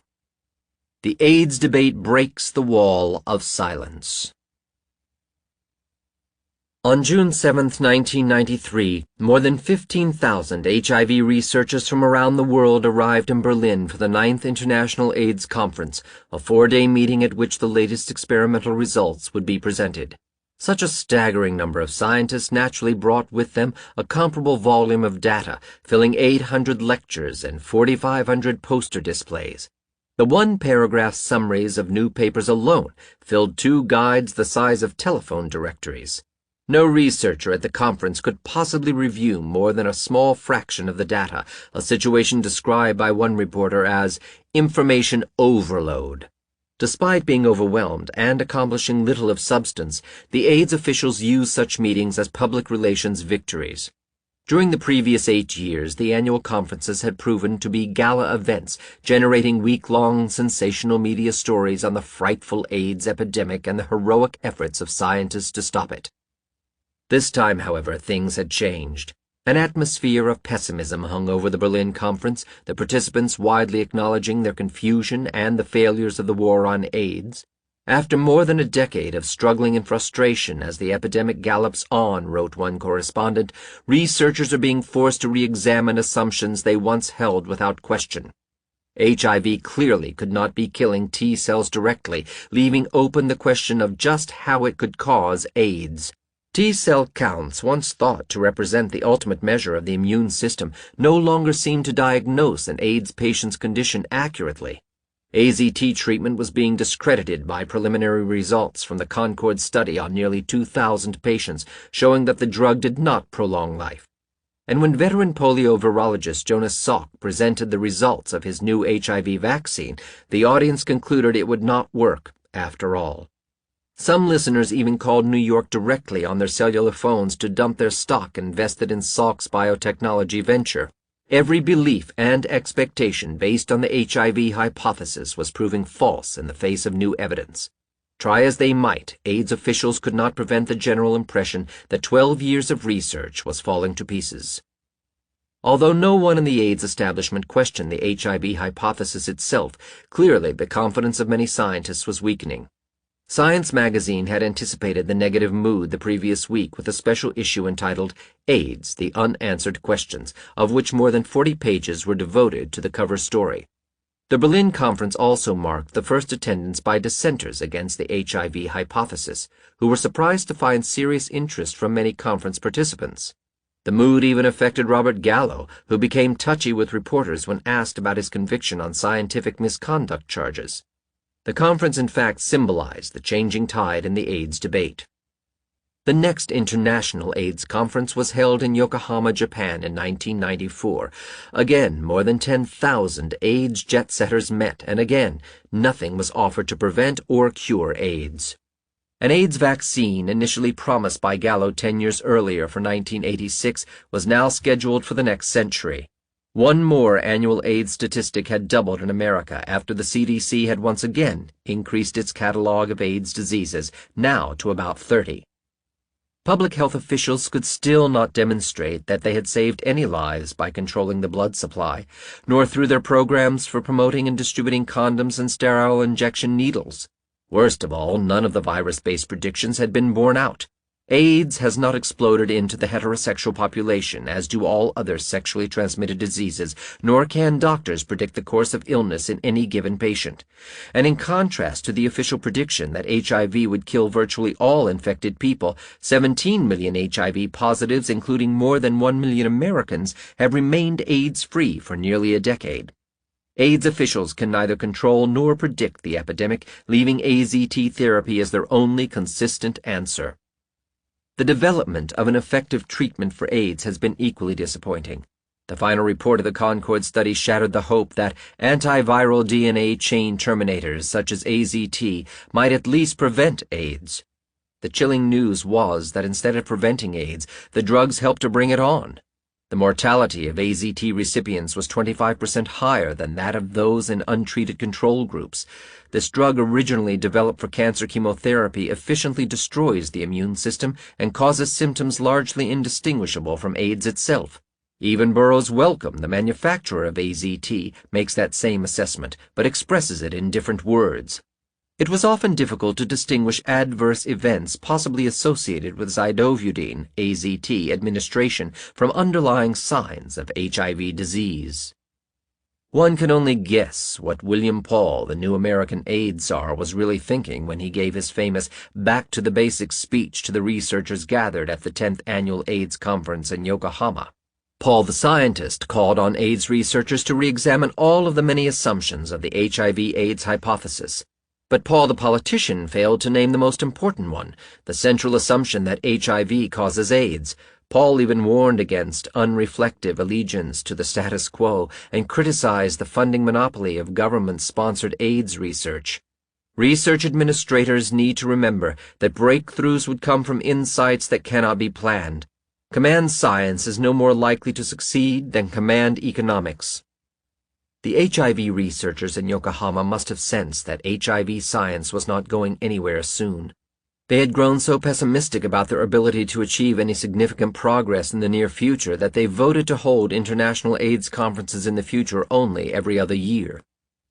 In late July 1995, the 9th Annual Congress of Immunology met in San Francisco and convened what the San Francisco Chronicle called a high-wattage panel on AIDS, featuring such HIV/AIDS luminaries as Robert Gallo, Luc Montagnier, and David Baltimore. Repeating the sad refrain of HIV/AIDS research, the high-wattage panelists admitted to their peers that they had no good news and very little news at all. Mocked one national magazine on progress in AIDS research in 1993, the good news is, the bad news is the same. Gallo hoped to start antiviral gene therapy for HIV positives within the next year, but anticipated no breakthroughs in the near future. Baltimore said that despite the testing of many vaccine strategies, nothing on the horizon at the moment has the potential of being a good vaccine. Acknowledging that he had been on an HIV vaccine panel a decade before that predicted the development of an AIDS preventative within 5 to 10 years, Baltimore lamented, "Here we are 10 years later, and it is still 10 years away." Panelist Montagnier urged the continuation of the status quo. What is important is that treatments for HIV start immediately, as soon as infection is known, even if, as Chronicle science writer Charles Pettit noted in a charitable understatement, none of the available treatments is terribly good yet. Montagnier's semi-iconoclastic message of the 6th International AIDS Conference in San Francisco 5 years earlier, that HIV was not able to cause AIDS without a cofactor, was apparently forgotten and forgiven. How else could he have proposed preventative treatment with the available cytotoxic DNA terminators in good faith? To recommend chemotherapy against a virus that is not sufficient to cause AIDS would be irresponsible at the least. For those who might conclude the outlook for HIV research is hopelessly bleak, Gallo sounded an optimistic note. There are many, many things to try. The list is almost endless. The crucial thing in this research and others is to find ways to stop the virus from replicating. Clearly, there are many, many things to try every year for the $7.5 billion from U.S. taxpayers alone. For the sake of everyone directly affected by the suffering caused by AIDS, however, the crucial objectives of all research would seem to be how to help sick people get better and prevent people at risk from falling prey to the complex of diseases now called AIDS. If the goal of AIDS research is changed from shoring up the never-proven HIV hypothesis to the protection of public health, then a different set of research and prevention objectives emerges, objectives that are likely to bring about real gains in the battle against AIDS much sooner and at much lower cost than the current direction. Taxpayers and HIV positives and their relatives potentially constitute the most explosive opposition to the AIDS establishment. As the failures of the war on AIDS mount up, the size of the imminent backlash grows. The longer AIDS officials resist the inevitable, the harder they will fall. Command science cannot forever hide the truth. Time, therefore, has become the most valuable ally of the HIV-AIDS debate. The AIDS debate comes out.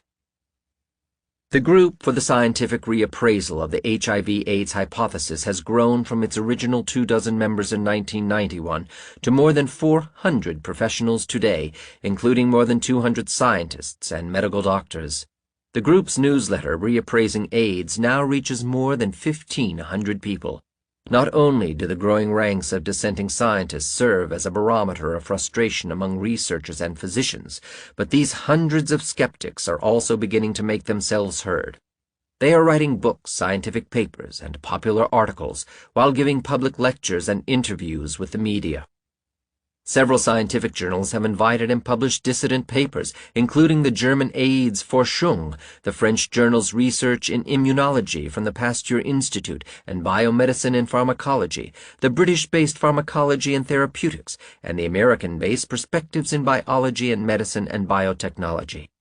In 1994, the editor of the International Archives of Allergy and Immunology commissioned Duesberg's article Infectious AIDS, Stretching the Germ Theory Beyond Its Limits, under the heading Controversy, HIV and AIDS. A Swiss virologist defended the orthodoxy. Later that year, the editor of the Dutch-based Genetica, the oldest genetics journal of its kind, asked Duesberg to edit a special issue on the HIV-AIDS controversy. The issue appeared in the spring of 1995 with a foreword by its editor-in-chief, John MacDonald.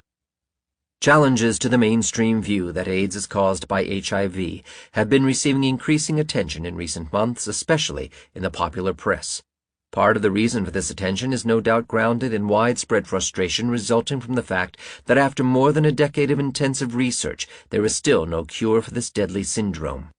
A second issue which seems to be adding fuel to the controversy is the claim that a de facto conspiracy exists within the scientific community to prevent dissenting views and alternative AIDS hypotheses from being presented to the scientific and general public. See, for example, the recent London Times article by Neville Hodgkinson entitled HIV, A Conspiracy of Silence, recently published in the June-July 1994 issue of the National Times. According to the Popperian dictum, a valid scientific hypothesis can ultimately only be strengthened by the challenge of alternative views. On the other hand, ignoring charges of scientific censorship can only work to undermine the public's confidence not only in the prevailing scientific view, but also in the entire scientific establishment. In providing this forum for alternative AIDS hypothesis, Genetica hopes to dispel the notion that a conspiracy of silence exists within the scientific community. Of course, the virologists are not delighted at this increasing attention given the dissenting viewpoint. Owing to unexpected interest in the subject, the publisher of Genetica has asked Duesberg to edit a book entitled AIDS, Virus or Drug-Induced. The book will include all articles of the journal and over a dozen new articles from scientists, mathematicians, a law professor, and journalists from the London Sunday Times, the New York Native, and Spin magazine. In December 1994, Even Science, the world's most popular scientific magazine, wrote an 8-page editorial, The Duesberg Phenomenon, Duesberg and Other Voices, acknowledging that the phenomenon has not gone away and may be growing. However, the phenomenon was not allowed to describe his controversial theory to the readers of science in his own words. The author of the article was instead an experienced, plugged-in age journalist. In 1995, The Scientist, a specialty newspaper for the fast-growing population of American scientists, also took up the issue with several articles. This time, Duesberg was granted a full page to explain the drug-AIDS hypothesis in his own words to the 50,000 readers of that journal. Also in 1995, the American Journal of Continuing Education in Nursing published an invited article on the drug-AIDS hypothesis. In 1994, the NIDA sponsored a conference in Gaithersburg, Maryland, near Washington, D.C., to reconsider the nitrite inhalant Popper's AIDS link. Duesberg was invited to attend and to discuss a grant proposal to study the ability of nitrates to cause AIDS diseases in mice. Gallo surprised some attendees and panelists by arguing that HIV is not the primary cause of KS. Kaposi sarcoma is on the list of AIDS diseases, although it may aggravate the condition once KS is caused by something else. And in the true spirit of scientific inquiry, quite different from the rancor of prior discussions of alternative causes of AIDS, Gallo called for funding of Duesberg's nitrate experiments. Duesberg's speaking invitations have also increased, but are typically restricted to smaller universities that are independent of AIDS grants and are more often issued by student groups than by faculty engaged in research. Invitations to debate the HIV/AIDS hypothesis by larger universities and international conferences all come from countries where scientists are less dependent on the approval of the CDC, the NIH, and the borough's welcome than they are in the United States, for example, from Cologne, Dortmund, Berlin, Kiel, Bonn, and Hamburg in Germany, from Vienna in Austria as a featured speaker of the Third Austrian AIDS Conference in 1992, from Bologna and Pavia in Italy for AIDS cancer conferences in 1993 and 1994, from Barcelona in Spain, from Belo Horizonte in Brazil, and in 1995 from the National Academy of Medicine in Caracas, Venezuela. Such opportunities are growing each year. The lay public is also beginning to hear more of the HIV debate, despite the general blackout on the issue. The ABC television programs Day One and Nightline have aired programs featuring Duesberg and other scientists critical of the HIV hypothesis, as well as segments critical of AZT therapy. Tony Brown's journal has featured many HIV dissidents on national television, including Duesberg, since 1991. Favorable attention to HIV dissidents by the American press is rapidly growing in publications, ranging from the general interest magazines Skeptic, Spin, Omni, Penthouse, Insight, New Republic, Reason, Commentary, New Age, and Policy Review, to newspapers such as the San Jose Mercury, Philadelphia Inquirer, Miami Herald, Oakland Tribune, and Los Angeles Times, to the gay interest magazines New York Native, Genre, and Men's Style, and the drug interest magazine High Times. Outside America, mainstream publications such as the Austrian Der Standard, Wiener Zeitung, and News, the Canadian Maclean's Magazine, the Italian Corriere della Sera, the German Die Woche and Hamburger Abendblatt, the British London Sunday Times, and the Continuum, the Swiss magazine Der Beobachter, and the French magazine Le Lien have all published favorable reviews of the alternative hypothesis. England has witnessed the most spectacular crack in the official wall of silence on the HIV debate. It began largely with the converge of the HIV controversy by the Sunday Times of London in 1992, spearheaded by medical writer Neville Hodgkinson. Gradually, other major British newspapers were drawn into the fray: The Independent, Financial Times, Sunday Express, Telegraph, Guardian, and Daily Mail. As both sides argued the issue more openly, the London-based scientific journal Nature finally decided it had had enough, issuing an editorial blast condemning the Sunday Times on December 9, 1993. The Times fired back, the fight becoming louder and harder to ignore over the next few months. Charge followed furious countercharge. Even the New York Times was forced for a single day to break silence on the issue and publish an article on the spectacular British feud. In the meantime, this heated HIV controversy spread to Canada. The debate has slowed down since Hodgkinson took a leave from the Sunday Times to write a book on AIDS. However, the open debate in the British press has become a major problem for AIDS officials trying to maintain their war on AIDS. The absence of an explosive AIDS epidemic has helped create skepticism toward the HIV establishment, causing serious changes in the British AIDS program. Referring to English statistics, the London Sunday Telegraph noted in late 1992, "The initial official estimates that the disease will cut a swath throughout the nation with an estimated 100,000 new cases a year by the mid-90s had to be revised downwards to 30,000 and downwards again to 13,000. Then the government actuary looked at the figures and suggested they be reduced downward yet again to 6,500, but even this has proved to be a six-fold overestimate of the number of new cases this year." By this summer, when these results were published, it had become apparent that with such a low prevalence rate there was no heterosexual AIDS epidemic, nor was there likely to be one. As a result, the British government has decided to cut out AIDS education programs aimed at the general public, focusing instead on the risk groups. Even the legal profession has taken on interest in the HIV debate. Duesberg's information and testimony has been used in the courtroom defenses of two HIV-positive men, both accused of assault with a deadly weapon for having sexual intercourse with HIV-negative women. Other defense attorneys have sought similar information, always leading to confidential settlements. A group named Project AIDS International has formed in Los Angeles, preparing materials and talking with interested attorneys over the possibility of suing Burroughs Wellcome for the production of AZT. Such a lawsuit has already become reality in England, the world headquarters of Burroughs Wellcome. Sue Threakall is a school teacher whose husband, a hemophiliac, tested positive for HIV in 1985. He remained basically healthy until he began taking AZT in 1989. From that point forward, Bob Threakall's life went downhill. 1 year later, he had to quit his job, suffering severe weight loss, thrush, stomach upsets, poor sleep patterns, sore mouth, continued sinus infections, weakness, breathlessness, loss of appetite, etc. Early in 1991, he died, confused, delirious, wasted, constant diarrhea, unable to swallow, and with hardly any normal lung tissue left. After contacting Peter Duesberg and absorbing the information refuting the HIV hypothesis, an angry Sue Threakall turned to the courts. In January 1994, she won a government commitment to finance her lawsuit, guaranteeing her case will proceed regardless of her own financial condition, and she filed for damages against Burroughs Wellcome. Several more people, including hemophiliacs, have joined the growing list of plaintiffs. By 1995, the HIV controversy had even made a convert of noted Wall Street short seller Michael Murphy of Half Moon Bay, California. Men's Style magazine has investigated that story.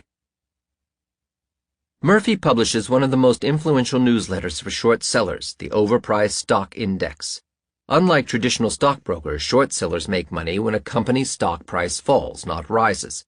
Murphy, who closely follows high-tech pharmaceutical and biotech stocks, had become a Duesberg true believer by November and devoted his entire November newsletter to a layman's explanation of Duesbergian theory and how that would translate into a huge short-selling profit for people who sold Burroughs Wellcome stocks soon before the share price crashed in the wake of impending public realization that HIV did not cause AIDS and, therefore, AZT did not work. The headline read in all caps, "HIV does not cause AIDS. AIDS is not contagious. AIDS is not spread by sexual contact. AZT kills patients." He followed up with an equally hyperbolic December issue. The double play happened when Wall Street Journal columnist William Powers came across the Overpriced Stock Index. Powers, who semi-regularly pens the Heard on Wall Street opinion column, was intrigued. When he first came out with his views, he put out a press release, and I called to make sure it wasn't a prank, the affable Powers says. Murphy does have a following. He isn't the most powerful short seller, but he's one of the few that will put his money where his mouth is. I write about anything that might affect the public stock, so I let him say his piece. Did he ever? On January 20th, 1995, Powers's column, complete with a trademark journal pen and ink sketch of Murphy, gave itself over to Murphy's exhortations to sell Burroughs Wellcome stock, that AZT causes AIDS, and that the disease is not sexually transmitted. The column marked the most credible, if not the highest profile, mainstream depiction of Duesberg to date. Most people outside of the scientific community don't know anything about HIV, frets NIAID spokesman Greg Folkers, and when it's in the Wall Street Journal, it's given instant credibility. When money talks, even politicians listen. In March 1995, the new Republican Congressman Gil Gutnicht had grown suspicious of the insatiable appetite of the American AIDS establishment for funding. Seeing an opportunity to save some billions of tax dollars, Gutnicht sent the following critical letter to Secretary of Health and Human Services Donna Shalala, Anthony Fauci, and 5 other leading American AIDS officials. Dear Dr. Fauci, as a freshman representative who sits on the Government Reform and Oversight and Science Committees of the 104th Congress, one of my concerns is the AIDS policy of the U.S. government. 12 years, $35 billion, and 270,000 deaths since the beginning of the AIDS crisis in America, there is still no cure, no vaccine, and no effective treatment for the disease.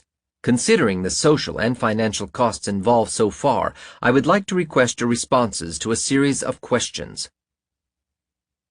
1.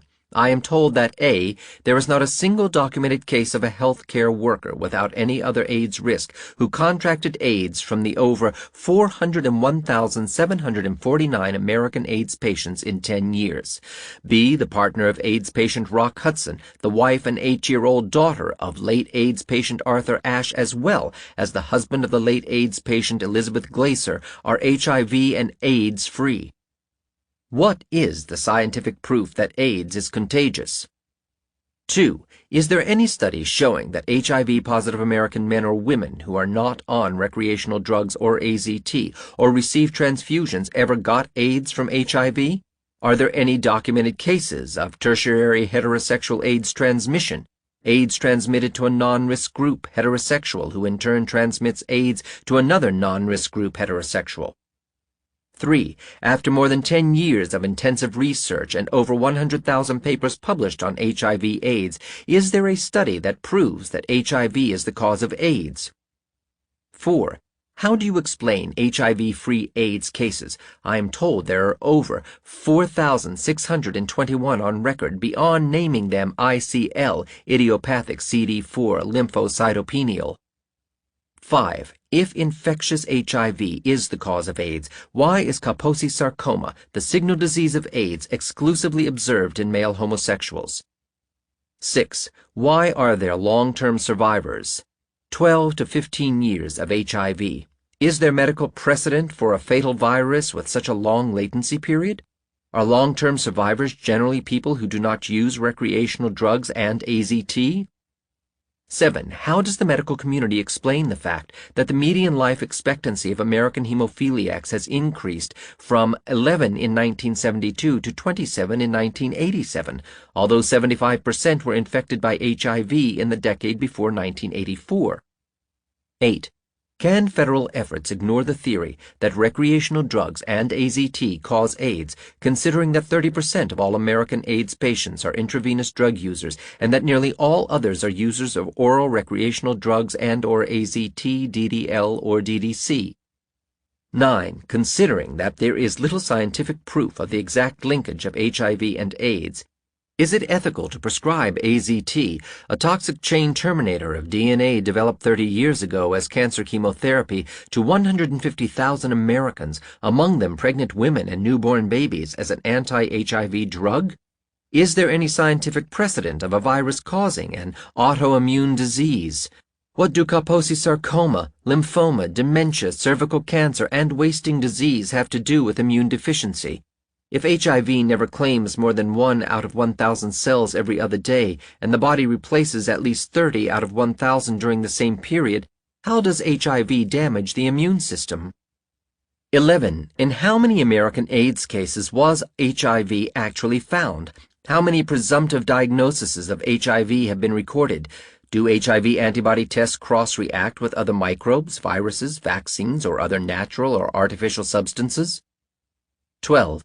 Considering the history of the HIV/AIDS hypothesis and its inability to come up with a cure, vaccine, or effective treatment for AIDS in the past 10 years, how much money has been spent by government agencies on alternative hypothesis AIDS research, for example, Duesberg, Root Bernstein, Lowe?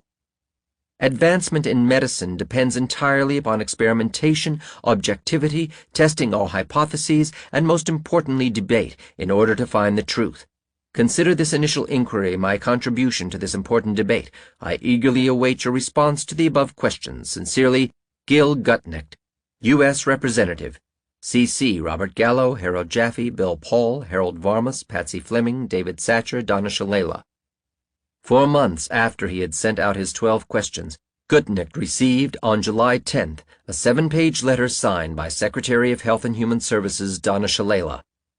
According to a footnote on page 1, the letter had been prepared by CDC official P. Drotman.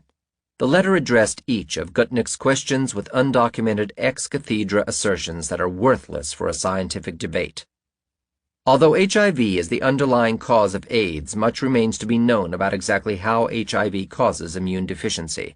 However, this incomplete understanding does not indicate that the virus is harmless. Why some persons exposed to HIV become infected while others do not is also not known. 1. Some individuals effectively combat this viral illness for a longer time than others. The precise mechanism of cell death following HIV infection remains a topic for research. The overwhelming evidence indicates that HIV causes AIDS and that use of contaminated equipment for injection of drugs is one major route of transmission of HIV. In answer to Gutnick's question 2, what is the scientific proof that AIDS is contagious, the response shifted from evasion to double talk. Regarding scientific proof that AIDS is contagious, before the discovery of HIV, evidence from epidemiologic studies involving tracing of patients' sex partners and cases occurring in blood recipients clearly indicated that the underlying cause of the condition was an infectious agent. But CDC official Drotman must have known the definitive multi-center study co-authored and sponsored by the CDC, which showed in 1989 that morbidity and mortality of blood transfusion recipients with and without HIV is exactly the same. Drotman must have even better known 2 statements that he had published himself in 1995. 1. Regarding transfusion AIDS, but few transfusion recipients have developed KS, Kaposi sarcoma, the signal AIDS disease, even though many of their donors were homosexual and bisexual men who developed KS later. 2. Regarding sexual transmission of AIDS, few clusters of persons with AIDS-related KS have been reported. Such clusters may be difficult to identify because most persons with AIDS have had contact with many different people. In particular, drug users and homosexual and bisexual men may have had contact with hundreds of partners that they did not know very well. Clearly, scientific truth was not served by Shalala's letter. The tone of Shalala's answer to Gutnick is virtually the same as that chosen by Blattner, Gallo, and Temin to answer Duesberg in Science in 1988. Both answers argue on the basis of authority instead of science. In that spirit, Shalala answered Gutnick's last question about funding alternative hypothesis AIDS research. To deviate funds from scientifically sound findings to those that lack evidence would be unconscionable. The complete Shalala letter is available from the CDC on request. Despite these openings, the HIV/AIDS establishment is retaining its full grip on power. The many billions of dollars spent each year by the federal government on biomedical research, and especially those billions devoted to HIV research and control, have purchased enormous influence with every significant interest group involved in AIDS. Scientists, as frustrated or uncertain as they may become over their lack of progress, can never afford to destroy their careers by turning against the pure and forced dogma. The pharmaceutical industry, particularly Burroughs Wellcome, Bristol-Myers Squibb, and Hoffmann-La Roche, the producers of AZT, DDL, and DDC respectively, cannot afford to lose their profitable AIDS drugs. AIDS activist groups would hardly want to lose favor with their pharmaceutical patrons or the CDC. The communications media also will not endanger its cozy relationship with the CDC, NIH, and other key agencies. All these groups must continue to support the war on HIV, ignoring or suppressing all genuine debate. These conflicts of interest between the trusted commitment of scientists to academic freedom and peer pressures to collaborate with the commercial and scientific establishments betray the taxpayers and the patient's faith. Most important, the great majority of the public at large and the AIDS patients have had little or no opportunity to find out that questions exist about the HIV hypothesis, much less to hear a fair presentation of the arguments.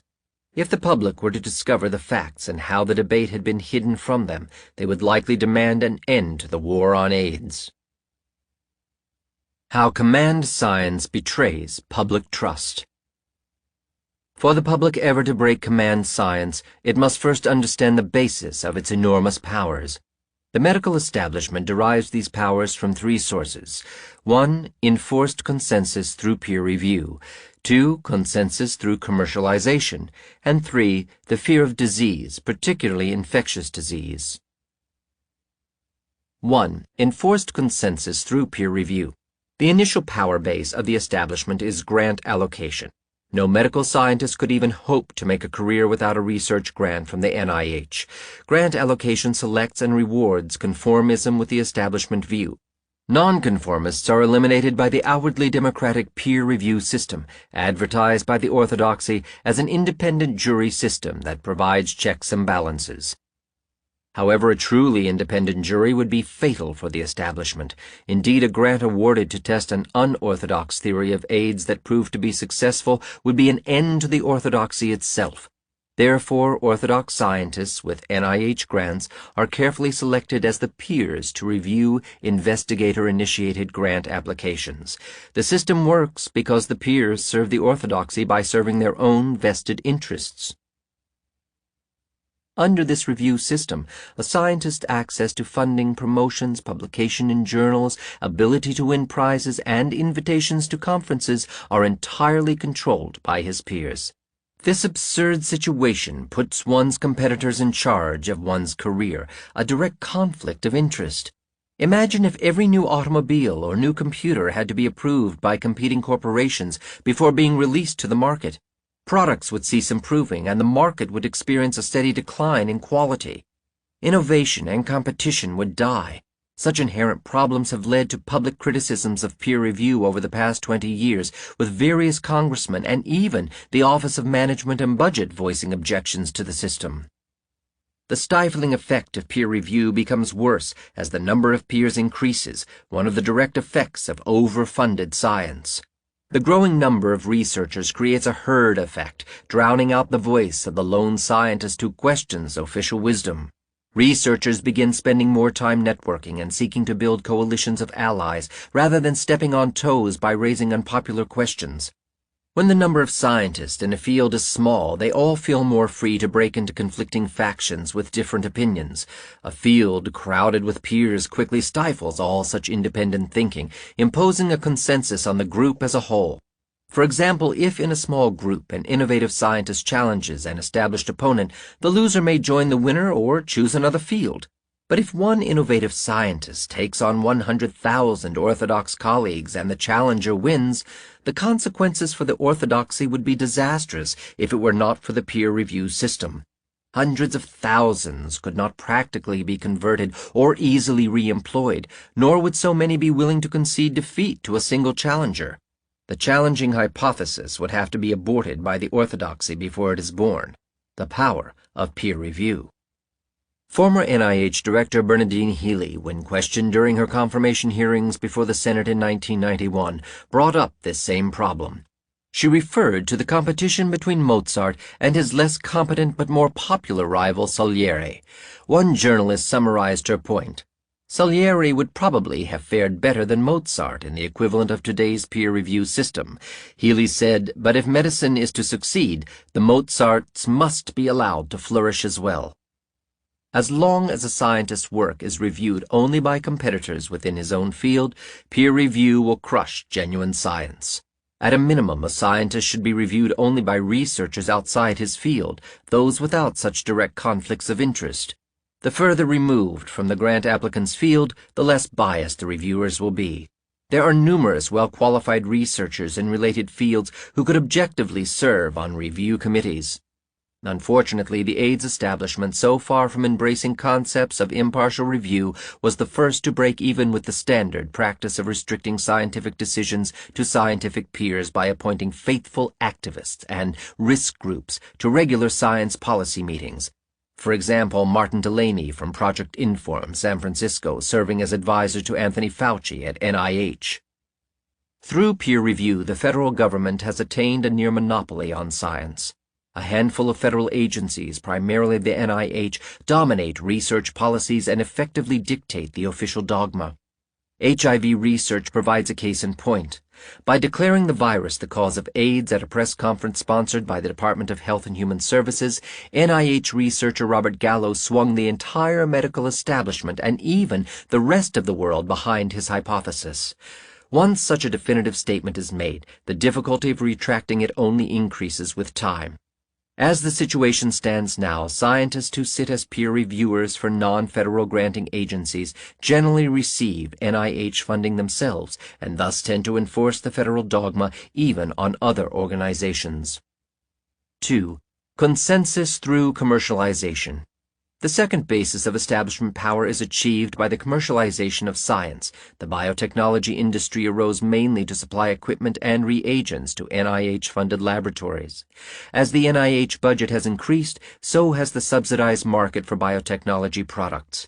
The pharmaceutical industry likewise has profited from monopolies granted by the FDA, which bans competing therapies.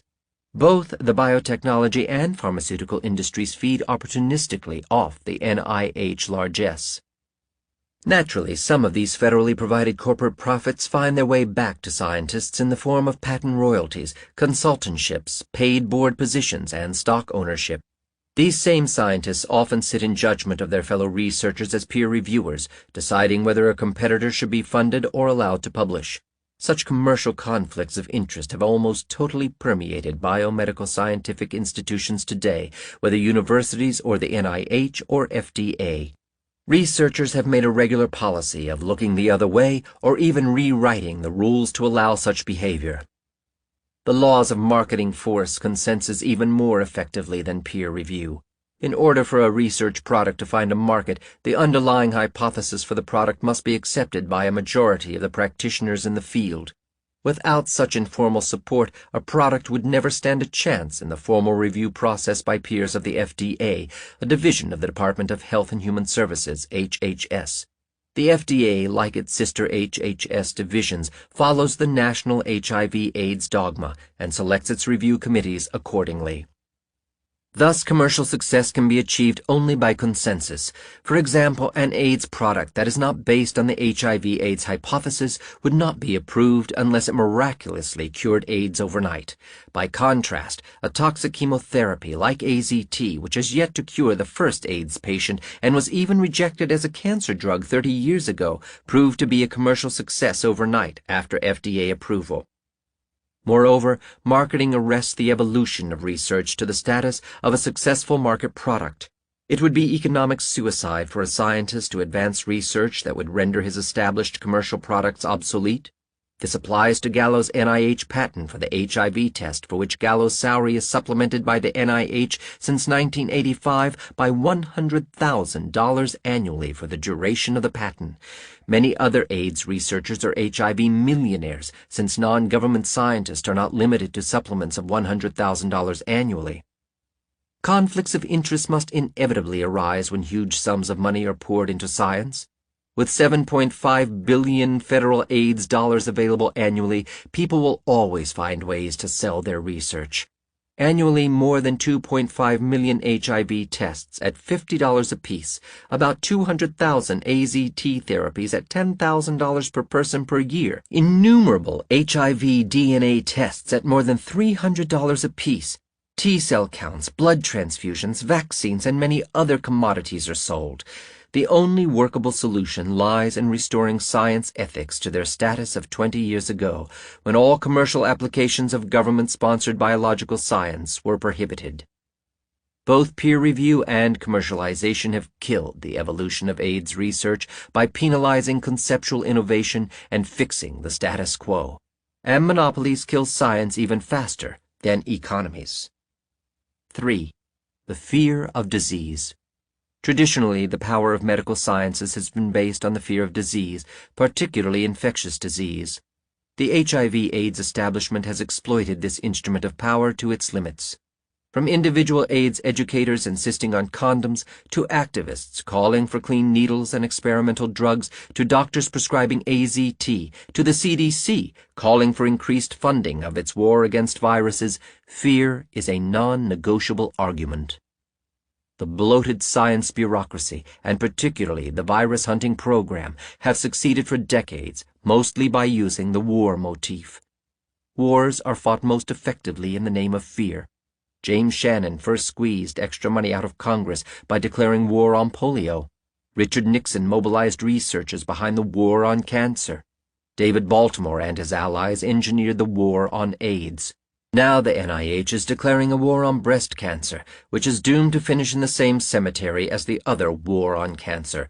Scientific fashion today blames breast cancer on specific genetic mutations, which hard evidence proves harmless and irrelevant to the cause of the tumor. Increased monies for breast cancer research will lock into place the scientific mistakes and stifle all attempts to discover the real causes of the disease. Progress will be delayed and lives will be lost from too much funding, all in the name of war. But while a state of war can mobilize public fear and support for a time, the tactic eventually backfires, creating public opposition once defeat becomes obvious. The wars on cancer and AIDS have produced nothing but tragedy. "Germs are back," declared one newspaper article ominously in July of 1993. Those who track trends in advertising and who sell disinfecting products confirm that today's Americans are acutely attuned to the invisible microbial world and its potential hazards. Rebounding tuberculosis, undercooked fast food burgers in Seattle, tainted tap water in Milwaukee, and the mystery disease in the Southwest serves only to encourage our concern about microscopic invaders, it seems. Quoting journalism professor Gail Baker Woods on this rising public fear, the article then noted its biggest cause. The trend, which Woods says includes not only disinfecting products, but also newly introduced clear products with their aura of purity, is in part a response to fear of AIDS and a need to feel immune from such invisible threats.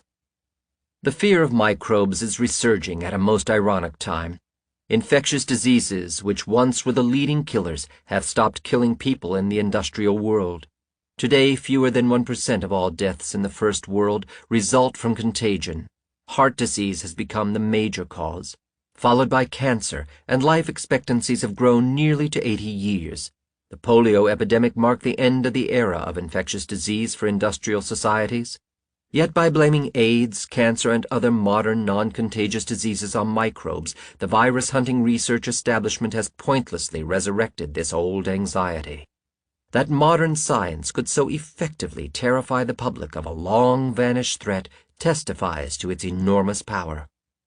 But to some extent, the fear of catching disease has always helped medical authorities, making the lay public more willing to yield money and freedoms for the sake of an answer. Researchers discovered this gold mine of popularity once Robert Koch had proved in 1882 that a bacterium caused tuberculosis. Soon, newly graduated medical doctors scurried to find the bacteria causing every conceivable disease. Once blamed, the right germ could open the door to a vaccine or public health measures to control the disease, and to place in the textbooks a secure career and perhaps even a Nobel Prize. Certainly microbes were easier to blame for a disease than spending years of frustrating effort in search of complex or unfamiliar causes. Microbes were tangible, a well-defined target at which to aim. Enthusiasm turned to fashion, and fashion to a stampede.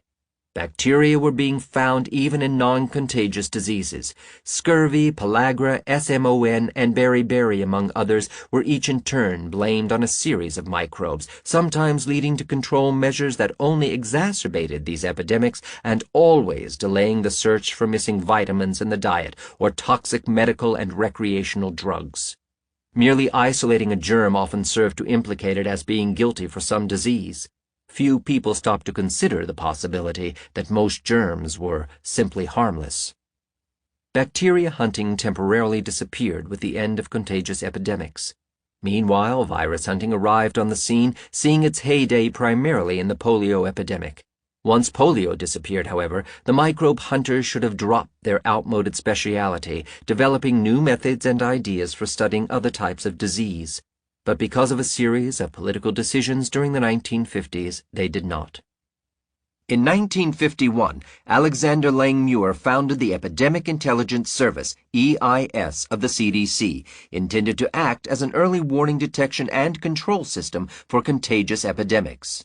The EIS and the CDC would go on during the next several decades to raise nationwide alarm bells over minor disease outbreaks, while falsely labeling leukemia, Legionnaire's disease, and AIDS as infectious. The NIH, the other federal cornerstone of modern biomedical research, underwent radical restructuring after James Shannon took over in 1955. Determined to create the largest scientific research establishment in world history, Shannon milked Congress for exponentially increasing budgets by launching massive new programs, most notably the War on Polio and the Virus Cancer Program. The new NIH monies went to purchase greater quantities of data gathering and to recruit enormous numbers of new people into the swelling ranks of researchers. The outcome of these two changes was predictable. Microbe hunting reappeared with a vengeance, seizing every available disease to blame on a germ. NIH funding patterns ensured that the virus hunters would predominate over the others. In trying to explain the slow, degenerative diseases of nerve and brain tissues or of cancer, the virus hunters were forced to improvise. Carlton Gajdosek, who performed questionable research in which he never could isolate a virus from Kuru disease, nevertheless became known as the father of the slow virus idea and received the 1976 Nobel Prize for the notion. According to this hypothesis, a virus could infect a host one day and, despite being permanently neutralized by the immune system, could somehow cause a fatal disease years later. Although a blatant violation of the logic behind Koch's postulates and the germ theory, Gajdosek's slow virus hypothesis captured the imagination of scientists and reshaped their whole approach to medicine. Hilary Kaprowski, Robert Gallo, and David Baltimore numbered among the converts who searched avidly for slow viruses and eventually led AIDS research. By the time the AIDS epidemic surfaced, the outcome of research on the new syndrome had been predetermined. AIDS in the United States and Europe fits the pattern of non-infectious diseases, and for several reasons is likely to be a product of the drug abuse epidemic of recent years. Nevertheless, virus hunters jumped on the new opportunity, the retrovirologist, being in the right position to have a retrovirus, HIV, officially declared the cause. As with so many products of modern virus hunting, HIV completely failed the test of Koch's postulates, but just finding it was all the evidence the virologists needed. A new article from 1987 shows how irrational fear of the AIDS virus affects the lay public. Fear of acquired immune deficiency syndrome is sweeping heterosexual society on both coasts. Restaurants in gay districts of San Francisco, New York, and the Los Angeles area are shunned by many people, and the Bon Appetit restaurant in suburban Sacramento lost numerous customers after the January AIDS death of a chef who worked there 5 years earlier. At Gay Men's Health Crisis, Inc., which helps AIDS patients in New York, we consistently have television crews who will not come inside our building, said spokeswoman Lori Behrman. About half the 4,000 calls received monthly by the center's AIDS hotline are from worried well people, half of whom are needlessly concerned about getting AIDS from swimming pools, insects, or non-risky sex practices, said hotline coordinator Jerry Johnson. This cynical manipulation of public fear may bring in the money for the AIDS lobby, but it creates human tragedy for everyone else. From Miami, Florida, comes the personal account of some real victims of the war on AIDS. Cesar and Teresa Schmitz and their baby daughter Louise, whose lives were nearly destroyed by the AIDS virus propaganda.